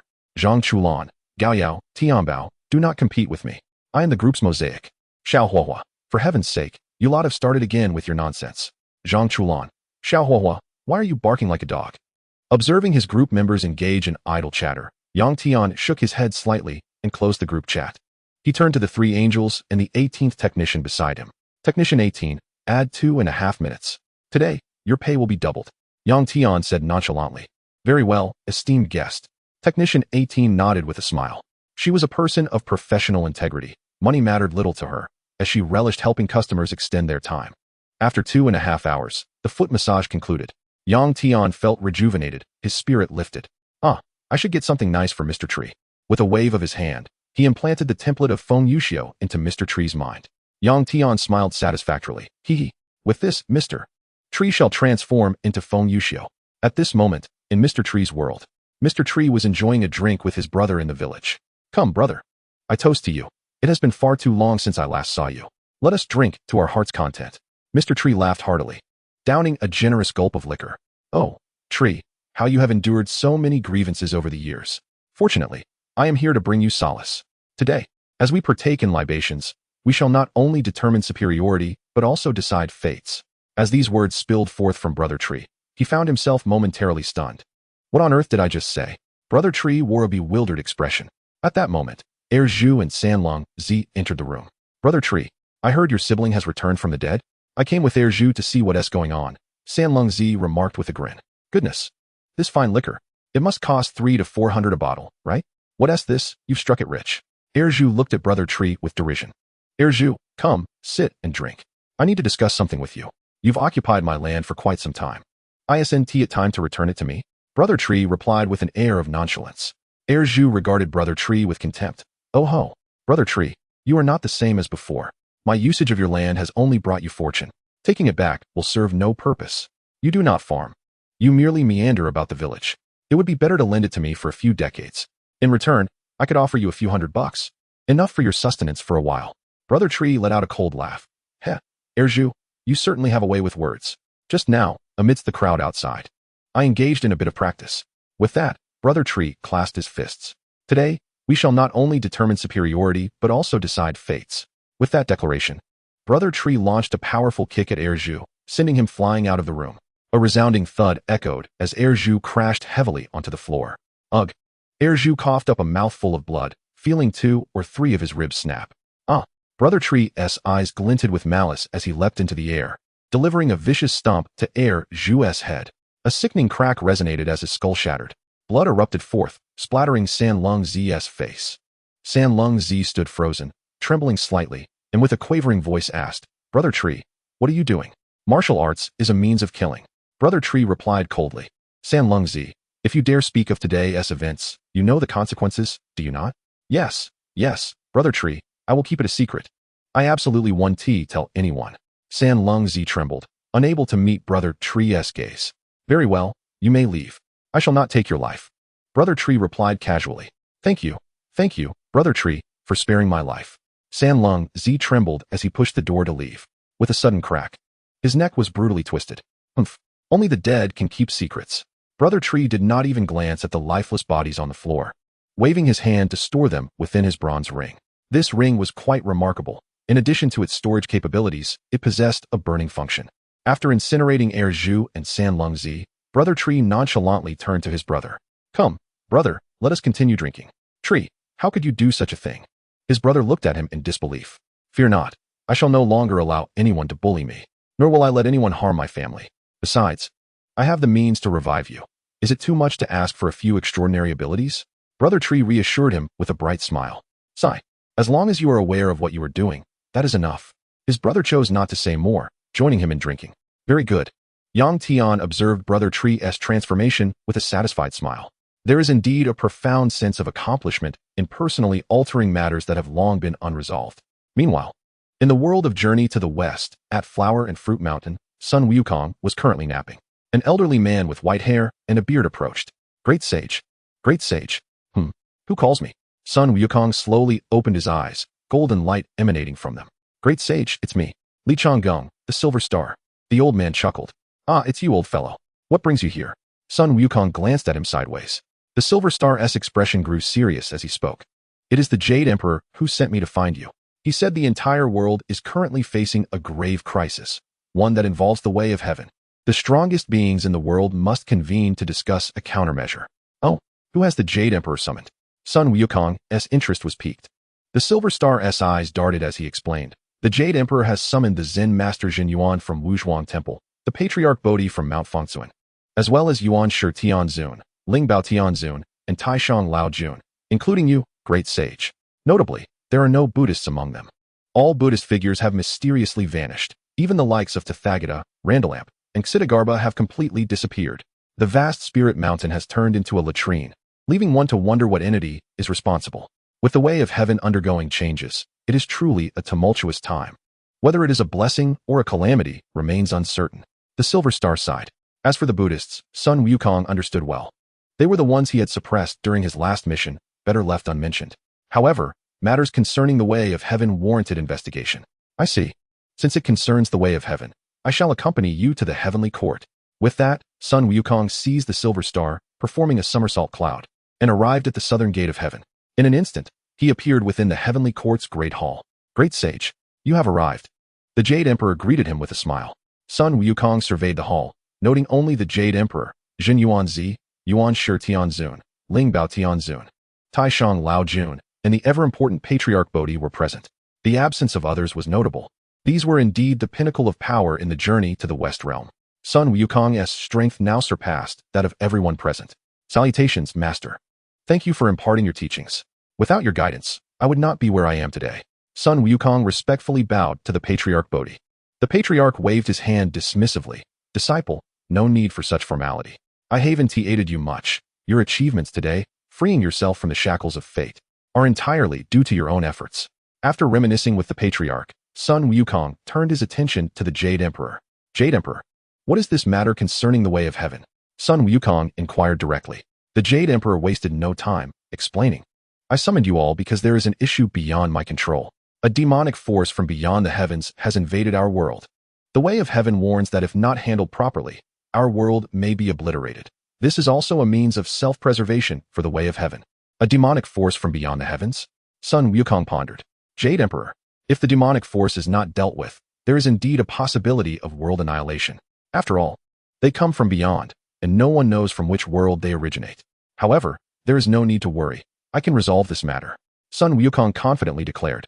The Jade Emperor frowned, cautioning, Wukong, can you truly handle it? There is more than one demonic force. According to the warnings from the way of heaven, it seems that nearly all beings in this world have been silently possessed by this demonic force, their souls manipulated. For instance, Li Jing, the pagoda-bearing heavenly king, is no longer himself. The change in him is so profound it's as if he has become a different person. I noted his odd behavior immediately, such as his recent flirtations with Chang Yi, harassing the celestial maidens of the heavenly court. I even suspect that the way of heaven itself may have been controlled by this demonic force. I can no longer contact the way of heaven. Sun Wukong smiled nonchalantly. No worries, if I cannot resolve it, there are surely others who can. With that, Sun Wukong focused his thoughts and entered a chat group, directly posting a group mission. Ding! Sun Wukong has issued a group mission, as the journey to the West world is being invaded by demonic forces from beyond the heavens, and is on the brink of conquest. Group task: assist member Sun Wukong in expelling or annihilating the otherworldly demons and restoring the world to its rightful path. Accept or decline. This task is open for participation from all group members. Upon completion, abundant points shall be awarded. Ding! Gu Qinsha has accepted the group task. Ding! Yang Tian has accepted the group task. Chuan Dao Fangyuan. Otherworldly demons, you say? Quite intriguing. Ding! Chuan Dao Fangyuan has accepted the group task. Ding! Xiao Huahua has accepted the group task. Ding! Saitama has accepted the task. Chapter 50. Tang Sanzong, burying heaven, earth, and all living beings. At this moment, in the world of Journey to the West, 4 figures emerged in the Eastern Victory Divine Continent. These 4 individuals exuded an eerie and sinister aura, radiating an overwhelming killing intent. Their appearances were grotesque, instilling a profound sense of dread in anyone who gazed upon them. If Sun Wukong were present, his countenance would undoubtedly change drastically, for these 4 bore the semblance of Sun Wukong, Tang Sanzang, Sha Monk, and Zhu Beiji. However, they were marked by scars, some wounds even festering, akin to grotesque specters. Tang Sanzang's steed was a skeletal horse. Master, is our goal still to eradicate all deities and then obliterate this realm? Zhu inquired. Tang Sanzang cast a glance at Zhu. Nonsense. Since we've arrived, there shall be no exceptions. We have already laid waste to 80 journey to the West worlds, and we need only to annihilate this realm to complete the requisite 81. This aligns with what Buddha spoke of as the 81 tribulations at that time. We shall attain Buddhahood, surpassing even the Tathagata of our world. After all, the inhabitants of our world originally invaded this realm through the otherworldly demons, directly connecting with the laws of causality. Those with the same name and surname will be replaced by our world's denizens. Alas, this time the progress may be slightly slower. This world lacks Buddhism and the Tathagata, thus our great Buddha cannot descend here through causality. However, with the 4 of us, specialists in traversing worlds, the outcome is assured. The demise of this realm is inevitable. Zhu chuckled. Indeed, Master, you are the one who buries heaven, earth, and all living beings. Let us proceed to the heavenly palace. Tang Sanzong patted the skeletal horse and transformed into a streak of light, vanishing on the horizon. Sun Xinger, let us follow. Zhu exclaimed. Very well, eradicate the 8 realms. Leave no survivors. Let us depart. Sun Xinger somersaulted and disappeared into the distance, with the other 2 closely following. Meanwhile, within the grand hall of the heavenly palace, just as Sun Wukong completed the task announcement, a series of requests to enter the world echoed in his mind. Ding. Gu Qinsha requests to enter your world. Do you agree? Ding. Gao Yao requests to enter your world. Do you agree? Ding. Xiao Huohuo requests to enter. Agree. All approved. The sound of confirmations resounded, and looking around, 20 figures had appeared within the hall. These 20 were the entirety of the chat group members. Including Sun Wukong, there were 21 individuals, and counting the deceased Tang Sang, there were 22. They were Saitama, Chuan Dao Fanyuan, Xiao Yin, Xie Jinxian, Uchiha Sasuke, Peter Parker, Han Fei, Zhaoling Degu, Gao Yao, Zhang Chulan, Yang Tian, Sun Wukong, Beizhong Tan, Guina, Gu Chensha, Qin Shi Huang, Qin Pingyun, Yi Xiu, Shu Ge, and Tian Bao. Salutations, esteemed leader of the group, proclaimed Uchiha Sasuke in an exaggerated manner. The others immediately cast him incredulous looks, as if to say, what a weakling you are. Greetings to the esteemed leader. Everyone approached to pay their respects. Wukong, who are these friends of yours? The Jade Emperor inquired, looking at Sun Wukong with curiosity. Sun Wukong scratched his head, chuckling, hee hee. Old Jade Emperor, these are my companions whom I summoned to exterminate the otherworldly demons. But, my disciple, are these companions reliable? Some of them seem rather weak. The Bodhi ancestor expressed concern. Not to worry. With the invincible leader of the group here, no matter how formidable those otherworldly demons may be, they will stir no significant waves. Sun Wukong declared with unwavering confidence. Leader of the group? The Jade Emperor was intrigued. Hearing this, Sun Wukong introduced to the Jade Emperor and others. Oh, this individual is our leader, known as Yang Tian, an absolutely invincible being. System. Copy all abilities and powers of the Jade Emperor, Bodhi Ancestor, Taishang Laojun, Zenyuanzi, Yuan Shi Tianzuan, and Ling Bao Tianzuan. Ding. Congratulations. You have copied all abilities and powers of the Jade Emperor and the other 6. All copied abilities have been enhanced by 10 trillion times. Excellent. Yang Tian's lips curled into a smile, his strength having advanced slightly. Pray tell, Taoist friend Yang Tian, how shall we deal with these otherworldly demons? The Jade Emperor asked. Looking at Yang Tian glanced at the Jade Emperor, smiling. Though it is quite simple, let us first observe the situation. Their main forces are approaching. As he spoke, 4 figures burst through the southern heavenly gate, heading straight for the Lingxiao treasure hall. The foremost of them, a bald man wielding a skeletal staff, strode forward. Amipa, I am the monk Tang Senzong, burying heaven, earth, and all living beings. With a 9-toothed bone rake in hand, Zhu Beiji stepped beside Tang Senzong, exuding an imposing presence.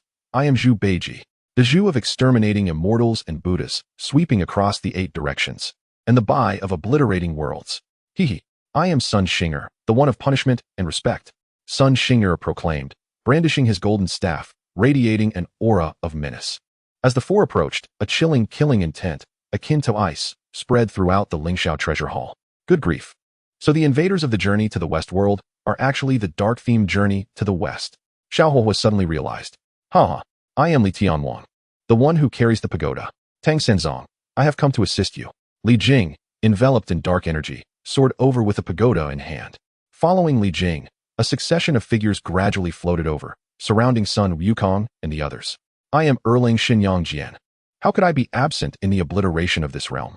Yang Jian had already been possessed by someone, yet the one who possessed him was still Yang Jian, albeit a dark-themed version from the journey to the West. Neza, Zhao Gongming, Wen Kuxing, Wukwing, Zhenwu Dadi, the judge, Zhong Kuei, Yinluo Wang, Qianli Yin, and Shunfeng Er. The 4 heavenly kings, the 4 seas dragon kings, and all those of note from heaven and hell had been seized and manipulated by the otherworldly demons from another realm. Interesting. Utilizing identities and names to establish causal connections, employing techniques to transform into inner demons, thereby seizing and replacing identities? Yang Tian's expression revealed intrigue. Observing Tang Sanzong and the others, Yang Tian quickly understood. I see. You are seizing your own identities, significantly increasing the success rate. And there are no so-called rejection reactions. By the time the possessed realize, it is already too late. Such a technique is indeed remarkable.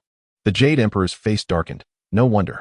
No wonder the heavenly Tao informed me that approximately 90% of the beings in our world have been manipulated in body and soul.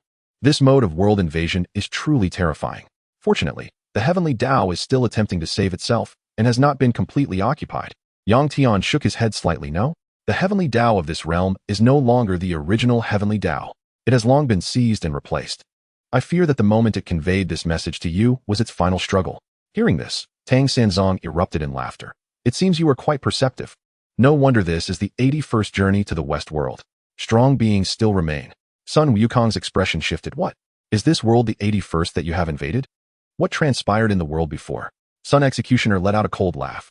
Haha, what else could have happened? Naturally, it was obliterated by us.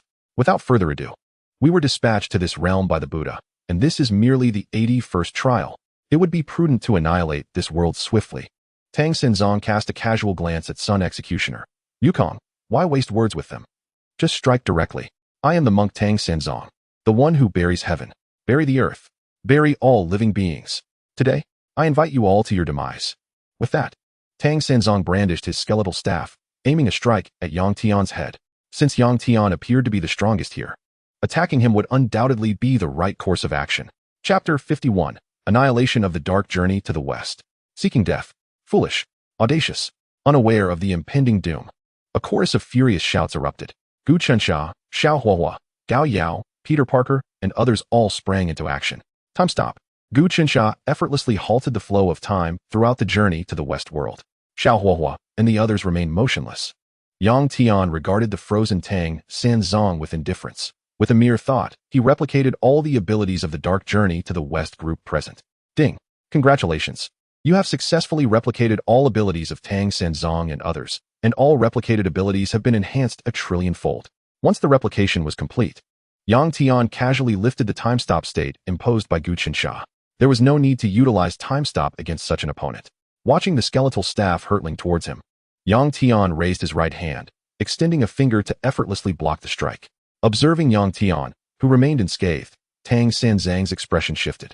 Ha! How amusing. Truly amusing. It has been ages since I encountered such a formidable opponent. You compel me to exert my full strength. As he chuckled, Tang Sanzong nonchalantly tossed the skeletal staff to the ground. He inhaled deeply, his muscles suddenly swelling with intensity.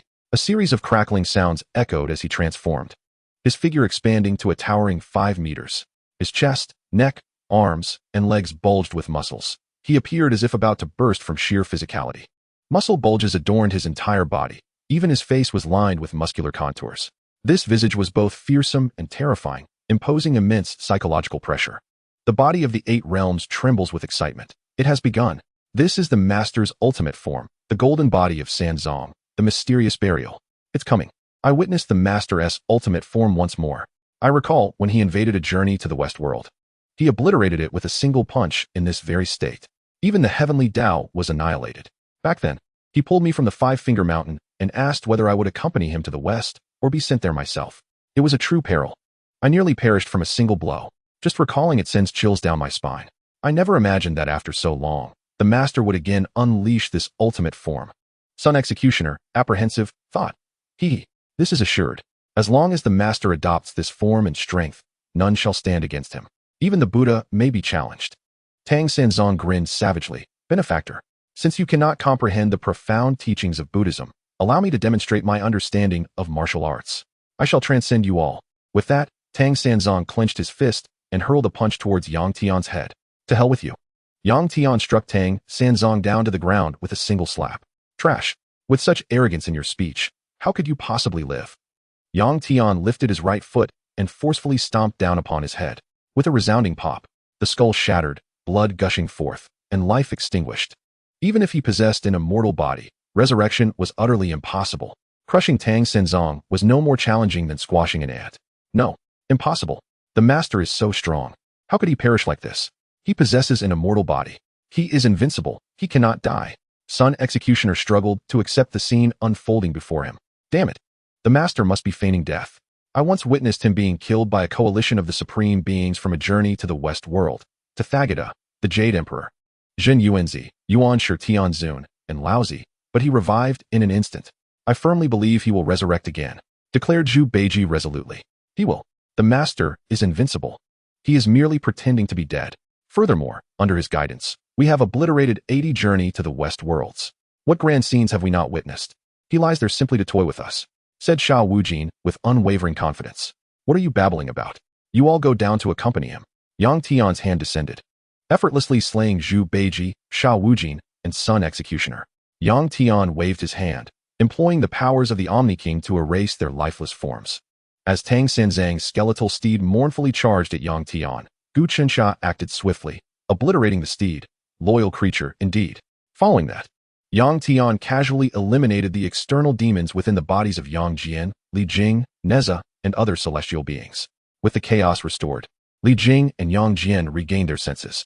Wow, truly, the leader is formidable. The Tang Senzang quartet fell just like that?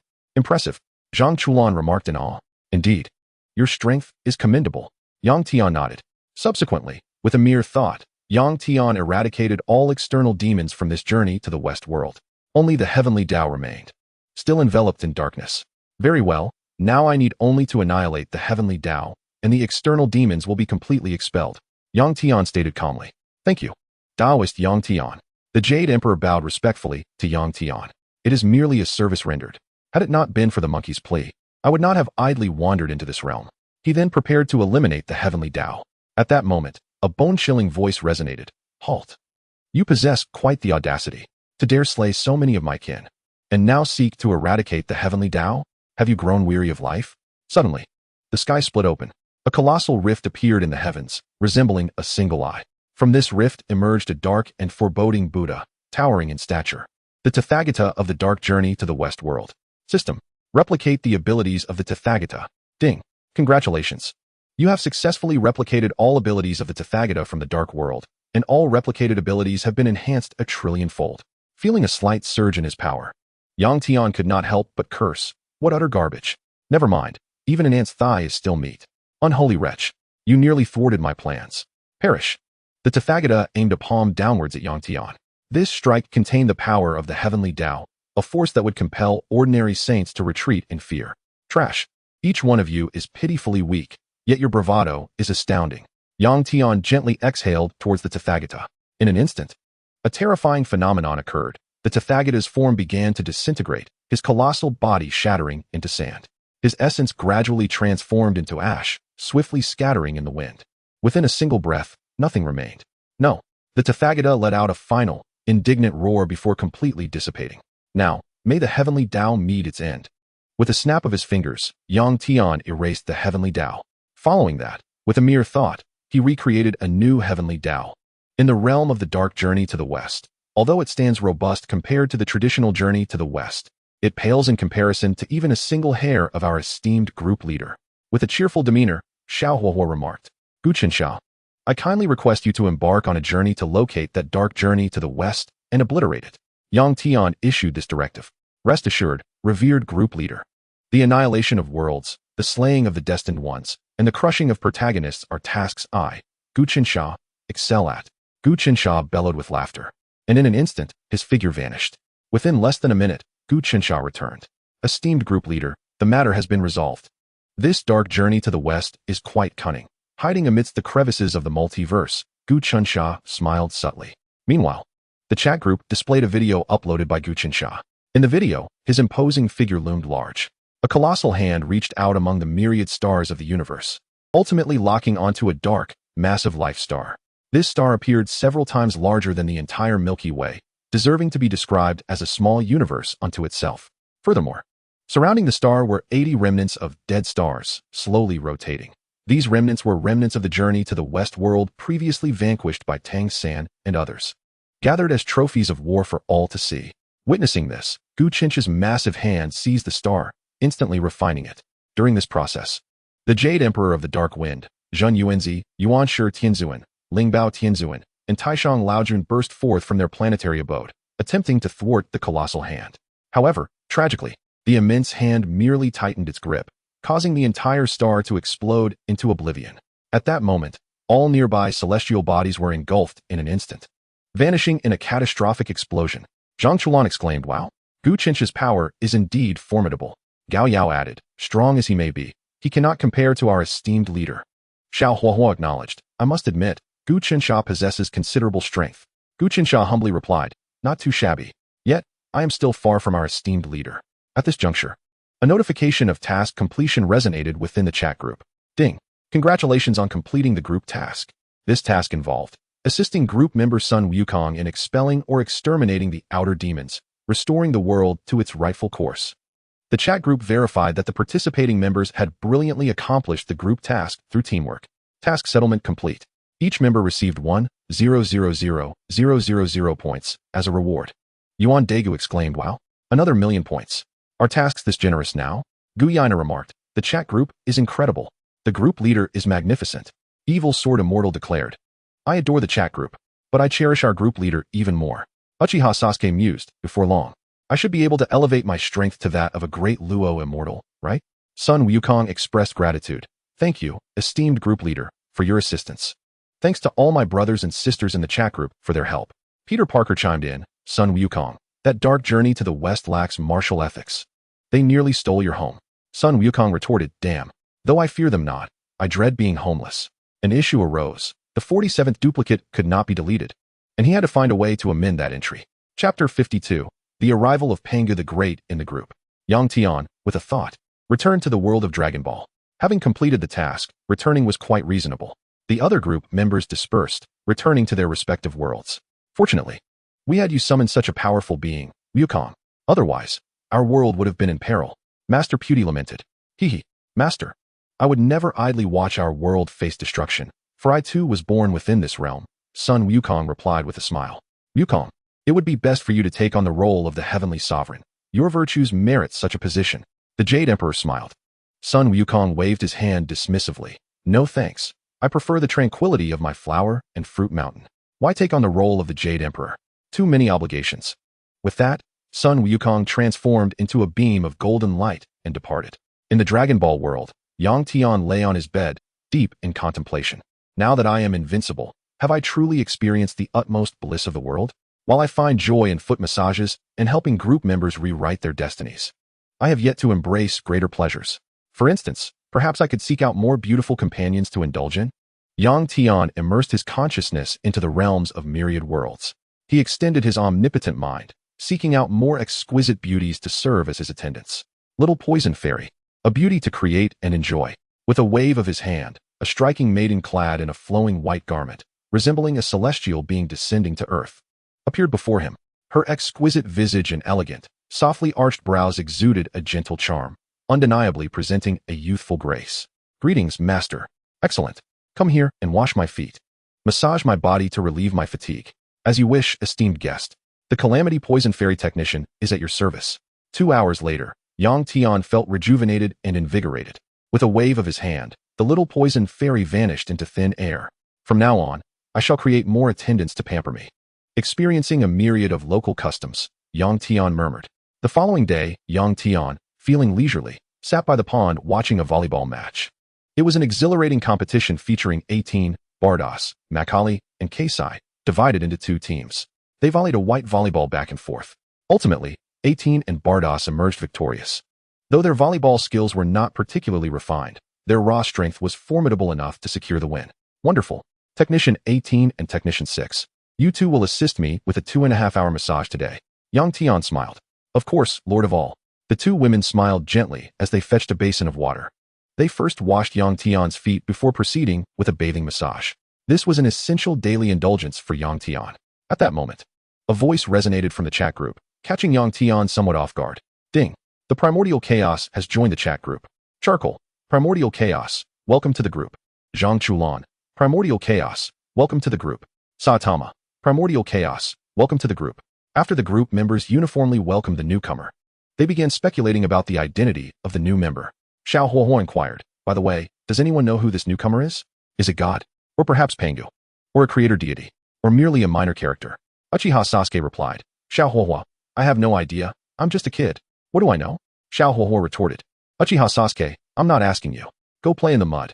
Kawashima Fanyuan suggested. I believe there's a high probability it's the great Pangu. Of course, it could also be someone else unknown to us. Yuan Daegu speculated. Perhaps it's a powerful being from a certain world. Someone who has created a new world in their own realm, thus rightfully earning the title of Primordial Chaos. Primordial chaos? Who is that? Is it Pangu? Or perhaps the Emperor Bone? Yang Tian pondered, feeling somewhat perplexed. The name was exceedingly misleading. Subsequently, Yang Tian's consciousness transcended endless dimensions, severing the barriers between worlds, and locked onto an exceedingly chaotic realm. Yang Tian beheld an immensely colossal giant. His body was as vast as a universe, with galaxies swirling around him like mere whirlpools the size of a thumb. Yet, these were not galaxies but the filth of chaos, merely appearing as such. My goodness, is this truly the great Pangu? He is undoubtedly one of the most tragic figures across the myriad realms. Yang Tian's interest was piqued as he observed. The great Pangu was indeed one of the most woeful protagonists in the myriad worlds. No matter how powerful or sophisticated the primordial beings were, none could escape the fate of Pangu being the first to part the heavens. Even if it is extolled in grandiose terms, shrouded in mystery, the mythos of the great Pangu, the embodiment of the cosmos and the primordial chaos, remains inextricably linked to the legendary act of Pangu's creation of the heavens and the earth. In his monumental endeavor, Pangu inevitably became one with the vast land of chaos. Throughout his celestial undertaking, innumerable systems emerged, seeking to seize his essence, his blood, marrow, flesh, bones, fragments of his body, hair, and nails. In essence, Pangu was a treasure trove, coveted by every system eager to plunder his being. The more sophisticated systems would manage to claim his flesh and marrow, while the less advanced could only extract his blood. Most systems merely contended for the scattered droplets of Pangu's blood, resulting in the overabundance of this essence, rendering it commonplace. Any system lacking a stock of Pangu's blood would find it embarrassing to declare itself a system. Systems devoid of Pangu's essence were the very dregs, unworthy of participating in the contest for his blood. Meanwhile, the more advanced systems opted to capture Pangu, keeping him in captivity like livestock, ready to exploit him when the time was ripe, drawing blood or extracting marrow at will. After a period of this exploitation, they would once again harvest his flesh and blood, embodying a cycle of sustainable development. Even after Pangu's demise, as his body transformed into the primordial land, he found no release. The beings inhabiting this land relentlessly consumed the resources he left behind. Ultimately, when all utility was exhausted, they would descend into an age devoid of spirituality, entering the era of desolation. Do you think Pangu's mission and role would thus conclude? Even in the absence of spiritual energy in the way, his corporeal form could still serve as a habitat for living beings, achieving a form of repurposing. Only when the earth itself was utterly obliterated could one claim to have exhausted Pangu's residual value. Such is the fate of the great Pangu. Such is the plight of the most tragic and unfortunate protagonist. Upon grasping the function of the chat group, Pangu decided to alter his nickname within it. Pangu, is this the supreme chat group that connects all realms? Is it the work of the way? Xiaohuahua, to think it is the great Pangu. It appears my conjecture was indeed accurate. Chuan Dao Fan Yuan. Xiaohuahua, no. It's primarily due to the well-known figure of creation, making it quite easy to guess. Gao Yao. Pangu, it is not the work of the way. It is the chat group that is at play. Pangu, Gao Yao. Was this chat group established by the way? Gao Yao. Pangu, I cannot say. You might inquire with the group master. They should know. Pangu, Yang Tian. Is this chat group your creation, or is it indeed the work of the way? Yang Tian group master. Pangu, stop being so suspicious. If the way were to act against you, you should be aware of it. Pangu, Yang Tian. So, does that mean you established this chat group? Yang Tian group master. Pangu, you may think of it that way. Chapter 53 Pangu. I shall not create the heavens. Pangu, Yang Tian, you are remarkable. Such ingenious thoughts. This has inspired me regarding the creation of the heavens. Yang Tian group master. Pangu, what inspiration? You aren't considering creating your own chat group, are you? Pangu, Yang Tian. Yes, indeed. I believe I can establish a chat group dedicated to the creation of the heavens. I will invite all Pangu from every realm and dimension to join, seeking guidance from those predecessors who have succeeded in this endeavor. Yang Tian, group master. Pangu, there is no need to consult them. In countless dimensions, every Pangu who attempts to create the heavens will succeed, yet they also fail. Pangu, why do you say that? What does it mean to succeed and fail simultaneously? Yang Tian, group master. Success means your body transforms into the primordial land, which indeed counts as success. Failure, however, refers to the demise of your essence, turning into resources for others to exploit. Pangu, how do you know I would fail like the other Pangu? I have not yet tried. And how can you presume I will end up like them? Yang Tian, group master. If you wish to try, then go ahead. Your fate is thus. It is futile to advise the damned. Pangu, I do not believe in fate. Yang Tian, group master. Suit yourself, but it is regrettable. Yet another Pangu to be drained by the system. Pangu, you speak in alarmist tones. I am the great Pangu. Who dares to kill me? Who can slay me? The 3,000 chaotic deities would not dare to utter a sound before me. The systems you speak of are mere clowns, unheard of and inconsequential. Yang Tian Group Master. Quite confident, aren't you? Pangu, I cannot be bothered to waste words with you lowly beings. I refuse to be tainted by your worthless company. Yang Tian Group Master. Pangu, very well. You are impressive. You are aloof. With that, Yang Tian uploaded a video. Ding. Group Master Yang Tian has uploaded a video. At that moment, the great Pangu stood amidst the boundless chaos, wielding the axe of creation. He glanced at the video uploaded by Yang Tian, but did not bother to watch it, a look of disdain crossing his face, filled with contempt. Who was Pangu? He was the one destined to prove the way through strength. What of the 3,000 deities? What of the systems? In the end, they were all just a pile of refuse. A chat group is just a trivial matter, easily created, hardly worthy of his attention. I am the legendary Pangu, who dares to tear apart the heavenly way, wielding my mighty axe to vanquish the great way. Once I successfully prove the way through strength, I shall slay the scheming way lurking in the shadows, and then recreate a compliant way to toy with. Such were Pangu's thoughts. However, the conversations within the group stirred Pangu's displeasure. What nonsense were they discussing? Gao Yao, this Pangu truly suffers. Countless Pangu exist, be they lowly or legendary. They all share a tragic fate. Drained of their essence, they must transform into the primordial land to contribute their residual value after death, feeling even more wretched than I. Xiao Huahua. Indeed, while the great Pangu is powerful, the way is not to be trifled with. Can your Pangu be the apex of the legendary Pangu? While my way cannot be the apex of the great way. Zhang Chulan. Therefore, in this multiverse, regardless of the time or dimension, without external interference, Pangu will always succeed in creation, yet fail in proving the way. Peter Parker. What a tragic Pangu. Even the 10 tortures of the Qing dynasty cannot compare to Pangu's woeful end.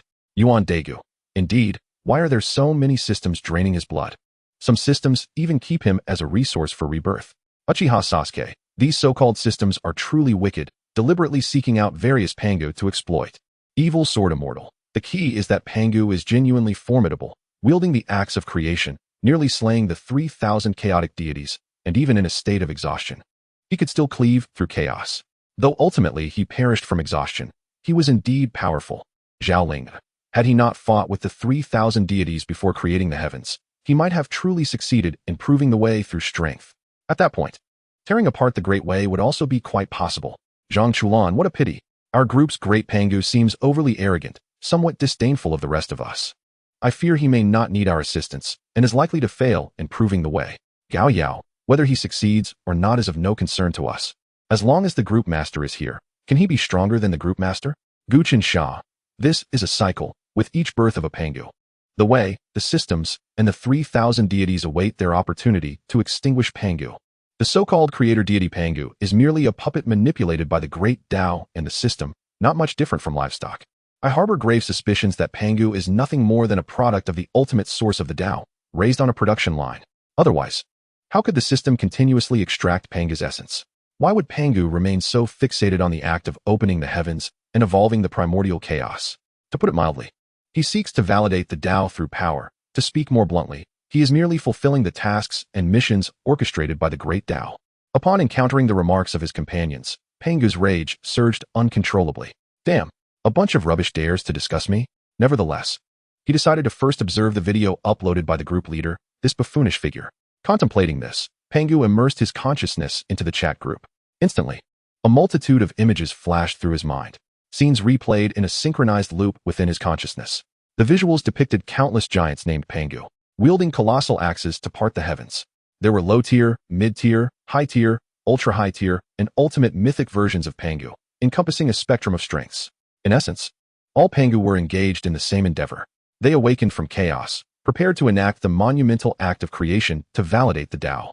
Along the path of this validation, the 3,000 demons converged as if orchestrated, launching a relentless assault upon him. Should Pangu succeed in validating the Tao, these 3,000 demons would find themselves devoid of any path forward, eternally suppressed beneath the great Tao. This was an insurmountable conflict of obstruction. Fortunately, Pangu's strength proved formidable. After wielding his axe and vanquishing countless epics, he ultimately brought the 3,000 demons to the brink of extinction, with only a handful managing to flee. In the end, gravely wounded and on the verge of death, just as he was about to exhaust his last vestiges of strength, he swung the colossal axe and cleaved through the chaos. It was in that moment of impending success that countless systems emerged, breaking through the barriers to launch frenzied attacks on Pangu, plundering his essence, flesh, and marrow. Ultimately, light ascended while turbid energy descended. Pangu's shattered form was eternally frozen in that state. Thus, he stood and perished. His body transformed into the primordial continent and all myriad beings. With that, the video concluded. Upon finishing, Pangu fell into a profound silence. Pangu, Yang Tian, esteemed group leader. I acknowledge that I spoke rather loudly just now. I implore you to lead the other members to assist me. Yang Tian group leader, Pangu. I still prefer your initial untamed demeanor. Please revert to that. Guqinsha, Pangu, will you still validate the Tao? Will you still open the heavens? Pangu, I shall open the heavens of mere feathers. Validation of the Tao is still necessary. I am the great Pangu, and I shall not open the heavens. Chapter 54, Yang Tian versus Pangu. Xiaohuahua. Pangu, are you not changing your demeanor far too quickly? Pangu. Xiaohuahua, this is not a change of face. This is a matter of urgent self-preservation. Xie Xiaohuahua, of course. Any Pangu who has witnessed so many outcomes of Pangu would surely feel unsettled. Zhang Chulan, Pangu. What tier of Pangu do you belong to? Pangu. Zhang Chulan, judging by the video, I am the ultimate supreme mythic tier of Pangu. This is the level of the legendary Deluo that many boast of in later generations. Sun Wukong, Pangu.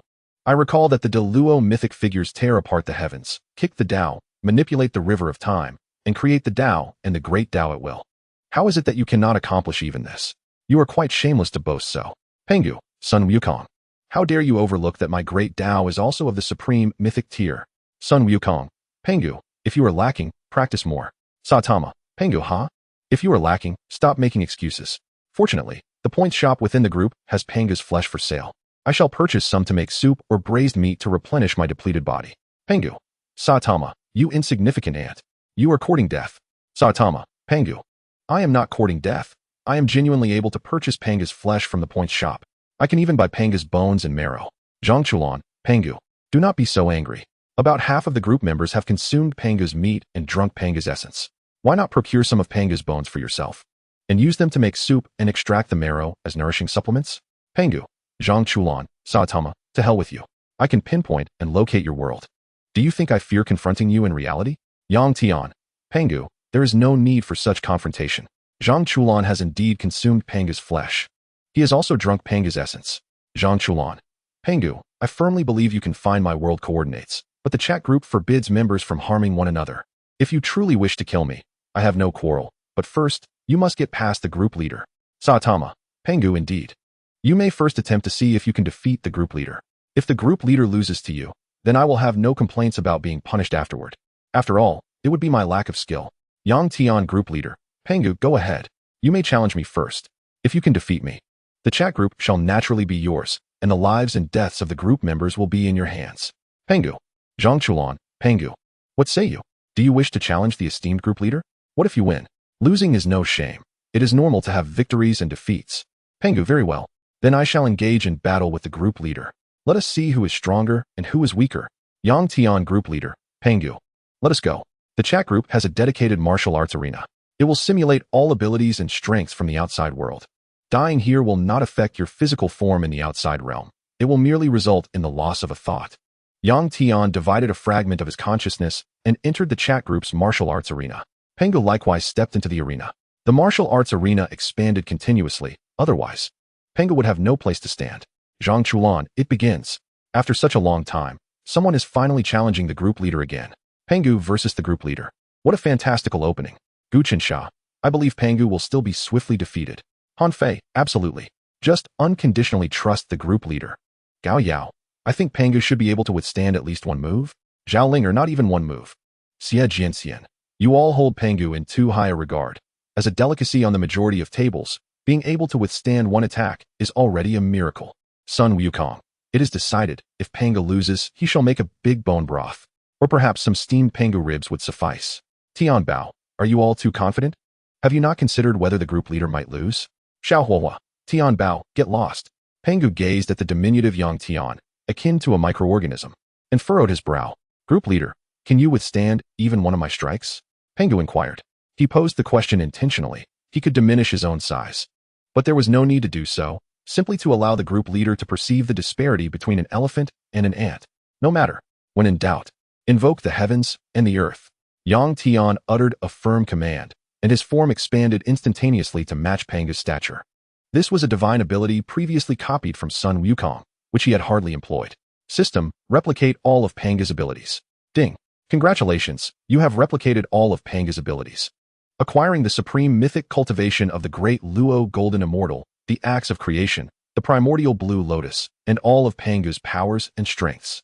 Ding. Congratulations. All abilities you have replicated have been enhanced by 1,000,000,000,000-fold. Excellent. A smile curled at the corners of Yang Tian's lips. Ha ha ha. Quite the divine ability. Your current form is only sufficient to contest with me. Pangu bellowed with exuberance. Is that so? Then make your move. Yang Tian's lips curved slightly. After you, please. Allow me to test your caliber. Pangu laughed heartily. Yang Tian chuckled in response. Oh, I insist you go first. If I take action, I fear you may not have the opportunity to retaliate. Upon hearing these words, Pangu's countenance turned somber. Good. You possess courage. Then I shall no longer feign restraint. With that, Pangu's muscles swelled, his refined physique resembling bronze forged in molten form, as he gripped the heavenly axe tightly, the chaos green lotus hovering above his head. The nebulous power of chaos erupted from his massive form, unleashing a terrifying aura of obliteration. Perish!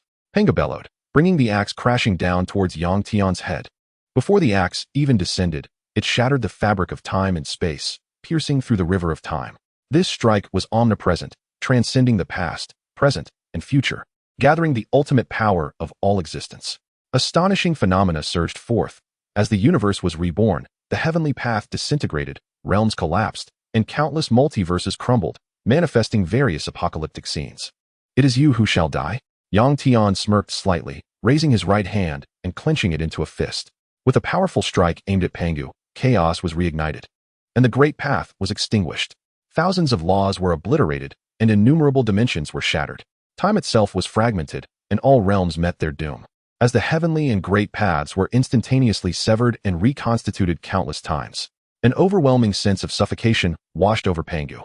He beheld his creation, the green lotus, disintegrating, and the heavenly axe shattering into countless pieces.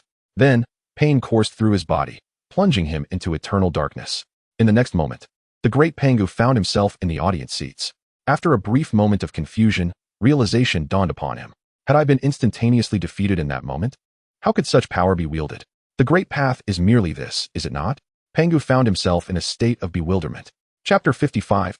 Pangu issues a group task. Gao Yao haha. I knew it. No matter how strong the great Pangu is, he can only be vanquished by the group leader in a single stroke. Sun Wukong. Excellent. We can brew some broth from Pangu's colossal bones. Saitama. Braised pork, steamed ribs, grilled tenderloin. Let us make it happen. Xiao Huahua. You're making my mouth water. Gu Qinsha. Pangu's essence and flesh. Many of you have tasted it. It seems to be a unique delicacy. Kawashima Fan Yuan. Indeed, it is a culinary delight. One must not miss it. Pangu, damn it. Upon seeing the chat among his group members, Pangu's confusion vanished, replaced with an overwhelming urge to eliminate all of them. A bunch of beasts. Here I am, the true Pangu. And you're discussing how to consume my flesh and drink my essence, showing no respect whatsoever. Do you not regard me as human? Is this what it means to face someone directly? At that moment, a dispassionate voice echoed. Pangu, what is your verdict? Are you convinced? Or do you intend to continue battling? The speaker was none other than Yang Tian. No more, no more. I concede, group leader. I am no match for you. Pangu hastily waved his hands. Very well, Yang Tian replied with a calm nod. Gao Yao, the group leader is magnificent. Xiao Huahua, as expected of the leader. Even the great Pangu must bow his head. In an instant, the group members expressed their admiration. Soon after, Yang Tian's figure shimmered and then vanished. Seeing that the leader had departed, the other members were about to leave the martial arts arena when Pangu called out to them. Hey, you just spoke of drinking my essence and consuming my flesh, did you not? Now I offer you an opportunity. All of you, save for the group leader. Come at me together. All right, I, old son, shall see just how strong you really are. Sun Wukong flashed onto the martial arts arena. I too wish to witness the strength behind such culinary delights. Gu Qinsha appeared on the stage as well. With a flurry of movements, Saitama, Xiao Huahua, Zhang Chulan, Gao Yao, Qin Shi Huang, Xie Jianxian, Degu, and Han Fei all materialized on the arena. Pangu stepped forward, joining them on the stage. Law of Heaven and Earth. Law of Heaven and Earth, Battle God Technique. Diga. Voices rang out as Sun Wukong, Zhang Chulan, Gao Yao, and Yuan Daegu, all possessing the strength of great Luo Jingxian, expanded their forms to match Pangu's towering height. Though their power was not derived from cultivation, they still held the status of great Luo.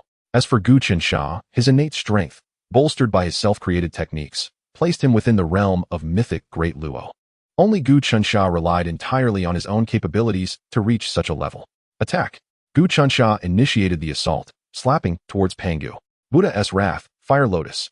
Simultaneously, Yuan Daegu, Gao Yao, Xiao Huahua, and others unleashed their respective techniques, converging upon Pangu. In an instant, a cacophony of dazzling attacks erupted, each more extravagant than the last, with horrifyingly brilliant effects filling the air.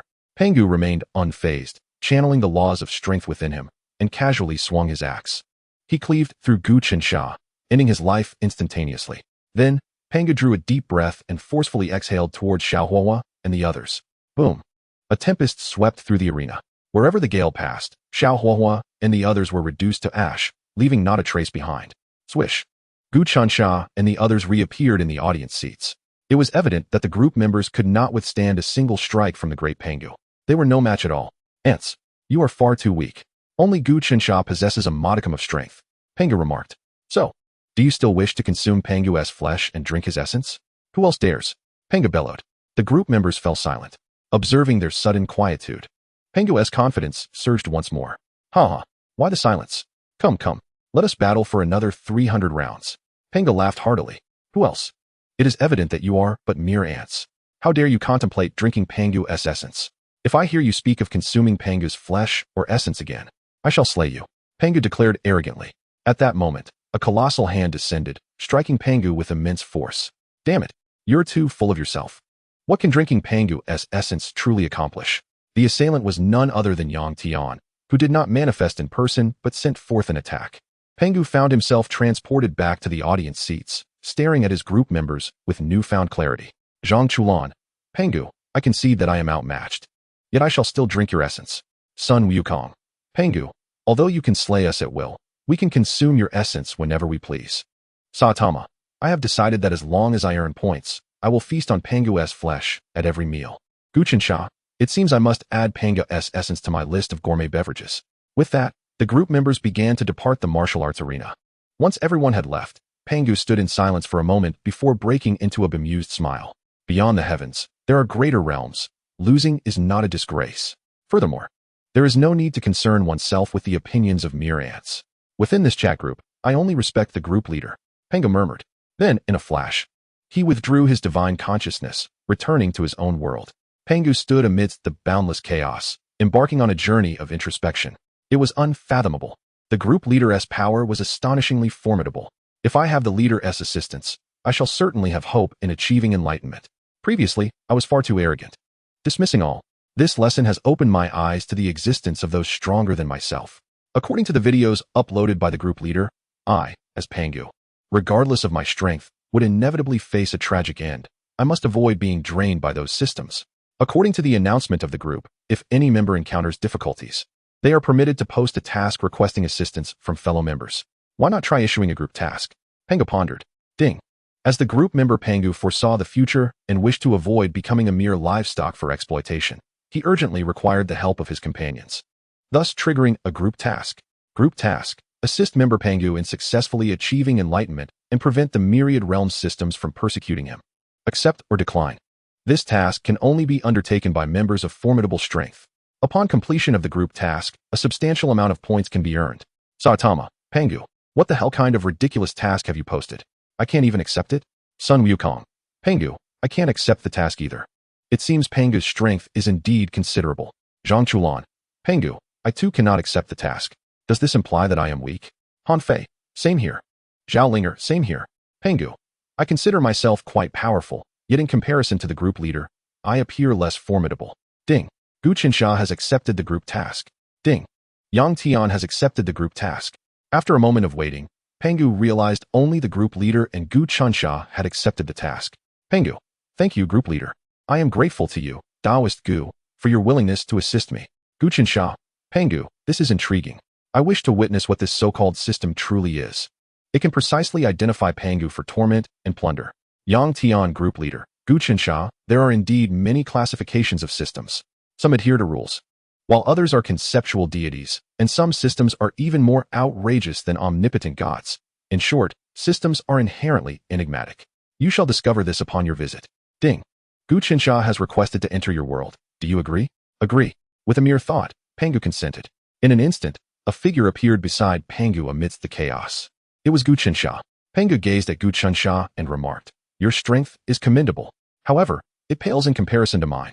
Yet, you should be capable of fending off one or two weaker demons." Guqinsha chuckled lightly. "Huh? To me, realms and strengths hold little significance. But, do you believe I could fell you with a single axe swing?" Pangu replied nonchalantly, "I would indeed believe that. You, Pangu, are the pinnacle of mythological Pangu. And it has been previously validated that you could indeed slay me with a single axe swing." Chapter 56, Rending the Great Tao. By the way, where is the group leader? Why has he not yet appeared? Without the group leader's presence, matters become quite challenging. Pangu expressed his concern. Guqinsha shook his head slightly. "I do not know, but he will certainly arrive." As their conversation concluded, tumultuous waves surged within the chaos.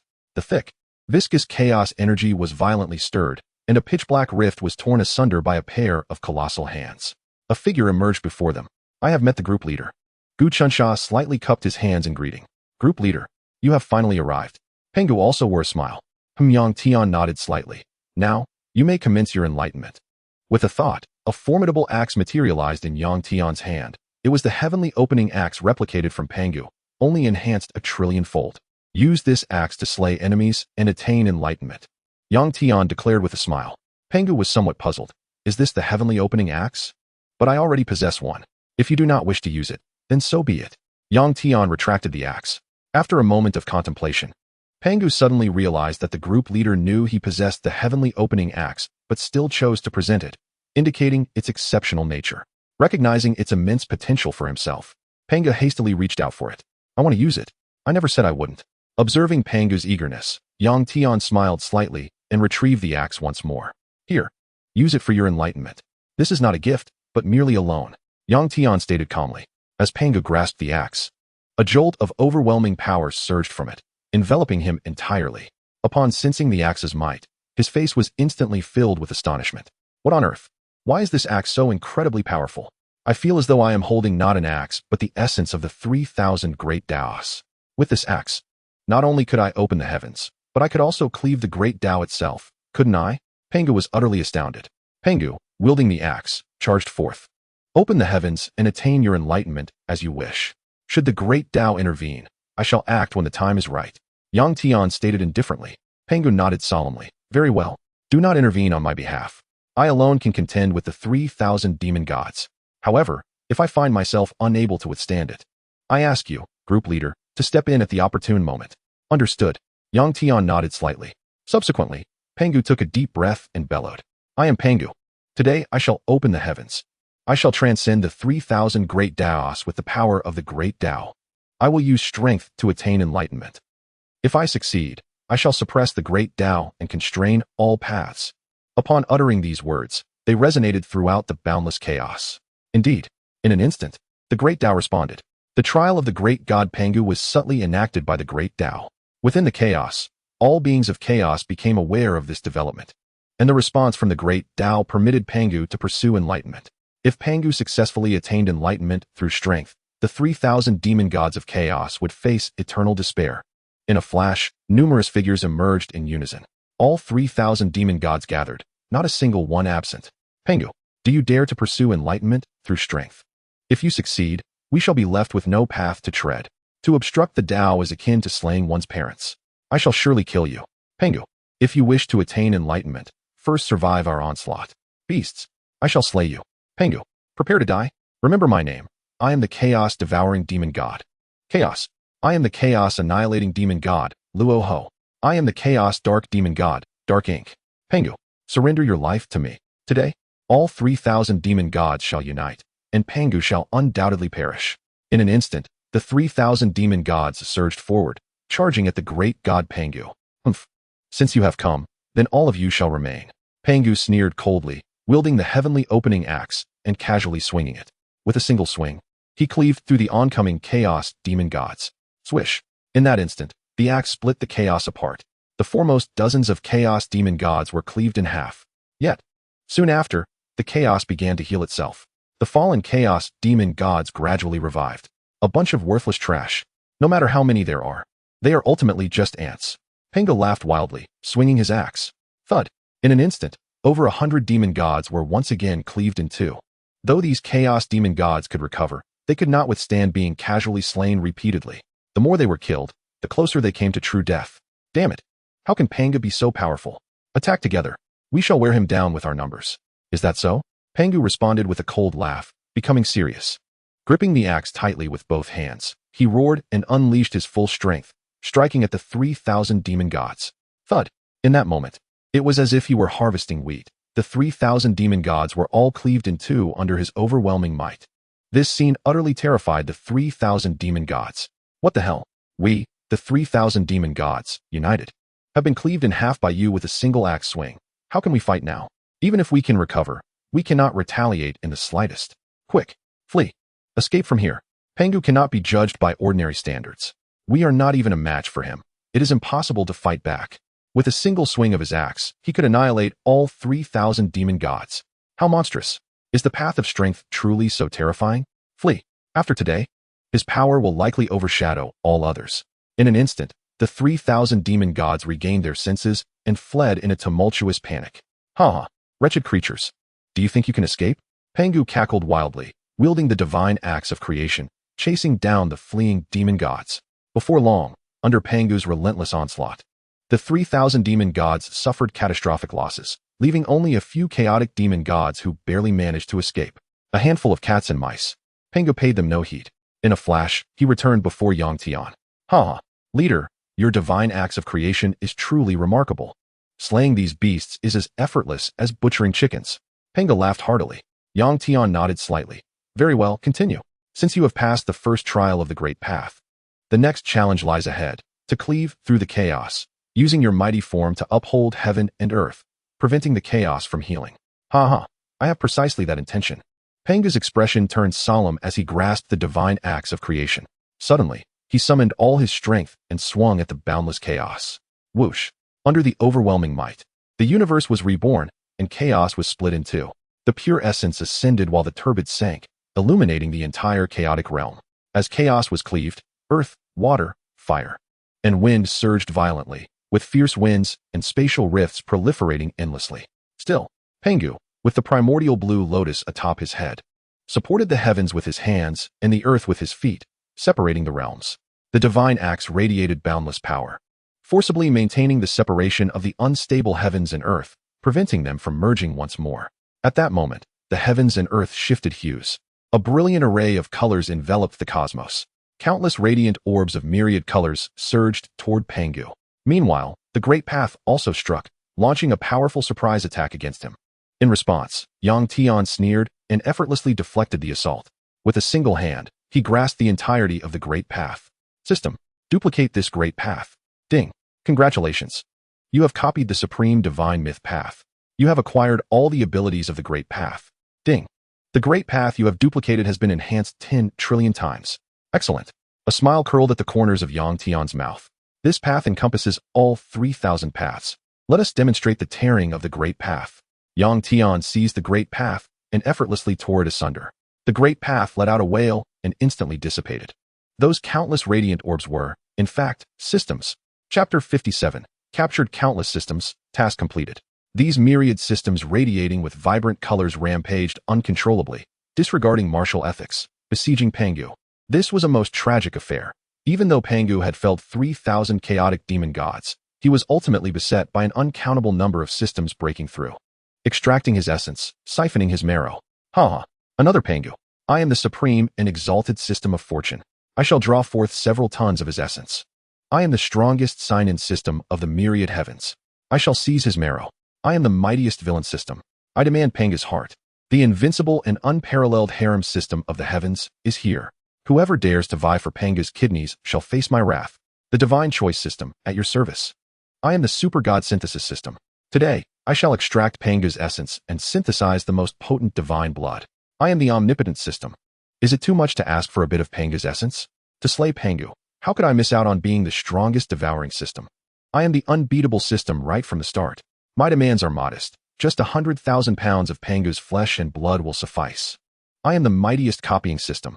Is it unreasonable to request 1,000,000 pounds of Pangu's flesh and blood? The ubiquitous Pangu's essence. Let each rely on their own strength to compete. I am the conceptual divine system, destined to be invincible. I am the advisory system.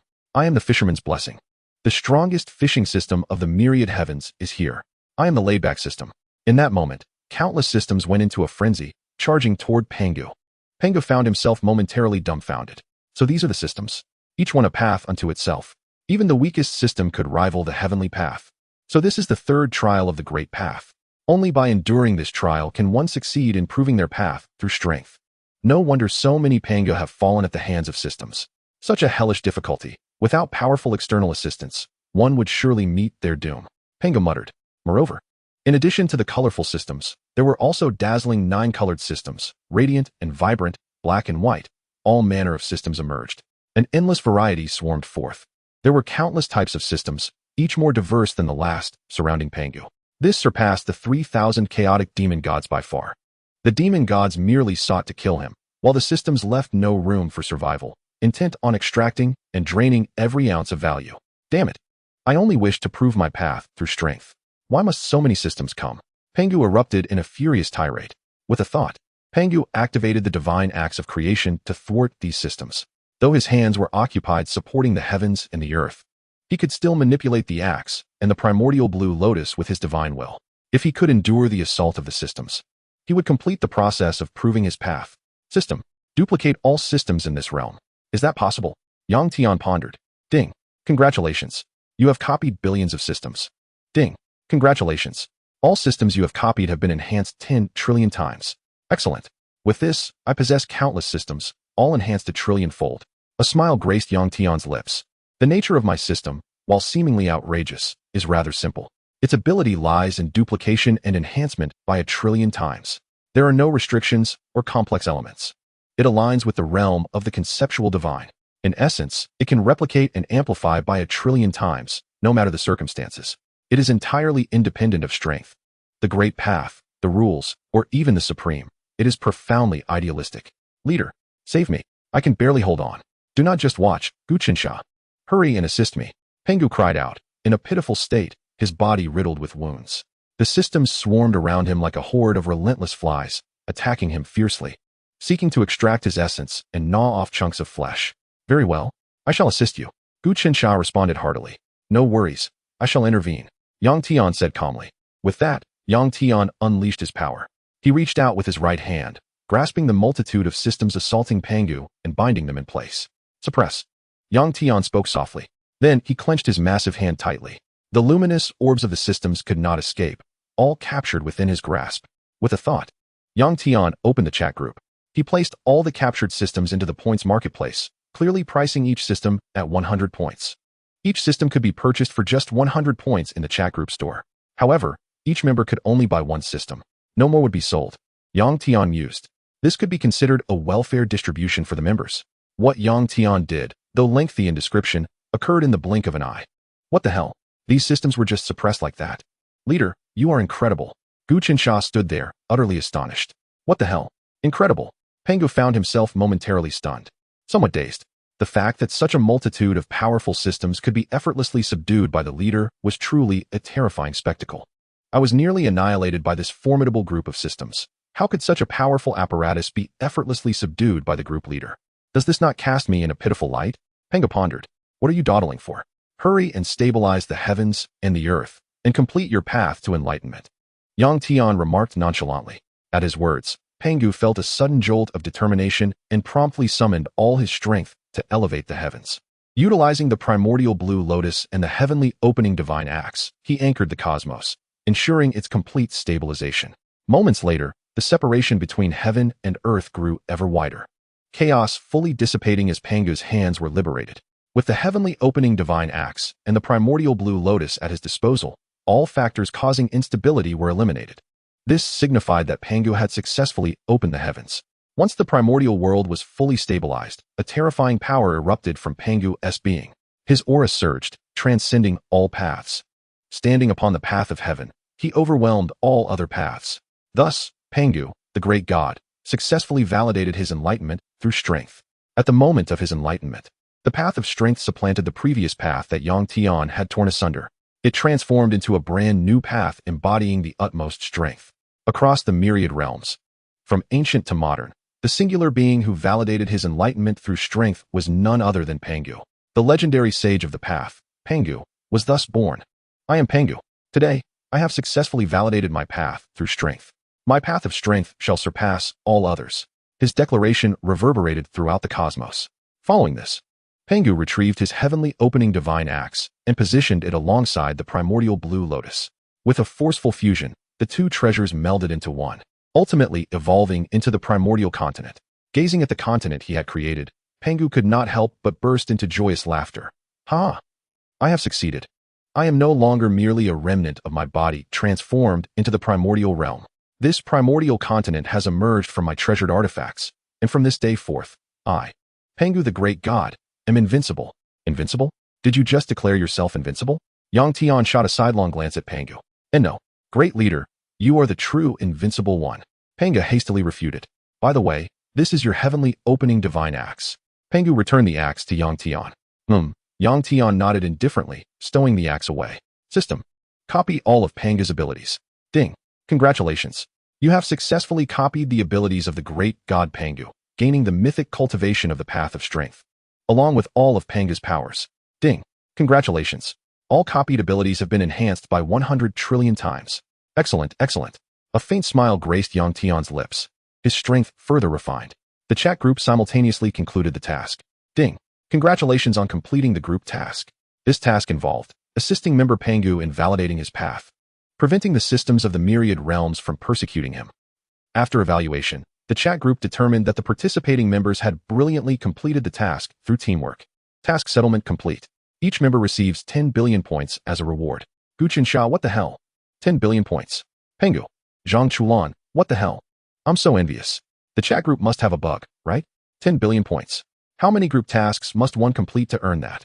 Chapter 58. Qingye Bai joins the chat. Zhao Linger, it hurts too much. 10 billion points. What a pity, it was actually obtained by Guchen Sha. Doesn't that make him even more powerful? Gao Yao, Zhao Linger, don't take it to heart. Anyway, we can't compete with Guchen Sha. Only the great leader and Guchen Sha managed to accept that task. The great leader probably doesn't even care about these points. And with Guchen Sha possessing these 10 billion points, his strength will surely rise once more. Zhang Chulan, it doesn't matter. I will just flatter the great leader. Saitama, Zhang Chulan, you scoundrel, don't be greedy. If anyone is to flatter, it should be me. Gao Yao, you all can go to hell, let me handle it. Yang Tian, group leader.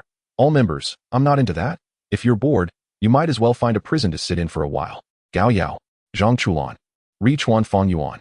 After completing the task, Yang Tian departed from the realm of the great god Pangu and returned to the Dragon Ball world. Farewell, great leader. Pangu bowed as he watched Yang Tian depart. Well, I shall take my leave as well. Guchen Sha's figure flickered and vanished. Farewell, ancient friend. Pangu waved in farewell.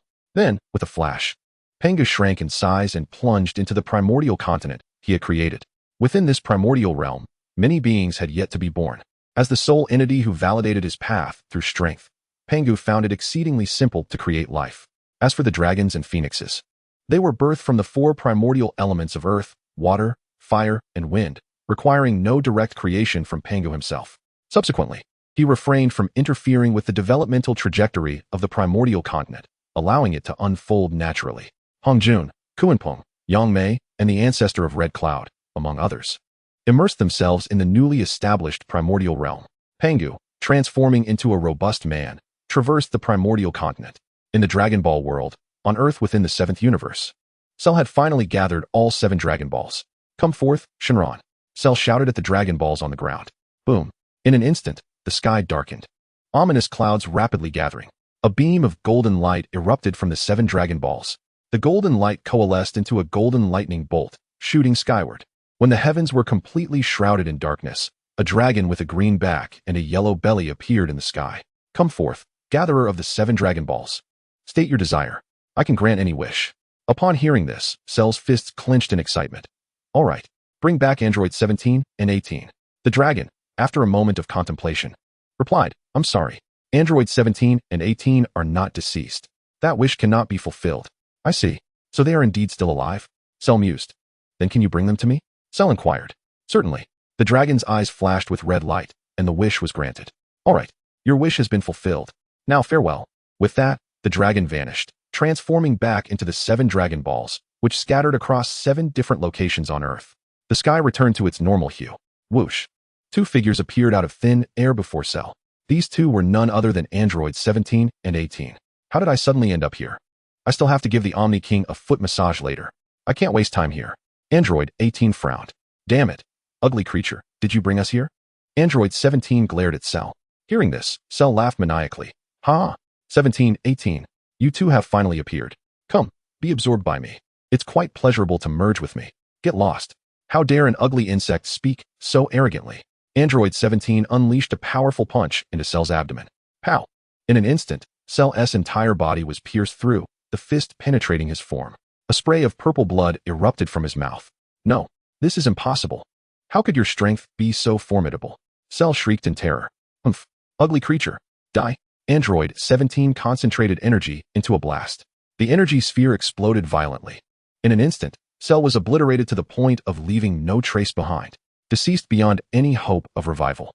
Although Android 17 harbored a disdain for training, under the guidance of the angel, his strength had nonetheless seen a considerable enhancement. Easily dispatching Cell at this initial stage was child's play. Impressive, 17. Android 18 chuckled. Sister, you still surpass me. You serve directly under Lord Zeno, a position coveted by many. 17 replied with a faint smile. All right, I must seek out Lord Zeno. His foot bath and massage time is approaching. With that, Android 18 soared into the sky, heading towards Yang Tian's location. At that moment, Yang Tian was at a peach blossom-laden garden on Earth, fishing by a pond. Though he had yet to catch anything substantial, even bending down to sip water from the pond couldn't be deemed a fruitless endeavor, could it? Ding.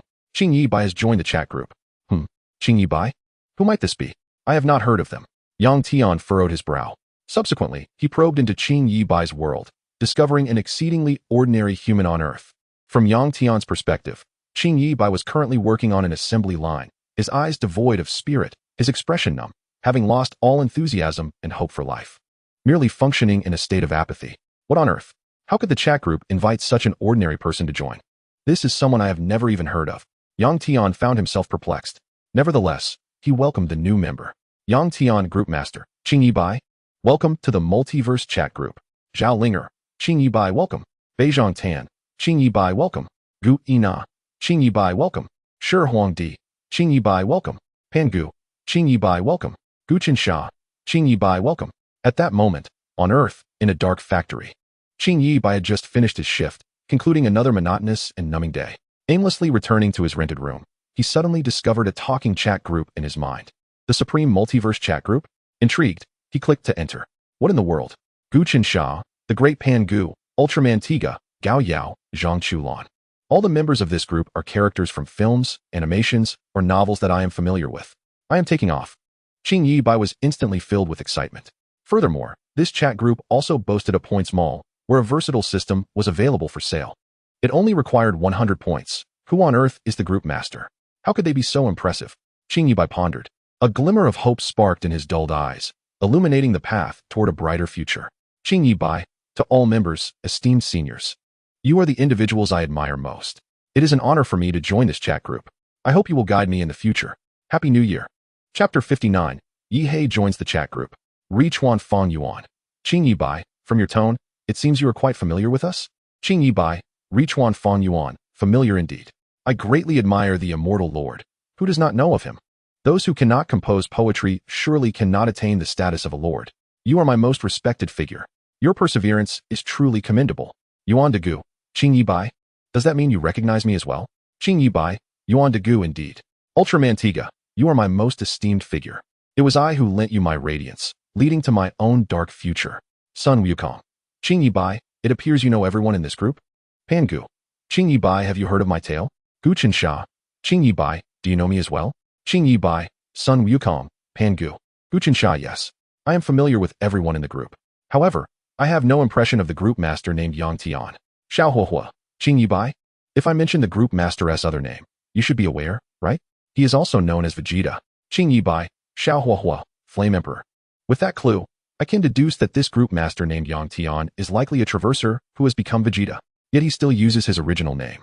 Yang Tian Group Master, Qing Yibai, indeed, you are quite the genius. Your deduction is remarkably accurate. Qing Yibai, Yang Tian, I bow to you, esteemed Group Master. I hope you will guide me in the future. Yang Tian, Group Master, we are all fellow countrymen. No need for formality. Observing Qing Yibai's messages, Yang Tian quickly realized that this was a truly ordinary person from Earth, likely well-versed in novels, animations, and films. Otherwise, he wouldn't recognize everyone in the group. Who would have thought that Gu Qinsha, Gu Yina, Beizhong Tan, Zhao Linger, Chen Pingyan, and others were also in this group? This gathering is a remarkable mix, especially the great Pangu, the creator of heaven and earth. If I can cling to the legs of these powerful figures in the group, my life should not be too shabby. In this way, I would no longer need to toil in the factory, nor endure the drudgery of the assembly line. All these group members are characters I am familiar with from films, animations, or novels. It is truly a stroke of luck that I can join this group. Qing Yibai contemplated. What the heck? The Points Mall even has systems for sale. Only 100 points each. This chat group is incredible. Qing Yibai was instantly astounded. Qing Yibai, could any esteemed senior spare me a few points? I wish to purchase a system. If I, a mere mortal, were to possess a system, I wouldn't have to work anymore. Sun Wukong. Qing Yibai, I can. I shall gift you some points and a little something else. Ding. Sun Wukong has gifted you 100,000 points. Ding. Sun Wukong has gifted you the Flying Nimbus, Body Freezing Technique, and the 72 Transformations. Qing Yibai, Sun Wukong. No way. You truly gave it? Thank you, great sage. I am deeply grateful. You are amazing. Sun Wukong. Qing Yibai, enjoy life. Qing Yibai, thank you. Great sage. At once, with points and magical abilities in hand, Qing Yibai began to smile foolishly. Damn it. I am not going to work tomorrow. I am going to skip work. I do not wish to step foot in that factory for even a day. Qing Yibai promptly entered the system mall, spending 100 points to purchase a system. The all-powerful system. What a splendid name. I adore it. It is settled then. At the moment of successful purchase, a stream of light penetrated his forehead. At that instant, Qing Yibai felt an overwhelming sense of comfort wash over him. He would finally no longer need to be a cog in the machine, nor endure the monotony of work. He wouldn't even have to send messages in his work group anymore. This fellow is quite fortunate. He was indeed pulled into the chat group, and his fate has since changed. Yang Tian smiled lightly. Makari ta Bados. KSI, let us commence today as foot massage. Yes, Lord Zeno. The three maidens of Bados immediately displayed sweet smiles as they began their daily foot massage session. A day later, Yang Tian sat by the fishing spot, observing the ripples on the water's surface. Finally, a bite. Yang Tian pulled the fishing rod, and suddenly, a tattooed snake was reeled in. Damn it, a snake. How unlucky. Yang Tian cursed angrily. He then casually grabbed the snake and handed it to Bados. Technician number 6, go prepare a pot of snake soup with an old hen. Understood. Lord Zeno. Bados replied and took the snake away. Yang Tian casually cast his line again, continuing to fish. Before any fish could bite, he opened the chat group to check the messages. Qing Yibai, Xiao Huahua, Flame Emperor, could you grant me a flame of strange fire? I yearn to set ablaze that oppressive factory that exploits my labor. Ziawohuo, Qing Bai, certainly. It is a simple task. Ding. Ziawohuo has gifted you a void-devouring flame. Qing Bai, wow. Thank you, esteemed one. Uchiha Sasuke, Qing Bai, I can assist you as well. Ding. Uchiha Sasuke has bestowed upon you a pair of Rinnegan. Qing Bai, Uchiha Sasuke, thank you. You're amazing. Pangu. Qing Bai, since you require aid, I have little to offer, but I shall gift you a drop of my essence. It is quite the sought-after currency these days. Qing Bai, Pangu, you are truly remarkable. I am deeply grateful. Yang Tian briefly perused the group messages, noting that most of the members had contributed a little something to Qing Bai. Yang Tian group leader. Qing Bai, since everyone has generously gifted you, I, as the group leader, shall also offer you a small token. Ding. Group leader Yang Tian has granted you immortality. Qing Bai, I bow before you, esteemed leader. Thank you for your generous gift. Qing Bai, I have resolved to immortalize this chat group and all its members in a novel to commemorate my life. Yang Tian, group leader. Qing Bai, do as you wish. Your happiness is what matters. Ding. Yihei has joined the chat group. Zhang Chulan. Yihei, welcome newcomer. Gao Yao. Yihei, welcome newcomer. Gu Qinsha. Instantly, the group members warmly welcomed the newcomer. Qing Bai. Yihei, wow. The Celestial Emperor. We warmly welcome your presence in our chat group. At this moment, in the era of the Celestial Shadows, Yihei gazed in astonishment at the newly formed chat group in his mind. What the heck? A chat group? How could this phenomenon manifest in my consciousness? Yihei was taken aback. After perusing the group announcement and grasping the basic information, he swiftly comprehended the situation. Holy moly! The supreme chat group of all heavens. Here I am, having ascended to the throne of an emperor, and this golden finger has only just arrived? Yihei was utterly perplexed. I, Yihei, have become an emperor in an era where it was deemed impossible, utilizing a sacred body ill-suited for this age to achieve such a status. One could say there has been no precedent. Yet, despite my grievances, it is essential to cultivate camaraderie with my fellow group members. Holy moly, Pangu is also in this group. And the first emperor, Spider-Man, Ultraman, even the great sage, Sun Wukong. What an assembly of divine beings. Yihei was left in a state of utter awe. Qinglei Bai, Yihei, Celestial Emperor, why do you remain silent? Are you suppressing the dark turmoil? Yihei, Qinglei Bai, wait, you know me? Qinglei Bai, Yihei, of course. You suppress the dark turmoil, pacify the forbidden zones, restore the heavenly court, and protect all beings. You truly deserve the title of Celestial Emperor. The first emperor, Celestial Emperor? That sounds quite formidable. Zaiwohuo. Yihei, are you the Jade Emperor? Yihei, Qinglei Bai, you possess keen insight. Yihei, Zaiwohuo, no? I am merely an unremarkable sacred body. Yang Tian observed the ongoing conversation with some surprise. He had not anticipated that the chat group would even include the Celestial Emperor. It was indeed quite astonishing. Yang Tian group leader, Yihei, the Celestial Emperor. You are worthy of the title. Aside from having a somewhat dark heart, you are otherwise commendable. Yihei, Yang Tian, wait, my friend, where have I gone wrong? Do enlighten me. Yang Tian group leader, Yihei, your heart is not dark? You suppressed Jiang Yichen in a latrine for 500 years. You wielded a wicked weapon to strip him bare, and even sold the sacred maiden's intimate garments. Do I need to provide more examples? Yihei, Yang Tian, cough, enough, enough. I admit, my heart is indeed a tad dark, but only a smidgen. That is a part of my past, best left unsaid. Chapter 60, Yihei versus Sun Wukong. Qinglei Bai, Yihei, are you suppressing the dark turmoil? Or have you been cooped up in the 3 generations copper coffin for countless years? Yihei, Qinglei Bai, no. The dark turmoil and the 7 forbidden zones have been subdued by me. However, the flying immortal waterfall still harbors threats. As the Undying Emperor can launch surprise attacks through the nodes connecting the celestial domain and the mortal realm. Qinglei Bai, Yihei, fret not. It is not a significant issue. After all, you are the invincible Celestial Emperor. I stand with you to quell all enemies in this world. Yihei, Qinglei Bai. Very well, you echo my sentiments. You speak words that are truly mine. Qinglei Bai, Yihei, not to worry, next time you shall take the lead. I am but a mouthpiece, indulging in the pleasure of conversation. Yihei, Qinglei Bai, Yihei, by the way, have you paid the parking fee for the car you left at the foot of Mount Tai? I do not seek immortality. I merely await your return to settle the parking fee. I am the security emperor of the Mount Tai parking lot, eagerly awaiting your payment. Yihei, Qinglei Bai. Come on now, that seems a bit excessive, doesn't it? Are you really invoking the words of the ruthless empress? Qinglei Bai, Yihei, remain calm. Yihei, Qinglei Bai. Fine, fine, I shall remain calm. Calm yourself, you rascal. Take this punch. I am the Celestial Emperor, destined to vanquish all enemies in this realm. Scoundrel, meet your end. Sun Wukong, Yihei, splendid. A true Celestial Emperor. Your aura resonates with my taste. Evil sword immortal.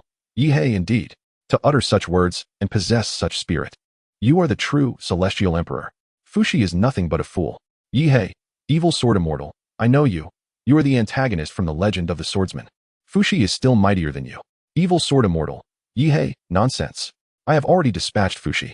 I, the evil sword immortal, am the strongest. I am the Celestial Emperor now.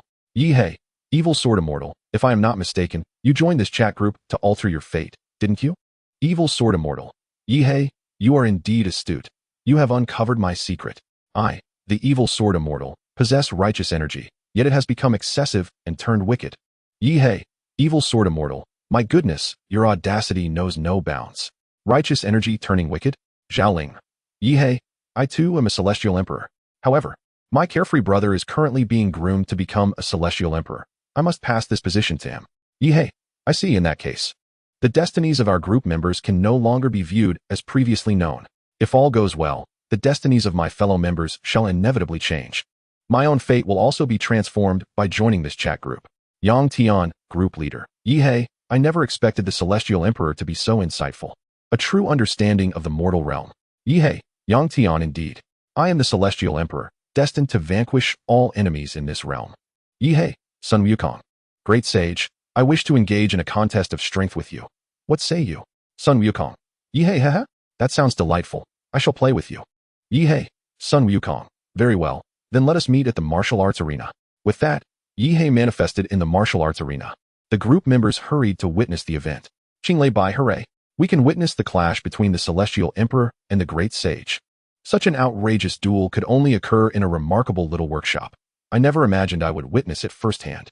It would be unbelievable if I recounted it. Yihei, Sun Wukong, come forth. Sun Wukong. Yihei, I come. Soon, within the chat group, upon the immense martial arts arena, Yihei stood with an air of nonchalance, an overwhelming aura of vitality radiating from him. Sun Wukong, equally composed, wielded a golden staff, donned a phoenix-winged golden crown, and wore a suit of golden chainmail, stepping forth in cloud-soled shoes.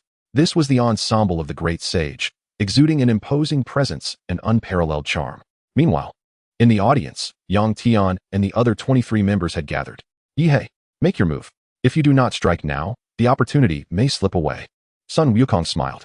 Yihei took a deep breath and nodded slightly. Excellent.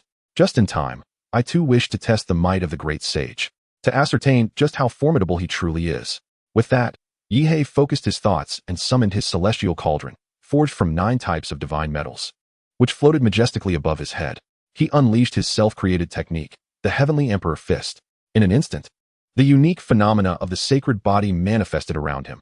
The bright moon rising over the sea, the golden bitter sea, the chaotic blue lotus, the resplendent mountains and rivers. The yin-yang life and death diagram, the celestial king descending from the 9 heavens, and the stars shining brightly in the azure sky. These myriad phenomena coalesced into a singular chaotic realm. I am the Heavenly Emperor. To vanquish all foes that plague this world. With a mighty punch, his vitality erupted, shattering the heavens above, causing the Tao of heaven to collapse, as if the very essence of the Great Way was being obliterated. Of course, this was merely an exaggerated expression. He did not truly extinguish the Great Way. As an ancient sacred body, Yihei, during a time when becoming an emperor seemed impossible, had attained the path of the Great Emperor, effortlessly overpowering all adversaries of the same realm, and defeating foes beyond his rank was not a challenging feat. The sacred body emperor suppressed myriad paths, dominating all the prodigious talents of his era. Bring it on. Sun Wukong's eyes gleamed with excitement as he stowed away his golden staff and, similarly, unleashed a powerful punch. Though the sacred body emperor was formidable, he ultimately did not possess the realm of the immortal emperor, rendering him incapable of contending with a Deluo golden immortal. Even if Sun Wukong's Deluo Dao fruit was not of his own cultivation, it was still beyond the realm of the sacred body emperor. As their fists collided, the void was consumed, and the very fabric of space fractured. For a brief moment, the river of time stood still. Uft! Yihei's right arm shattered, blood spewing from his mouth, as the celestial cauldron was sent flying, and he was violently hurled backward. His body crashed to the ground, raising a cloud of dust. Old Sun hasn't even exerted himself, and you're already down. Sun Wukong taunted at the opportune moment. Though he did not perceive this statement as particularly mocking, it resonated differently in Yihei's ears, feeling like a direct challenge. As the dust settled, Yihei slowly rose from the ground, with an expression of calm. He wiped away the blood from the corner of his mouth. With a mere thought, he activated the secret of restoration, mending all of his injuries. Once more, Yihei roared, executing the secret of motion to manifest incredible speed, appearing before Sun Wukong in an instant. The Heavenly Emperor cauldron floated above him once more. Yihei's aura surged rapidly, his power escalating wildly. All combatants, assemble. 9 secrets united. Heavenly Emperor Scripture. Heavenly Emperor Fist. A single vessel shattering myriad laws. Yihei commanded the celestial cauldron, delivering an overwhelmingly powerful strike. The cauldron expanded swiftly, transforming into a colossal vessel towering 10,000 zhang high. In that fleeting moment, the cauldron, infused with all of Yihei's essence, unleashed its full might upon Sun Wukong. An annihilating divine technique descended upon Sun Wukong. What a lad. This strike is rather interesting. Sun Wukong remarked appreciatively. Then, with a sharp command, he invoked Law of Heaven and Earth. Combat Divine Ability. Instantly, Sun Wukong's form ballooned to an astronomical height. Raising his right hand, he effortlessly grasped the celestial cauldron and, with a powerful squeeze, reduced it to mere dust. Following this, he brought his left hand down upon Yihei's form. Bang! Yihei was instantly obliterated into a mist of blood. Although he faced defeat, Yihei's regenerative abilities were exceptionally potent. A single drop of blood could facilitate his rebirth. Sun Wukong's actions relied purely on physical prowess. without invoking any divine spells beyond the law of heaven and earth, thus lacking the force of the laws and a Luo Dao fruit to erase him. Revived, Yihei landed upon the ground and raised a hand in concession. Great sage, you can cease your divine abilities. No further fighting is necessary, I concede. The disparity in strength is simply too vast. Yihei shook his head. At this moment, had he summoned the realm of the Dao, he could easily have triumphed over Sun Wukong, but alas, that was not the case. Very well. Sun Wukong nodded slightly, his form rapidly shrinking to that of an ordinary person. Yihei, your power is commendable. In the same realm, you should find few rivals. Sun Wukong assessed. Yihei smiled faintly indeed. I am invincible among my peers. Wow. The great sage and Yi Emperor are both incredibly powerful. Qing Yibai exclaimed. Yang Tian group leader. It's all right, I suppose. Pangu, they seem rather weak. I could extinguish both of them with a single breath. Sun Wukong. Pangu, you old fool. Have the guts to say that to the group leader. Yihei. Pangu. Pangu instantly fell silent, closing his mouth. Chapter 61. Wu Tian joins the chat group. Yang Tian focused his thoughts. System, replicate Yihei's abilities. Ding. Congratulations, you have replicated Yihei's abilities, acquiring the 9 secrets. Heavenly Emperor Cauldron, Ancient Sacred Body. Sacred Body Emperor Cultivation, Heavenly Emperor Scripture, Chaos Scripture, 6 Paths Reincarnation Fist, Source Heavenly Book, Sacred Body, Single Cultivation Secret Method, Primordial Scripture, and the Guiding Scripture, among others. Ding. The abilities you have replicated have been amplified a trillion-fold. Not bad, Yang thought, nodding slightly. Well then, since this duel has concluded, I shall take my leave. Yihei spoke slowly. With that, his figure blurred, retracting this divine thought back into his true self. Hee. Perfect timing. I'm off too. Old Sun is leaving. Sun Wukong transformed into a beam of golden light and swiftly departed. Soon, the group members began to disperse. Yang Tian also returned to the real world. Lord Grand Supreme, here is the old hen stewed with snake soup you requested.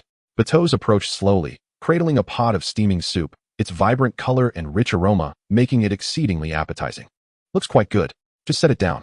Yang Tian replied nonchalantly. Bateaus shook her head. That simply won't do. Allow me to feed you. Suit yourself. As long as it brings you joy. Yang Tian replied indifferently. Come, open wide. Be careful, it's hot. Bateaus scooped a spoonful of soup, gently blowing on it before offering it to Yang Tian. How is it? Tasty? Bateaus asked eagerly, her face filled with anticipation. Not bad, not bad. Your culinary skills are quite commendable. Yang Tian remarked. Ha. As long as you find it delicious, that's what matters. Bateaus laughed heartily. After finishing the soup, Yang Tian manifested a 3-dimensional image, scrolling through the screen. Let's see what Kakarot is up to. Yang pondered. In the image, at that moment, in West City on Earth, Kakarot stood with Vegeta and Trunks before the time machine. Dad, Uncle Wukong, are you really going to the future with me? Trunks inquired. Indeed. The matter of the androids must be resolved. I want to see if the future androids, number 17 and 18, are truly beyond redemption. Kakarot replied nonchalantly.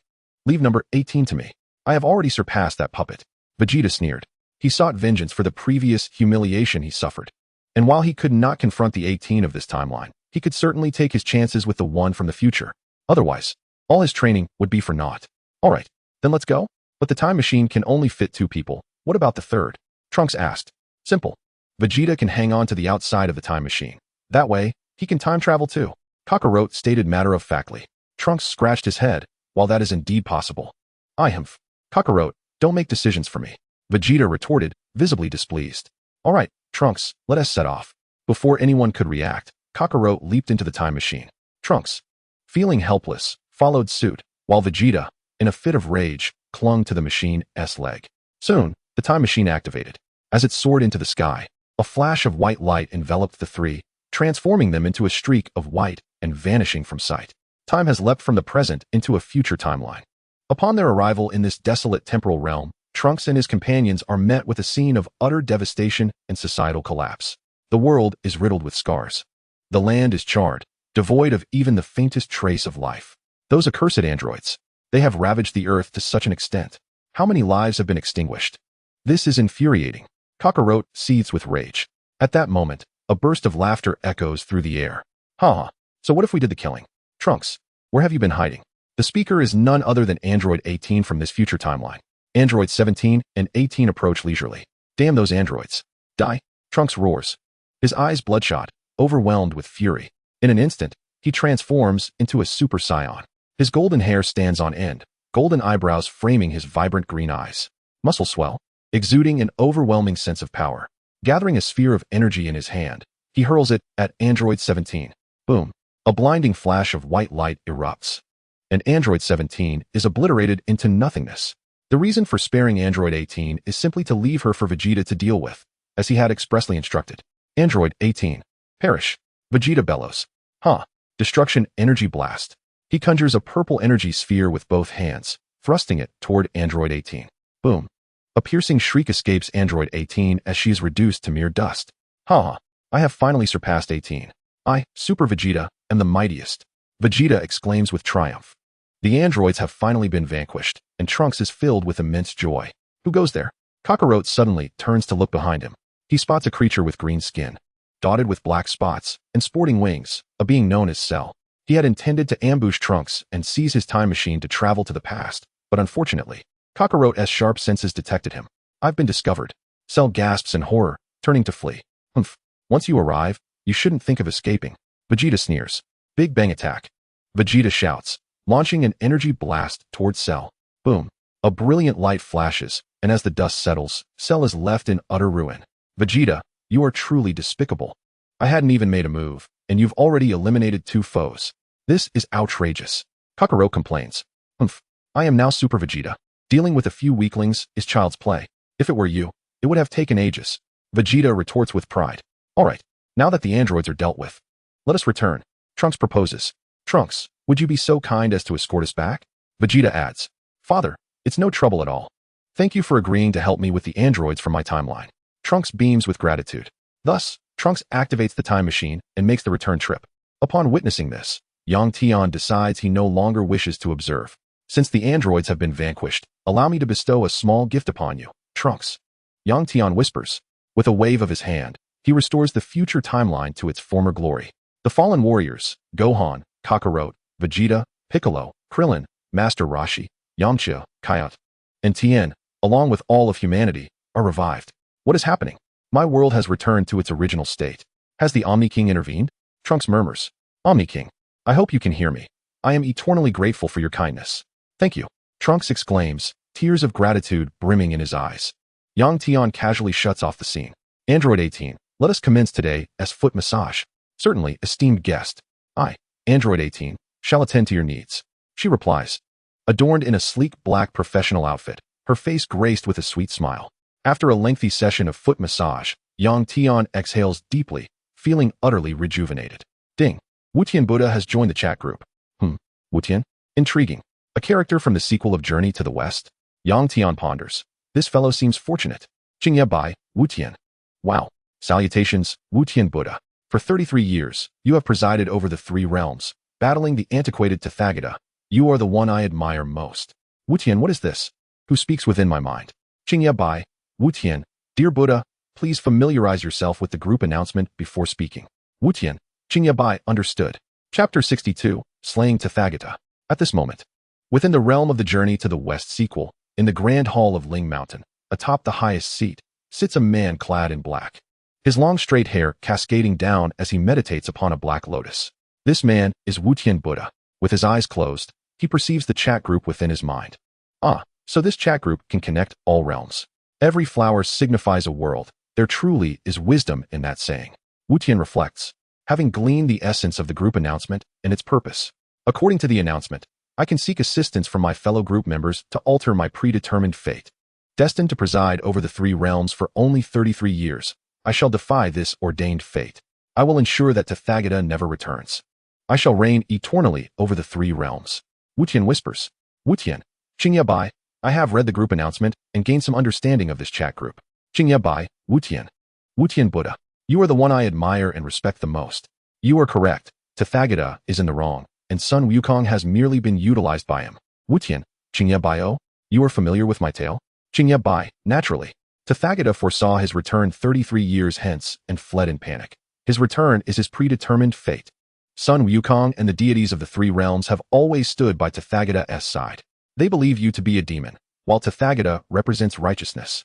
The most critical aspect is that fate has already been sealed. All will presume your failure. The reason for your downfall lies in your inadequate means to win the people's hearts. You lack popular support. Everyone seeks to oppose you. Even the heavenly Tao does not favor you. It would indeed be a miracle if you were to succeed. The prejudice of the people is an insurmountable mountain. No matter how hard you strive, you cannot shift it an inch. In their eyes, you are the demon. Even if they know your past, they will not acknowledge you. Their worldview is thus: demons are not orthodox, and Tathagata is the orthodox one. Tathagata merely needs to utter a few words to sway the hearts of the people, and he will garner plentiful support to be their spokesperson. Unless you eliminate the heavenly Tao, defeat Sun Wukong, and completely obliterate Tathagata's essence, the three realms shall never be yours, and you will be perpetually hindered from ruling. Wu Tian, Qingye Bai, I am aware of this. However, my strength remains insufficient. I can only defeat Sun Wukong and Tathagata, but not annihilate them. I must locate Tathagata's reincarnated spirit child and gather 16 ancient Buddha relics. Once I obtain these relics, I shall be capable of slaying Tathagata. Otherwise, I would not require assistance from my fellow members. To sum it up, do you have a means to aid me? Qingye Bai, Wu Tian, it's simple. I shall lend my strength. Wu Tian, Qingye Bai, can you truly assist me? Qingye Bai, indeed, Wu Tian. Allow me to enter your world. Wu Tian, very well.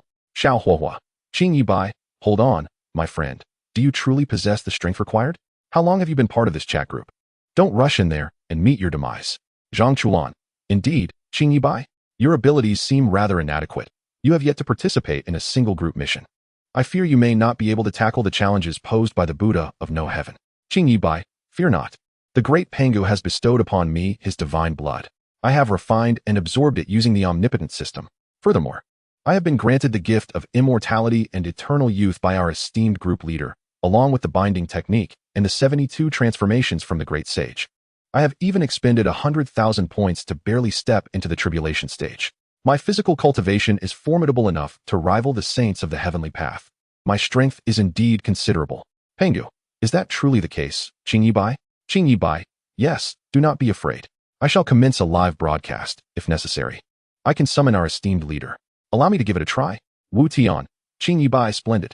Since you are confident, then come to my world. Ding. Qingye Bai requests to enter your world. Do you agree? Agree. Wu Tian thought to himself and accepted Qingye Bai's request. In an instant, a figure appeared before him. This individual was exceedingly ordinary, lacking any remarkable traits that might captivate attention. It was Qingye Bai. Ding. Qingye Bai has initiated a live broadcast. Zhang Chulan has entered the live stream. Zhao Linger has entered the live stream. Yang Tian has entered the live stream. Sun Wukong has entered the live stream. In a moment, the group members flooded into the live stream. The screen displayed Qingye Bai cupping his hands in respect. Salutations. Buddha of no heaven, you are Qingye Bai? Wu Tian inquired nonchalantly. Indeed, though I lack considerable cultivation, my physical strength is exceptionally robust. Dealing with a Tathagata should pose no difficulty. Qingye Bai declared with unwavering confidence. At that moment, Qingye Bai, a mere factory worker accustomed to tightening screws, had suddenly gained extraordinary power, transforming into a figure of national pride. Wu Tian burst into laughter. Ha! Excellent. But can you locate the reincarnated child of the Tathagata? Qingye Bai laughed heartily in response. That is quite simple. I shall first eliminate the heavenly path. With that, Qingye Bai's aura surged forth, revealing the physical prowess of the saints of the heavenly path. Even a single drop of Pangu's blood had elevated his physical strength to this level. This was still without fully absorbing Pangu's divine essence.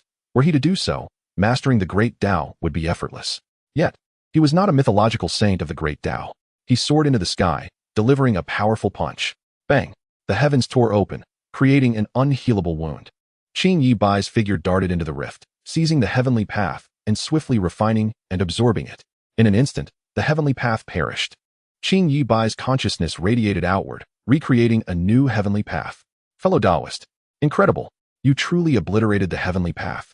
Wu Tian exclaimed, his eyes widening in disbelief. Let us go. It is time to hunt down Sun Wukong and the reincarnation of the Tathagata. Qingye Bai grasped Wu Tian and vanished in a flash. Upon reappearing, they stood before Xiaolinger. This is the reincarnated child of the Tathagata, Qingye Bai introduced. Oh, Wu Tian tore open Xiaolinger's clothing, revealing a swastika mark upon her back. Wu Tian's eyes lit up. Splendid. Indeed, she is the reincarnated child of the Tathagata? Then let us vanquish her. With a swift motion, Qingye Bai struck, sending Xiaolinger, along with the Tathagata's soul within her, into disarray. Thus, the Tathagata met his end. Impressive. You dispatched the Tathagata with such ease.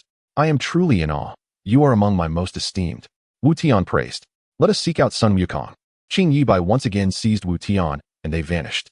They reappeared before Sun Wukong. Sun Wukong, it is time for you to perish. A cruel smile graced Qin Yibai's face. Who are you? Why do you seek to kill me? Sun Wukong's eyes gleamed with intensity as he fixed his gaze upon Qin Yibai, the one who will slay you. Upon this declaration, Qin Yibai unleashed a punch towards Sun Wukong. Bang! Sun Wukong exploded into fragments, his essence scattered. Sun Wukong, what? Have both the Tathagata and I been slain? Gao Yao. Qin Yibai, well done. Yuan Daegu. Qin Yibai, you seem rather extreme. Dijia. I am not extreme. I am merely a rational individual. To resolve Wu Tian's troubles, such actions are necessary. Eliminating those who oppose him is essential. This also addresses the root of the problem. Qin Yibai responded. He then closed the live stream. Well, Wu Tian, I must take my leave. With that, Qin Yibai departed. Wu Tian stared in the direction of his disappearance. Momentarily stunned. It appears you are the true demon. Wu Tian murmured. Thus, the Tathagata, Sun Wukong, and the heavenly path, all obstacles to Wu Tian's success, were eradicated. As a result, Wu Tian could forever dominate the three realms. Chapter 63. The Saint of all realms joins the group chat. Yihei, Yuan Daegu, compared to our enemies, you are indeed too extreme. However, I believe Qin Yibai acted rightly. Our stance is aligned with Wu Tian, and thus, no cruelty against our foes is excessive. Peter Parker, Yuan Daegu, I stand with Qin Yibai. He is not in the wrong, merely holding a different position. Gao Yao, Yuan Daegu indeed. Qin Yibai is correct. Your perspective is flawed. It is you who are extreme. Pangu, Yuan Daegu, there is no absolute right or wrong, only strength. The weak have no right to distinguish between them. If you were as strong as our esteemed leader, no one would dare contradict you. Kawashima Fan Yuan, Yuan Daegu indeed. This is the absolute truth. Zhao Linger, Yuan Daegu, dear Ultraman brother, this is the reality. If you are strong, naturally, no one will oppose you. Yuan Daegu. Qin Yibai, no need for further words. It is merely a matter of differing positions. I believe I have done nothing wrong. If I do not strike against the Tathagata, Wu Tian will inevitably be hindered by the fate decreed by the heavens. And if I do not slay Sun Wukong, he will surely gather the 16 ancient Buddha relics, along with his own bone relic, and thus, Wu Tian will be defeated. Therefore, my decision to eliminate Sun Wukong was indeed the correct choice. It was a choice based on our positions. The Tathagata, Sun Wukong, and the heavenly path must be eradicated. They are all destabilizing factors. Yuan Daegu. Qin Yibai, very well, I understand. I stand with the group members. I simply feel that some members are acting too extreme. But I am not asserting they are right or wrong. Qin Yibai, as long as you are content, that is sufficient. Yang Tian group leader, no worries. Pursue whatever endeavors you wish. I will support you all. Regardless of the uncontrollable circumstances that may arise, I shall shoulder the burden and resolve the matters at hand. Zhang Chulan, Yang Tian, greetings, esteemed group leader. You are truly remarkable. Gao Yao, Yang Tian, greetings, esteemed group leader. Qin Yibai, Yang Tian, greetings, esteemed group leader. Xiao Huahua, Yang Tian, greetings, esteemed group leader. In an instant, the group members showered praises upon and greeted their leader, Yang Tian. Yang Tian group leader, yes? No need for formalities. Noticing the group members discussing Qin Yibai's extremism, Yang Tian paid it little heed. He glanced at the 4 technicians beside him and closed the chat group. With skilled hands, he remarked, yet, apply a bit more strength. At that moment, in the world of Ultraman Dijia, Yuan Daegu stood by the seashore, gazing at the endless coastline. Faced with the opinions of his fellow group members, he wrestled with his thoughts. Yet, realizing he had criticized his comrades for the sake of outsiders, he recognized his error. After a while, Yuan Daegu chuckled softly. Right and wrong are inconsequential. In my world, I am Dijia Ultraman, and in other realms, I shall embrace the darkness. Not of my kind. Their hearts must differ. From this moment forth, I shall wholeheartedly support my comrades. The formidable strength I possess is a gift from our esteemed leader. While I may disapprove, I shall not cast blame upon my fellow members. Upon coming to this realization, my understanding has significantly deepened. Ding.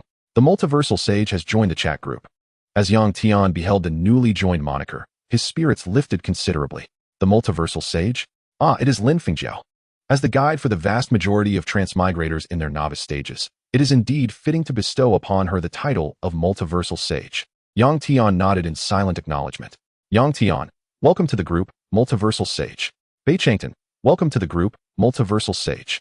Guyaina, welcome to the group, multiversal sage. Emperor Shi Huang, welcome to the group, multiversal sage.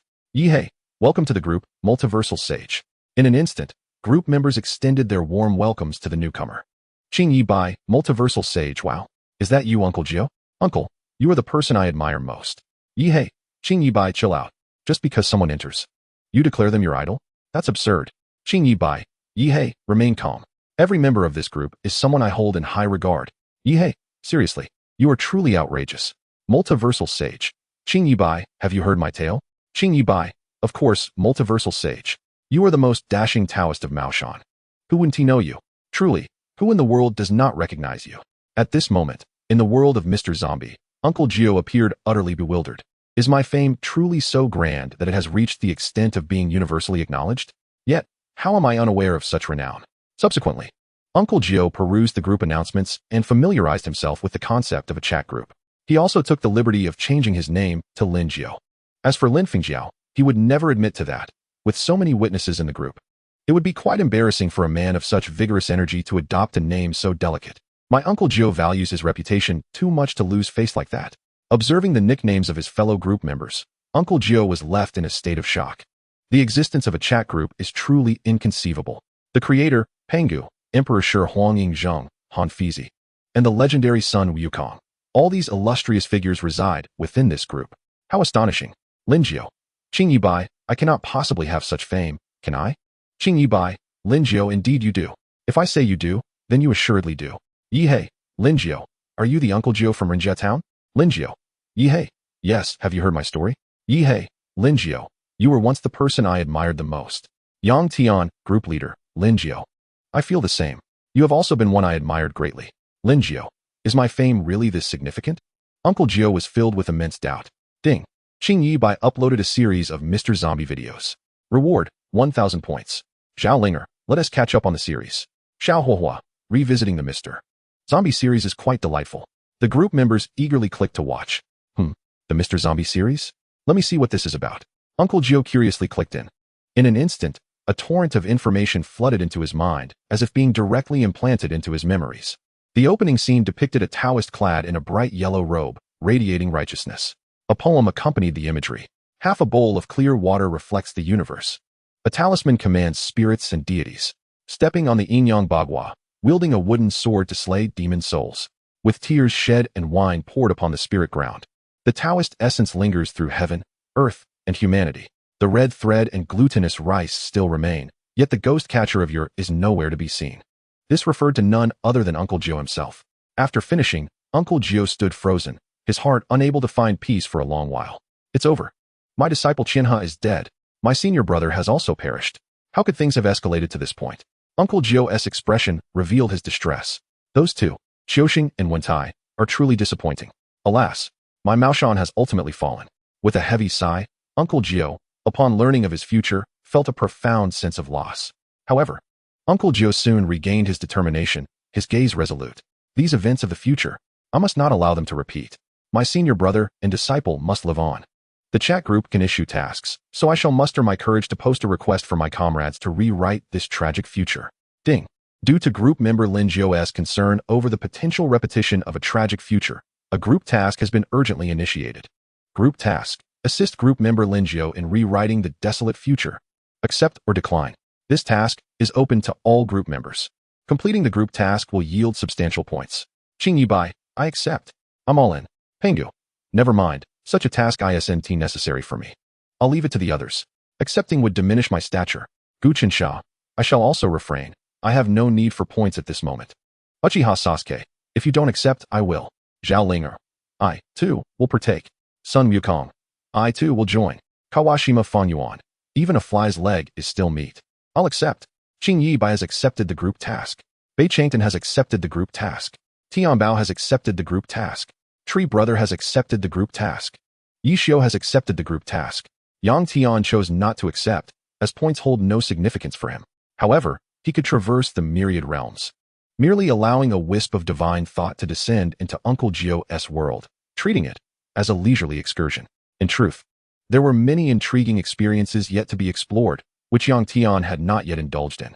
Uncle Gio's world was indeed populated with numerous notable figures. The multiversal bus attendant Ning Tingting, the multiversal sage Uncle Gio, and Captain Away of the door-opening team. In any case, let me send a wisp of divine thought to take a look. Chapter 64. Uncle Gio, I haven't boarded yet. At this moment, Uncle Gio awaited the arrival of his fellow group members within the ancestral hall. Ding. Qing Yi Bai requests to enter your world. Do you agree? Ding. Gao Yao requests to enter your world. Do you agree? Ding. Wu Tian requests to enter your world. Do you agree? All accepted. Uncle Gio silently affirmed. Thus, with a flurry of sounds, 22 group members materialized out of thin air, nearly filling the entire ancestral hall. Simultaneously, thunder rumbled in the sky. An apocalyptic scene brewed as a massive rift tore through the void. A beam of golden light burst forth from the opening. The golden light transformed into a striking figure. This was a manifestation of Yang Tian's divine thought, not his true self. A wisp of divine thought is exceedingly weak, of course, in relation to himself. Nonetheless, regardless of its frailty, the strength of the thought depends on whose it is. Even a mere wisp of Yang Tian's divine thought can suppress the myriad worlds with ease. Wow. Salutations, esteemed group leader. Gao Yao immediately performed a grand bow. Salutations, esteemed group leader. Qing Yi Bai and the other members all bowed to this manifestation of Yang Tian's divine thought. There is no need for such formalities. Let us swiftly proceed with the task. Yang Tian nodded slightly. Haha, that is precisely my intention. Wu Tian laughed heartily. Yi He furrowed his brow. This world is far too fragile. A single punch could shatter it. Gao Yao. Yi He, then just refrain from using excessive strength. Yi He, fair point. So, let us start by digging out and eliminating Ren Weiyong. Zhang Chulan proposed. I agree. Uncle Zhou nodded slightly. Then let us go? Yi He activated the secret of movement, and in a flash, they vanished.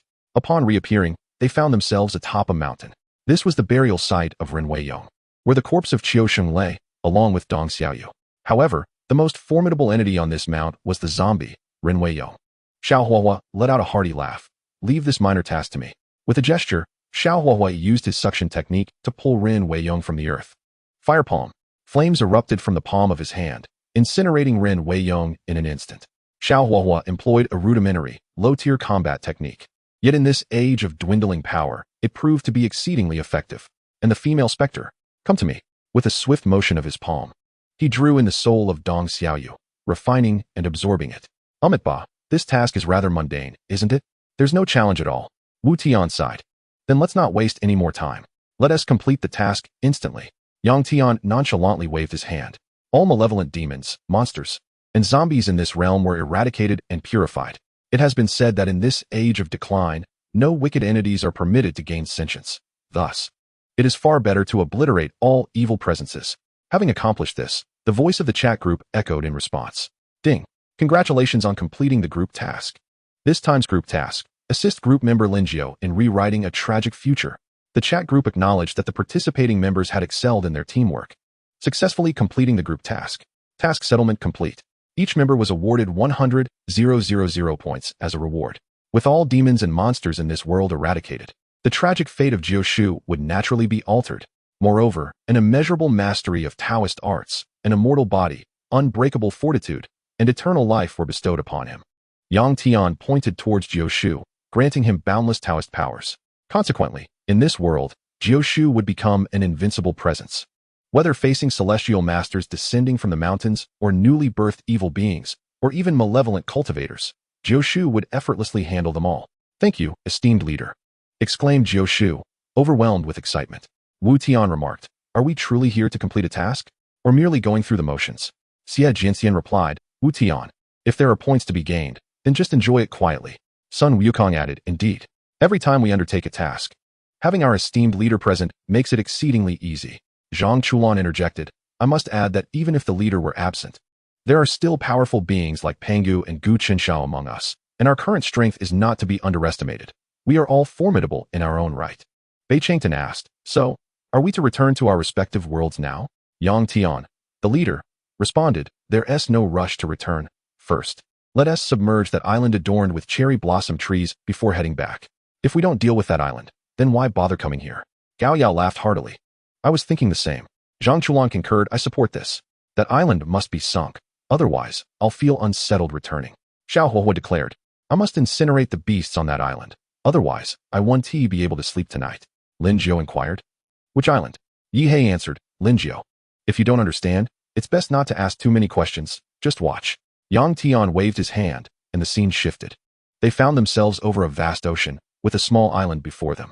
However, The island was deceptively adorned with numerous cherry blossom trees, appearing harmless. In reality, it was a breeding ground for vile creatures, the very source of all monstrosities.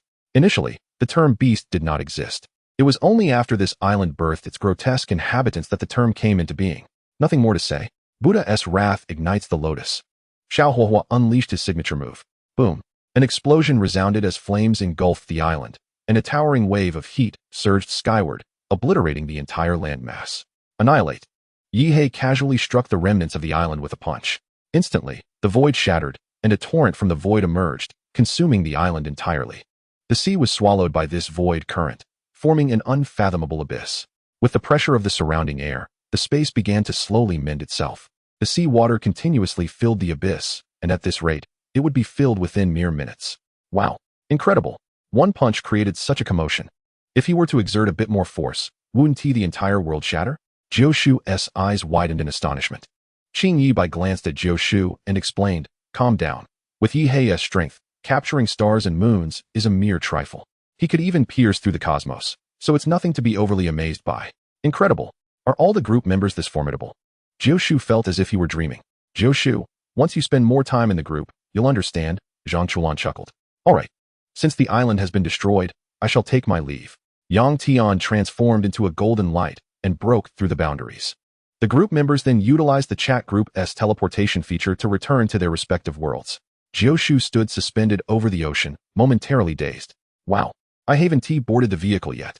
Did you all consider bringing me back? Jiushu's face revealed his distress. Linjiu remarked, by the way, did you forget something?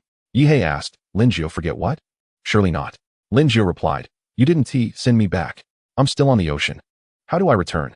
Yihei exclaimed, damn. I completely forgot about that. I forgot you were too weak to instantly return to Rinjia town. You must fly for a while, right? Zhang Chulan said, Linjiu, I don't know. I wasn't the one who brought you there. So find whoever took you there to send you back. Gao Yao added, Linjiu, if all else fails, you might have to fly back at your own pace. Qing Yibai suggested, Linjiu, the task is complete. Don't you have 100,000 points? Spend some points to teleport back. Linjiu sighed. I suppose that's the only option. Yang Tian observed the group chat and fell into silence. Truthfully, he had simply forgotten to send Jiushu back. It was not intentional. Ding. Destiny has joined the chat group. Chapter 65. Destiny joins the chat. Ding. Destiny has joined the chat group. Yang Tian, the leader. Welcome. Newcomer Destiny. Shi Huangdi. Welcome, newcomer Destiny. In an instant, the group members extended their warm welcomes to the newcomer. Qing Yibai asked, Destiny, are you from the Shuming clan? Destiny responded, yes. Qing Yibai exclaimed, damn. What a diverse group we have here. Another individual entangled in the infinite Tsukuyami. Uchiha Sasuke inquired, Qing Yibai, infinite Tsukuyami? What does that mean? Sasuke, triggered by key terms, promptly posed a soul-searching question. Qing Yibai elaborated, Uchiha Sasuke. It's quite literal. Destiny has been manipulated by others throughout his life, ensnared in illusions crafted by others for most of his existence. It is only in the later stages that he broke free from his fate. Regarding Destiny, Yang Tian pondered for a moment and immediately recognized who this individual was. Destiny, also known as Su Ming, belonged to the Shuming clan. He is the protagonist of Seeking the Demon. When he was but a dying infant, his body and soul were separated by Su Xianyi. His soul was acquired by the celestial being Di Tian. Upon realizing he was a member of the Shuming clan, Di Tian cast his soul into the land of barbarians. The Shuming clan, abbreviated as the Soul-Snatching clan, survives by continuously changing bodies, viewing the physical form as merely a vessel, while the soul remains eternal. Di Tian exploited his Shuming clan abilities to further his own schemes. Time and again, he struggled within the cycles of fate meticulously designed by Di Tian. He has undergone 36 reincarnations. This implies he has been reborn, annihilated, and reborn 36 times under Di Tian's manipulation without his awareness. It was only during the 37th reincarnation that he realized everything was illusory. Upon this realization, Su Ming dedicated his life to uncovering the truth and battling against fate. Not only Di Tian sought to manipulate destiny, but Su Xianyi, the Elder of Destruction, and several other powerful beings also plotted against him, attempting to control him. Ultimately, as the grand conclusion approached, Destiny finally broke free from the shackles of manipulation. However, upon discovering the truth, he found that all his acquaintances had perished, leaving him as the sole survivor. In this world, what remains truly authentic? The mountains of Wu are but illusions, the affections of Bai Ling are mere fabrications, Even childhood companions fade into the realm of falsehood. What is genuine? What is truth? Why does it all exist? His mental state once teetered on the brink of madness. In a frenzied attempt to resurrect all those he had lost, he succumbed to insanity. Ultimately, he seized control of the formidable being known as Xianzong within the boundless realm of Dao Wui.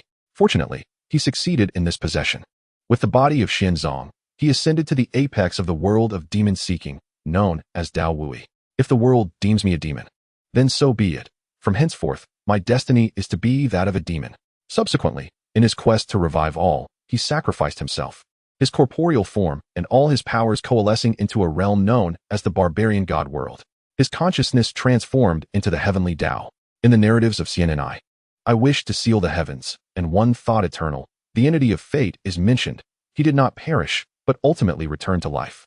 In the climactic tale of 3 inches of heaven, he is noted to have, like Wang Lin, stepped into the 10th tier of the radiant heaven realm. Yet, within the pursuit of demons, his plight was indeed tragic. In the earlier stages, he was manipulated. In the latter, he witnessed the demise of all his friends and family. In the end, he sacrificed himself, resurrecting the departed.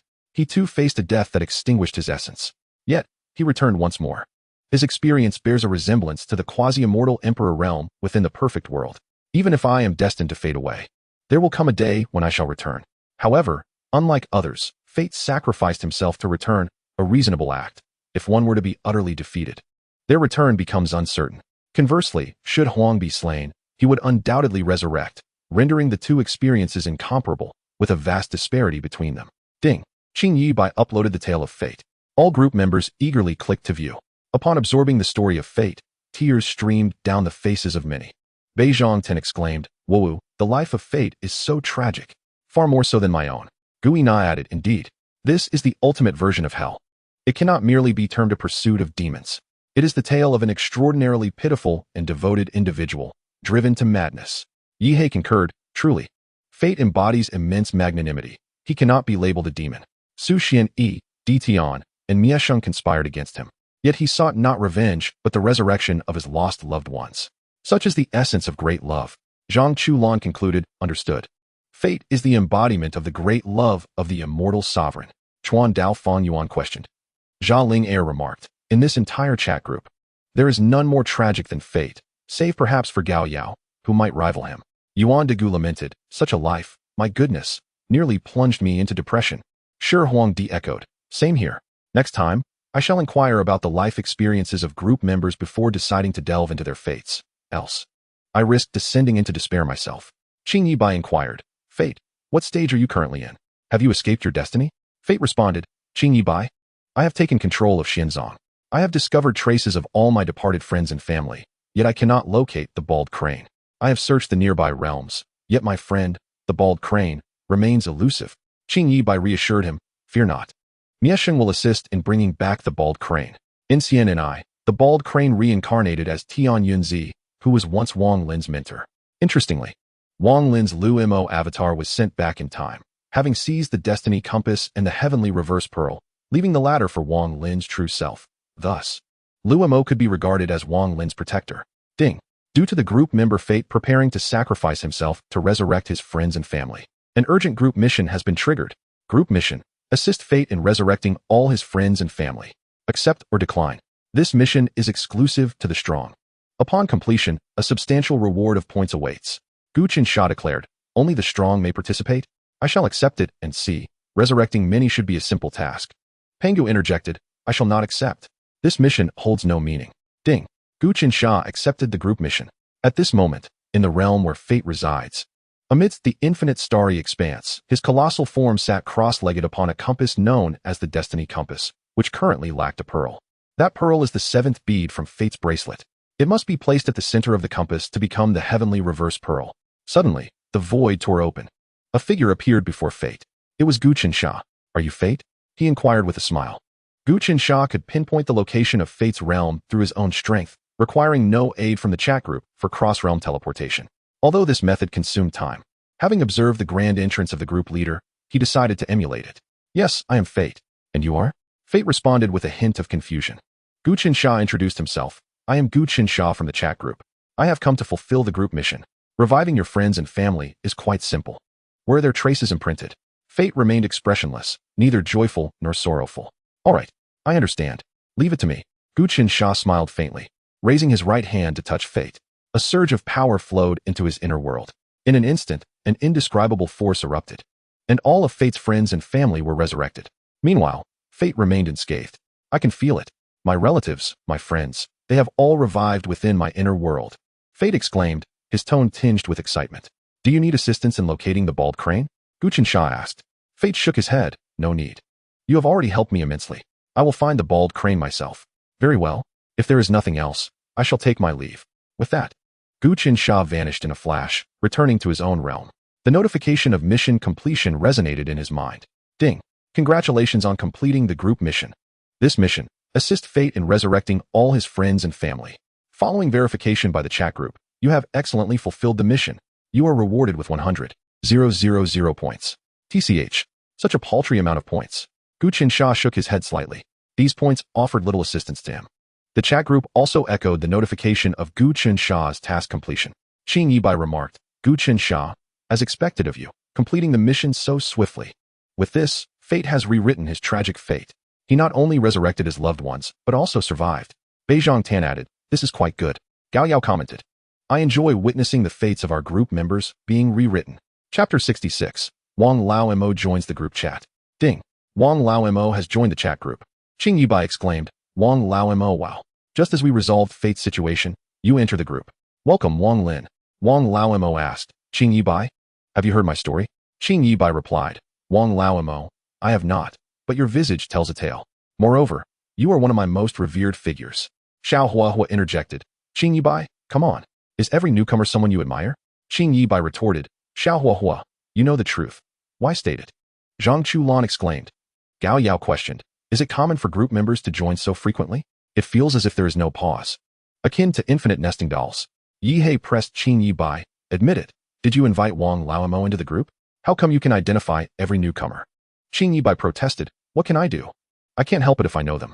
Zhang Chulan scoffed, well, your remarks are utterly ridiculous. It's truly a display of ostentation. Kawashima Fanyuan. I can roughly deduce the situation. It is merely that all the members in the group, within the world of Qing Yibai, possess works akin to manga, anime, or novels. To put it plainly, in his world, the group members might actually be characters from some narrative. Qing Yibai, Kawashima Fanyuan, you are truly worthy of the title of Hook Immortal. Your guess is astoundingly accurate. Kawashima Fanyuan. Qing Yibai, what do you mean by Hook Immortal? Qing Yibai, it's nothing much, merely implying that you are a seller of hooks. Kawashima Fanyuan. Qing Yibai, damn. You are the one peddling your rear end. Zhang Chulan, Kawashima Fanyuan, wow. You're impressive, you actually understood that? At this moment, in the world of Xian and I, Wang Lin sat in a secluded realm. Beside him sat Li Muan. After becoming somewhat acquainted with the chat group, he changed his name to Wang Lin. Wang Lin, what on earth is this group? Why, despite my current prowess at the 10th step of the Bright Heaven realm, can I still not see through certain individuals? Qing Yibai, Wang Lin, Bright Heaven realm? Goodness, you have strayed far from the plot of Xian and I.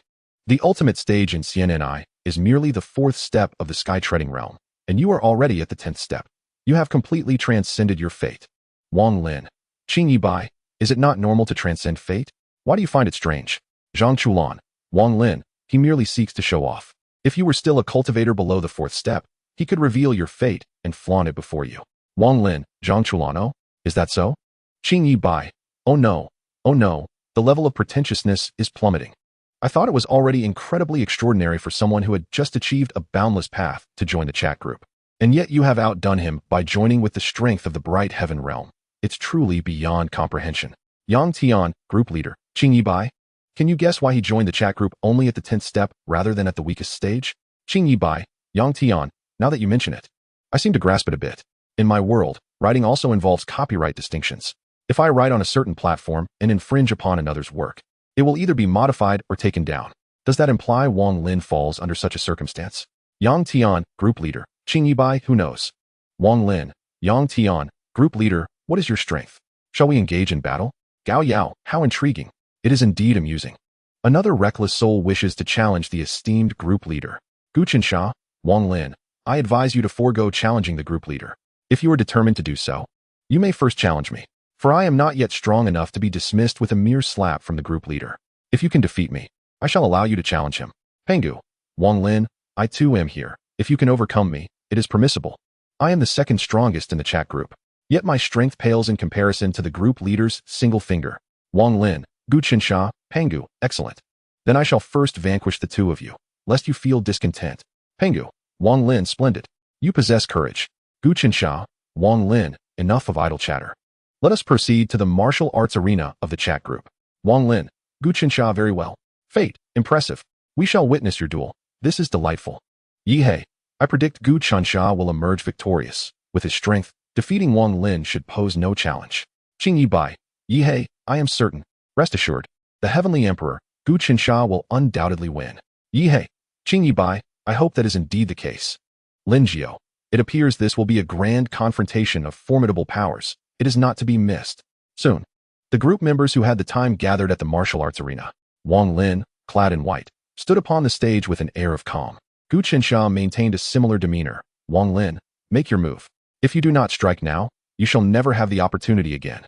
Wang Lin let out a cold laugh. Is that so? In that case, I shall not hold back any longer. With that, Wang Lin waved his sleeve, and numerous figures split apart from him. The slaughtering shadow clone, ancient demon, ancient devil clones, and cultivator clones, attack. Wang Lin himself represented the divine. With a flick of his right hand, a billion soul banners appeared. Fellow cultivators, come forth and converse within my banner. A billion souls surged forth from the banner, blotting out the sky and devouring Gu Qinsha with fervor. Simultaneously, the slaughtering shadow, ancient demon, ancient devil, and his cultivator clones all charged towards Gu Qinsha. The slaughtering shadow wielded the sword of slaughter, striking at Gu Qinsha with fierce intent. Wang Lin's cultivator clone unleashed celestial techniques, summon winds, call rains, transform beings into soldiers, causing the earth to split and mountains to quake, the moon to shine amidst the chaos. Wang Lin did not remain idle. He raised his left hand and pointed at Gu Qinsha. Binding technique. Be bound. Gu Qinsha, witnessing this, remained utterly unperturbed. Though it appeared impressive, it seemed to be just that. With a gentle palm strike, Gu Qinsha conjured a colossal hand that instantaneously obliterated Wang Lin, wherever the hand passed. It resembled a world-destroying grinding wheel, leaving no pause in its wake. With a single strike, it annihilated Wang Lin, erasing all his offensive capabilities. Wang Lin found himself reappearing among the audience, cold sweat beading at his brow. What kind of strength is this? How could it be so formidable? Gao Yao offered reassurance. Remain calm. Gu Qinsha, as the third strongest in the chat group, can suppress 99% of the combat power ceiling. Moreover, his strength has improved. Defeating you is, naturally, a trivial matter. Wang Lin took a deep breath. So that is it. Truly, this world is teeming with heroes. It seems that beyond the 10th step of the bright heaven realm, there are still further realms to explore. The path of the Tao is indeed limitless. Gu Qinsha's figure flickered, appearing beside Wang Lin. Your strength is commendable, yet even if you ascend to the heights of the heavenly Tao, you will still not match the group leader. He is invincible. The more powerful I become, the more I perceive the group leader's depth, an unfathomable abyss. Gu Qinsha spoke slowly. Wang Lin cupped his hands. I have learned much. I shall surely challenge you again in the future. Very well, I await your challenge. You may set me as your surpassing goal, but as for the group leader, it is better to refrain. Gu Qinsha replied calmly. Agreed. Wang Lin nodded slightly. Subsequently, the crowd dispersed from the martial arts arena, returning to their respective worlds. System, replicate Wang Lin and Fate's abilities. Ding. Congratulations. You have replicated the abilities of Wang Lin and Fate, acquiring the ancient god technique, slaughtering immortal technique, the talent of the soul forging clan, slaughtering shadow clone, as well as all cultivation and abilities of Wang Lin and Fate. The abilities you have replicated have been enhanced a trillion-fold. Not bad. Yang Tian nodded slightly. Chapter 67, Fanina. Ding. Fanina has joined the chat group. Yang Tian, group leader. Fanina, welcome to the group. Qing Yibai, Fanina, welcome to the group. Gao Yao, Fanina. Although newcomers joining the chat group has become increasingly frequent, welcoming them remains essential. Each newcomer is an independent entity, perhaps a fascinating soul, or potentially a rat akin to a stinking sewer. Qing Yibai, Fanina, you are the person I admire most. Zhang Chulan. Qing Yibai, admire your grandmother's leg. Here you go again. Yihei. Qing Yibai, has this phrase become your catchphrase? Gao Yao, this truly is shameless. Every time someone new enters the group, you claim they are the person you admire most, utterly lacking in limits. Fanina, is she a character from Genshin Impact? This character certainly possesses a strong tragic undertone. Yang Tian pondered. Fanina, also known as the demon god Furkalos. Strictly speaking, Fanina and Furkalos can be regarded as two distinct entities. Fanina is an ordinary person separated from the water god Furkalos, representing the human aspect. The divine aspect, laden with schemes, divine essence, and the heart of a god, lies concealed within the decree of the prophetic judgment. Her scheme was to deceive the very fabric of reality, to outwit the Sky Island, to bamboozle Fontaine, and to mislead all those in the external world. Thus, the ordinary Fanina was compelled to masquerade as the water god Fucarlos for 5 centuries. The divine aspect of her being cursed her human side, and so long as her divine essence remained intact, Fanina could eternally preserve her youth and longevity. However, the process of embodying the water god was destined to be fraught with anguish, even if she would not age. This suffering was beyond what an ordinary person could endure. From that moment on, Fanina lost her sense of self and reality, leaving only a fade and a performance. This prolonged torment was incomparable, a torment that eclipsed the trials faced by those of higher aspirations. Unlike them, Fanina's pain was intensified by her moral compass. Her inherent kindness drove her to fervently desire the salvation of the people of Fontaine. She could not bear to see them dissolve into the primordial waters of the Sea of Birth. This goal was eternally elusive, destined to amplify her suffering as she sacrificed her own well-being for the sake of others, a feat both daunting and profoundly noble. What weighed most heavily upon her was that after 500 years of effort, she could not reveal her plight to anyone, nor could she confide in another soul. She was compelled to suppress her anguish within her own heart. In contrast, those devoid of morality, like Gao Yao, found some relief in complicating the lives of others, diverting their own suffering through the tribulations they inflicted. The moral individual, however, is bound to experience a deeper anguish than one without ethics. Fanina, on countless occasions, found herself on the brink of collapse, contemplating surrender. Meanwhile, her divine aspect remained active, tirelessly gathering energy in the judgment mechanism for 5 centuries. She executed numerous acts of justice, presiding over a multitude of cases in Fontaine for half a millennium. Fucarlos's actions were driven by the desire to amass sufficient energy to shatter the water god's throne, reclaiming the ancient dragon's powers and authority for the entity known as Valette. In doing so, the restored ancient dragon Valette would wield the power to grant forgiveness to the people of Fontaine. As the Water Dragon King, he could command all sources of water across Tevat, including the primordial waters of the Sea of Birth, thereby preventing them from dissolving the inhabitants of Fontaine. This transformation would render the people of Fontaine truly human, ultimately saving them. In the end, this would only require the sacrifice of Fucarlos. The human aspect would walk the earth, living her own life. Ultimately, Fucarlos achieved this. She was judged by Valette and executed by the judgment mechanism. However, the one who perished was not Fanina, but rather her divine aspect, the water god Fucarlos. The people of Fontaine, having evolved from pure water spirits, were not considered true humans until they were forgiven by the complete ancient dragon Valette. Although Fucarlos successfully liberated Fontaine, Fanina's heart remained engulfed in unbearable pain. This long-lasting scar might never heal in her lifetime. Ding. Yang Tian uploaded Fanina's life resume. Zhao Lingram, is there a new anime to follow?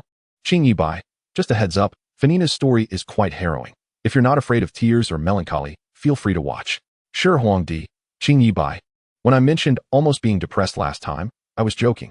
Regardless, I must understand my friend's stories, no matter how tragic. In an instant, the group members were curious and clicked to watch. On the screen, Fanina's journey began from the moment she was separated from the water god, continuing her role as the deity. Fanina, do you wish to save the souls of Fontaine? Yes, I cannot bear to see them dissolve into the sea. Then, from this day forth, you must embody the water god Fucarlos.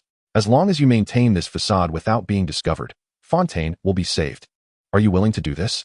To save Fontaine, I am willing to play the role of the water god. As time passed, the wait felt interminable and lonely. Has it been hundreds of years already? Perhaps this performance must continue for several more centuries. I never imagined this process would be so agonizing. Have I reached my limit? No, I must have reached it long ago, right? Today, I cannot even notice my own tears. I long to confide in someone, even just one person, but that would mean nullifying all my efforts, wouldn't it? As the scenes flickered through time, 5 centuries had elapsed. The final image emerged. Fontaine, Op Ra de Fontaine. The highest judge of Fontaine, Valette, sat prominently at the center, announcing the verdict.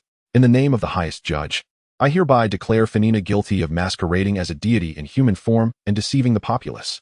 Based on the findings of the judgment mechanism, I sentence the water god to death. Fanina stood at the judgment seat, her composure shattered, her heart in turmoil. Ultimately, she stumbled, lost and despondent, collapsing onto the throne. Tears flowed from her eyes like an overflowing water element, cascading down her cheeks, as the judgment mechanism transformed into a colossal sword, descending upon her head. Fanina's identity flickered between her human self and Fucarlos. Water Dragon, please do not weep. Valette, I hope you cherish the role that has belonged to you for these 5 centuries.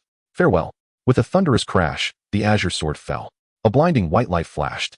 The demon god Fucarlos, along with her divine essence and throne, were utterly shattered. Fucarlos fell beneath the weight of the blue sword. Fanina's blue hat tumbled to the ground. Though it appeared Fanina had suffered no harm, her divine counterpart had perished forever. The water god was left with only her human half. Yehey, the magnificent demon god Fucarlos Fanina is unparalleled. Truly, she is so kind and noble. Gao Yao, what the hell? This is making my eyes water. Qing Yi Bai, watching it again, I still feel for Fanina. She is too kind, too noble, willing to bear the burdens of Fontaine alone, sacrificing herself. Yuan de Gu, if it were me, I would not have been able to endure. I would have succumbed to the darkness. Peter Parker, if I were to experience Fanina's life, I would only say that with great power comes little responsibility. The more bread, the tastier the hot dog. Zhang Chulan, Peter Parker, all right, we get it. You don't need to showcase your low standards any further. Kawasaki Fongyuan. Heh, self-sacrifice to save others? A spirit worthy of admiration. Genshin Impact. Fontaine, the Opera House. Ding. You have joined the supreme chat group of all realms. At that moment, Fanina sat on her bed, tears surging. How much longer must this prolonged suffering continue? It has already been hundreds of years. When will it end? A chat group? What is that?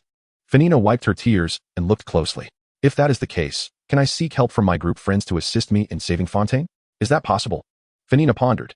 Chapter 68. Helping Fanina. According to the group announcement, this chat group consists of friends from various realms. They have no ties to the continent of Teyvat. If I were to ask for their assistance, there should be no problem, right? Fanina contemplated.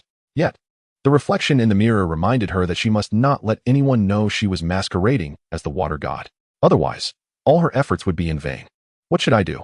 Fanina was engulfed in turmoil. It should be fine, right? Let us give it a try. Then, she scrolled through the chat history and discovered that the group leader had uploaded her life resume, even revealing glimpses of her future in the video. So that is how it is. The group friends are already aware of my situation. That makes things easier. All I need to do is request assistance. Fanina suddenly realized. Who would have thought that the reflection in the mirror was plotting such a scheme? To shatter the water god's throne, restore the ancient dragon's authority, and secure a pardon from Violet for Fontaine? At the moment of achieving Fontaine's salvation, I felt immensely grand. A surge of joy filled Fanina's heart. With this thought, she quickly composed a message and sent it out in the chat group. Fanina, is there anyone who can help me? Gao Yao. Fanina, of course. I must assist you. Yehey. Fanina, we await the task in the chat group. Zhang Chulan. Fanina, do not worry. You need not explain anything. We all understand. Xiao Huahua. Fanina, indeed.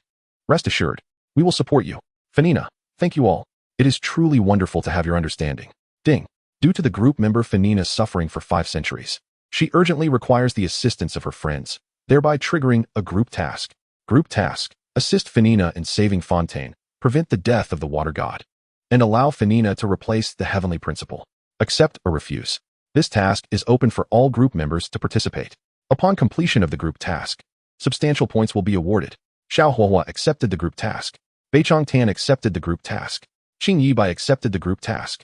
Zhang Chulan accepted the group task. Emperor Qin accepted the group task. Fanina accepted the group task. Wang Lin accepted it as well.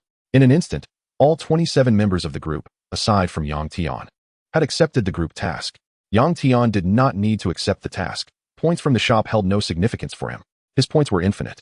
Thus, he decided to invest a fragment of divine consciousness into Fanina's world. Yang Tian murmured. Meanwhile, his physical form lay languidly on the sofa, attended by technicians number 18, 6, 11, and 10, who tended to him with foot massages and refreshments. This was the life of an emperor. Can I also accept the task? How delightful. A sweet smile graced Fanina's face. Ding. Qing Yibai requests to enter your world. Do you agree? Ding. Wang Lin requests to enter your world. Do you agree? Ding. Zhang Chulan requests. In a moment, over 20 requests to enter the world sounded in Fanina's mind. Fanina was taken aback. What? Over 20 people? I need to find a spacious place for them. Fanina hurriedly dashed out of the room and ran to the opera house. She consented to all friends' requests to enter the realm. With a thought, Fanina made her decision. Whoosh! A cascade of white light flashed, and 26 figures materialized within the opera house. Including Fanina, There were 27 individuals present. All group members, except Yang Tian, had gathered. At that moment, a rift in the void opened, and a fragment of divine consciousness traversed the boundary, ultimately manifesting as a striking figure. This was Yang Tian's divine consciousness. All members of the chat group, salute the esteemed leader. Gao Yao commanded, and everyone bowed to Yang Tian in reverence. Greetings to the esteemed leader. Please, no need for formalities. Let us commence with the task. Yang Tian replied nonchalantly. How the task should be executed, you shall decide among yourselves. There is no need to consult me. Qing Yi Bai let out a hearty laugh. Ha! Then I shall go and obliterate Sky Island. Let us eradicate all the deities residing high above. I shall join you. The evil sword immortal grinned menacingly. Count me in. I will incinerate these deities. Xiao Huo's face lit up with a smile. Leave the heavenly principle to me. Pangu spoke calmly. There is no need for such defined roles. Let us simply overwhelm them. Wang Lin said indifferently. Transforming Fontaine into ordinary humans is my task. Gu Qinsha stated calmly. Thus, with a few brief exchanges, they determined the fate of the heavenly principle and deities of Teyvat. What? Are you all so clearly delineated in your roles? Fanina was momentarily stunned. Fufu. You need not concern yourself with the other matters. Just wait and see the results. Yang Tian smiled reassuringly. Fanina nodded emphatically. As Fanina gazed on in astonishment, her friends sprang into action. Sky Island. Here I come. Qing Yi Bai's form expanded infinitely, and with a mighty punch, he struck the floating island. Boom. The protective layer surrounding Sky Island shattered into fragments. Turtle School's Kamehameha. Qing Yi Bai unleashed a wave toward Sky Island. Boom. The wave struck Sky Island directly, emitting a dazzling flash of light, followed by a deafening explosion. Sky Island was obliterated into nothingness. Buddha's Wrath Fire Lotus.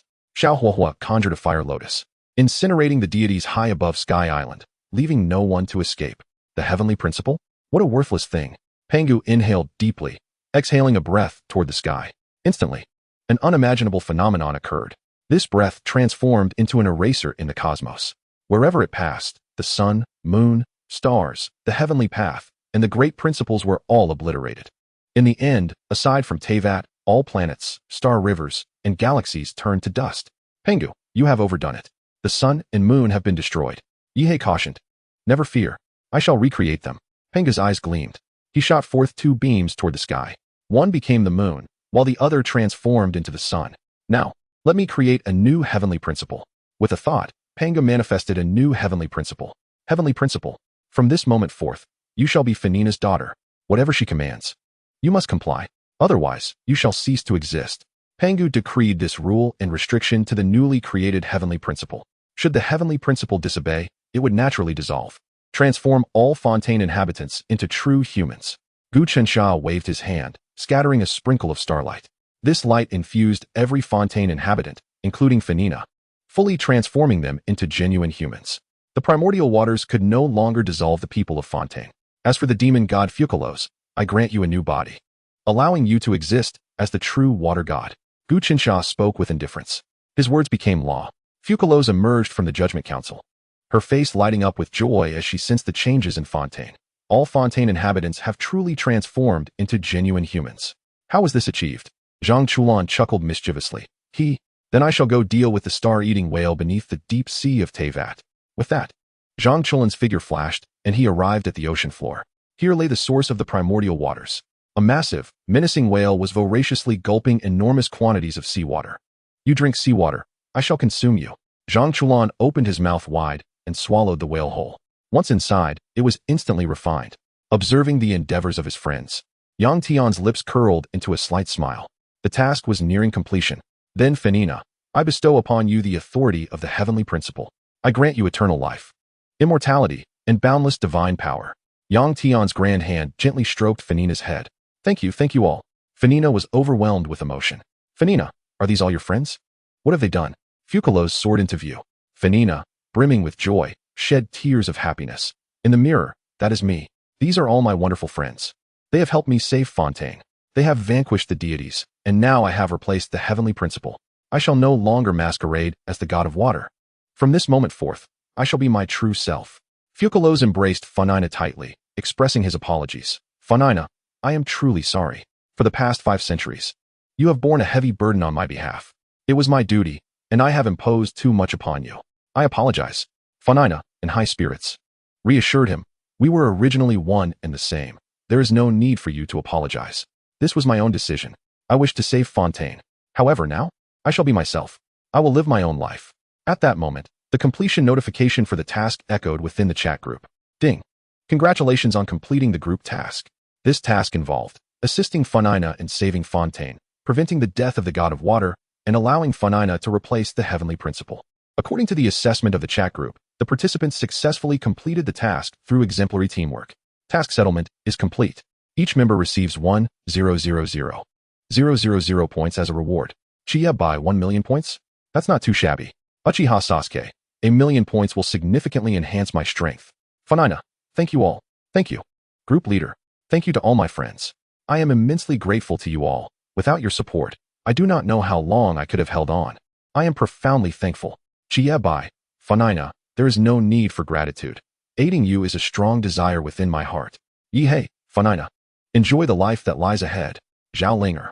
Funina, you no longer need to be a puppet. This is wonderful. After the task's completion, the group members gradually departed the world of Genshin Impact, returning to their own realms. However, Yang Tian's fragment of consciousness chose not to return.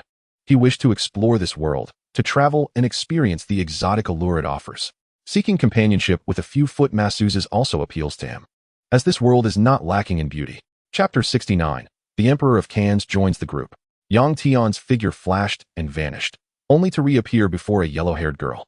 This individual is the traveler, Lumen. Beside her floated a creature, known as Paimon. Excuse me, sir, did you come from Fontaine? Could you tell me how to get there? Paimon inquired. Yang Tian smiled slightly. Fontaine, you say? What is your purpose there? Paimon scratched her head, explaining, I am Paimon, and this is the traveler, Lumen. She is seeking information about her sibling while traveling along the way. Wherever she goes, I shall accompany her. It seems your relationship is quite amicable. Yang Tian's lips curled into a subtle smile. Lumen nodded slightly. Indeed, sir. I encountered Paimon upon my arrival here, and she has been by my side for quite some time. By the way, what is your name? Paimon asked.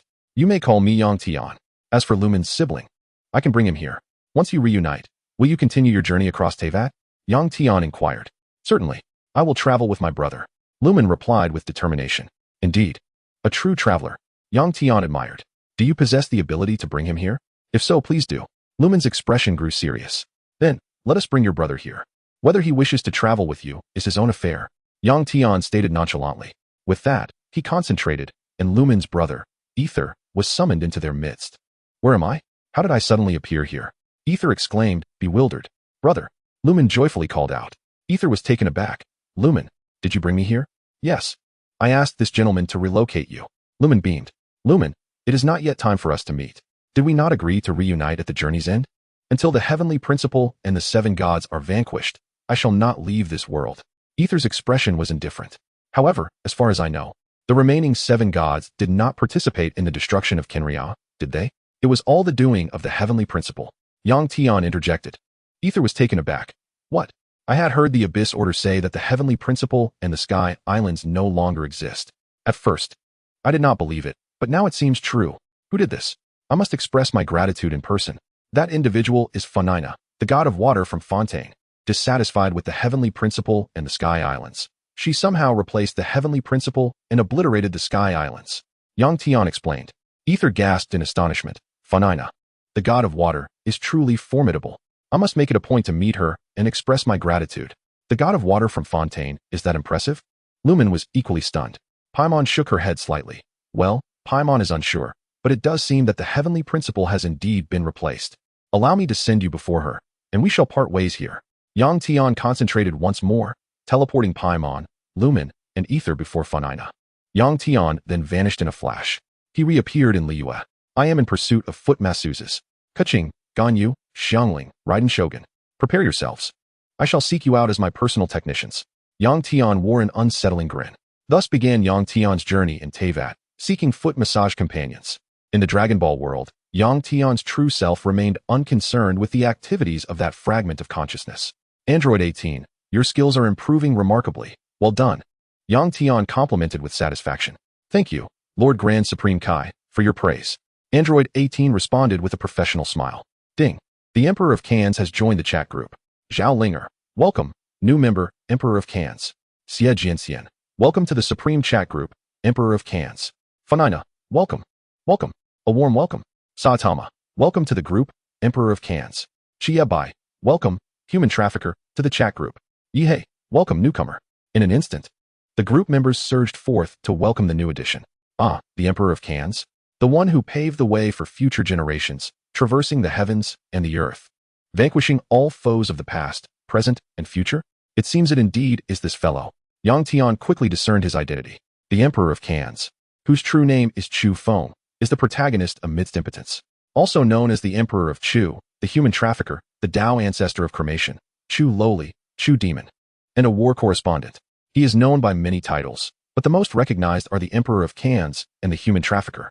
Chu Feng once sang love songs on the road of Yellow Springs and misidentified relatives on the road of reincarnation. But his most memorable moniker remains that of the human trafficker. The Emperor of Cans. Thank you for the warm welcome. Zhang Chulan, Emperor of Cans. You seem to have adapted to the chat group rather quickly. You must be a fellow traveler, right? The Emperor of Cans. Zhang Chulan, no. I am a bona fide earthling, not a traveler at all. Xiao Huohua, Emperor of Cans. Wait, you're also an earthling? This is quite peculiar with so many compatriots here. The Emperor of Cans. Xiao Huohua, so you are too? Xiao Huohua, Emperor of Cans indeed. But I am a traveler. The Emperor of Cans. Yihei, Yitian Emperor. How come you are also lurking in this group? Yihei, Emperor of Cans, you recognize me? The Emperor of Cans. Yihei, is that even a question? Don't you know who I am? I am Chu Feng, the Emperor of Chu. Yihei, Guan Tiandi, I apologize. I have no recollection of you. I have only heard of Huang Tiandi, but not of Chu Tiandi. Guan Tiandi, Yihei, really? You need not pretend to not know me in the group. Yihei, Guan Tiandi, I truly have no impression. At this moment, in the realm of kidney deficiency, Chu Feng glanced at Yihei's dojo, feeling somewhat perplexed. Yihei was presently engaged in a philosophical discourse with a formidable figure. What could possibly be amiss? Could it be that we joined the chat group at different times? Does the Yi Tiandi in the group still not recognize me? Chu Feng pondered. Guan Tiandi. Yihei, I believe I understand now. Our timelines are indeed different. So it is only natural you do not recognize me. It appears you are situated in the past. Yihei, Guan Tiandi. Are you suggesting that you hail from the future? Guan Tiandi. Indeed, Yihei. This is the only explanation for your lack of recognition. In that case, I cannot divulge too much about the future, lest any unforeseen events arise, and the Yihei of my timeline comes seeking trouble. Yihei, Guan Tiandi, I comprehend. Regardless of what occurs in the future, I shall stand as the Emperor, vanquishing all foes. Guan Tiandi, excellent. Yihei, your spirit is commendable. Qing Yi Bai, Guan Tiandi.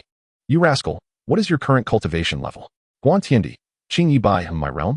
Perhaps above the sacrificial path. Qing Yi Bai, Guan Tiandi, are you serious? With your ultimate late-stage prowess, why even join the chat group? Are you here to humiliate your peers? Guan Tiandi, Qing Yi Bai, is it wrong for me to possess a bit more strength? Would you care to spar? Qing Yi Bai, Guan Tiandi, it's fine, being strong is quite reasonable. Guan Tiandi, by the way, who might you be, old friend? You seem quite familiar with me. Qing Yi Bai, Guan Tiandi, I am merely Qing Yi Bai, not your acquaintance. I have only heard of your tales, but you do not recognize me. Guan Tiandi, very well, if you choose not to share, I shall refrain from probing further. Digging too deep is unwise. Qing Yi Bai, Guan Tiandi, by the way, are you still engaged in the trade of enemies? What of that spitting frog and the diarrhea-inducing yellow cow? Have you cooked and consumed them? Guan Tiandi, Qing Yi Bai, what nonsense are you spouting? They are all my kin and brothers. How could I ever harm them? Qing Yi Bai, Guan Tiandi, I seriously suspect that with enough money, you would likely devour them. Guan Tiandi, impossible. Principles cannot change. They are my dear brothers, and I would never betray them. Except for that wicked, smoking black dog.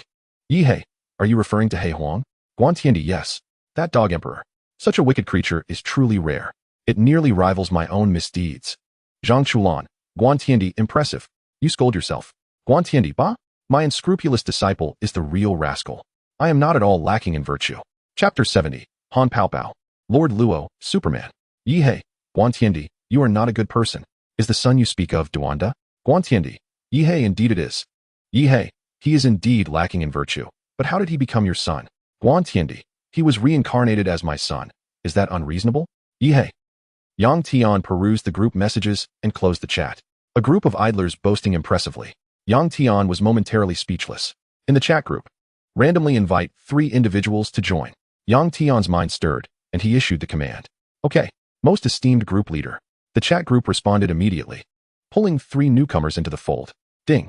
Han Pao Pao joined the chat group. Ding. Lord Luo joined the chat group. Ding. Clark Kent joined the chat group. Qing Yi Bai, what the heck? How did so many friends join at once? Qing Yi Bai, Han Pao Pao, Lord Luo, Clark Kent. You three are the individuals I admire the most. Welcome to the chat group. Zhang Chulan. Qing Yi Bai, you rascal, every time someone joins, you claim they are your utmost admiration. Gao Yao. Qing Yi Bai, what kind of robotic speech is this? Qing Yi Bai, I am merely speaking the truth. Everyone in the group has been someone I admire. Except for a few. Uchiha Sasuke, Yuan Daegu, Saitama. Qing Yi Bai, are you engaging in regional discrimination? Qing Yi Bai, and if I am, dare to challenge me in a duel? I'm speaking to you, Uchiha Sasuke. Uchiha Sasuke. Qing Yi Bai, you only pick on the weak, don't you? Saitama. Lord Luo, may I inquire, what is the nature of this chat group? What is this multiverse chat group? It cannot possibly be some prank? Clark Kent, I have analyzed it, but alas, I cannot decipher it. This group seems to genuinely connect the multiverse. The world is vast and full of wonders. Lord Luo, is that so? Then does this mean Earth is saved? Han Pao Pao, are you all immortals? Qing Yi Bai, Han Pao Pao, indeed, we are immortals. Xiao Huahua, Lord Luo, have you encountered some trouble?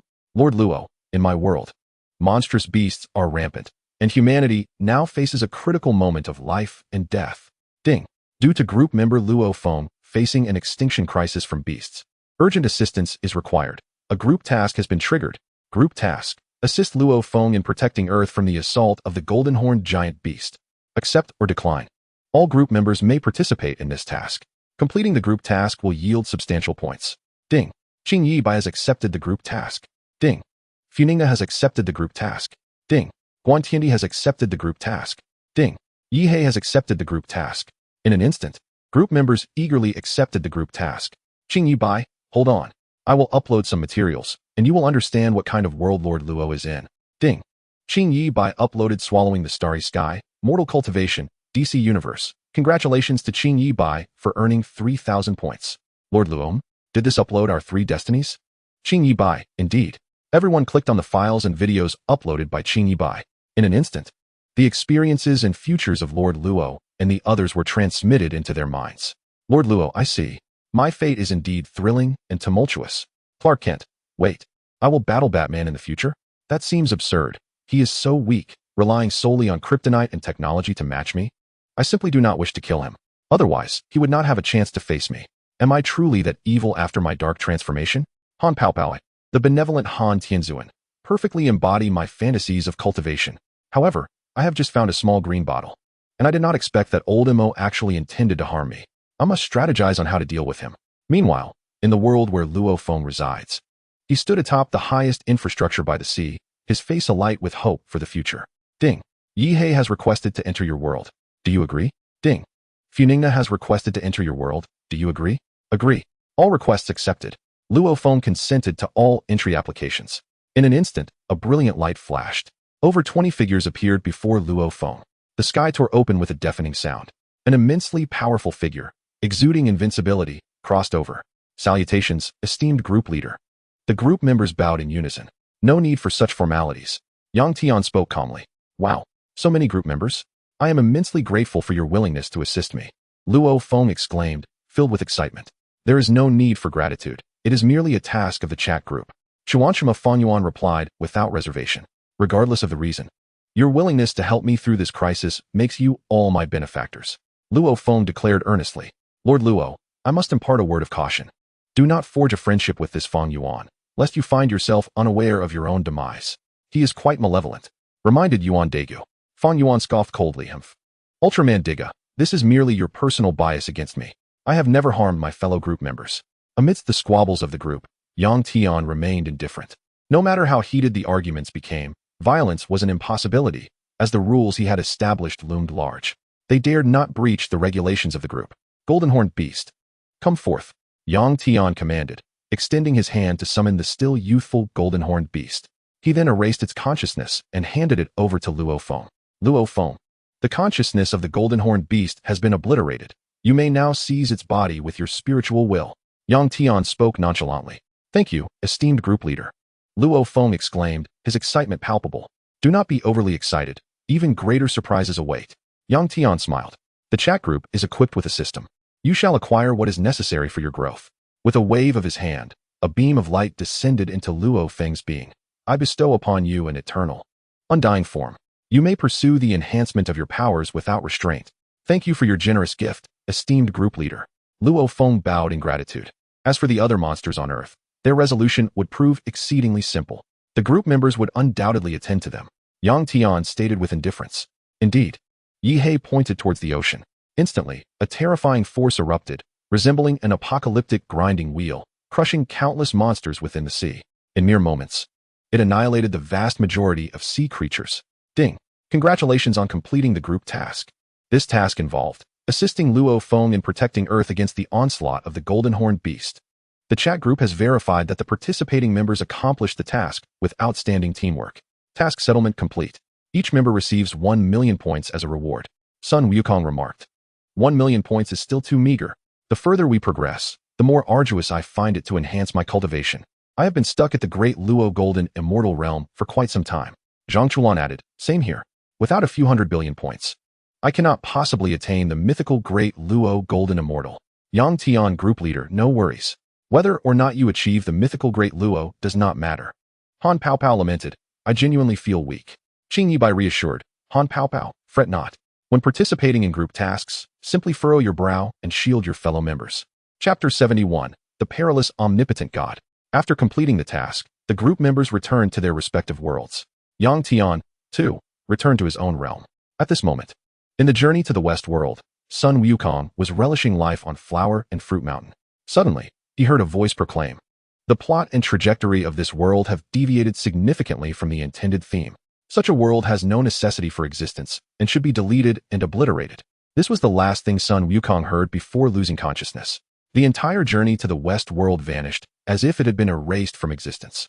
Such a horrifying event occurred without anyone noticing. The original journey to the West World was no more. Standing in its stead was an indistinct being, radiating an ineffable aura, indiscernible as either male or female. This multiverse is utterly filthy. Over 20 such worlds exist.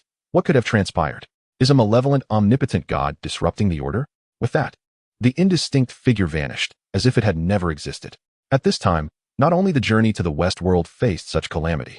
Numerous worlds that had joined the chat group experienced similar occurrences. There were those who sought to cleanse these worlds, attempting to restore order. In the Naruto world, Uchiha Sasuke shouted in a frenzy, damn you! Who are you? Why do you slaughter my people? After all my efforts to change the world, you dare to restart it with a mere word? Humph. Insects. The predetermined fate cannot be altered. I shall personally deal with the omnipotent God responsible for this. With a snap of the mysterious figure's fingers, the entire Naruto world was obliterated, extinguished with a mere flick of the wrist. In the ancient realm, Feng Yuan. According to the predetermined fate, you have no future. Bound by the Tintern purification net, you are destined for extinction.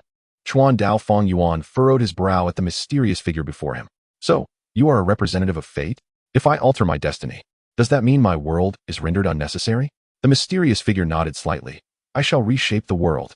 Forge one devoid of immortality, one where you cannot escape your fate. With that, the mysterious figure waved their hand. Instantly, Feng Yuan watched as his own body and the entire ancient realm disintegrated. Unperturbed, he calmly inquired, does Yang Tian know of your actions? Yang Tian, I have not heard of him. The mysterious figure shook their head. Ha! You do not even know who Yang Tian is, yet you dare to act against me. I shall return once more. Chuan Dao Feng Yuan laughed heartily as he swiftly dissipated. Meanwhile, the worlds of the group members continued to undergo similar transformations. However, Gu Qinsha, Pangu, Yi Hei, Quan Tian Di, Wang Lin, Superman, and others found their realms unaffected. It seemed the mysterious figure dared not confront Pangu and the others, targeting only those members of lesser strength. Perhaps their power was insufficient to locate and intervene in such realms. What a vile and despicable being. Even Guena's death has been rewritten. How audacious. Punishment must be meted out. I shall drag every wayward world back to the right path. The mysterious figure roared, erasing the pirate world before creating a new one. At this moment, Yang Tian was indulging in a foot massage, oblivious to the happenings within the chat group. Yet, a notification arrived. Most esteemed group leader, a significant event has transpired within the chat group. Shall we intervene? Yang Tian contemplated briefly and grasped the situation. An omnipotent God of limitless boundaries is making a move. Such filth can be disregarded for now. I wish to see what they intend to do. However, Yang Tian's brow furrowed. The journey to the West World has been obliterated. The Naruto and ancient realm have also been destroyed. Damn it. Guina has been killed. This individual is far too arrogant. They must be exterminated. Yang Tian cursed vehemently. In Yang Tian's perception, a haughty, fairy-like T0 being was annihilating the worlds of his group members. This being was none other than the omnipotent god, unable to touch the more advanced worlds. She resorted to exterminating those that appeared relatively advanced. Foolish creature, come here. Yang Tian reached out with his right hand, summoning the mysterious figure to him. This was the fairy-like T0 being. Who are you? The T0 being inquired. What? You have obliterated several of my subordinates, yet you still do not know who I am? Yang Tian replied coldly. The T0 being suddenly realized. Could it be that you are the omnipotent god? Why are you doing this? The destinies of those worlds are predetermined. Changing the rules will surely incur the wrath of the omnipotent god realm. I care not for your affairs. Yang Tian delivered a resounding slap across her face. Smack. The blow landed squarely, sending her reeling. You dare strike me? You are merely an omnipotent deity of little consequence. I, however, am a transcendent grade omnipotent deity. The T0 being bellowed vehemently. And what of it? Yang Tian replied indifferently. Humph. The omnipotent deity realm will exact retribution upon you. If you kneel and apologize, I shall pretend nothing has transpired. Conversely, you will surely face punishment. The T0 being glared fiercely at Yang Tian. What a worthless creature. Yang Tian retorted as he effortlessly twisted off her head. With a swift motion, he crushed the severed head beneath his foot.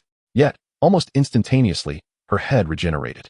Are you not afraid of the omnipotent deity realm seeking vengeance upon you? You cannot kill me. The T0 being screamed in terror. Absolutely I can.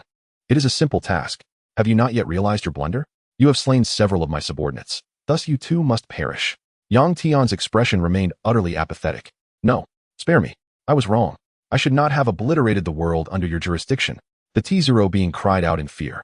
Nay, how could you possibly comprehend your errors? You only grasp that your demise is imminent. Yang Tian delivered a powerful punch towards the T0 being, exerting just a touch more force. This obliterated the transcendent grade omnipotent deity with ease. Filthy trash, Yang Tian scolded. He then focused his thoughts and restored the world that had been erased. Sun Wukong, Uchiha Sasuke, Chuan Dao Fanyuan, and Kuina were all revived as well. Chuan Dao Fanyuan remarked, haha, I knew it. Such trash lacks even the qualifications to carry the leader's shoes. Sun Wukong exclaimed, that was close. I almost met my end. Uchiha Sasuke noted, it appears our esteemed leader has intervened. Kuina expressed her gratitude. Yang Tian, I thank you, esteemed leader. Your intervention is greatly appreciated. Pangu declared. A transcendent grade omnipotent deity? Mere rubbish. If she dares to approach me, she is destined for death. Gu Qinsha commented, it is merely a case of bullying the weak. Sun Wukong added, fortunately, it was a narrow escape. Chapter 72, Annihilation of the Omnipotent Deity Realm. Yang Tian proclaimed, Omnipotent Deity Realm. It matters not. They are merely a collection of trash. Pangu asked, Yang Tian, esteemed leader, would you like me to annihilate that omnipotent deity realm? It is a trivial matter. Yang Tian replied, Pangu, do it. And while you're at it, start a live stream so our friends can witness it. Pangu affirmed, understood, esteemed leader. Chuan Dao Fanyuan laughed. Indeed, the omnipotent deities regard me as an ant. In reality, they are the ants before true strength. Uchiha Sasuke supported, Pangu, I stand with you. Ensure they have no place to hide. Sun Wukong urged, Pangu, strike them down with a single axe. Pangu responded, it is a simple task. I shall act. Ding. Pangu initiated the live stream. Sun Wukong entered the live stream. Fanyuan joined the live stream. Uchiha Sasuke entered the live stream. Kuina entered the live stream. Gao Yao entered the live stream. On the screen, Pangu's form expanded infinitely, revealing his full power and stature. His presence was colossal, surpassing even the combined vastness of myriad universes. With a grasp of his right hand, the heavenly axe appeared. With a mere swing, he split the chaotic void. But that was not all. This strike cleaved through countless realms, shattering innumerable barriers. A broad passageway opened directly to the omnipotent multiverse divine realm. In an instant, Pangu dashed into the omnipotent deity realm. I am Pangu. The path of my strength transcends all. My power knows no bounds. Pangu's voice resonated, echoing throughout the entire omnipotent deity realm. Soon, a figure radiating 10 brilliant lights appeared. Adorned with a crown and clad in regal robes, this imposing being, once a king of a realm, now bowed his head in trepidation. Goodness, are you the legendary Pangu, the only one to successfully open the heavens and attain enlightenment? Indeed, the omnipotent deity realm is filled with worthless entities, devoid of necessity for existence. Pangu replied coldly. Upon hearing this, the being's expression shifted dramatically. Divine One, Pray tell, how has the omnipotent deity realm offended you? Should you have any grievances, I am the most powerful deity of the omnipotent deity realm. I can resolve any matter. Pangu shook his head slightly. There is no need. This realm bullies the weak, oppressing the meek, and has annihilated many of my subordinates. Is this not the height of arrogance? Since the omnipotent deity realm dares to be so overbearing, I, Pangu, shall also wield my strength against the lesser. There is no longer any need for the omnipotent deity realm to exist. Vanish. With that, Pangu swung the axe in his hand with great force. The first to perish was the omnipotent deity sovereign. Following that, all the omnipotent deities of the realm were cleaved in two. The devastation wrought by Pangu rendered their bodies incapable of healing, obliterated by sheer, terrifying power. Soon, the entire world began to fracture. The scene of creation unfolded once more. All paths were extinguished, the universe perished, and the multiverse collapsed. The heavenly laws shattered, and the great paths vanished. The entire omnipotent deity realm, along with everything within it, ceased to exist. In a single swing of his axe, Pangu brought about this cataclysmic outcome. Thus, the so-called omnipotent deity realm was utterly annihilated. Uchiha Sasuke exclaimed, "Incredible! Pangu is truly formidable." Zhang Chuan added 666. Sun Wukong remarked, "As expected of a deity, such strength is unparalleled." Wu Tian commented, "It is utterly astounding." Zhao Linger praised, "Pangu is magnificent." Gu Qinsha acknowledged, "It seems I still have a way to go to match Pangu." At that moment, the comments flooded in, with friends in the live stream showering Pangu with praise. Seeing the messages from his companions, Pangu laughed heartily. "Ha! My strength is decent, but it pales in comparison to our esteemed leaders. Now that I have obliterated the omnipotent deity realm, I shall return to my own primordial land." With that, Pangu ended the live stream. Ding! Pangu had completed a live stream, earning 100,000,000 points. Yang Tian leader, Pangu, splendid work. Pangu replied, "Thank you, esteemed leader. Without your assistance, I could not have attained enlightenment or achieved my current strength and accomplishments." As for why Yang Tian did not intervene, it was unnecessary. With but a thought, he could have obliterated the omnipotent deity realm. However, such an act would lack the visual impact. The friends would not witness it, rendering it devoid of emotional value and thus uninteresting. Yang Tian, having attained invincibility, naturally required his companions to accentuate his prowess or occasionally reveal his might, lest his supremacy be diminished. Technician number 18, your skills are commendable. However, take a few days off. I shall find others to fill in for you. Yang Tian's expression remained calm. Technician number 18 was taken aback, her heart tightening. "Lord Omni King, why? Have I not performed adequately?" Yang Tian shook his head gently. "No, you have done splendidly. It is not just you who needs a break. Bardas and the others should also rest for a few days. The tides of fortune must shift to remain engaging." "Ah, I understand now. I await your summons, Lord Omni King." Technician number 18 replied respectfully. "Very well. You may withdraw for now." Yang Tian waved his hand dismissively. With a mere thought, Yang Tian conjured the Queen Medusa from the Dopa world. "Greetings, Master." The Queen Medusa swayed her hips as she approached Yang Tian. Yet there was more. Yang Tian also created 5 enchanting figures: Flame Spirit, Hanabi, Jindo, Ye-Miko, and Mai Shiranui. "Greetings, Master." The beautiful figures approached Yang Tian. "Excellent. Dim the lights." As darkness enveloped the sky, Yang Tian succumbed to slumber. The air was suffused with an invigorating atmosphere. The following day dawned, and upon rising, Yang Tian felt an unparalleled sense of comfort and clarity. "Indeed, your skills are commendable. Thank you for your praise, Master." Yen Lingji exhaled like an orchid, her complexion radiant. "Very well, let us commence the foot massage." "As you wish, Master." 3 days later, Yang Tian dismissed the 6 enchanting women. "You may all retire for now. Please summon technician number 18. Yang Tian spoke with an air of indifference. Soon after, technician No. 18 and others approached. Truly, the wheel of fortune turns favorably. Yang Tian felt a surge of emotions. In truth, had he not chosen to forego a harem, the number of beauties at his side would be considerable. By now, he could easily have had hundreds of wives. However, he decided against it, opting instead to recruit only a few technicians. Curious about what Superman was up to, Yang Tian's thoughts pierced through boundless realms, arriving at the world of his friend, Superman. In his perception, Superman was currently engrossed in a romantic relationship with his girlfriend. Yet, this reality was merely an illusion, a construct of Superman's own mind. He had not awakened. Instead, he preferred to dwell in this fabricated world. Theoretically, the thought Superman was the most formidable. What a pitiful fellow. Even as a thought Superman, he remains ensnared in a world reminiscent of an infinite illusion. Yang Tian could not help but scoff. Nevertheless, it was not entirely false. These were indeed creations of his mind, and thus held a semblance of reality. From an observer's perspective, he was merely lost in a fantasy, refusing to awaken. The thought Superman was not a creation of another, but rather a self-manifestation, forming a closed loop. Still not awake? Yang Tian projected a thought. Great leader of the group, please refrain from disturbing my life. This is the path I have chosen. The thought Superman conveyed this notion. Very well. Yang Tian nodded slightly, withdrawing his consciousness from that realm. Chapter 73, Assisting My Past Self. System. Duplicate all abilities of the thought Superman. Ding. Congratulations. You have successfully copied all abilities of the thought Superman. The abilities you have acquired have been amplified a trillion-fold. Not too shabby, Yang Tian remarked. Next, I must alter my past.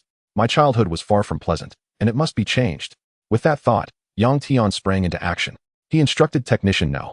18 and the others to withdraw. With a swift motion, he tore open a rift in the void. Yang Tian, in a daze, stepped into it. Soon, he vanished from sight. This time, Yang Tian journeyed to the earth of his previous life, the very realm where he had perished in a methane explosion from a toilet before his reincarnation. He arrived in the time of his childhood. Upon entering the village, he found himself before a house constructed of mud bricks. The roof was adorned with neatly arranged black tiles, crafted to shield against the wind and rain. Inside the dwelling were three individuals: young Yang Tian, just over 6 years old, his grandfather, and finally, his mother, who suffered from congenital ailments. His mother bore multiple congenital diseases, a touch of mental illness, and a crooked neck adorned with 3 moles. Such features were indicative of a life destined for hardship, forever burdened by suffering. There exists a saying that one's past sins may lead to a lifetime of torment, pursued by vengeful spirits seeking retribution, ensuring a life devoid of peace. At that moment, young Yang Tian and the others were having a meal. Grandfather, why does my father rarely come home? When he is not here, the villagers bully me. They often insult and scold me. What have I done wrong? Young Yang Tian expressed his confusion and distress. His grandfather sighed, saying, Little Tian, this is an unfortunate reality. Your father is an orphan, but he is a great man. He works tirelessly away from home to support you and your mother. Young Yang Tian could not grasp this, merely murmuring, Is that why my father can't come home often? Can't he stop working? It would be nice if he could come back and protect me. I don't want to be bullied anymore. At that moment, the adult Yang Tian entered the room, yet none of the three noticed his presence. Observing his younger self, Yang Tian fell into a profound silence. Memories of his childhood began to swirl in his mind. He recalled that after turning 6, his father seemed to have returned prosperous. He opened a small shop and engaged in business, yet most of the earnings were spent on his mother's treatment, leaving only enough for their sustenance. Life had improved significantly, and his father no longer needed to toil away from home, able to care for his mother and him. However, I have peered into the future and traversed the river of time, yet I saw no sign of my father's prosperity. My future only foretells increasing hardship. Yang Tian pondered deeply. After a brief moment of contemplation, enlightenment struck him. Yes, I understand now. It is I who has the power to alter my own past. And that is precisely why I have come here. With a decisive gesture, Yang Tian healed his mother, though not entirely, leaving a remnant of her ailments to be gradually treated with medication, thus avoiding any dramatic upheaval. In an instant, Yang Tian traversed hundreds of kilometers to stand before his father. Naturally, his father could not perceive him. Father, congratulations on your newfound wealth. Yang Tian waved his hand, endowing his father with an unexpected fortune of 1 million. He also implanted a memory of acquiring this wealth through lawful means. In this era, 1 million was an immense sum, signifying wealth. Subsequently, Yang Tian rewrote the memories of those who had encountered his father, ensuring the transition appeared seamless and reasonable. He waved his hand again, relocating his father to the village entrance, while subtly altering the memories of passers-by. In their recollection, Yang Tian's father had returned to the village, having struck it rich. Son, dear wife, I'm home. Old Yang entered, his face alight with joy. Father, you're back. Young Yang Tian rushed forward to embrace his father's leg, overwhelmed with excitement. Witnessing this family reunion, Yang Tian comprehended at last. Indeed, it was I who facilitated my own fulfillment. Additionally, I shall bestow upon myself a golden opportunity. Let me create a system that duplicates and amplifies abilities a trillion-fold. With a pointed gesture, he touched young Yang Tian's forehead. A golden light surged into his mind, merging with his soul. The duplication and amplification system. It shall awaken only upon your demise in a toilet methane explosion. Upon reincarnation, it will manifest before the king of all. Yang Tian murmured. Everything is now coherent. I have rewritten my own past. The system is a gift I have crafted for myself. All of this is the result of my own actions. Having completed these tasks, Yang Tian withdrew. As for the incident of his death in the toilet explosion, Yang Tian chose not to alter it. In the next moment, Yang Tian found himself at the very instant of his demise. This time, he bore witness to the events that led to his death. He observed as he finished smoking and carelessly discarded the cigarette, but into the toilet. Then, a flash of golden light surged within his soul, triggering a vast eruption of methane from the latrine. The ensuing flames ignited, and an explosion echoed. Thus, he met his untimely end. So it was. None of this was mere chance. It was all inevitable. Thus, a closed loop was formed. Yang Tian suddenly understood. I was obliterated in an explosion. Thus the version of me in this timeline would cease to exist. A fragment of my essence separated to guard this realm. With a mere thought, Yang Tian manifested a silhouette that emerged from his body, transforming into the version of himself that had just been annihilated. With a wave of his hand, he restored the restroom to its original state, while the lifeless form was completely erased. This is quite satisfactory. Thus, I am absolved of any filial disgrace. Yang Tian nodded contentedly. Subsequently, he left this incarnation behind, and in the blink of an eye, returned to the Dragon Ball universe. His former Earth, now safeguarded by this avatar, would encounter no issues. At Yang Tian's level of power, an avatar is tantamount to the true self, with negligible differences. Even as an incarnation, he remained invincible in the world. This is true freedom. Yang Tian's avatar smiled faintly. He soon realized that Earth was devoid of any formidable beings. This era is the age of absolute spirit. It is high time to seek out a few foot massage attendants. With a flicker of his mind, a mobile phone materialized, revealing a staggering increase of billions in his account balance, all appearing as legitimate earnings. Thus, this incarnation of Yang Tian embarked upon the path of the foot bath emperor on Earth. Meanwhile, the true Yang Tian in the Dragon Ball world found himself bemused. I am utterly astonished. Whether in thought or in incarnation, my sole aim remains. Foot massages. Avatar of the foot bath emperor. Can you not exhibit a little more ambition? Yang Tian found himself exasperated by his own antics. Chapter 74. General Duanmu joins the group. What mischief is that rascal Hanli up to? Yang Tian's consciousness pierced through the celestial realms and entered the world where Hanli resided. At this moment, Hanli was toying with the celestial bottle in his hands. Thanks to his previous participation in the mission within the world of Luo Feng, he had amassed 1,000,000 points. Additionally, he spent 100 points from the shop to acquire a survival system. By simply surviving, he could progressively grow stronger and obtain various rewards from the system. He subsequently spent the remaining points, totaling over 990,000, to purchase all of his future cultivation. Yet, he could only attain the true immortal stage, as his points fell short. This included his profound immortal physical form and true immortal cultivation, along with the exorcising divine thunder, nirvana sacred body, 12 transformations of awakening, gold-eating worms, and more. This was more than enough to make him forget his woes. From this day forth, the Seven Mysteries sect shall be ruled solely by me. Hanli. But on the surface, I remain a mere menial worker. In the shadows, I control the upper echelons of the entire sect. I merely need to bide my time. The longer I endure, the closer I will become to a Tao ancestor-level figure in the immortal realm. Anyone who impedes my path of survival shall be my enemy. Once I attain the status of Tao ancestor, I shall roam freely in the human realm, spirit realm, and immortal realm alike. Hanli chuckled to himself. Upon witnessing this, Yang Tian couldn't help but give a mental thumbs up. Impressive. Truly befitting of Hanli. This aligns perfectly with your character. System, copy Han Li's abilities. Ding. Congratulations, you have replicated all of Han Li's abilities. The abilities you have copied have been enhanced a trillionfold. I'm off. Yang Tian's figure flickered and vanished. Ding. General Duanmu has joined the chat group. Qing Yi Bai, General Duanmu. Welcome to the chat group. Duanmu Yen, you are the person I admire most. Yi Hei, Qing Yi Bai, for heaven's sake. Can you not take a break from your incessant praises? Every time a newcomer joins, you call them your most admired person. Can't you switch it up a bit? Guan Tian Di, Qing Yi Bai, you truly are a shameless fellow. You're quite a match for me. Zhang Chu Lan. Qing Yi Bai, you inconsiderate scoundrel. You have even less shame than I do. Qing Yi Bai, Zhang Chu Lan, huh? You, the shameless one, can't even compare to me, walking under the moonlight. And you dare criticize me. I was merely stating the unadulterated truth. All group members are those I hold in the highest esteem. Sun Wukong. Qing Yi Bai, you're driving me mad. Change your lines next time. Qing Yi Bai. Alright, great sage Sun. Zhao Linger, General Duanmu. Welcome to our group. Though the group members had erupted into bickering, the newcomers still deserved a proper welcome. At this time, in the world of the armored warrior Nawa, Duanmu Yin was busy preparing noodles at a noodle shop. Having just slain an orca, he returned on a tricycle to cook noodles. After all, making noodles was his job. Being an armored warrior was merely a part-time hobby. A supreme chat group across the realms? This seems like a splendid opportunity. Duan Muyan's movements in preparing noodles momentarily paused as he scrutinized the newly appeared chat group in his mind. So, this is how it is. Point shop, martial arts zone. Live streaming features, red envelope functions. This is an all-encompassing chat group. It means that as long as I have points, anything is possible. However, the primary method of obtaining points is through completing group tasks. That sounds intriguing. Duan Muyan felt quite pleased. After browsing through the group information, he changed his nickname to his real name.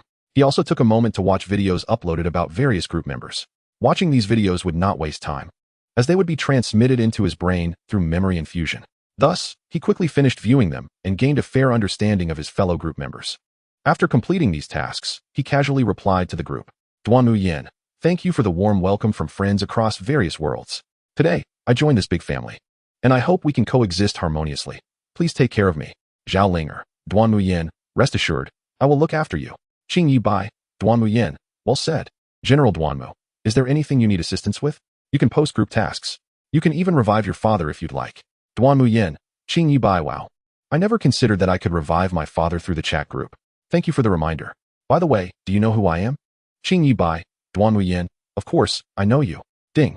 Qing Yi Bai uploaded videos of the armored warrior Nawa and the armored warrior Yatalis. Congratulations to Qing Yi Bai for earning 1,000 points. Zhao Linger, just your daily dose of anime. Guan Tian Di, let me see what caliber this newcomer is.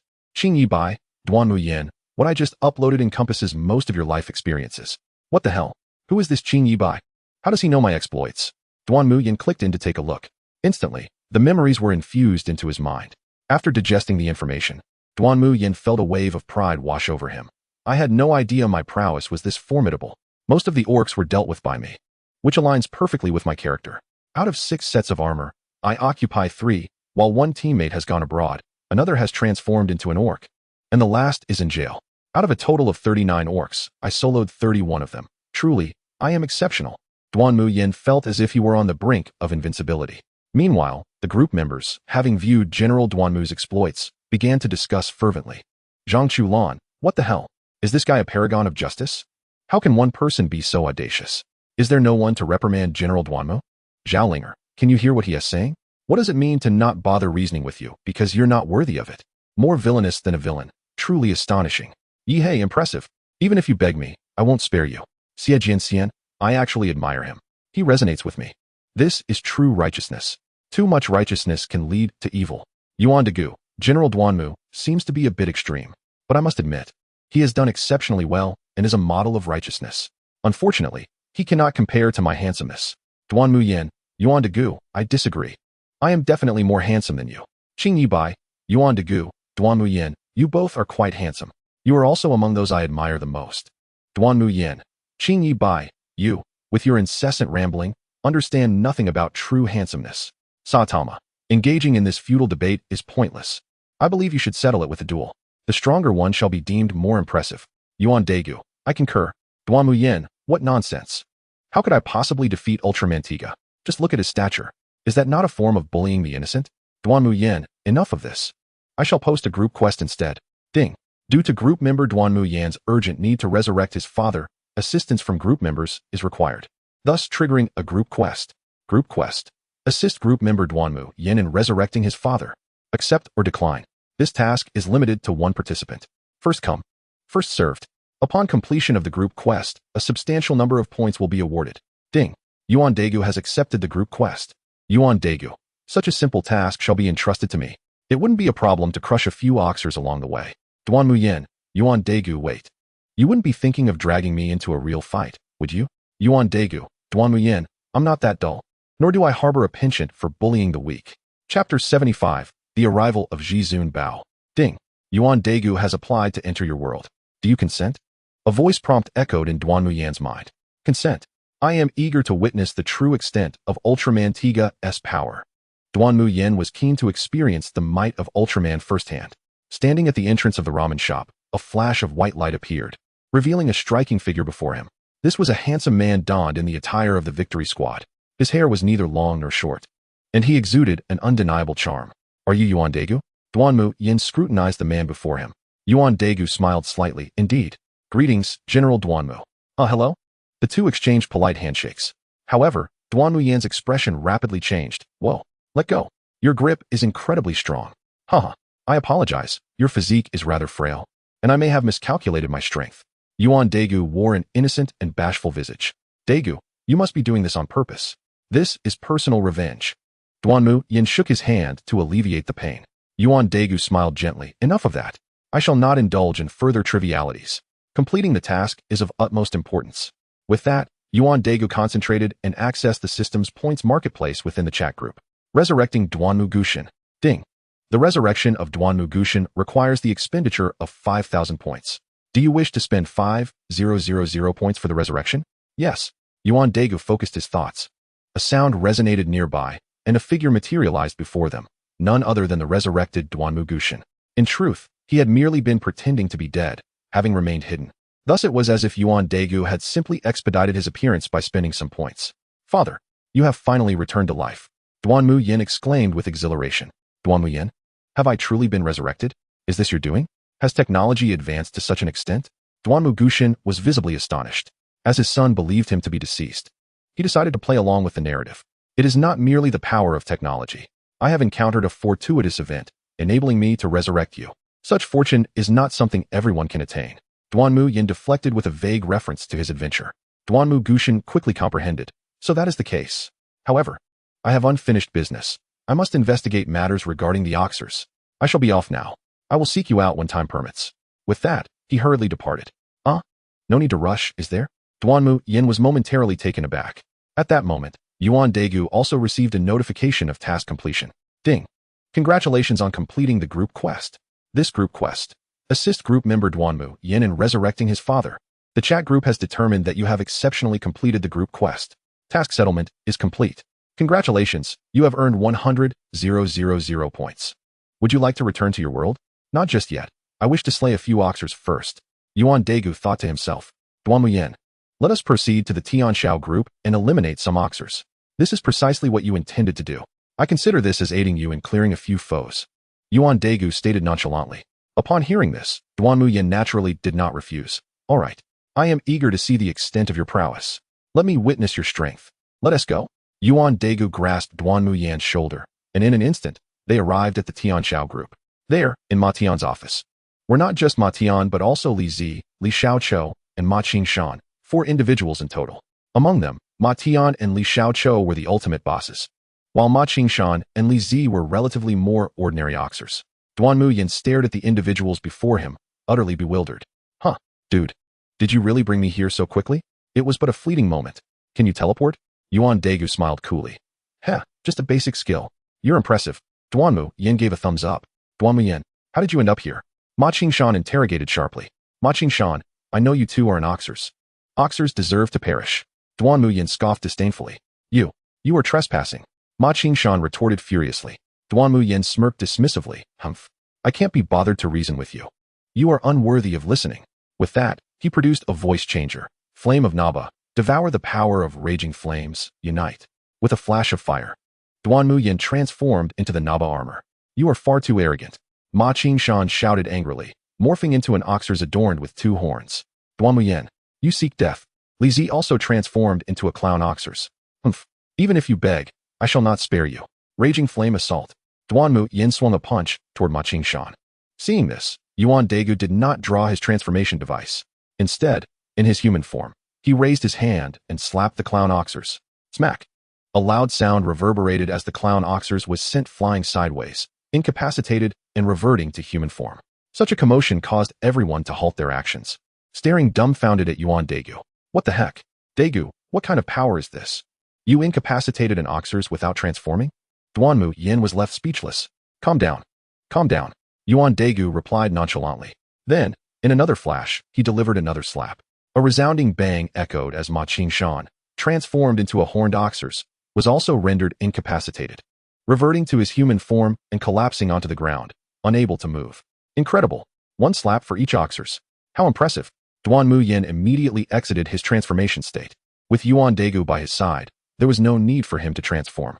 However, Ma Tian and Li Xiaoqiu still needed to be dealt with. as they were the culprits behind the spread of the devastating virus that turned humans into oxers. Ma Tian, Li Xiaoqiu, you too should surrender. This way, you will suffer a lesser punishment. Duan Muyin stated coldly. Ma Tian chuckled. Hey, young man, do you not think you are too impulsive?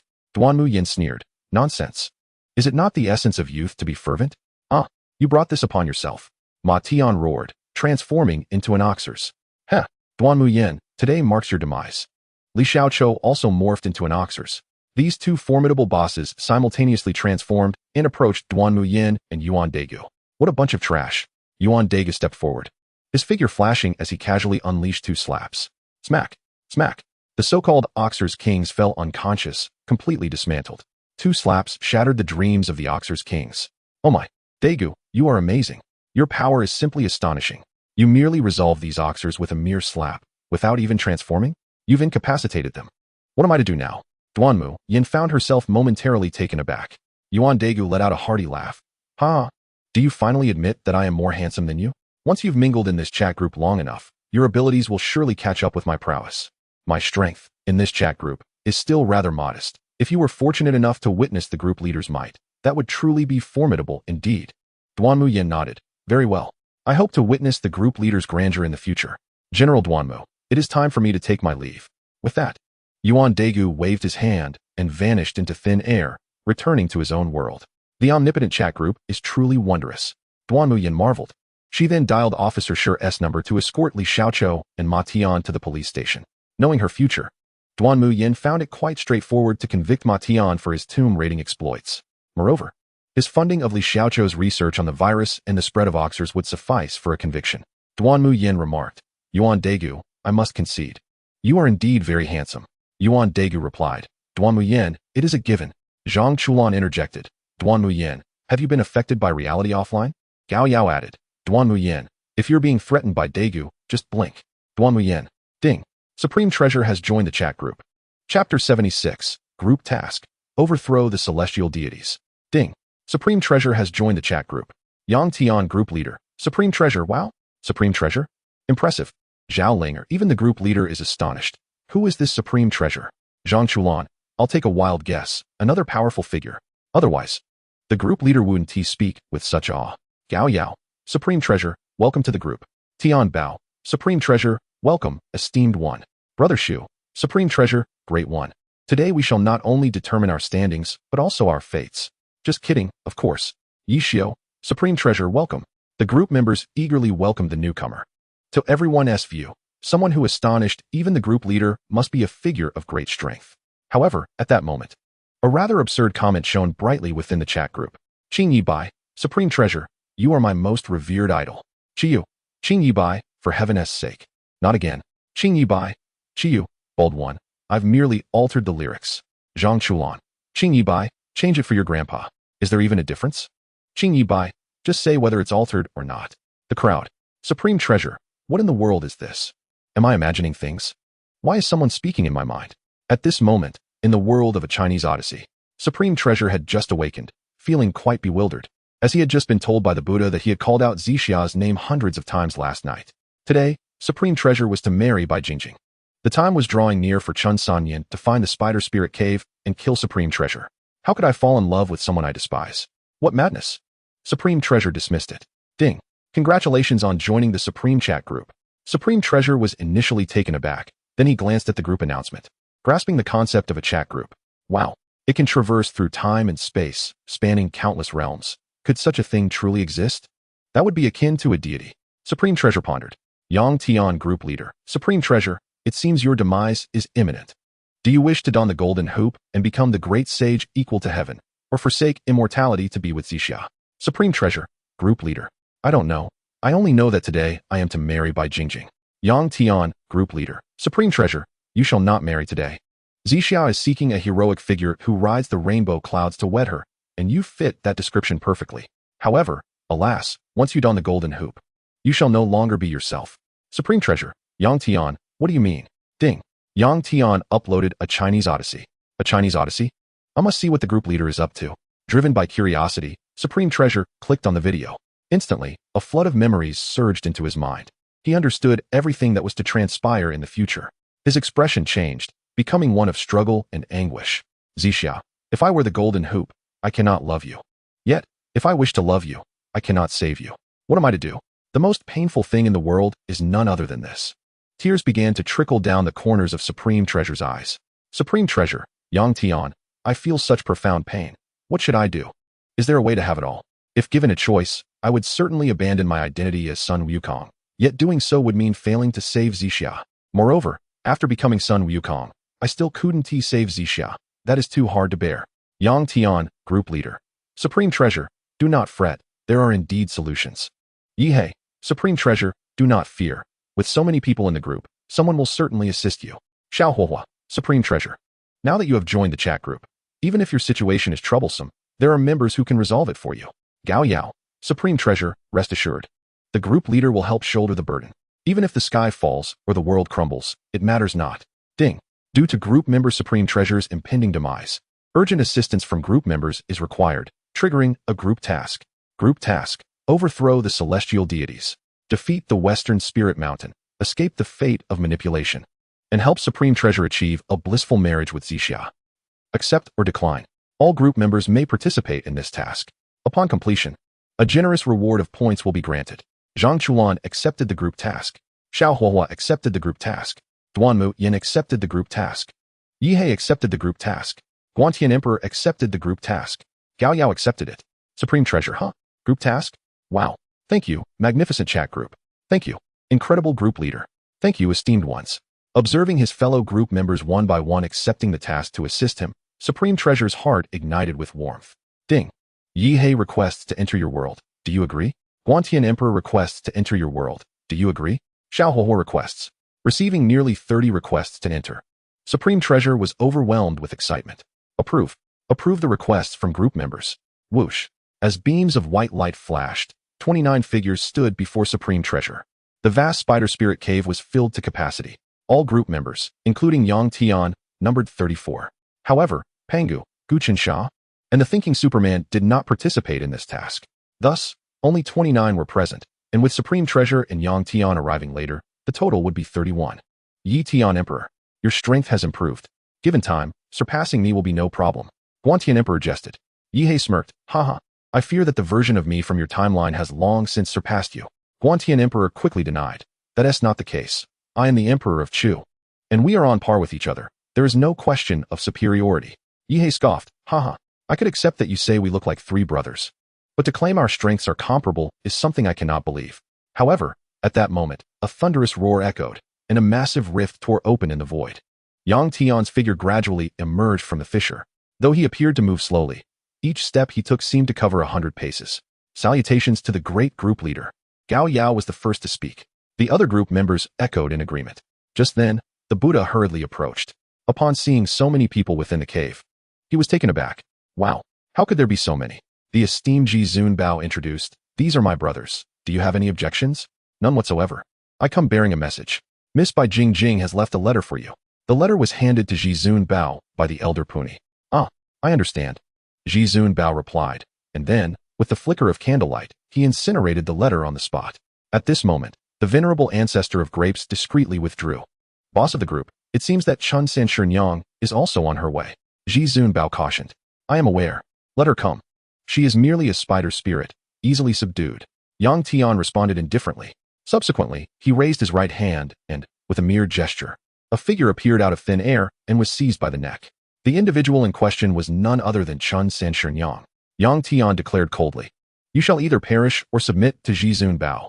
I shall submit. Chun San Shinyang replied. Excellent. Yang Tian thought, imprinting a mark of life and death upon her soul before transmitting it to Ji Zun Bao. What is this sensation? Why do I feel as though I can take Chun San Shinyang's life with a mere thought? Ji Zun Bao exclaimed in astonishment. Stay calm. The leader of the group is omnipotent. He will shoulder the burden for you. Gao Yao interjected. Now, let us prepare for the group task. Yang Tian pointed at Ji Zun Bao's forehead, awakening the power that belonged to Sun Wukong from his past life, enhancing it tenfold. Thus, Ji Zun Bao now possessed the combat prowess of 10 Sun Wukongs.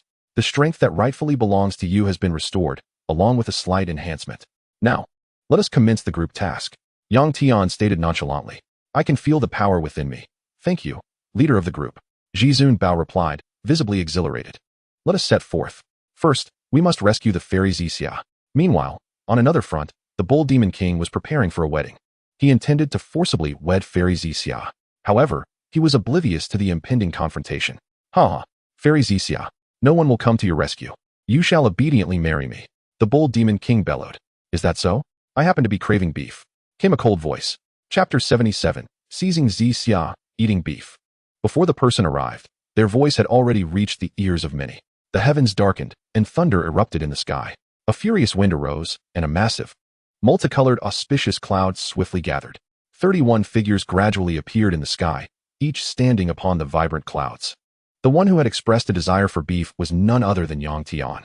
This spectacle left all in attendance utterly dumbfounded. Be cautious. Thunder is about to strike. Take in your laundry, Tang Xinzong remarked, causing those on the ground to be struck by the thunder, collapsing to the ground. As the overture of Little Knife Society played, Yang Tian and his 31 companions landed gracefully before the Bull Demon King. By the force of a powerful gust, all onlookers were blown away.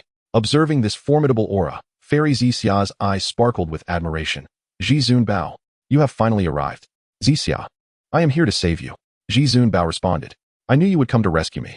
Fairy Zixia exclaimed, her eyes filled with hope. Watch out, my lord. It seems these individuals are targeting you. A young bull creature warned. The Bull Demon King, wielding a large pitchfork, swiftly dispatched the young bull with a single thrust. I noticed. No need for you to remind me, he retorted, inciting fear among his subordinates. He then pointed the pitchfork at Zhizun Bao, declaring, You foul monkey, not satisfied with enticing my wife, now you wish to snatch Zixia from me. Bull Demon King, what do you mean by enticing your wife? I am no foul monkey, nor am I the so-called Sun Wukong. I am Zhizun Bao. Be careful, or I shall sue you for defamation. Zhizun Bao brandished the golden cudgel and swung it towards the Bull Demon King. You foul monkey. How dare you vie for Zixia? You shall die. The Bull Demon King thrust his pitchfork at Zhizun Bao. Prepare to fight. Zhizun Bao swung his cudgel, striking the Bull Demon King on the head, instantly causing him to faint. Brother monkey, you are incredible. Zhuba Jia exclaimed from the sidelines. Foolish pighead. I do not even know you. Zhizun Bao retorted harshly. Elder brother, I am Sha Shidi. Sha Monk chimed in. Wukong, have you come to save me? Tang Sanzong interjected at the opportune moment. Get lost. I am not familiar with you. All of you go die?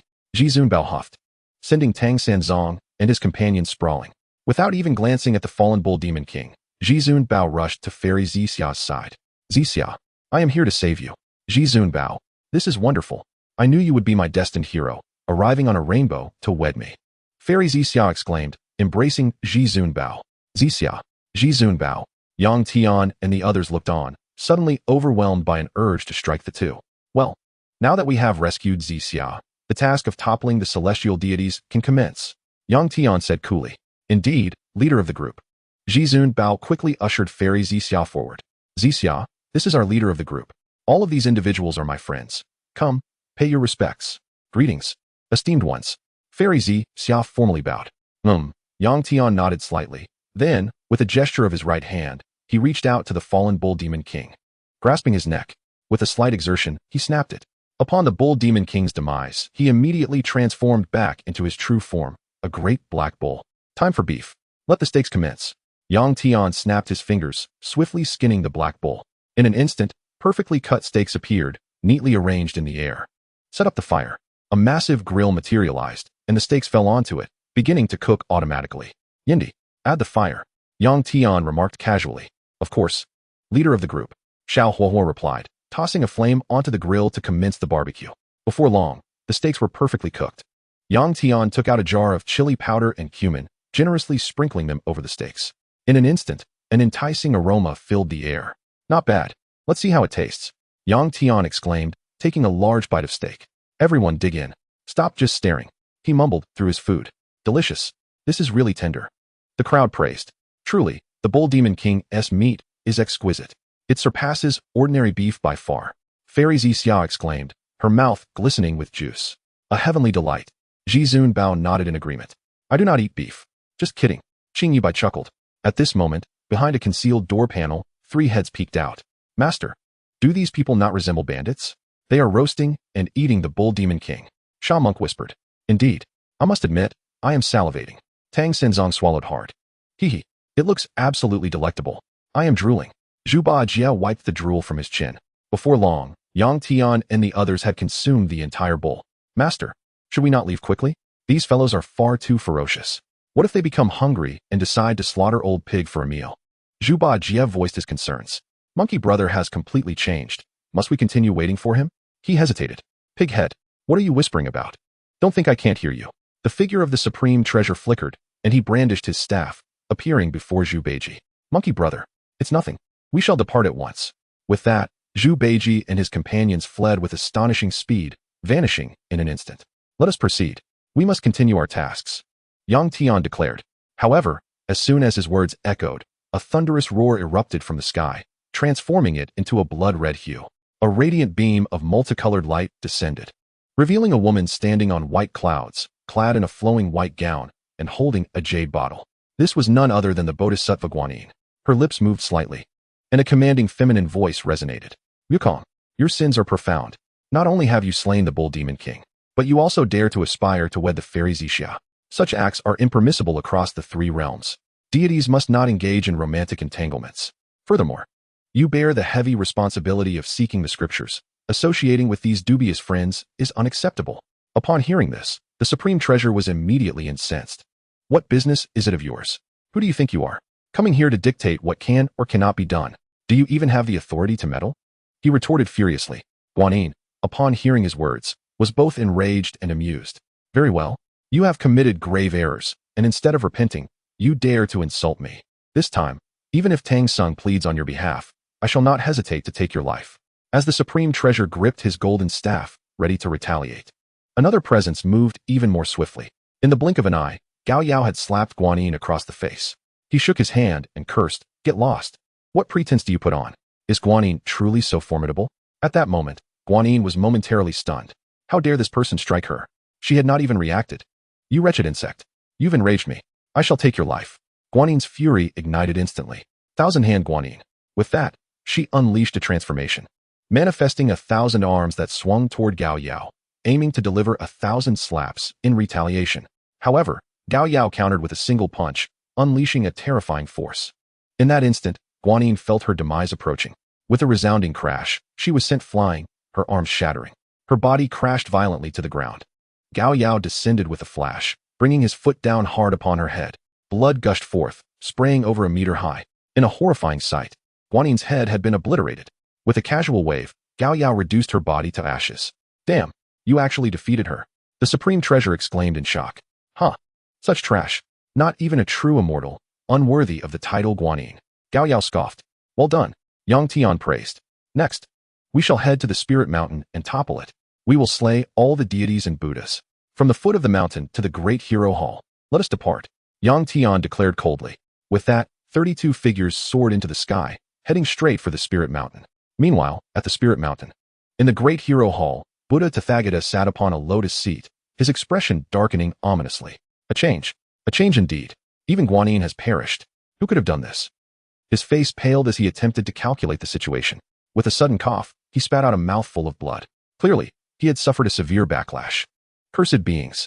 What on earth has transpired? I cannot deduce anything. Merely a slight calculation results in such a grave counterattack. Buddha Tathagata's face had turned ghastly pale, resembling gold paper. Suddenly, 32 figures appeared simultaneously within the Great Hero Hall. Ha! Old Tathagata, you dare to calculate our origins? Truly reckless. Yang Tian's expression remained cold. You, Tathagata, have orchestrated schemes against the Supreme Treasure, plotted against the fairy Zixia, Tang Sung, and the Heavenly Court, employing them to spread your Buddhist teachings. Today, your Buddhism shall be eradicated here. Yang Tian declared coldly. Monsters, who are you to obstruct the flourishing of my Buddhist teachings? This is the decree of heaven. Do you not fear the calamity that will befall you for defying it? Buddha Tathagata's countenance reflected his wrath. At that moment, he transformed into a wrathful Vajra. Even a mud figure has its limits, let alone this group that dared to speak of annihilating Buddhism. I cannot be bothered to engage in idle chatter with you. You are unworthy of my words. Yang Tian replied coolly. With that, he unleashed his power. Universe in my palm. Yang Tian struck forth. A colossal golden hand descended upon Buddha Tathagata. With a thunderous boom, the earth trembled, mountains crumbled, and the heavens shook. The entire Spirit Mountain was reduced to ruins. Under the might of Yang Tian's strike, Buddha Tathagata met his end, his essence dissipated. Despite his immortal form and profound Buddhist teachings, He could not withstand Yang Tian's casual blow. The 18 arhats, the burning lamp Buddha, and all revered Buddhas fell lifeless. As for K. Itagarbha Bodhisattva, he narrowly escaped. His vow to not attain Buddhahood until hell is empty made him somewhat more respectable among the Buddhas. Spirit Mountain lay in ruins, and the heavenly decree crumbled under Yang Tian's might. Reconstruct the heavenly decree. With a mere thought, Yang Tian created a new order, one that would undoubtedly shield the supreme treasure and fulfill all his desires. Wow, the leader is incredible. The supreme treasure exclaimed loudly. What kind of power is this? The Buddha, the Tathagata, and the Spirit Mountain, all obliterated like this? Zixia momentarily fell into a daze. Truly, the leader is formidable. At last, we witnessed the leader's might. This is nothing short of divine intervention. DNGMYN expressed her astonishment. The other members had long grown accustomed to such displays and were unperturbed. Let us proceed. Next, we shall seize control of the heavenly court. Yang Tian stated indifferently. With a wave of his hand, he led everyone into oblivion. In the heavenly court, within the Lingxiao treasure hall, the Jade Emperor sat in his chair, his face turning as pale as death. The heavenly path has lost contact. The Spirit Mountain has been annihilated. What sort of existence could do this? How could it have been destroyed so swiftly? The Jade Emperor was filled with dread, fearing that his own heavenly court would be next. As if summoned by his thoughts, 32 figures appeared out of thin air in the Lingxiao treasure hall. The supreme treasure fixated on Erling Shun, striking him down with a single blow, killing him instantly. You bullied Zixia. You deserve to die, the supreme treasure declared coldly. He then proceeded to eliminate the 4 heavenly kings. Those who have wronged Zixia shall not escape. His demeanor was chilling. Li Jing, I have no fondness for you. You may perish. Qingye Bai struck out, delivering a single punch that killed the pagoda-bearing heavenly king Li Jing. This scene deepened the Jade Emperor's dismay. Impudence. This is my heavenly court. When did it become your right to deal with my ministers? The Jade Emperor's expression fluctuated between anger and fear. Jade Emperor, will you leave on your own, or shall I send you away? Yang Tian inquired coldly. A chilling aura emanated from Yang Tian. The Jade Emperor sensed this terrifying presence, his heart trembling as he was engulfed in a sense of impending doom. In that instant, he understood that this individual had annihilated the Buddhas of the Spirit Mountain. The inevitable had arrived. The Jade Emperor slowly rose to his feet. What manner of beings are you? Are you from beyond the heavens? He questioned. Jade Emperor, I shall not repeat myself. Yang Tian asserted. If you choose to leave on your own accord, I shall grant you clemency. However, should I be compelled to intervene, you shall bear the consequences. Yang Tian stated with an air of indifference. Very well, I shall depart on my own. The Jade Emperor, in a state of disarray, slowly descended and made his way outside. Meanwhile, the assembly of deities exchanged glances, uncertain whether to remain or not. Those who wish to stay are welcome. Those who wish to leave may do so, Yang Tian declared with calm detachment. Immediately, a considerable number of celestial beings chose to take their leave. From this moment forth, Zhizun Bao, you shall be the new Jade Emperor, and Zixia shall be your bride.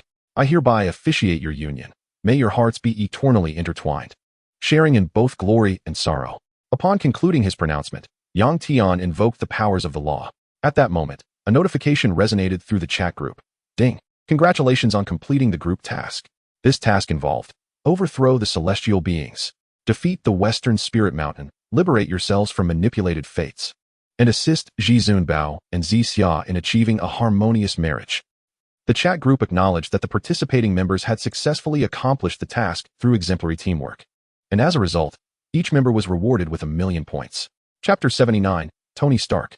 Uchiha Sasuke, that's amazing. Another 1,000,000 points credited. I feel invincible. Duanmu Yin, with 1,000,000 points, I suddenly feel affluent. Gao Yao, Duanmu Yin nonsense. 1,000,000 points hardly boosts one's strength significantly. Yang Tian waved his hand dismissively. Since the task is complete, I shall take my leave. With that, he vanished, returning to his own Dragon Ball world. The members of the group nodded in agreement, signaling their own departures. As the figures of his companions faded from sight, Zhizun Bao clasped Zixia's hand and bowed deeply. Farewell, esteemed elders. Upon returning to his world, Yang Tian's first order of business was a foot massage. Hasten, please. I am a distinguished guest. At your service, esteemed guest, replied the 4 female technicians, 18, Bardos, Margarita, and Kurz. After a considerable time, Yang Tian felt utterly relaxed. His spirits lifted. He then made his way to the Peach Blossom Grove, where he sat by the pond to fish. For 2 consecutive days, he remained in this state of bliss. Ding! Tony Stark has joined the chat group. Yang Tian group leader, Tony Stark. Wow, the billionaire. Welcome, esteemed millionaire. Qingye Bai, Tony Stark, Welcome Iron Man to the chat group. Beijing Tan, Tony Stark, welcome. A warm welcome. Gao Yao, Tony Stark, welcome, new friend. Tony Stark, is this group chat the latest in technological innovation? I, Tony, wish to invest. I demand 50% of the shares. Zhang Chulan, Tony Stark. Have you lost your mind? This is the supreme chat group of all realms. You can take your shares elsewhere. Xiao Huahua, Tony Stark, pay attention. This is an all-powerful chat group, not some product. Tony Stark, Zhang Chulan, Xiao Huahua, is that true? How can you prove it? Zhang Chulan, it's simple. I could send a bolt of lightning to strike you down. Tony Stark, Zhang Chulan, what do you mean? You want to fight? Bring it on. Who's afraid? Zhang Chulan, all right, you've got guts. Let us meet at the martial arts arena. Meanwhile, in the Marvel Universe, Tony Stark regarded the chat group in his mind with a hint of disdain. Ding. Zhang Chulan has sent you a challenge for a duel. Do you accept? Huh. You want a real fight? All right. Tony accepted the challenge without hesitation. In an instant, he found himself in a world teeming with flowers, where a colossal square arena materialized before him. Wow. Is this for real? Tony was taken aback. Come on, little brother. I'll go easy on you. Zhang Chulan taunted. Beckoning with a finger, Tony inhaled deeply, and the Mark 43 armor enveloped his entire form, including his head and face. All right, let's see what you've got. Iron Man raised his right hand, palm open, aimed at Zhang Chulan, and unleashed a torrent of white energy. The force was so powerful it could send a person flying. However, to his astonishment, Zhang Chulan remained steadfast, his hair barely stirred, standing firm like a divine pillar. What is this? Attack already. If you don't, you'll miss your chance. Zhang Chulan urged. Damn, this guy is strong. Iron Man activated his thrusters and soared into the air. The armor emitted a cacophony of sounds as missiles emerged from their launchers. Boom. A thunderous explosion followed as the missiles were fired. Zhang Chulan smiled wryly, his stance unyielding. As the smoke cleared, Zhang Chulan remained unscathed, his attire pristine, and his hairstyle intact. Don't eat sour radishes. What on earth are you? How can you withstand missiles? Tony's eyes widened in disbelief. Now, it's my turn to attack. Thunder in the palm. Zhang Chulan smiled. As he spoke, thunder rumbled ominously, and the sky darkened. A terrifying force was brewing. With a resounding crack, a massive bolt of golden lightning, 1,000 meters wide, struck Iron Man's form. Boom. The blinding golden light engulfed him, reducing Iron Man to ashes. When Tony regained his senses, he found himself in the audience seats, drenched in sweat, still shaken. What kind of power was that? Even the gods would be no match. Tony was utterly astonished. Little brother, you still have a long way to go.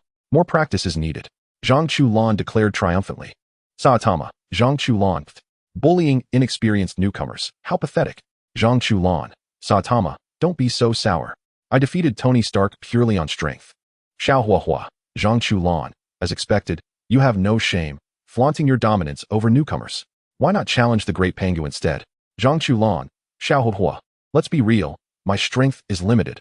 I can't compete with him. Ding. Yang Tian has uploaded the Iron Man series. Zhaoling Air. Oh wow. Another anime to binge. Beijing Tan. Hee watching videos while snacking on chips is the best. Zhang Chulan. So that's it. Iron Man. No wonder it feels familiar. I've heard of your reputation, Tony Stark. Tony Stark. Zhang Chulan, damn. Stop mocking me. Tony Stark. However, my future is indeed tumultuous.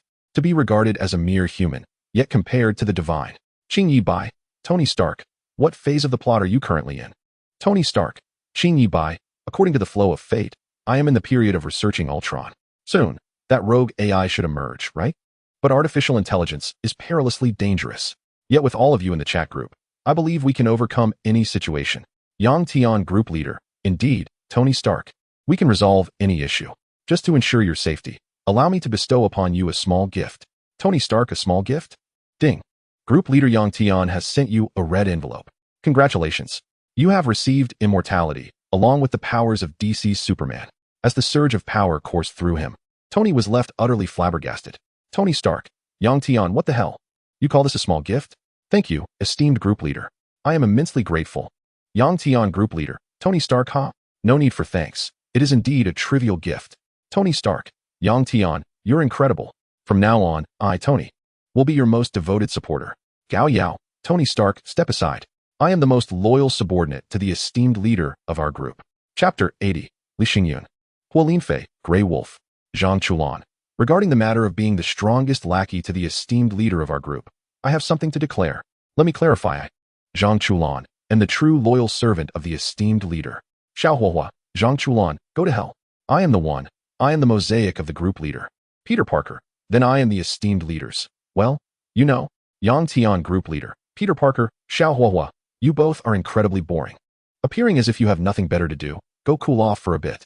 Watching the group members chat idly, Yang Tian felt a bit exasperated. After fishing for a while, he proceeded to indulge in the essential foot massage session of the day. This time, he conjured a snow woman and a succubus to play with. Along with them, Ariakyu, an elf, and a fallen angel. Yang Tian whispered to himself. Having thought this through, he summoned these 5 enchanting beauties. Honored master, Ari is at your service. Instantly, the 5 beauties exuded charm, their postures captivating. The skill of foot massage was unparalleled. Yang Tian reveled in the delightful company of the 5 ladies within the room, and soon, the air was thick with an atmosphere of joy. 2 days later, Yang Tian emerged from his room, feeling rejuvenated and spirited. Ding. Li Xingyun joined the chat group. Ding. Hua Linfei joined the chat group. Ding. Grey Wolf King joined the chat group. Yang Tian, group leader. Li Xingyun, Hua Linfei, Grey Wolf King, welcome to the group. Qingya Baiwao, Grey Wolf, Li Xingyun, and Hua Linfei. Impressive. Xiaohuahua, welcome to the group. Chuan Dao Fanyuan, welcome, welcome. In an instant, the group members surged forth to greet the newcomers. Hua Linfei, is this a chat group? Interesting. Is it a high-tech product? Li Xingyun, what is the supreme chat group of all realms? It sounds quite formidable. Grey Wolf, quite intriguing. Does it link the consciousness of individuals from other worlds in a chat group format? What an interesting concept. Duanmu Yin, Hua Linfei, Grey Wolf, Li Xingyun. Go check the group announcement to understand. You'll get it once you read it. I can't be bothered to explain it all. Ding. Yang Tian uploaded Pleasant Goat and Big Big Wolf, Super Beast Armed, and Painting Jianghu, the Unruly. Guyaina, wonderful. It's time to binge watch again. Beijing Tan. My favorite part is watching the past and future of our group members. It's truly something to look forward to. Xie Jinxian, indeed. It's a form of enjoyment. Soon, the group members finished watching the 3 series. These would be transmitted to their minds in a way that nourished their memories, allowing them to quickly digest the information from their companions. Li Xingyun, I was wrong. I should have inherited the throne. I shouldn't have let Yuan Tiangang die. The moment he passed, chaos ensued. Zhang Chulan, Li Xingyun, you really seem like a hopeless case, but even a doe is better than you. Although you were quite scheming, you made a grave mistake by allowing the great commander to perish. Just like me, I would never let the old master die. If you can't even realize this, what use is your scheming? Truly a complete waste. Hua Linfei, I knew it. This is a cycle. After 100,000 years, it will be another 100,000. But I'm truly impressive. After only a few days of cultivation, I surpassed others who have trained for thousands of years. I am simply too strong. Xiaohuahua, Hua Linfei, shut your mouth. You know nothing. Grey Wolf, haha. What a miserable existence. Aside from not being able to eat sheep, I seem to be unable to die either. I can do anything. It's utterly ridiculous. It seems I am destined to never taste lamb. Tony Stark, Grey Wolf. If you want lamb, it's simple. I can send you a batch. At that moment, in the green pastures, Grey Wolf was grazing. Upon seeing Tony Stark's message, his eyes lit up. Grey Wolf, Tony Stark, really? If you can let me eat lamb, I'd be willing to go through fire and water for you. Tony Stark, Grey Wolf, it's easy. Once this batch of lamb is finished, just ask me or the other group members for more. Ding. Tony Stark sent you a red envelope. Holy smokes. 1,000 pounds of lamb. Now I'm in for a treat. Grey Wolf's eyes sparkled. Wife. We have lamb to eat now. Endless lamb. Grey Wolf dashed home like the wind. Bang. A frying pan landed accurately on Grey Wolf's head. Grey Wolf. What are you back for? Did you catch any sheep? Red Wolf interrogated. Wife. Don't worry. From now on, we will have endless lamb to eat. Grey Wolf cheerfully revealed the 1,000 pounds of lamb.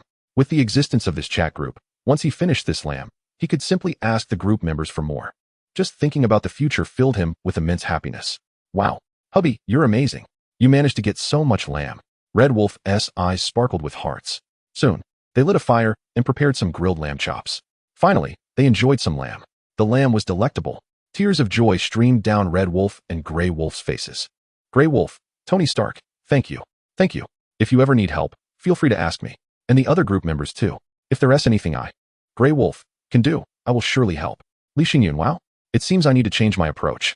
I can no longer let the great commander down. From today onward, I shall be the emperor. Qi Meng, Li Maozhen, and Ji Ruxue, I will take them as my consorts. Yuan Tiangang shall serve as my regent. I cannot allow this world to descend into chaos any longer. Gao Yao, Li Xingyun, that is the way. With Yuan Tiangang clearing all obstacles for you, You can focus on being emperor. Yuan Tiangang will handle the rest. Xiao Huahua, Li Xingyun, you truly are an ungrateful wretch, with the great commander backing you. You should be reveling. You've turned such a heavenly start into this, and you've even been killed once. Ultimately, aren't you destined to become like the great commander? After all your efforts, you still have to learn from him. What is the point? Li Xingyun, I realize my mistakes. I was too naive. The carefree, wild life doesn't exist, with the great commander shielding me. I can be an emperor and still live freely. Moreover, now I have the esteemed members of the chat group to assist me. At this moment, in the world of the unruly, Li Xingyun approached Yuan Tiangang earnestly, saying, Great commander, I wish to be emperor. Please help me. Yuan Tiangang, with his hands behind his back, laughed heartily. Huh? What prompted this change of heart today? Li Xingyun smiled slightly, feeling embarrassed. I've come to understand. If I do not become emperor, this great Tang will only descend further into chaos. The current stability is due to your suppression. If you were to perish, the world would surely become a graveyard. Furthermore, great commander, upon my ascension, I will resurrect your old friend Li Chunfeng. I want you both to serve the great Tang once more. What? Resurrect Li Chunfeng. Yuan Tiangang's body trembled, eyes fixed on Li Xingyun, eager to discern if he was merely painting a dream. It's true. I will definitely be able to revive Senior Li Chunfeng. Li Xingyun's gaze was resolute. According to the introduction of the chat group, it is omnipotent, and as long as there are points, resurrection items can be purchased, allowing the deceased to return to life effortlessly. Very well. If you can achieve that, what is the harm in me clearing the world for you? Yuan Tiangang exuded a commanding aura. Li Xingyun, can any esteemed members assist me? I wish to resurrect Li Chunfeng. Also, bring my master, Uncle Yang, back to life. Yang Tian group leader, sure. It's a simple matter. Chapter 81. The Three Leaves of the Water Palace, Lu Xing Beast. Ding. Group leader Yang Tian has sent you an exclusive red envelope. Would you like to claim it? Claim. Li Xingyun thought, and immediately accepted the red envelope. Ding. Congratulations. You have been bestowed with 2 illustrious resurrection coins. The resurrected possesses the power of immortality, 1,000 years of mastery in the celestial tactics, and 1,000 years of expertise in the mysterious heavenly arts of the 9 netherworlds. Immortality and an indestructible body. Lo and behold, the group leader has presented such a magnificent gift. How generous. Li Xingyun felt an overwhelming surge of joy. This interplay of yin and yang signifies the path. With their harmonious balance, it culminates in 2,000 years of prowess. I am invincible, Li Xingyun exclaimed with uncontainable excitement. Thus, even in the absence of Yuan Tiangang, I shall remain unrivaled in this world. This realm belongs to the great Tang dynasty. The flourishing era of the Tang shall blossom under my stewardship. Li Xingyun. He was filled with exuberance and audacity. Furthermore, he recalled the group announcement stating that with just 100 points, one could acquire a mysterious system. Henceforth, his days would only improve. At last, I have defied fate. Oh, how I adore this chat group. Li Xingyun's eyes sparkled with delight. Li Xingyun, Yang Tian. I extend my heartfelt gratitude for the grand gift from our esteemed leader. Thank you, great leader. Yang Tian group leader, indeed. Huolin Fei, goodness. Great leader. I wish to have one too. Please bestow upon me an auxiliary tool. I implore you. Yang Tian group leader, Huolin Fei granted. Ding. Yang Tian sent an exclusive red envelope to Huolin Fei. At that moment, in the world of super beast armament, Li Xingyun promptly clicked to claim the red envelope. Ding. Congratulations. You have received a red envelope. You have acquired an Emperor's Armor Summoner. Emperor's Star, Cloud Body. 1,000 units of black hole energy. Huolin Fei, Yang Tian. I am soaring. Thank you, great leader. Endless gratitude to our illustrious leader. Grey Wolf, Yang Tian great leader. May I request an endless supply of lamb? Yang Tian group leader, certainly. Quite simple. At this moment, in the lush green fields, in the wolf fortress, Grey Wolf had just finished a lamb chop, while little Grey was playing with the lambs in the village. Ding. Congratulations. You have obtained a lamb extraction machine. This machine can produce lamb indefinitely. Haha, my dear. We shall never run out of lamb. Grey Wolf laughed maniacally. Grey Wolf, Yang Tian, my deepest thanks to our esteemed leader. I vow to assist in return. Yang Tian group leader acknowledged. Yi Hei, Grey Wolf, Li Xingyun, Huolin Fei, congratulations. Gao Yao. So this is the correct approach to engaging with the group leader. Zhang Chulan. However, I believe it wise not to excessively request from our great leader. If the leader is in good spirits, he will naturally assist us. Should he be displeased, such demands may provoke his ire, leading to members being expelled from the chat. Yuan Daegu, indeed. That foolish Tang saying serves as a cautionary tale. Yang Tian, group leader. No worries, my friends respect me well enough. When the time comes, I shall lend a hand. After responding to the messages, Yang Tian turned his gaze to the pond before him. The fishing rod trembled. A fish had taken the bait. Goodness, a big catch. Yang Tian exerted a slight pull on the fishing rod. Suddenly, a small goldfish, 3 fingers wide, leapt from the water. Not bad, not bad. Technician number 18. Take this fish and prepare it for soup. Yang Tian smiled faintly. At your command. Number 18 replied, swaying her alluring waist as she carried the fish away. Fortune smiles upon me. Yang Tian's mood instantly brightened. Impulsively, fueled by a surge of enthusiasm, he summoned Xuan Nu, Mei Mo, Ai Li, and the other ladies to his side. With a grand gesture, he led several of them to his room. In the prime of youth, it was the time to revel. Laughter and playful banter filled the air, transforming the atmosphere into one of joyous exuberance. As evening fell, Yang Tian emerged from his room, gazing at the rosy hues of the sunset, feeling invigorated. Ding. Mizuho Mitsuba has joined the chat group. Ding. Lu Dajiaba has joined the chat group. Zhang Chulan. Yihei, what was that fleeting moment? Gao Yao, what was that? Qing Yi Bai, it must be Lu Xingxiu, right? Guantian Di. Ah, welcome newcomers to the group. Observing the new arrivals, the members began to discuss. Qing Yi Bai, Mizuho Mitsuba must be the protagonist from your name. Yang Tian group leader. Indeed, it is Lu Sheng. Along with your name's heroine. Ding. Group leader Yang Tian has uploaded your name. Extreme Path Heavenly Demon. Beichong Tan, wonderful. I can now peruse the life stories of my fellow members. Gui Na. I too relish reading the tales of our group members. Your Name is a heartwarming romantic film that chronicles the reciprocal journey of the male lead, Taki Tachibana, and the female lead, Mitsuha Mayamizu. The two exchange bodies in their dreams, experiencing each other's lives. Ultimately, they fall in love, traversing time as they do so, existing in different temporal realms. While the female lead resides in the past, the male lead exists in the future. Upon his resolve to seek her out, he discovers that the town of Idomori, where she lives, was devastated by a meteorite years ago. In reality, Mitsuha Mayamizu no longer exists. Before the town's destruction, she had sought out the male lead, but alas, he did not recognize her at that time, rendering her efforts futile. In the end, the male lead reaches the crater left by the meteorite, where their timelines converge, allowing them to communicate across the temporal divide.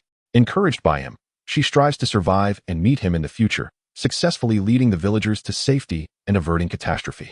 The conclusion, of course, is a mutual pursuit, culminating in their union. Although devoid of supernatural powers, it is a wondrous experience, merging dreams with reality. Meanwhile, Lu Sheng is the protagonist of Extreme Path Heavenly Demon, having traversed into the demon realm. Utilizing the deep blue modifier he crafted in his previous life, he ascends step by step to become the strongest. The deep blue point system serves as his golden key. Through the divine powers acquired, he maxes out his abilities. Ultimately, he embarks on the path of the muscle-bound supreme. His physique has transcended humanity, yet he shamelessly claims to be human. Even more audaciously, he attributes his achievements solely to his relentless training. He frequently declares, "Deep Blue, allocate points. Let me see where your limits lie." At this moment, in the world of your name, Mizuho Mitsuba had just awakened. After her morning routine, she discovered a chat group had appeared in her mind. Curiosity piqued. She entered to explore. First, she perused the group announcement, followed by examining the 2 files uploaded by the group leader. Upon finishing, Mizuho Mitsuba was profoundly shaken. So it was the boy with whom I exchanged bodies ultimately prevented the meteor from obliterating my village through our mutual efforts? Such an indelible, reciprocal love is precisely what I yearned for. Taki Tachibana, I shall find you in Tokyo. Mitsuha silently vowed within her heart. However, before that, I must protect Idomori from the impending meteor. At this moment, in the demon world, Lu Sheng quickly grasped the concept of the chat group and its utilization. After all, he too was a traveler from another world, previously a denizen of Earth. A supreme chat group spanning the multiverse? Fascinating. An auxiliary tool even more potent than Deep Blue? Lu Sheng mused aloud. Thereafter, he dedicated some time to reviewing all the files uploaded within the group. Including those on Extreme Path Heavenly Demon, he gained insights into himself. The demon realm, as expected. I shall undoubtedly become the strongest. I will reach the infinite boundary. A smile of delight graced Lu Sheng's face. Zhang Chulan, Lu Sheng, you are remarkably thick-skinned. Just look at what you're saying. My achievements are solely due to my own relentless training. Deep Blue, allocate points. Saitama, Zhang Chulan. In any case, you two are of equal measure, aren't you? Yourself, just a scoundrel? Lu Sheng, Zhang Chulan, the fault lies not with me, but with this world. The demon realm is inherently a place where ordinary individuals cannot survive. They have forced my hand. Xiaohuahua, Lu Sheng, impressive. The moment you mentioned that, I recalled how you took someone's life and then lamented. Why must you compel me? Why must you compel me? Lu Sheng, Shuigong San, esteemed individuals. Your prowess is remarkable. Compared to your world, mine feels as fragile as porcelain, shattering at the slightest touch. Yihei, Shuigong San, possess more confidence. Your realm is but a facade of paper. Shuigong San, such words are rather disheartening.